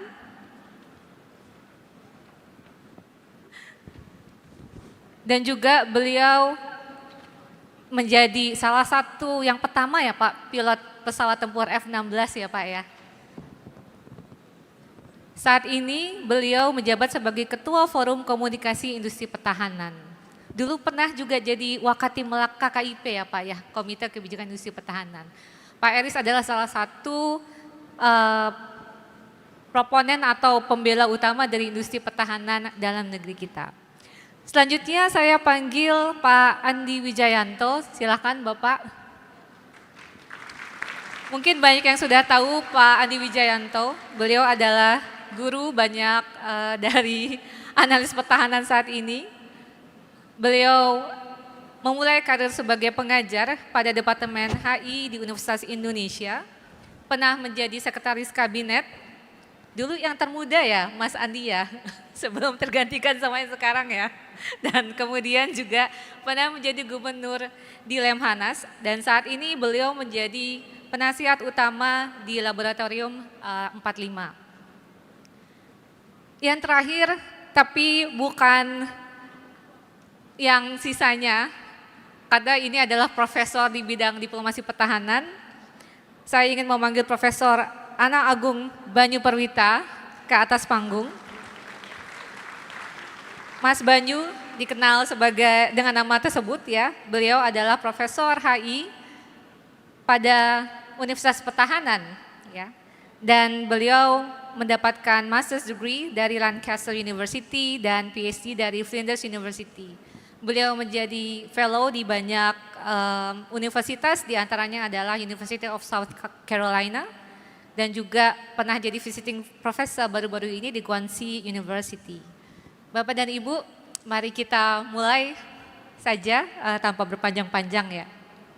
Pertanyaan pertama, Pak Sudrajat, ini mohon maaf Pak, baru selesai speech-nya tapi langsung disergap dengan pertanyaan lagi. Bagaimana sebenarnya pemerintah saat ini memandang dinamika keamanan? Apa sih Pak yang perlu diantisipasi oleh Indonesia sehingga kita perlu belanja banyak?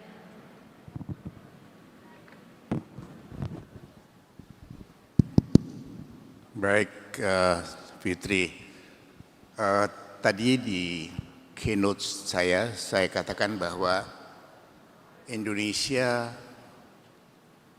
mengadakan penguatan sistem pertahanan kita tidak punya intensi atau keinginan untuk menjadi negara yang agresif.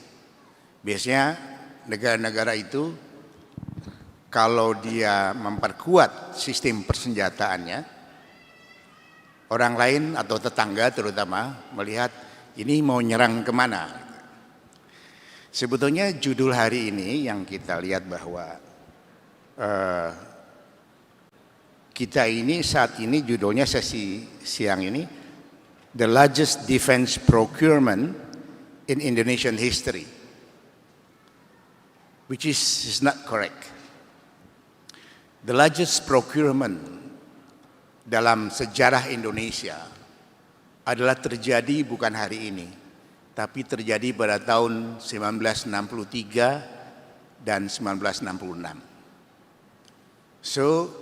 Jadi jangan mengandai-andai bahwa belanja pertahanan kita ini yang paling besar sepanjang sejarah kita. Mungkin tahun 63 banyak yang belum lahir, kecuali saya.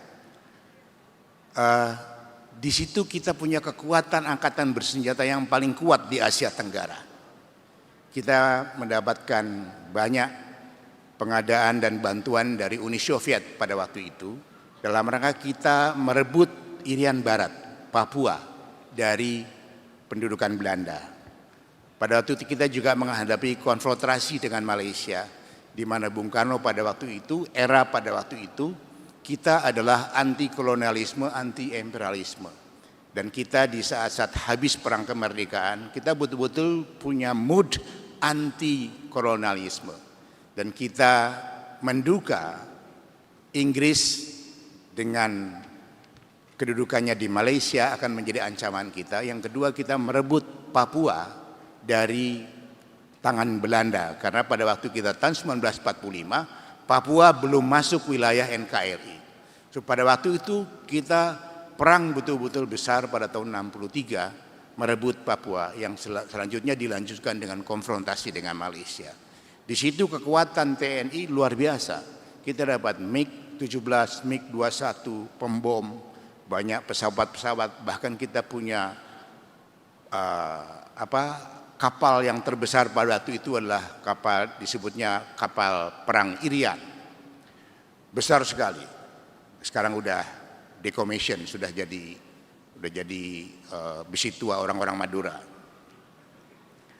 Dan pada waktu itu Australia takut sekali karena kita punya pesawat TU-16 yang bisa langsung terbang dari Jakarta ke Darwin, bolak-balik dan bisa setiap saat mengebom Australia. Jadi sebetulnya procurement yang dilaksanakan sekarang ini baru rencana sebagian, bukan yang terbesar sepanjang sejarah.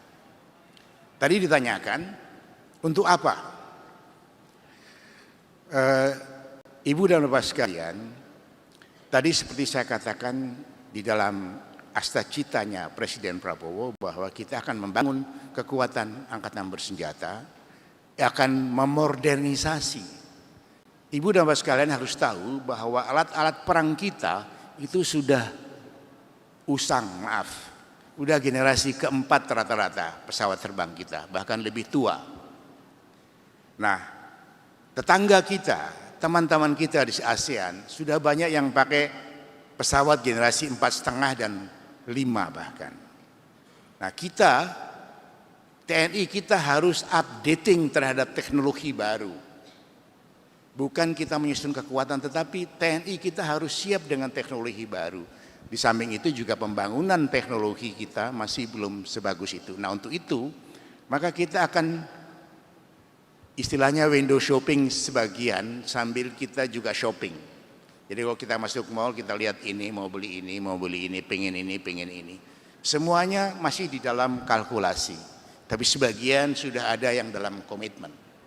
Ini adalah dalam rangka Indonesia, bayangkan saja, memang kalau sudah berbicara anggaran pertahanan, belanja seperti ini memang sangat mengundang perdebatan.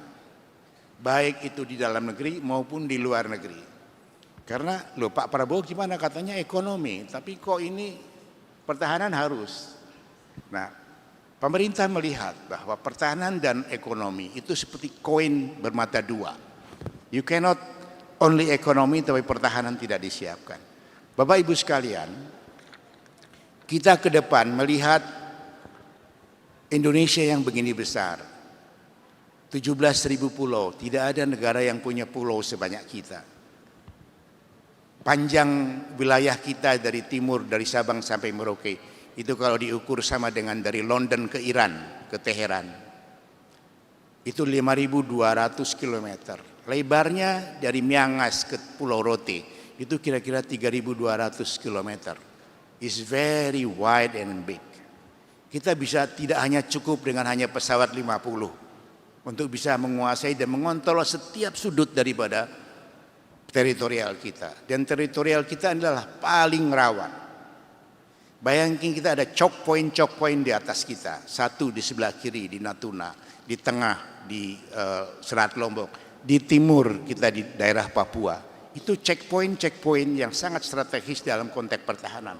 Kalau kita tidak punya deterrent, kita bukan mau menyerang, tapi orang mau menyerang Indonesia harus berhitung karena Indonesia punya kekuatan. So ini adalah suatu konsep berpikir kita, kenapa kita sekarang nampak banyak belanja, tapi kita masih window shopping sebagian sudah dikerjakan, tetapi adalah untuk modernisasi TNI sehingga kita punya kekuatan, punya kemampuan dan punya perhitungan bahwa Indonesia adalah negara yang patut diperhitungkan di kancah global. Saya kira Pak ini Sudrajat. introduksi dari saya. Terima kasih. Terima kasih Pak, sangat jelas. Jadi memang kondisi geografi, kondisi geopolitik dan memang kita selama ini kurang serius ya Pak ya dalam melakukan modernisasi alutsista kita. Mungkin saya berpindah ke Profesor Banyu. Profesor Banyu, ada kekhawatiran bahwa ketika kita melakukan pengadaan dari timur dan barat, maka kita bukannya get best of both worlds, tapi justru kita kesulitan untuk memaksimalkan potensi yang bisa kita dapatkan. Apakah kita bisa membuat semua negara percaya dan melakukan transfer teknologi terbaik buat kita? Seperti apa strategi diplomasi pertahanan yang harus menyertai pengadaan alutsista kita, Mas? Baik, terima kasih Mbak Kuri. Satu hal saya pikir yang perlu dicatat dengan sangat jelas, bahwa kita itu pada saat ini masih mengalami apa yang disebut sebagai defense capability deficit. Ya. Dan ini defense capability deficit ini sangat besar sekali. Sehingga pemenuhan alutsista yang dilakukan oleh pemerintah sekarang ini adalah sedikit mengurangi gap. Ya. Sedikit mengurangi gap dari sekian banyak gap. Bukti yang paling sederhana, kita belum bisa mencapai minimum essential forces yang mungkin baru mencapai tahap 65% dan kini sudah berjalan diubah menjadi optimum essential forces. Nah, gap inilah yang sebetulnya akan diisi ketika kita melakukan defense procurement. Kalau kita lihat pada banyak negara, saya pikir ini pada simbol konteks bebas ya. Dalam arti bahwa kita tidak mengikatkan diri ya atau lean on pada satu kekuatan besar, tapi kita punya pilihan-pilihan di mana kita itu bisa memberikan semacam katakanlah diversifikasi dari alutsista kita. Tapi memang tentu ada problem. nanti deh. Kemudian yang kedua adalah ketika kita aktif itu menunjukkan bahwa kita bisa melakukan kepada siapa saja. Masalahnya adalah, dan mungkin ini yang perlu kita diskusikan secara lebih detail, kalau tidak ada tata kelola yang baik, persoalan SDM, logistik, doktrin terutama, ini malah justru akan mengganggu bebas aktif kita. Saya khawatir kalau ini tidak dikelola dengan baik, justru menjadi bebas tapi sangat mahal yang kita peroleh, dan juga aktif, tapi justru tidak efektif dalam konteks bicara mengenai kapabilitas-kemampuan yang ingin kita raih. Sehingga dengan demikian bahwa ada satu persoalan ketika nanti kita tidak bisa mengelolanya dengan baik, ini mengalami apa yang disebut sebagai gangguan pertahanan yang cukup kronis, distorted defense posture. Nah, tentu ini yang tidak kita inginkan. Maka kemudian caranya adalah dengan pengembangan diplomasi pertahanan. Pertama tentu dengan Pak Sudrajat kita bicara mengenai peningkatan kapabilitas, itu satu, dengan melakukan pembelian, dan tentu dengan industri teknologi, khususnya industri pertahanan. Jadi ada dua alternatif yang kita bisa kembangkan lebih lanjut mengingat keterbatasan waktu. Terima kasih Mbak Kuri. Terima kasih Mas Banyu. Nanti kita akan bicarakan lebih lanjut lagi ya Mas mengenai diplomasi pertahanan. Saya pindah dulu ke Mas Andi. Mas Andi, ada istilah rich nation strong army gitu ya. Bahwa negara yang kaya raya itu perlu tentara militer yang kuat dan memang mampu menguatkan militernya gitu kan. Nah, bagaimana dengan Indonesia dalam hal kemampuan fiskal kita untuk memenuhi kebutuhan modernisasi ke depan? Ya, terima kasih Mbak Kuri. Sejak saya mengikuti rencana strategis pertahanan yang disebut MIF 2024, lalu sekarang diubah menjadi optimum force ke arah 2045, saya menyadari bahwa Indonesia sebetulnya harus membuat rencana pertahanan berdasarkan capability base, ya, karena threat relatif stagnan, dinamika geopolitik bisa sangat-sangat dinamis, tapi kita langsung tadi yang Mas Banyu sampaikan langsung menemukan defisit capability-nya. Kalau pakai ilmunya Mbak Kuri, defense economic, maka defisit capability ini biasanya rule of thumb-nya adalah alokasikan saja berapa persen dari PDB untuk belanja pertahanan. Ya. Nah, kita kira-kira idealnya di tahun 2014 itu sudah mengarah ke 1% dari PDB. Tapi rata-rata dari tahun 2006 sampai ke 2024 kita di angka 0,68% dari PDB. Ini mengkhawatirkan. Biasanya negara yang tidak mampu mengalokasikan lebih dari 0,7% dari PDB mengalami satu pembangunan pertahanan yang disebut sebagai reduksi militer. Jadi militernya malah berkurang. Nah, kalau seandainya kita ingin ke arah rule of thumb tadi 1% dari PDB di 2025, lalu 1,5% mungkin di 2028, 2029, maka anggaran pertahanan tahun ini itu sudah harus di angka kira-kira 250 triliun. Berarti gap kita ada di angka 80 triliun. Untuk anggaran pertahanan tahun depan, kalau itu mengarah ke 1,2% dari PDB, ada peningkatan gradualnya, maka dari yang sudah disampaikan oleh Pak Menhan ke DPR, gapnya naik ke 100 triliun. Ya, dan ini akan terus terjadi gap ini. Ya, perdebatan paling utama kita akhirnya kembali ke perdebatan klasik gun versus butter. Ya, nasi lawan amunisi.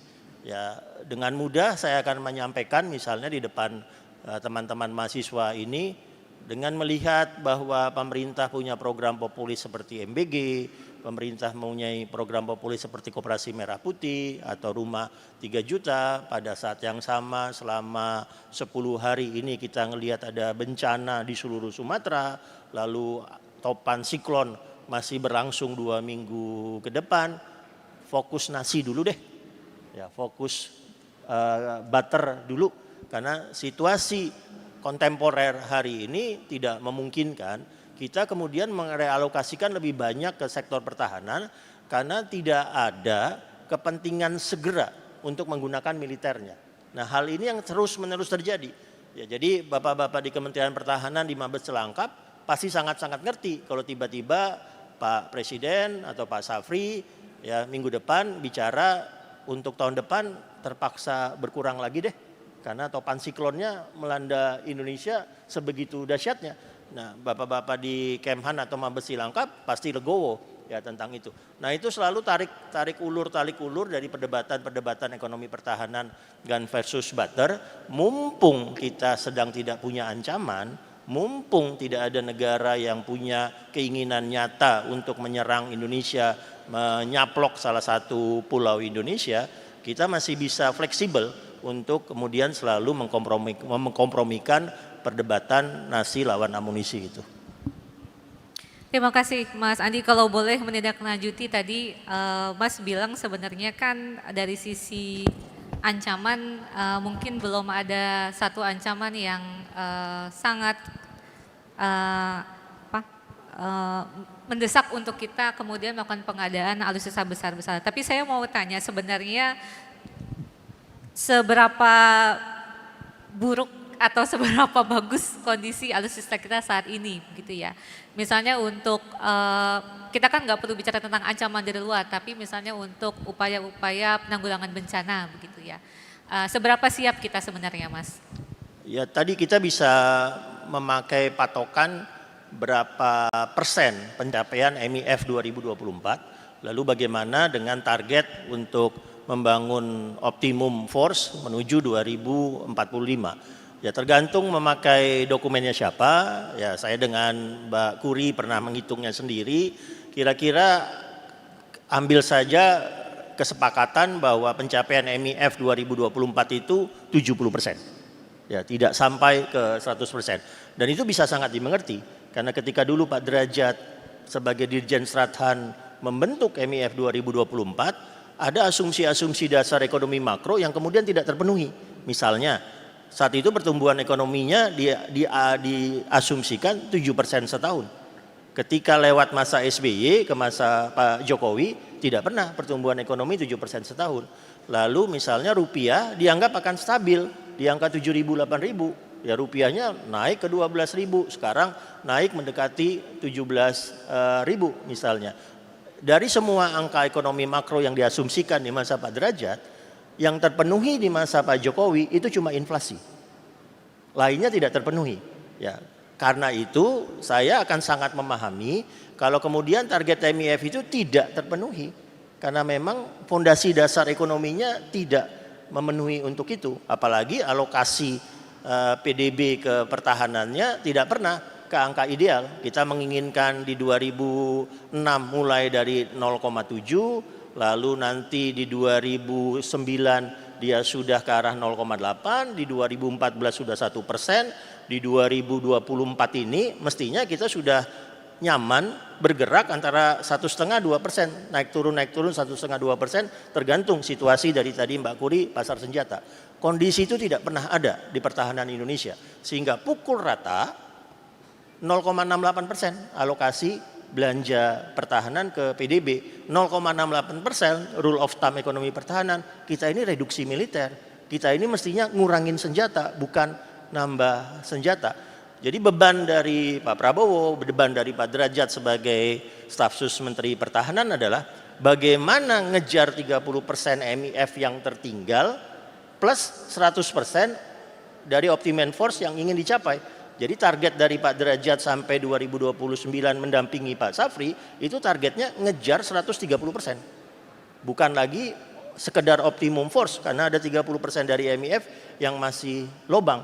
Nah, kalau tadi saya ngitung-ngitung kalau itu mau dicapai rata-rata anggaran pertahanan Indonesia 2026 sampai 2029 itu ada di angka 320 triliun. Ya, sementara alokasi tahun ini dan tahun depan 170 dan 180 triliun, tetap ada gapnya. Nah, itu yang akan menjadi beban ke depan, tapi sekali lagi mumpung dinamika geopolitiknya masih seperti ini, kita punya Presiden Pak Prabowo yang benar-benar lincah bergerak dengan hubungan diplomasi, sehingga kalau saya ditanya apa sih doktrin politik luar negeri Pak Prabowo, saya akan menyebutnya multiverse. Ya, ada universe 1, universe 2, universe 3, atau saya menyebutnya everything everywhere all at once yang menang Oscar 2024 gitu ya. Karena Pak Prabowo betul-betul lincah 26 kunjungan luar negeri dalam waktu 1 tahun. Ya, nggak ada presiden yang 26 kunjungan luar negeri dalam waktu 1 tahun.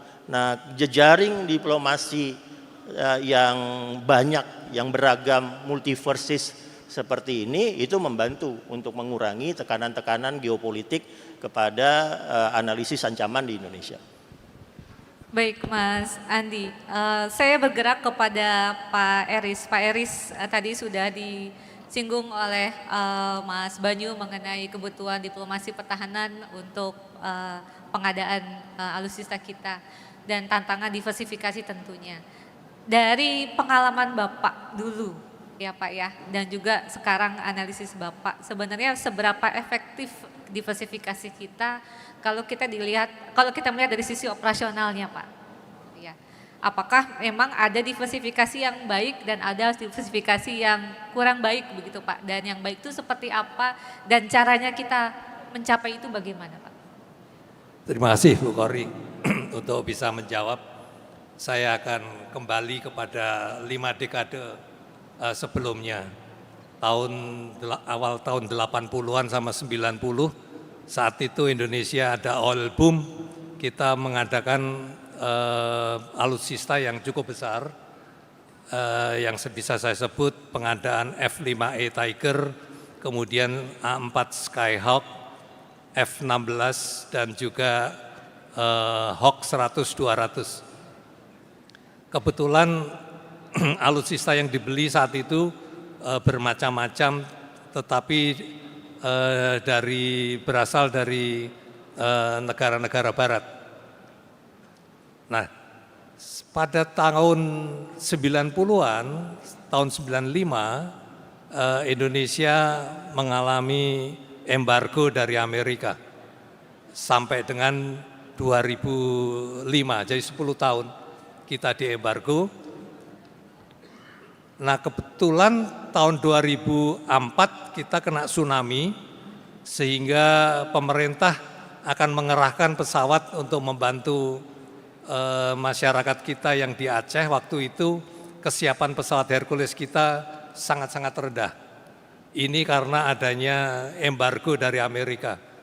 Nah, pengalaman ini menjadi catatan kita bahwa pengadaan dari suatu sumber apabila diadakan embargo, kita sudah tidak bisa berbuat banyak. Oleh karena itu, tahun 2003 kita sudah mulai mengadakan pengadaan dari pesawat tempur dari Rusia, Sukhoi. Sampai dengan sekarang, kalau kita lihat di media, kita mengadakan 42 pesawat dari Prancis, Rafale, kemudian juga beberapa unit dari Turki, pesawat Kan. Tentunya dengan diversifikasi jenis pesawat ada konsekuensinya. Konsekuensinya adalah sistem logistik yang cukup besar. Walaupun kita juga sudah punya pengalaman, karena tahun 80-90-an kita mempunyai pesawat tempur dari 5 atau 6 negara saat itu. Dan ini ditambah lagi konsekuensi untuk mempersiapkan kesiapan masing-masing alutsista, kita membutuhkan anggaran yang cukup dan sistem logistik yang cukup. Anggaran ini bisa diperhitungkan dengan life cycle cost dari setiap alutsista yang menurut saya itu harus disiapkan dari awal untuk bisa mempertahankan kesiapan alutsista itu. Kemudian yang kedua, sistem logistik harus kita siapkan untuk mendukung masing-masing alutsista. Yang ketiga adalah dalam bidang operasional adalah interoperability dari masing-masing alutsista. Interoperability ini bisa di bidang komunikasi atau sistem elektronik dan juga persenjataan. Saya akan ngambil contoh, kebetulan industri kita Saribari bisa membuat bom yang diadakan lewat Rusia. Nah, beberapa tahun terakhir bom-bom ini sangat terbatas bisa dipakai pesawat-pesawat dari barat. Namun dengan kemampuan kita, akibatnya kita bisa menginteroperable persenjataan dari timur bisa dibawa oleh pesawat-pesawat buatan barat. Nah, ini ke depan sebetulnya masih banyak, seperti contoh kalau kita bicara peluru, kaliber dari timur sama kaliber dari barat ini berbeda. Kalau ini ke depan bisa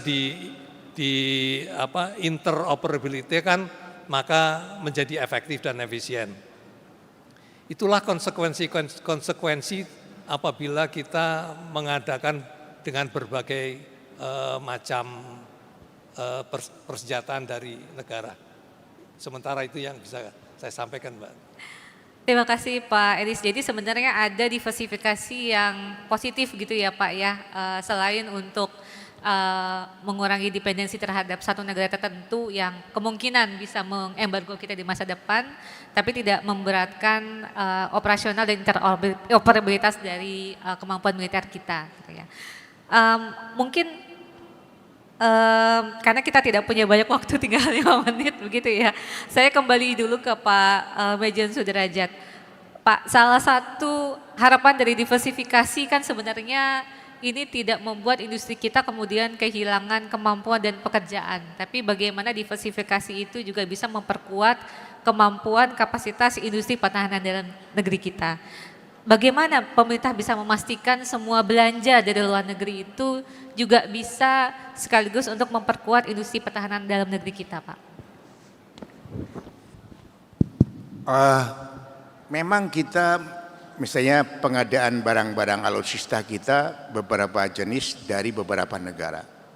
Dengan jumlah yang cukup, misalnya dari Rafael kita Prancis, kita mau procure kira-kira 42, maka dengan jumlah yang cukup, kemungkinan besar untuk bisa maintenance atau operation and maintenance itu bisa dikerjakan di Indonesia. Bahkan mungkin seperti industri kita, Nurtanio yang di Bandung, itu sudah punya kemampuan untuk bikin flap-nya dan segala macamnya. Maka ini akan juga mengangkat kemampuan industri dalam negeri. Jadi orientasi kita dengan procurement dari beberapa negara dan jumlah yang cukup signifikan.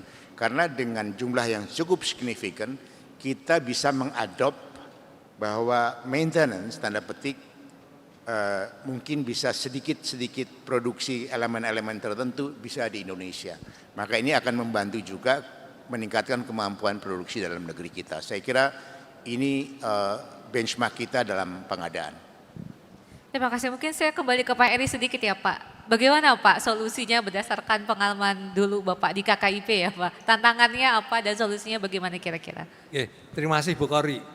Jadi menurut saya setiap defense spending harus di-convert menjadi defense investment. Ini sudah ada di dalam aturan Undang-Undang Nomor 16.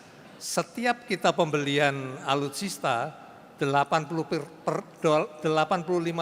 nilai pembelian itu harus kembali kepada kita dalam bentuk imbal dagang, local content, dan offset. Ya. Saya akan memberikan contoh pada waktu kita akhir-akhir ini membeli pesawat C-130J dari Amerika. Saat itu saya kebetulan masih di KKIP, kita men-set up bagaimana kita meminta offset. Pada waktu itu saya bicara sama Lockheed Martin bahwa maintenance, repair, dan overhaul kalau bisa ada di Indonesia. Siapa tahu kawasan kita ada yang punya C-130J, dia bisa memelihara di kita. Nah oleh karenanya saat itu disurvei, ada 3 institusi yang disurvei oleh Lockheed Martin, yaitu TNI AU, PTDI, dan GMF. Siapa yang mampu? Ternyata 3-tiganya mempunyai kemampuan sendiri-sendiri TNI AU mempunyai sumber daya manusia, PT DI mempunyai manufaktur, kemampuan manufaktur, dan GMF mempunyai sistem bisnisnya. Akibatnya ini diserahkan kepada GMF, C-130J yang dibantu oleh personelnya dari TNI AU. Nah sekarang kita lihat PT DI kalau tidak salah minggu lalu sudah menerima Hercules kita untuk diperkuat central wing box-nya yang dimanufaktur oleh PT DI dan avionic upgrade-nya juga dikerjakan oleh PT DI. Namun disupport kemampuannya juga oleh GMF. Nah, inilah salah satu offset kita meminta kepada prinsipal untuk meningkatkan kemampuan kita yang tadinya tidak hanya kita spending aja tetapi invest kita untuk industri pertahanan. Baik, masih banyak Bapak. lagi yang bisa kita kerjakan untuk pengadaan-pengadaan ke depan. Baik, terima kasih Pak. Tepuk tangan yang meriah buat semua pembicara di depan, Bapak dan Ibu sekalian. Sampailah kita pada akhir diskusi, ini sangat cepat terasanya ya.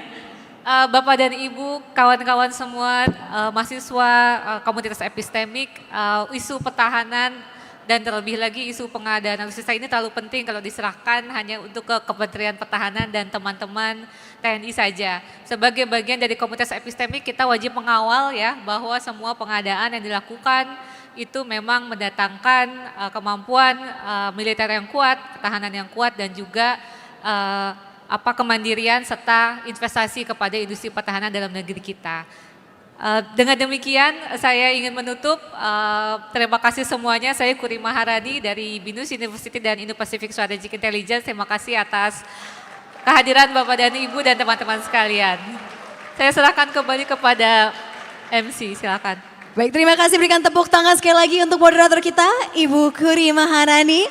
Dan juga terima kasih kepada seluruh panelis. Dan kami mohon kesediaannya kepada Bapak dan Ibu untuk bisa mengambil posisi terlebih dahulu di atas panggung. Karena kita hendak memberikan token of appreciation dari FPCI kepada moderator dan juga panelis session A3. The largest defense procurement in Indonesian history. Where are we going with this and what is the strategy behind it? Terima kasih kepada moderator Ibu Kuri Maharani Safitri dan juga kepada seluruh panelis. Mayor Jenderal TNI Purnawirawan Sudrajat, Marsikal Madya TNI Purnawirawan Eris Herianto, Bapak Andi Wijayanto, dan Profesor Anak Agung Banyu Perwita. Dan kami persilakan Bapak dan Ibu untuk bisa berfoto terlebih dahulu, untuk bisa ambil posisi di tengah panggung, dan juga kami mohon kepada tim dokumentasi untuk bisa membantu mengarahkan untuk sesi foto bersama moderator dan panelis session A3. Baik, sudah siap? Baik Bapak. Ibu, kami persilakan tim dokumentasi, saya akan bantu countdown. 3, 2, 1. Sekali lagi, 3, 2, 1. Baik, terima kasih, berikan tepuk tangan sekali lagi untuk moderator dan juga panelis kita untuk sesi A3. Dan CIFP 2025 masih akan dilanjutkan kembali, tetapi di hall ini kita akan rehat sejenak. Dan kita akan berkumpul kembali pada pukul 17.15 waktu Indonesia Barat untuk closing plenary session. Sekali lagi kita akan beristirahat sejenak dan kita akan berkumpul kembali untuk closing plenary session pada pukul 17.15 waktu Indonesia Barat. Terima kasih.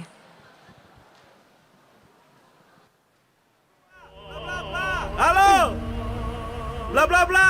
Pokoknya saya nggak mau bla bla bla. Apa harus bla bla bla? Bla bla bla ya bla bla bla. Nih, bla bla. Bla bla bla, beratku nambah. Karena hidup kebanyakan bla bla, kami hapus label official store, mall, atau bla bla lain. Di Blibli, semua pasti ori dari seller resmi. No bla bla di Blibli.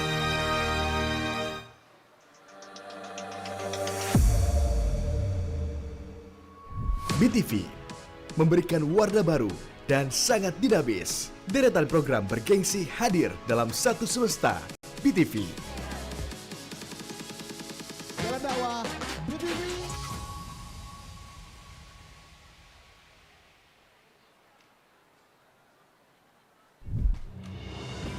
melanda permukiman warga di Jalan Jembatan Besi 9. Anda menyaksikan Breaking News. Sebelumnya memang aksi unjuk rasa.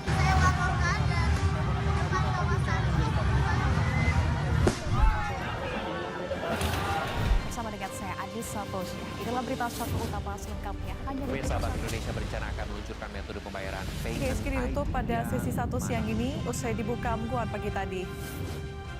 Memulai hari dengan informasi serta berita terkini yang selalu menemani.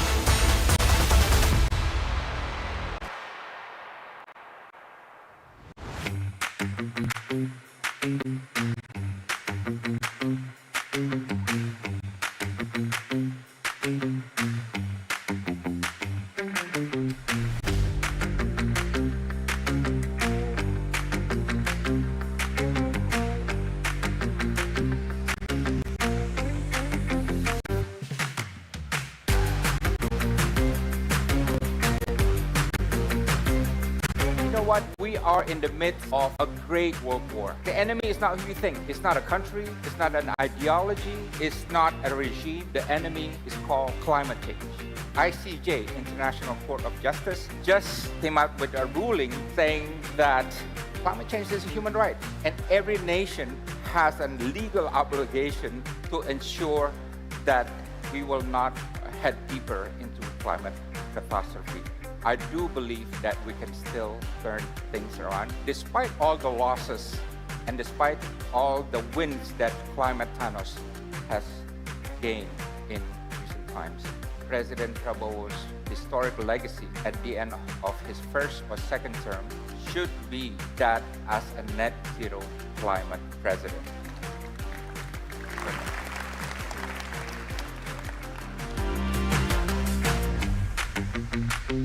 Kami percaya Indonesia mampu memimpin perjuangan melawan krisis iklim dan membawa kesejahteraan tidak hanya untuk rakyatnya, tapi juga untuk dunia.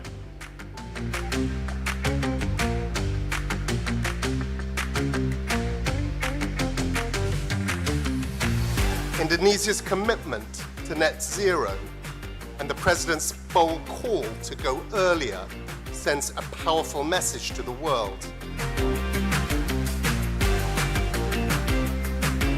Maka kami berkomitmen penuh di bawah kepemimpinan Bapak Presiden Prabowo Subianto untuk mendorong transisi ini sebagai bagian dari misi besar, mewujudkan pangan yang berdaulat, adil, dan berkelanjutan.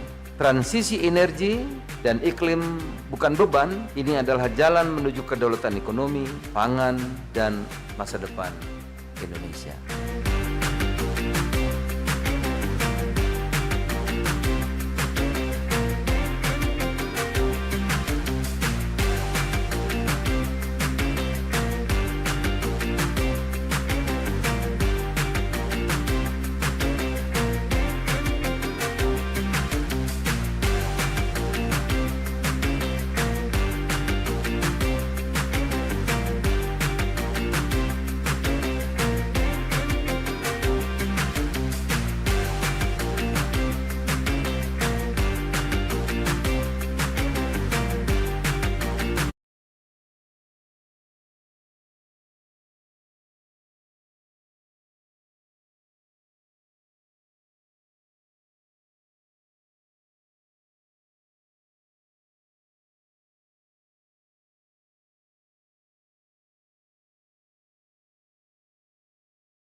More women in the discussion of policies and decisions to suggest that there should also be more collaboration among the different member states.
Amazing to be here. Since this is the last day, it's a little bit sad.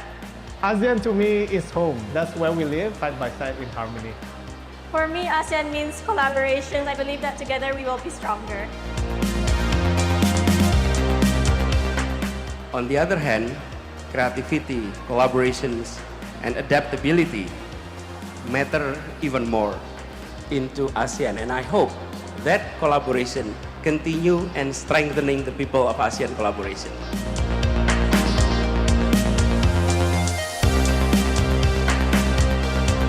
Ultimate regionalism, that we support each other regardless of our national identity. And ASEAN leaders need to start trusting each other, just as civil society is already trusting and working across these kinds of boundaries.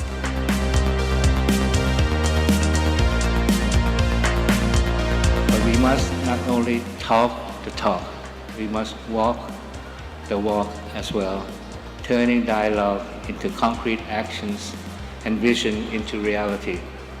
If we can do this, ASEAN will become not only a community of nations, but a genuine community of peoples.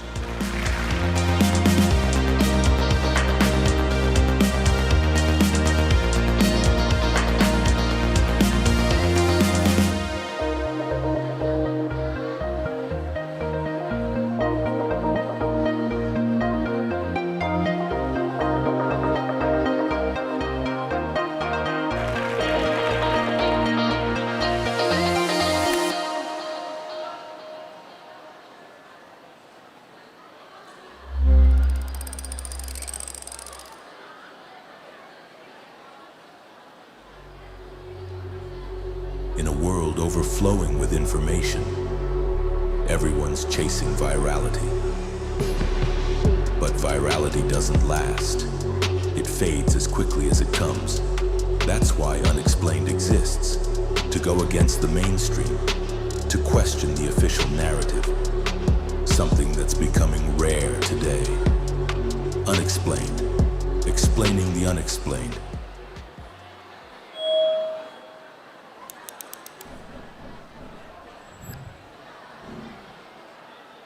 This year, the world came together. Over 7,910 registered participants from across the globe, representing 115 countries, joining one conversation that truly matters. Backed by 75 leading think tanks, supported by 63 university partners, and strengthened by 89 civil society organizations. Global Town Hall 2025 became one of the largest independent diplomatic forums of the year.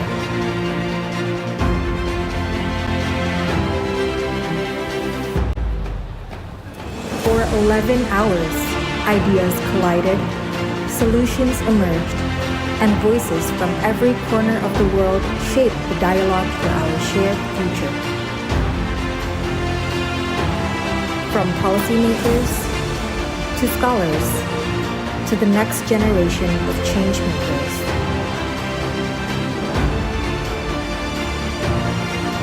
This is where global conversation becomes global action. Thank you for being part of this movement, Global Town Hall 2025.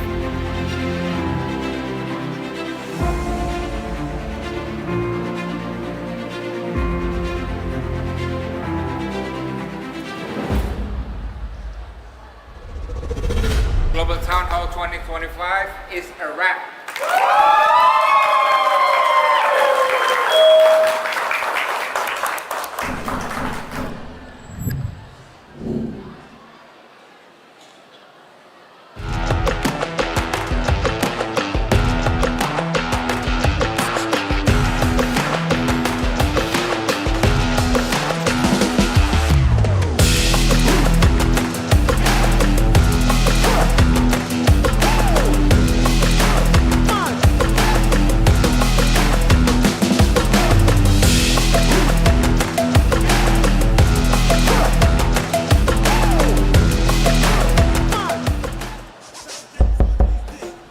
Teman Antara, acara ini diliput oleh kantor berita Antara. Untuk baca beritanya, kamu bisa klik link antaranews.com dan antarafoto.com.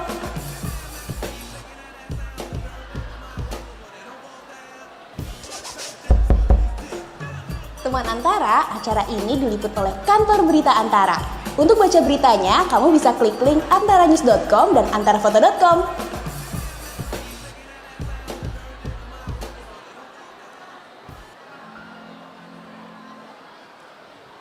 Selamat sore semuanya, bagaimana masih semangat?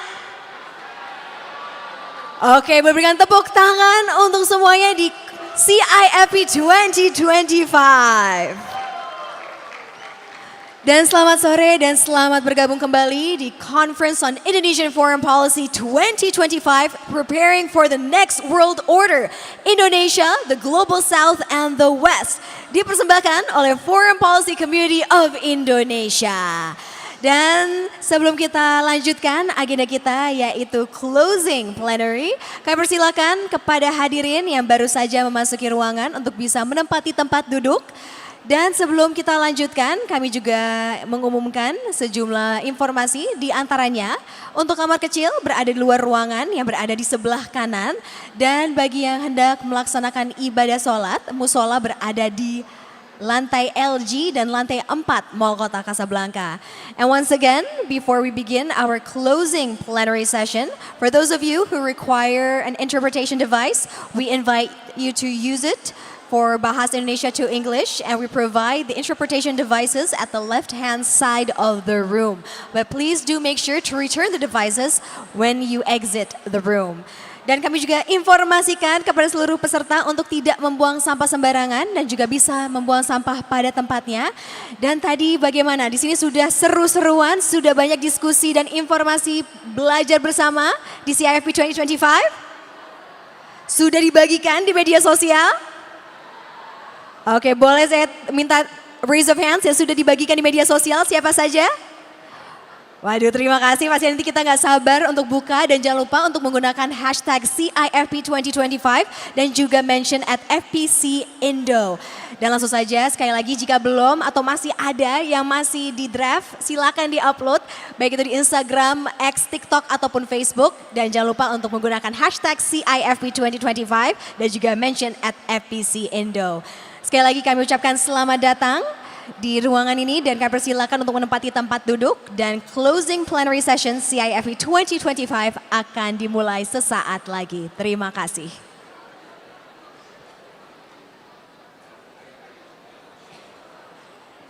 Halo, bla bla bla. Pokoknya saya nggak mau bla bla bla. Apa harus bla bla bla? Bla bla bla ya bla bla bla. Nih, bla bla. Bla bla bla, beratku nambah. Karena hidup kebanyakan bla bla, kami hapus label official store, mall, atau bla bla lain. Di Blibli, semua pasti ori dari seller resmi. No bla bla di Blibli.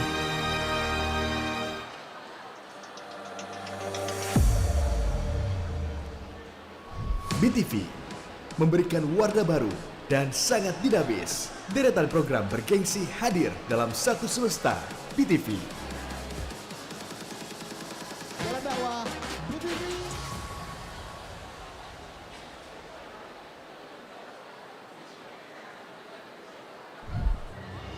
Kebakaran melanda permukiman warga di Jalan Jembatan Besi 9. Anda menyaksikan breaking news. Sebelumnya memang aksi unjuk rasa.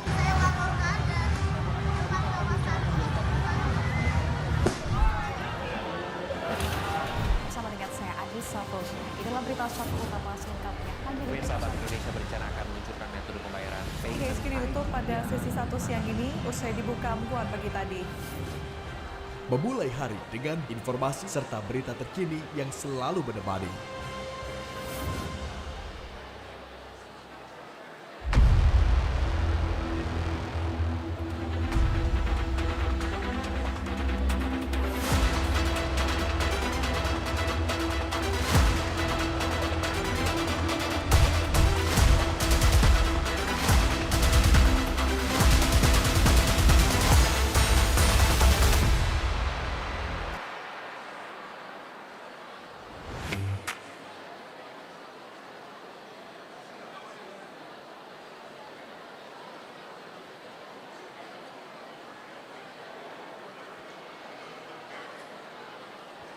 Selamat sore, Bapak dan Ibu hadirin dan peserta CIFP 2025. Sekali lagi kami ucapkan selamat datang dan sesaat lagi closing plenary session akan segera dimulai. Oleh karena itu kami persilakan Bapak dan Ibu dan juga hadirin peserta yang baru saja memasuki ruangan untuk dapat menempati tempat duduk yang telah tersedia karena sesaat lagi kita akan memulai sesi closing plenary di Conference on Indonesian Foreign Policy 2025.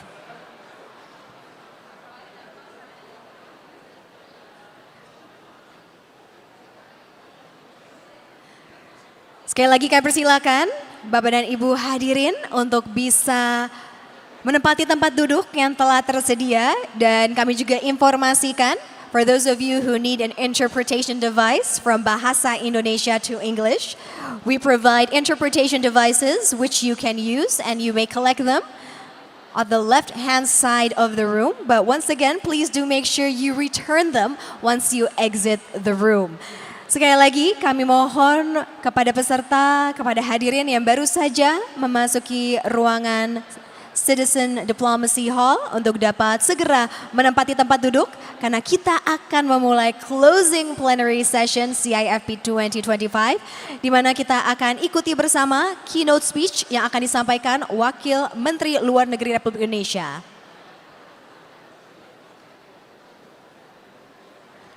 Assalamualaikum warahmatullahi wabarakatuh. Selamat sore dan selamat bergabung kembali di Conference of Indonesian Foreign Policy 2025 yang dipersembahkan oleh Foreign Policy Community of Indonesia. Boleh tepuk tangan sekali lagi. Ini sudah semangat dari pagi hari sampai sore hari, tetapi di sini kita masih akan banyak berdiskusi lagi. Oleh karena itu langsung saja kita akan memulai sesi closing plenary session ini. Dan pastinya setelah kita mengikuti berbagai sesi yang menarik, berdiskusi dan tentunya mengunjungi banyak booth di CIFP 2025, kita akan segera memasuki sesi atau agenda berikutnya pada CIFP 2025.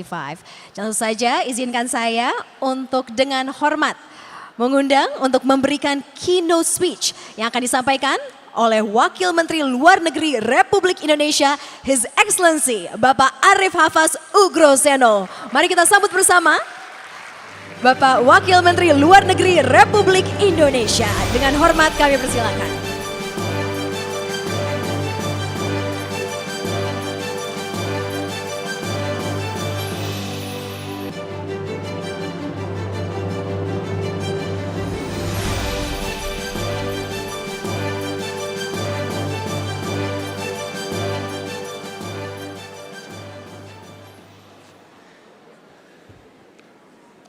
Bismillahirrahmanirrahim.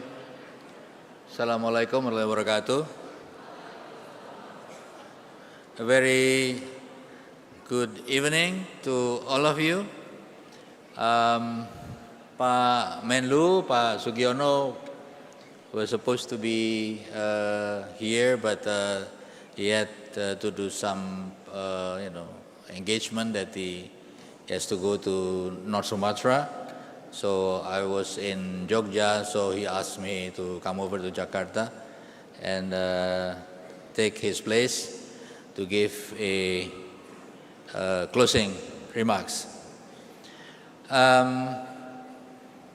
The job that Pak Dino gave to me is quite difficult, to talk about the next geopolitical landscape. I think everybody knows what it is or not, I have no idea. But I'm not going to give a speech, actually, Pak Dino. I'm going to do something different that it might end up into a speech. And a meeting like this, I believe, one of the things that you don't do is to take your mobile phone. You have to keep your mobile phone, you listen to people talking. But I want to take your mobile phone out now. Okay? And we have a quiz. It's called Mentimeter. So please log in to Mentimeter and join at menti.com. That is the code 5270-3991 and answer the questions.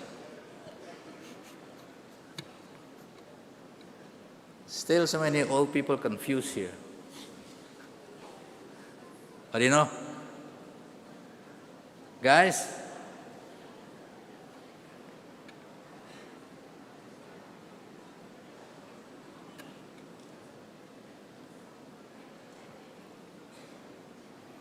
I thought FPGI is quick and smart kids, didn't? Apparently not so. Huh? I heard that you've been claiming that you lead a very strong flocks of intellectuals. Takes a while to just go to Mentimeter, man.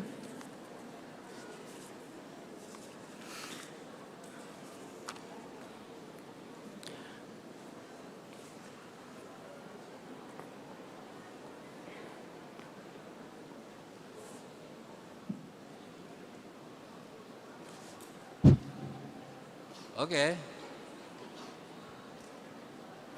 You translate into free and active, independent active, proactive, not submissive.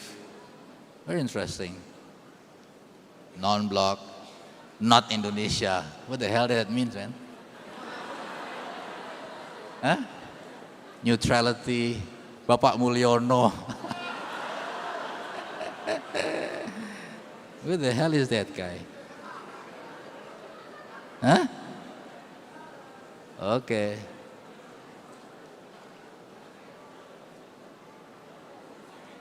Non-alignment, active without border.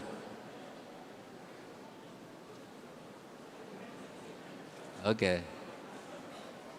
So, if you look at the reply, then you are looking at mostly bebasan aktif diterjemahkan sebagai free and active. Yeah? Wrong. Very wrong.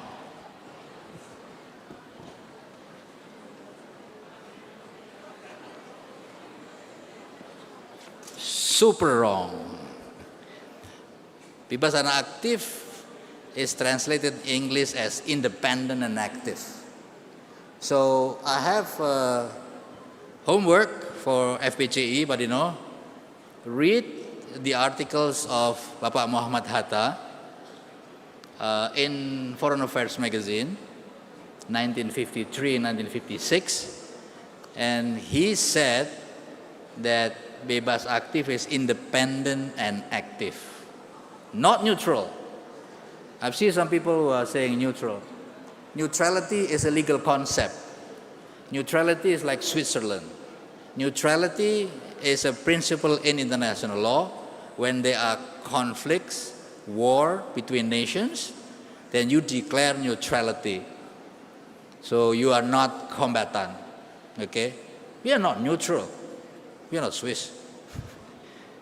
So we are not in a country of neutrality. So we are a country with independent and active. So what do you mean by independent? According to Pak Hatta, not according to me, independent is being able to decide our own foreign policy by ourselves.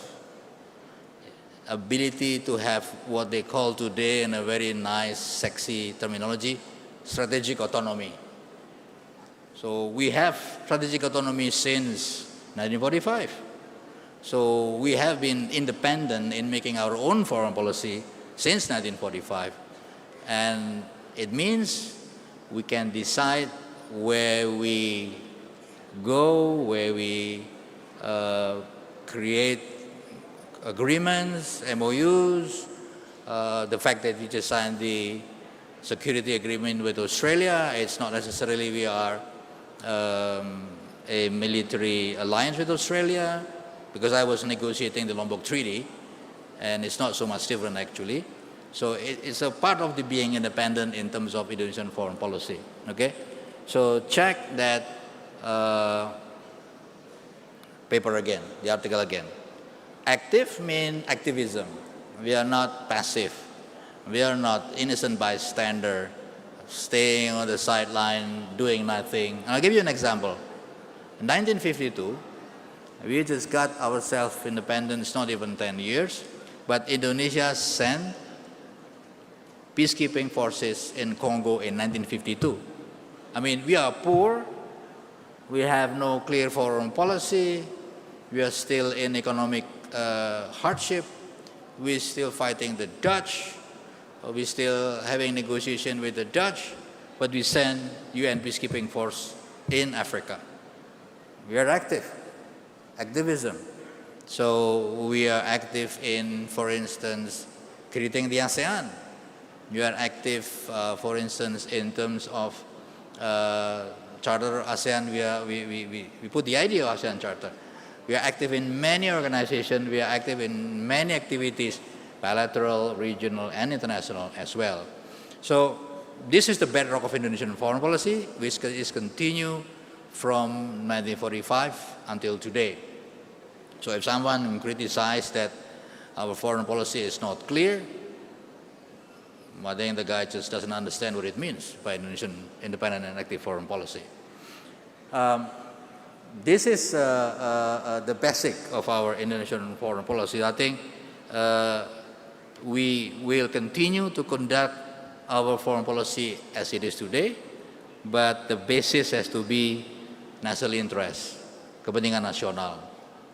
Defining national interest can be different from one government to another, but that is always scattering the interests of Indonesian people. So next question. Lanjut. So how do you see the current geopolitical today as opposed to the Second World War?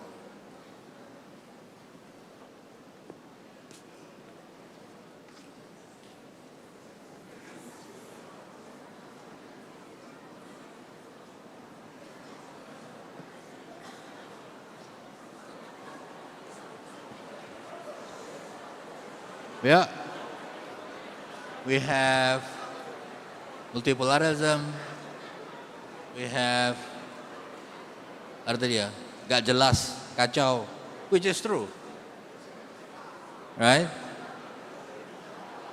Unpredictable, we have worst, technology and economy. Someone say tidak ada bedanya. Wah, sekolahnya di mana tuh? Where do you go to school? Ada bedanya lah, masa nggak beda? Trade war, unpredictable, free Palestine. So, this all basically tell us that the current political situation is unclear. The current political situation is very much chaotic. The current political situation is unlike the condition actually after the Second World War.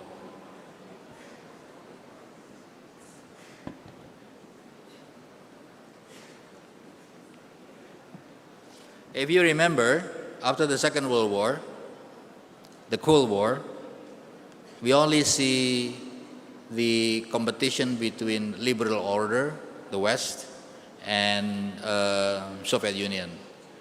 They are selling ideas, they are selling thinking, they are selling political system, but they are not selling technology.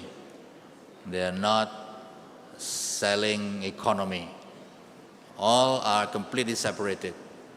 West technology, Soviet technology, Western economy, Soviet economy, they're all completely separated. So they are not linked to each other. And then when Berlin Wall collapsed and democracy swept Eastern Europe, the whole world as a matter of fact,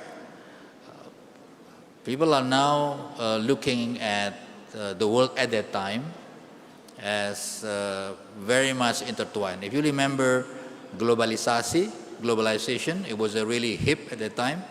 People are moving a lot in different places, money moving a lot at different places, capital moving a lot, technology moving a lot.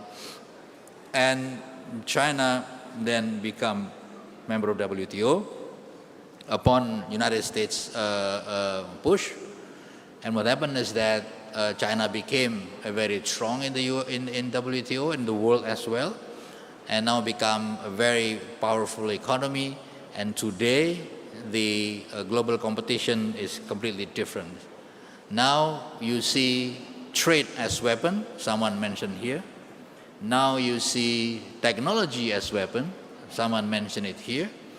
And on top of that, you have COVID, you have disasters, and you have economy, investment, trade, technology, all intertwined in geopolitics.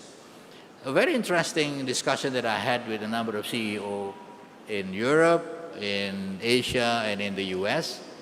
And many of my CEO colleagues, when I asked them questions, do you know how to deal with geopolitics when you are making decision for your business?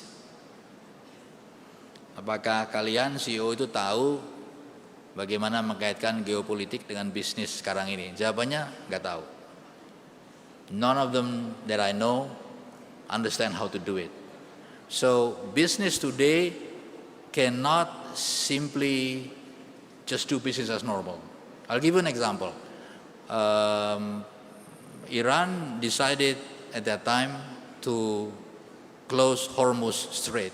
What happened adalah the price of insurance goes up, of shipping, the price of shipping rental goes up, so the price of logistics goes up, the price of goods goes up. So it's a direct relation between political decision in one spot in the world and the price in another spot in the world. When Ukraine war came up, we apparently bought more than 50% of our wheat from Ukraine, and we bought a lot of phosphate for our fertilizer from Russia. So now we have to find locations, places for us to diversify. So this is a condition today. And not to mention also the decision on semiconductor, decisions on high technology, the decisions on critical raw minerals. Africa remains the place where critical raw mineral is being completely extracted without any downstreaming whatsoever, nggak ada hilirisasi. And we are, Indonesia, quite in a good position where we can do downstreaming in our country. So this is the picture of today in terms of geopolitics, where basically the geopolitics of today is linked with so many things, the weaponizations of everything. So with this current situation, I'm not so sure what is the picture in the future of the world today. It's very difficult to navigate, but I think the first question that I give to you, politically bebas aktif, independent active, that is the basic position of Indonesia in navigating these geopolitical situations. Next, yang ketiga, flashpoint. Di mana flashpointnya?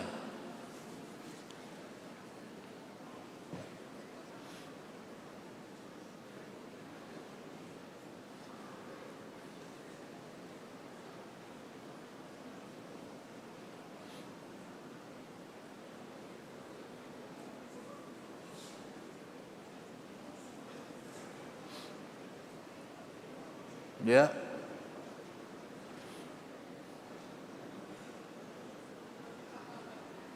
Middle East still high.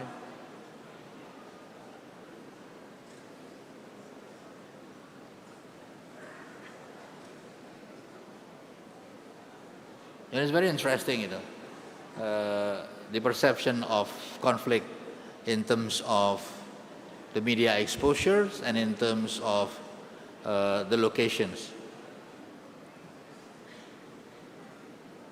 Ukraine is not a flashpoint, according to this room.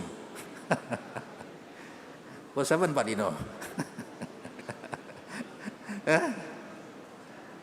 Okay, Middle East, fine. Of course. Africa, yeah. Asia. Ukraine is not. So I think you guys need to study geography and more, yeah? Huh? PAG, but So anyway, so what I'm trying to say is simply that there are conflicts everywhere in the world. Okay, registered conflict is over hundreds as such. You see all the places in the world, the Middle East, Asia, Africa, Europe, but still baffle me that Ukraine is not flashpoint in this room. In any case, this is also shows that with that geopolitical situations, technology, part of geopolitics, business, part of geopolitics, social issue, part of geopolitics, and now the issue of flashpoint itself, you see that it's everywhere in the world. So this is not a very nice place. This is not something that we would very much like to see in the world today. So again, with this particular setup, so the world actually is not in a good, peaceful situation. And therefore, the questions that is being posed to me, what is the new order? This is the new order. We have more wars. This is the new orders. That technology, study in the US, visa, trade, investment, semiconductor are all parts of weaponizations of everything. Okay. Lanjut. The fourth one. So how do you think of the non-state actors in this geopolitics today?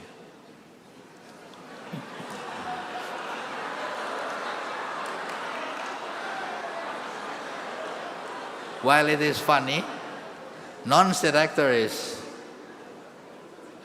in the past, is terrorist, but today,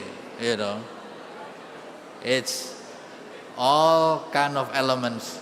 There is one thing that, in relation to the technology, but you don't seem to understand it, unfortunately, which is coming in your own phone, spying on you today, now, is the owner of your mobile phone. You're not the owner of a mobile phone. The owner of your mobile phone is whoever built a phone for you. iPhone, Samsung. Anybody have a Chinese mobile phone? Are you sure you're not being spied on? Okay, next questions. Do you agree we join BRICS?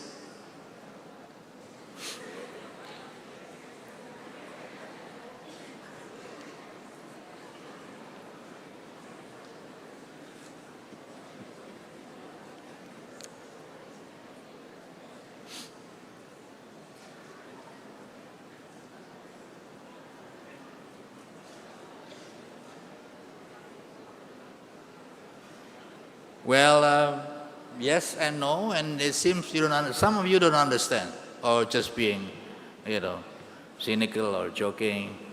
But it shows that even a student of international relations don't really understand what is BRICS, right? I'm sorry, I'm saying it as it is. That's who I am. So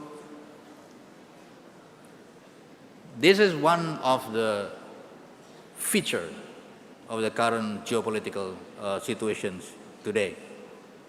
That the geopolitics that we see now, it is so complicated, that situations are becoming unpredictable today, that relations among countries are getting more and more in limbo. So countries are now looking at different alternatives. So BRICS, I think, is one of the alternatives where developing countries get together, and developing countries are actually working together and trying to find some alternative policy making in the world, standards, sustainability, and many different elements in this BRICS that people don't see in different existing organizations. They don't really satisfied. They're not really satisfied with the existing ones, so they're looking for different alternatives. This is also basically behind this, the questions of the world is being uncertain. The world is being not very clear on where we are going, so they are looking at different ways and means to get an answers. So what it means today here actually for us, for Indonesia, is for us to make diversifications, okay? We join BRICS, we join OECD, we sign agreement with EU, we sign agreement with different parts of the world, we sign also, we are negotiating with the Americans on trade, we are entering Latin American market, we are entering North African market, East African market, Central African market, we are entering South African market. So it means we are de-risking and we are making diversifications of partners around the world. So that is, I think, why we have the fundamental foreign policy independent and active. That is why we want to diversify relationship looking at the geopolitics today that is so intertwined with uncertainty, geopolitics that is full of flashpoint, and geopolitics that I think is not healthy for all the countries in the world. Now there is one aspect last that is in the heart of many people in many debates, but I want just to know how much you know about this, which is about the environment. Last question.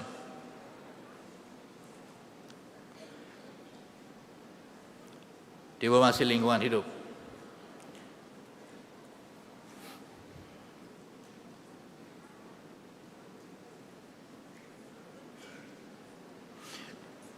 Oh, lama jawabnya ya?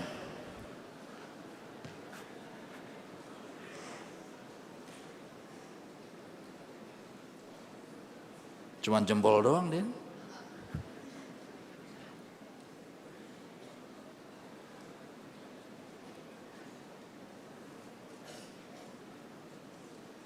Too difficult?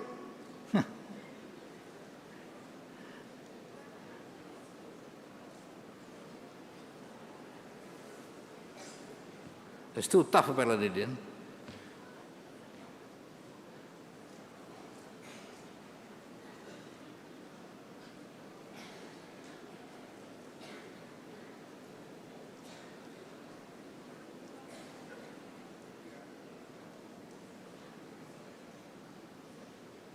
The question is so difficult.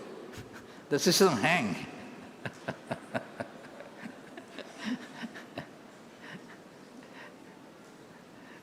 Okay, ya udah, tutup aja. I will close. Enough punishment. So, climate change. Recently, there is very interesting group who are protesting on carbon market. Okay, they disagree with carbon market, and they're making a big demonstration during COP without actually giving any alternative. Oh, come on.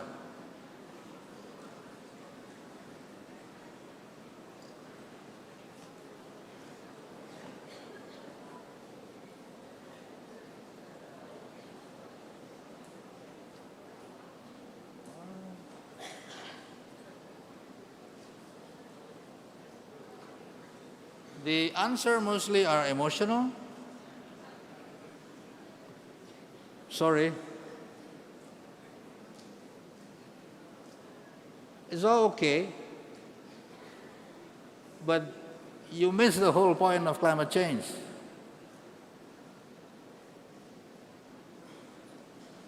Keadilan dan kesetaraan sounds nice, but sorry, won't help climate change.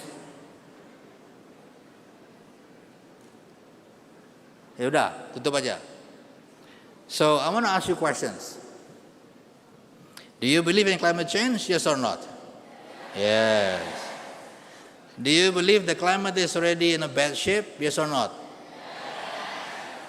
Do you need to mitigate the climate change? Yes or not? Pakai apa? Pakai apa dong? Ya pakai duit. Where is the money to mitigate and adapt climate change? I'll give you an example. Contoh ya, there is a village dekat rumah saya di Semarang, in northern part of Central Java, di desa Bedono di Rembang. Okay? There is a double whammy. Desa Bedono itu ada land subductions and rising sea level. Okay? So 5,000 kepala keluarga, they all have to be relocated.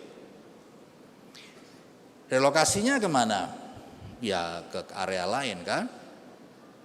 Terus siapa yang beli tanahnya? Ya pemerintah lah. Yang bangunin rumahnya siapa? Ya pemerintah. Yang bikinin sekolah? Pemerintah, government. Yang bikin kantor kelurahan? Government. Yang bikin jalan? Government. Memang pakai kesetaraan, pakai duit. Okay? This is the harsh reality of people discussion about climate change. They don't get the real stuff. The real stuff is climate finance.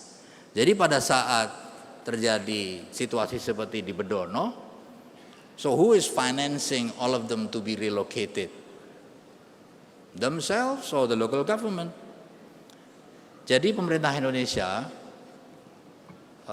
waktu Bu Sri Mulyani itu sudah menghitung berapa kebutuhan, how much climate financing for Indonesia, okay, from 2015 until 2030. Kebutuhannya adalah 3.500 triliun, 281 billion US dollar. APBN hanya 18%. Sisanya nggak tahu. Sisanya dari mana? Ya dari market. Dari mana lagi? Market itu siapa? Market is the West, Barat. Barat punya duit? Nggak punya duit. Yang bilang Barat punya duit siapa? The West has no money. I'm sorry, ambassadors. You guys have no money. Uangnya dipakai perang di Ukraine. Ya kan? So the money goes to war. All the money for doing good, US aid ditutup.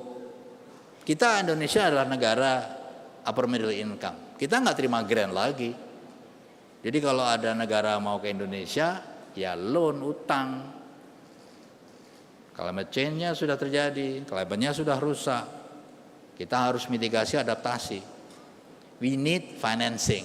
Dari mana? Dari market. Ya, marketnya macam-macam. Ada dari multilateral financing, ada dari carbon market sekarang. Jadi kalau ada orang yang protes carbon market, pertanyaannya adalah satu, duitnya sekondi mas. Where the money will come from to finance climate change? The last COP, there's no money. Previous COP, there's no money. The next COP, there will be no money. That's the reality of the world today. Okay? Beberapa negara di Pasifik, dia sudah quote-unquote menyerah. Mereka sudah siap-siap pindah ke negara lain kalau rising levelnya naik. So climate is already in a bad shape. We need to mitigate and adapt, and that requires financing. And the world is not ready. The world, the big country does not have money or intention to finance climate change. Unfortunately, that is the fact of life. Unfortunately, that's the situation today. I've been around in many countries, in Europe, Latin America, and North America. The answer is all the same. One more, but before I close. Paris Agreement, kalau kalian udah pernah baca, mengatur mengenai climate change. Oke? Di dalam Paris Agreement hanya ada satu kata ocean. There's only one word ocean in the Paris Agreement. Just one word. It means the negotiator of Paris Agreement, they don't care about the oceans. It's a fact of life. I was in the negotiation, I was frustrated because our wish to put in ocean in many different articles were rejected. And it's very strange because the earth is actually 80% water, but Paris Agreement does not say anything about the ocean as such. As a result, SDG 14, life below water, decided by all countries, is the least financed SDG.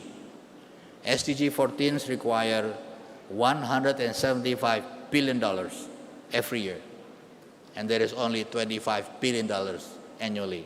So there is like $150 billion annually, while we are sitting cozy, making funny statement and funny comment. The world outside, they don't care about us. Sorry. So the future of Indonesia is really upon you guys. So I implore that you work hard, you study hard, you read hard, and be critical and positively critical, and try to find solution for many different aspects of challenge in the world. So thank you very much, Pak Dino, for the time you give to me. It's not really a speech, Pak Dino, but I hope you enjoy it. Terima kasih.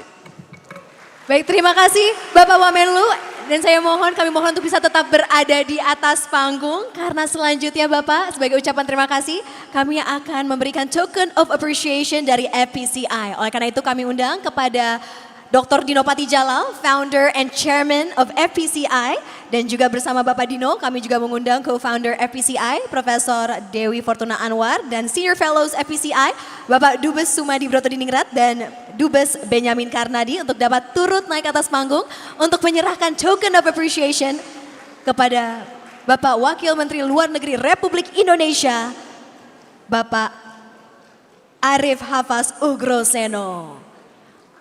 Baik, berikan tepuk tangannya, terima kasih Bapak Wamen atas keynote speech yang diberikan.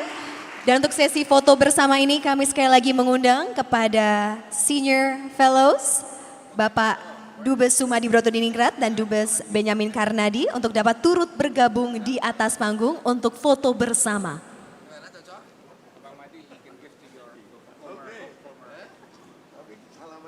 Baik, dan boleh izin Bapak untuk bisa bergeser ke tengah panggung untuk dapat berfoto bersama. Kami persilakan untuk bisa mengikuti arahan dari panitia untuk berfoto bersama di CIFP 2025 Conference on Indonesian Foreign Policy.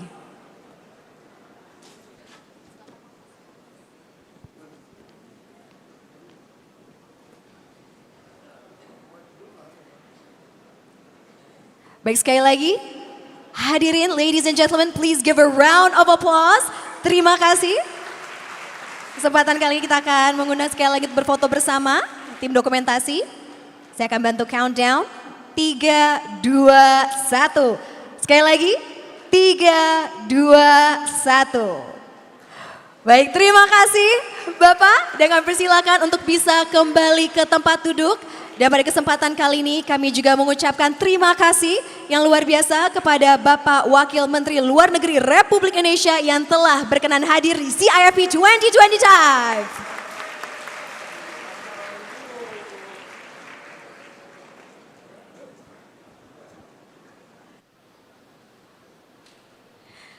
Dan mari kita berikan tepuk tangan sekali lagi untuk Bapak Wakil Menteri Luar Negeri Republik Indonesia yang telah berkenan hadir. Dan kami persilakan Bapak Wamen untuk bisa melanjutkan agenda berikutnya. Terima kasih sekali lagi. Baik, hadirin CIFP 2025, kita masih akan lanjutkan ke sesi berikutnya, yaitu siapa yang tahu? Yes, we will be hosting our annual game show Battle of the Brains. Boleh berikan tepuk tangannya? Yes, ladies and gentlemen, Battle of the Brains is the Conference on Indonesian Foreign Policy's annual game show featuring fun trivia on general knowledge, current events, and pop culture. And now, as you can see on stage, we have 4 tables ready. That means we will be having 4 teams competing this noon. So therefore, I would like to invite, we have the ambassadors team, journalist team, students team, and also audience team. So, yes, you can give them another round of applause. I would like to introduce our first team on stage, our ambassadors team. We'd like to invite onto the stage His Excellency Ralph Beste, Ambassador of Germany to Indonesia. Please give a round of applause. And alongside is His Excellency George Monteiro Prata, Ambassador of Brazil to Indonesia. And on our ambassadors team, Her Excellency Ivana Golubovic Duboka, Ambassador of Serbia to Indonesia. Yes, ambassadors, you may take your position up here on stage. Take the ambassadors team table. And we will invite and introduce our next competing team is our journalist team. The first journalist is Laras Rakyat Merdeka. Persilakan, Laras Rakyat Merdeka. And next, we'd like to also come up onto the stage, Rifki, text from IR. And representing the journalist, Rafli from Migrant Times. And next, please, journalists, take your position on the journalist table.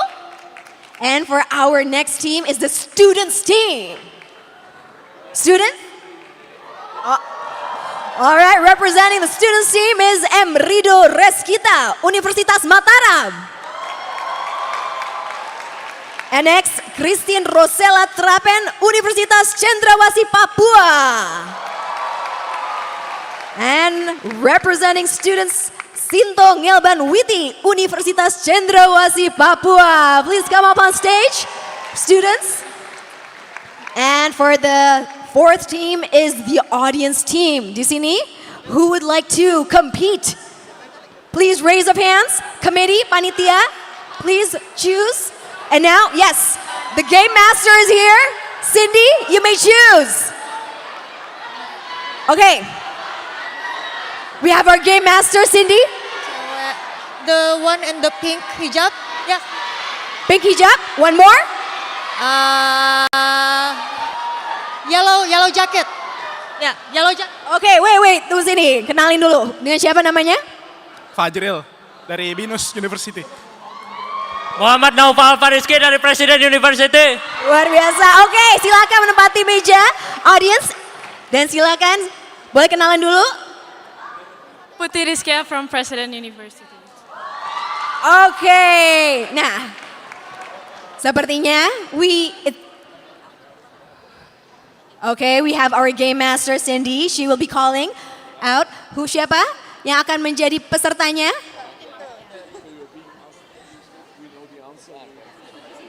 Yang jaket kuning tadi ada di sini? Oke, nggak apa-apa. Please root for your team. Boleh tepuk tangannya sekali lagi. Dikasih semangat sebagai audience. Dan sini boleh kenalan. My name is Haidar from Unsud. Okay. Please give it up for the audience team. Silakan langsung saja menempati meja audience team. Kita sudah ada 4 meja. We have 4 tables. We have 4 teams ready. Please take your position up on stage. Boleh tes dulu ya. Who is here rooting for the ambassadors team?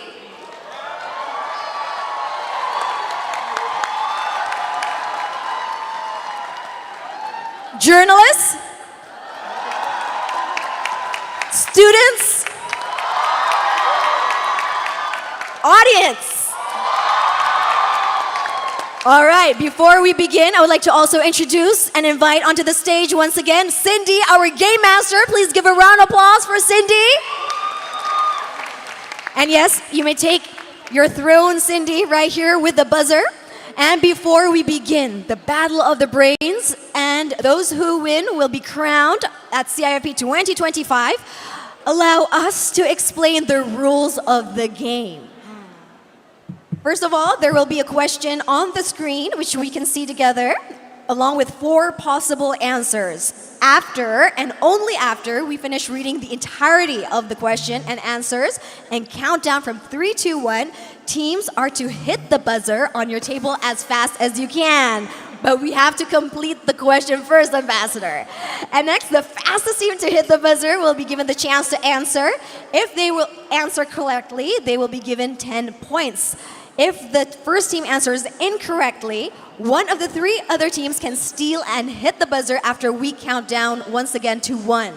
And the maximum tries for a single question is 3 times. And after 3 wrong answers from 3 different teams, we will move on to the next question. And it is also very important to note that the first team to hit the buzzer the fastest, theirs will light up first, and the rest of the teams will not be able to buzz until the first buzzer stops buzzing, and the others will follow. Our eyes, especially Cindy's eyes, our game master, are all on yours, wide awake, so please, once again, trust the buzzers. And we'll also have a scoreboard on the screen to keep track of the scores at the end of every round. And the highest points earned by the team by the end of the game wins. So before we begin, let's test the buzzers of each team. Ambassadors, you may try to buzz once again. Okay, there you go. It's working perfectly. And for the journalists, yes. Students, audience team. All right, let's give it up. We'll begin the Battle of the Brains of CIFP 2025. And we will begin with general knowledge, and the first question is... General knowledge. Cindy, would you like to read the first question? According to the UN, this city has surpassed Tokyo as the most populated city in the world. Wait, I have not finished all the answers yet. Wait. Is it A, Jakarta? Is it B, Dhaka? Is it C, New Delhi? Or is it D, Shanghai? 3, 2, 1. Ambassadors. Jakarta, A. And the answer is 10 points for the Ambassadors team. All right, we'll continue. Don't worry, we still have many questions to go. Our second question is, as of right now, approximately how much is 1 Bitcoin worth in US dollars? 3, 2, 1.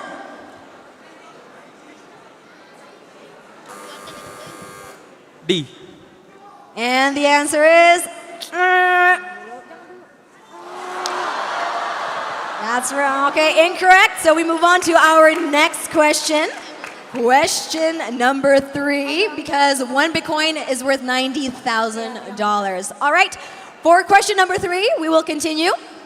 Which of these countries do not have rivers? Is it A, Laos? Is it B, Saudi Arabia? Is it C, Switzerland? Or is it D, Peru? Wait.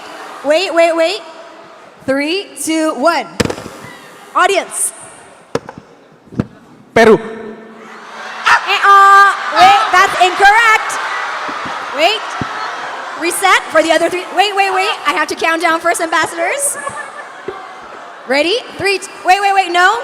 Students, wait for it. 3, 2, 1. Ambassadors. Saudi Arabia, B. And the answer is? It's Saudi Arabia. 10 points for ambassadors team. Don't worry. We still have more rounds. We'll continue to our 4th question. Let's continue. Which of the following is the name? Let's continue to our 4th question. Which of the following is the name of a Chinese AI technology known for its advanced large language model? Is it A, Sora? Is it B, ChatGPT? Is it C, Copilot? Or is it D, DeepSeek? Wait. I haven't count down yet. 3, 2, 1. Journalists. D. DeepSeek. And the answer is 10 points for journalists. All right, our next question. On the screen, the question is, which of these Asian countries has the strongest passport? Wait for it. Is it A, Japan, B, South Korea, C, Singapore, D? Wait. Wait for it, be patient. Is it C, Singapore? Is it D, Malaysia? 3, 2, 1. Journalists. C. Singapore.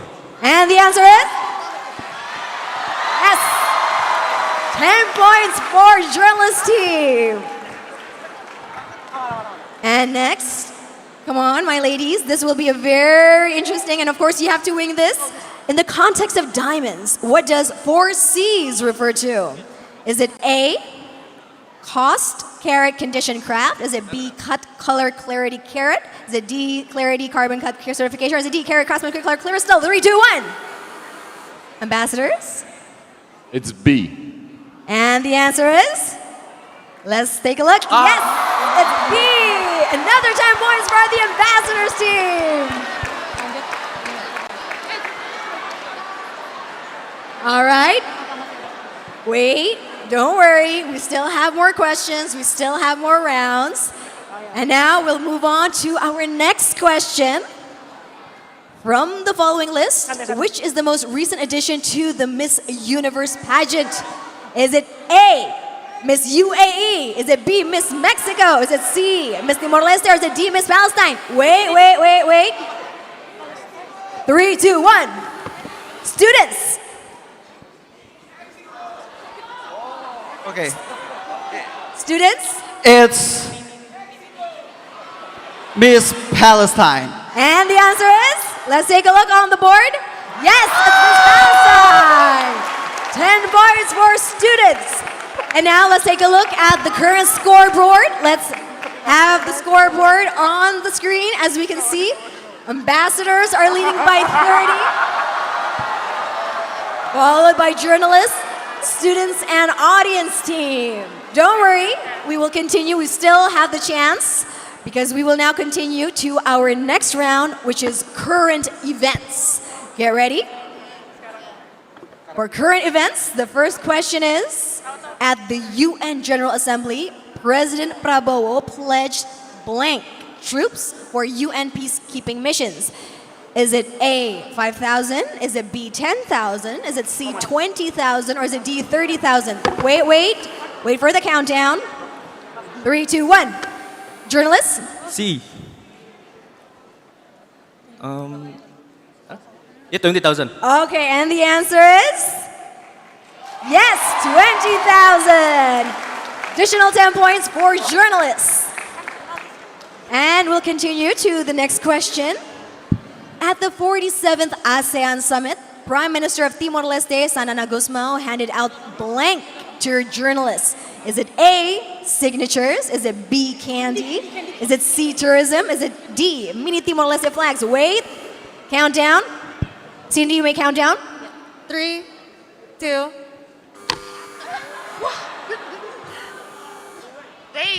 3, 2, 1. Audience?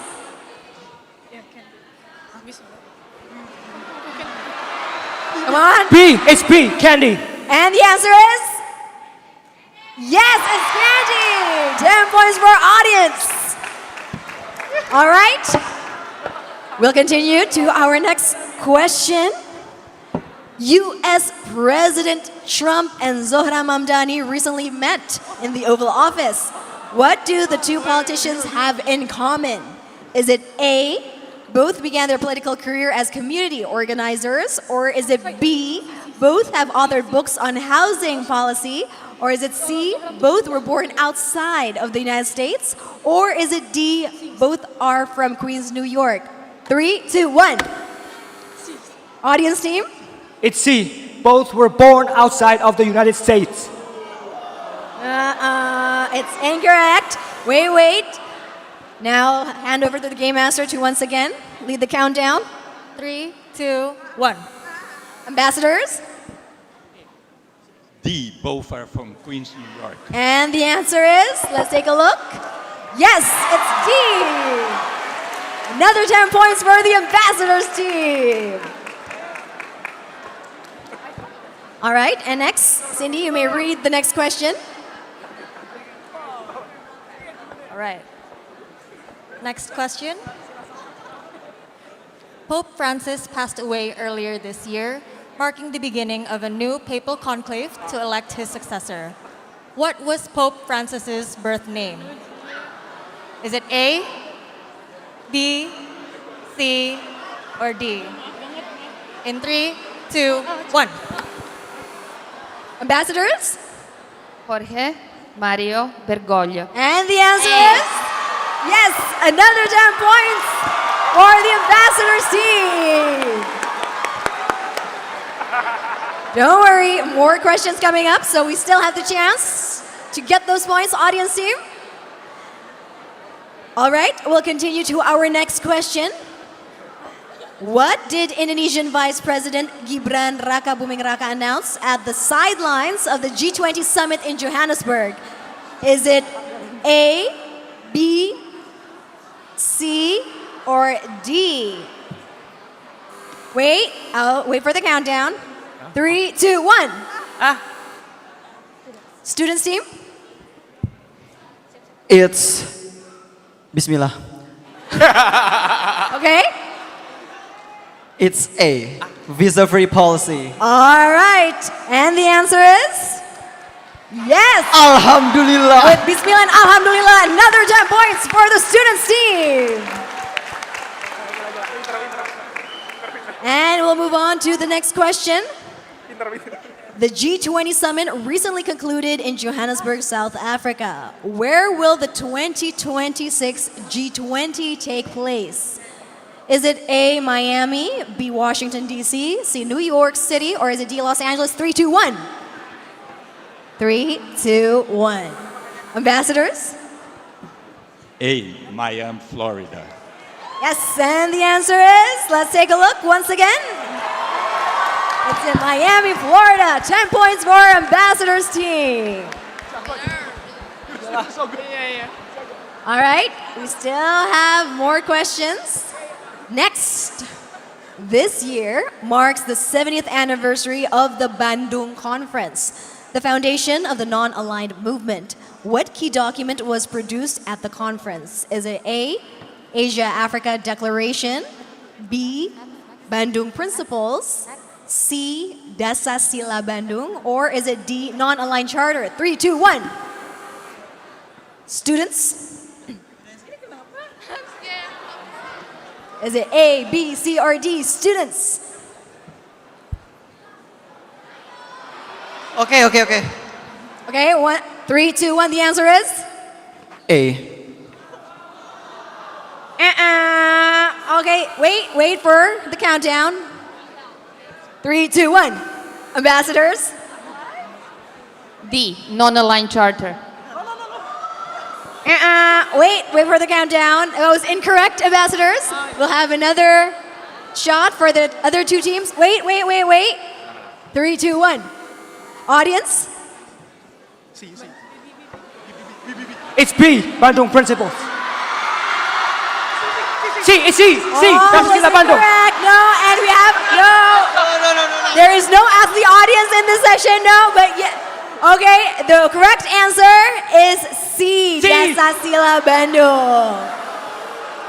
So that no one had any points for the previous question.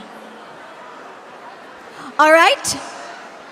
Now we will continue to the next question. But before that, let's take a look at the scoreboard. Ambassadors are still leading with 60, journalists 30, students 20, and audience 10. Don't worry, but here, who is rooting for the audience team? Students? Journalists? Ambassadors? All right, we'll continue because we still have more questions. There are still chances for you to get more points to the other team members. Let's continue to pop culture. The first question for pop culture is, padel is one of the fastest growing sports globally. Where did it originate from? Is it A, USA, B, Spain, C, Mexico, D, Brazil? 3, 2, 1. Audience? Audience? Where? Spain, B. 3, 2, 1. Journalists? A, USA. One more chance. Wait for it. 3, 2, 1. Ambassadors? C, Mexico. Yes, the answer is C, Mexico. 10 points for the Ambassadors team. All right, we'll continue to our next question. The Diplomat is a Netflix series that portrays the realities of diplomacy and challenges behind international relations. What position is Kay Weiler unexpectedly appointed to at the start of the show?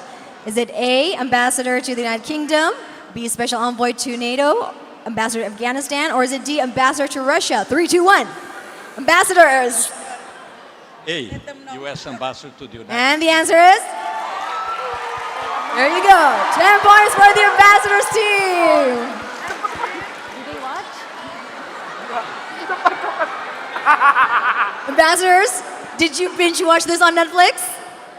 Did you watch this on Netflix? Definitely. All right, we got that answer now. Okay.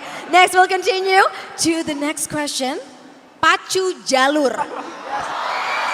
There you go. Is gaining worldwide attention due to viral aura farming videos on social media. Where does Pacu Jalur originate from? Is it A, West Sumatra, B, South Sumatra, C, Riau, or is it D, South Kalimantan? 3, 2, 1. Journalists? C, Riau. And the answer is? Yes, 10 points for journalists. And we'll continue. The next question up on the board. Wait for it. With Wicked for Good out in theaters, fans are looking back at the origins of the musical. Who starred as the original Alphaba and Glinda in the Broadway production of Wicked? Is it A, Cynthia Erivo and Ariana Grande? Is it B, Chris Colfer and Lea Michele? Is it C, Barbara Streisand and Judy Garland? Or is it D, Idina Menzel and Kristen Chenoweth? 3, 2, 1. Ambassadors? It's D, Idina Menzel and Kristen Chenoweth. Yes, 10 points for the Ambassadors team. And we still have more questions. Next, which Beatles member walked barefoot across Abbey Road on their iconic album cover? Is it A, John Lennon, B, Paul McCartney, C, George Harrison, or is it D, Ringo Starr? 3, 2, 1. Students. A, John Lennon. 3, 2, 1. Ambassadors. C, George Harrison. Wait for the countdown. 3, 2, 1. Journalists. B, Paul McCartney. Yes, the answer is Paul McCartney. 10 points for journalists. All right, we'll continue to our next question. Wait for it. Next question is, which song recently became the highest charting single on the Billboard Hot 100, shocking global fans and dethroning BTS's Butter? Is it, let's see, for the possible answers, is it, oh yeah, A, Gabriella Cat's Eye? Is it B, Ditto and Huntrix? Is it C, Jump, Blackpink? Or is it D, Golden Huntrix? Wait Wait for the countdown. 3, 2, 1. Audience. It's D. D. Golden Handshakes. And audience. Yes, 10 points for the audience team.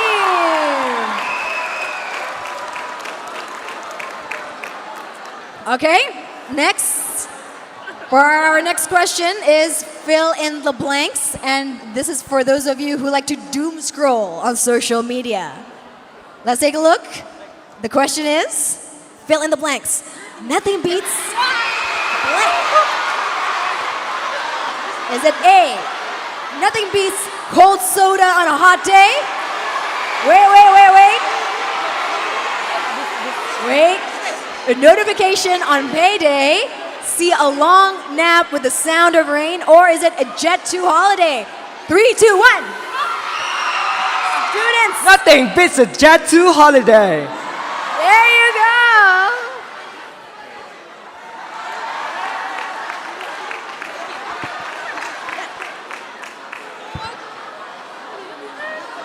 Students. A Jet 2 holiday.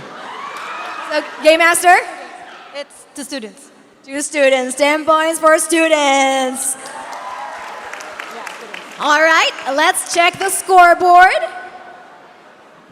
Because we have completed all the rounds and ambassadors with 90, journalists 50, students 30, and audience 20. So the winners of Battle of the Brains is the ambassador team.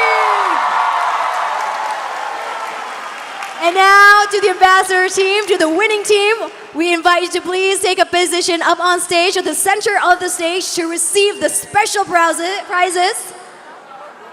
Because now our FPCI team will crown the winning team, the ambassadors team, as the smartest people in the room. Please give a round of applause.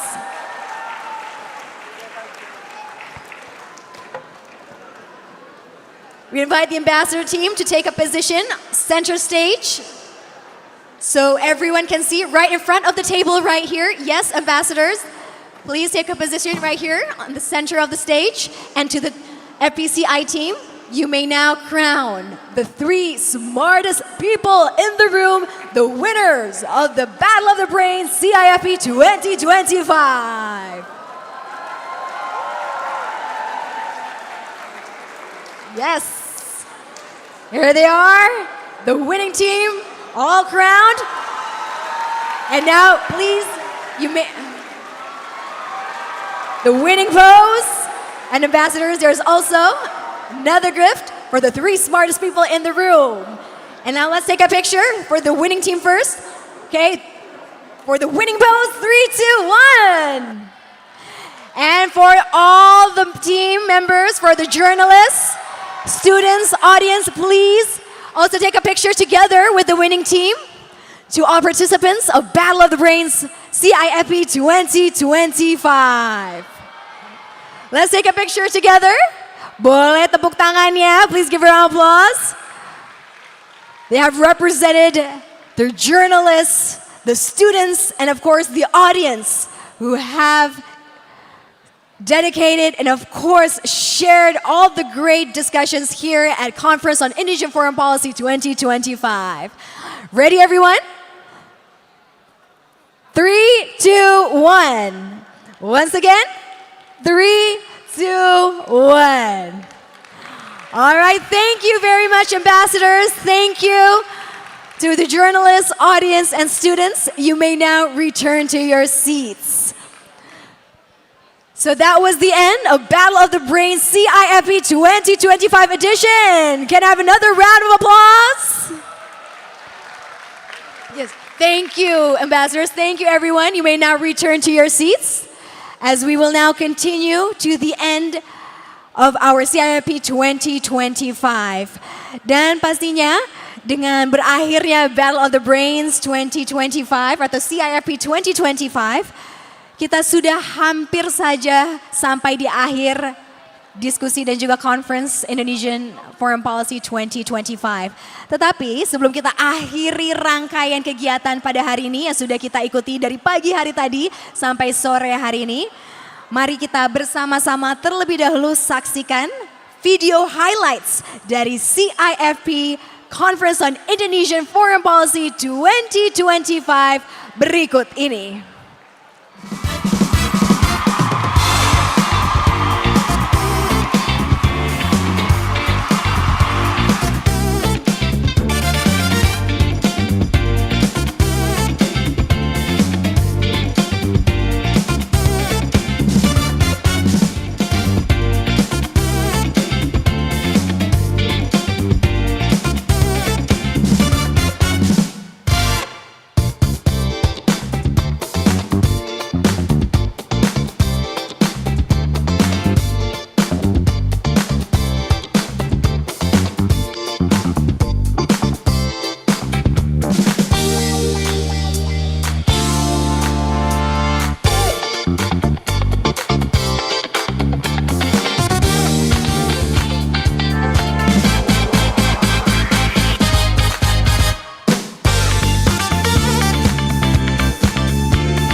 The next world order is upon us.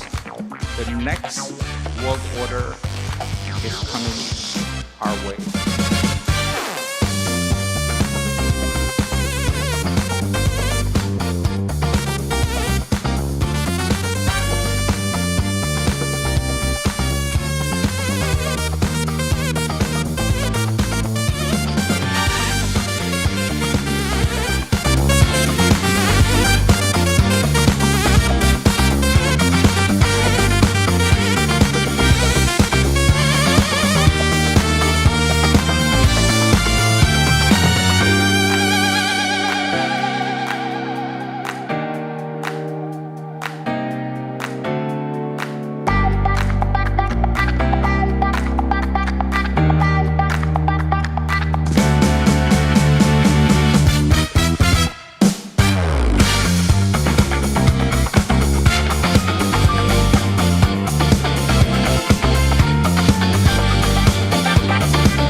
Sekali lagi berikan tepuk tangan untuk semuanya yang hadir di Conference on Indonesian Foreign Policy 2025. Baik Bapak dan Ibu hadirin peserta CIFP 2025, dengan demikian closing plenary dari Conference on Indonesian Foreign Policy 2025 telah selesai. Kami ucapkan terima kasih kepada seluruh hadirin dan peserta yang sudah hadir dari pagi hari tadi sampai sore hari ini dan dengan penuh semangat ikut serta dalam berdiskusi dan juga berbagi terkait dengan kebijakan luar negeri Indonesia dan juga berbagai isu hubungan internasional yang pastinya sangat mempengaruhi kita semua. Dan pada kesempatan kali ini kami juga ingin mengucapkan terima kasih kepada seluruh peserta dan juga FPCI chapters yang telah hadir dari seluruh Indonesia. Berikan tepuk tangannya untuk FPCI chapters. Dari seluruh penjuru Indonesia telah hadir bergabung bersama pada hari ini. Kami ucapkan terima kasih. Dan sekali lagi kami ingatkan dan juga undang untuk bisa bagikan momen keseruan, upload di media sosial, baik melalui Twitter atau X, Instagram, Facebook dengan hashtag CIFP 2025 dan mention @FPC Indo dalam seluruh postingannya, karena nanti pastinya kita semua akan pantau dan pastinya kita rayakan bersama. And once again, for those of you using interpretation device, please do make sure you return and leave your interpretation devices at the services desk located at the left-hand side of the room. Dan pada kesempatan kali ini kami juga ingin mengucapkan terima kasih kepada sponsor Bakmi GM, Blibli, Deko Rumah, Foxes, Hydro Plus, Kopi Tubruk Gajah, Polytron, Tiket.com, Bank UOB Indonesia, Embassy of the United States, Freeport Indonesia, 5P Global Movement, April Group, Embassy of Australia, Harum Energy, Indorama Corporation, PT Triputra Agro Persada, Indonesia Morowali Industrial Park, Hana Bank, Hiroto Group, KMK Group, Sido Muncul, Telkom Indonesia, Embassy of Germany, and Embassy of Canada. Dan terima kasih juga kami ucapkan kepada seluruh media partner CIFP 2025, Berita 1, BTV, Investor Daily, jakartaglobe.id, Antara News, katadata.co.id, Rakyat Merdeka, Rakyat Merdeka Online, Metro TV, metrotvnews.com, Bisnis Indonesia, bisnis.com, dataindonesia.id, Unexplained, Kok Bisa, tribunews.com, Kompas TV, Liputan 6, Merdeka.com, IDN Times, The Southeast Asia Desk, Text from IR, Total Politik, Migrant Times, Sipaling HI Media. Dan kami juga ingin mengucapkan terima kasih kepada 46 mitra CIFP 2025. Dan pastinya juga kepada 58 FPCI chapters yang telah hadir pada hari ini. And last but not least, sebagai penutup rangkaian dan juga memeriahkan closing plenary kita, marilah kita sambut bersama New Soul Band. Salam diplomasi dan sampai jumpa di Conference on Indonesia Foreign Policy 2026. New Soul Band.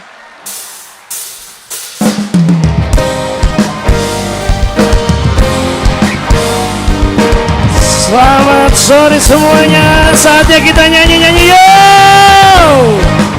Wow, oh yeah.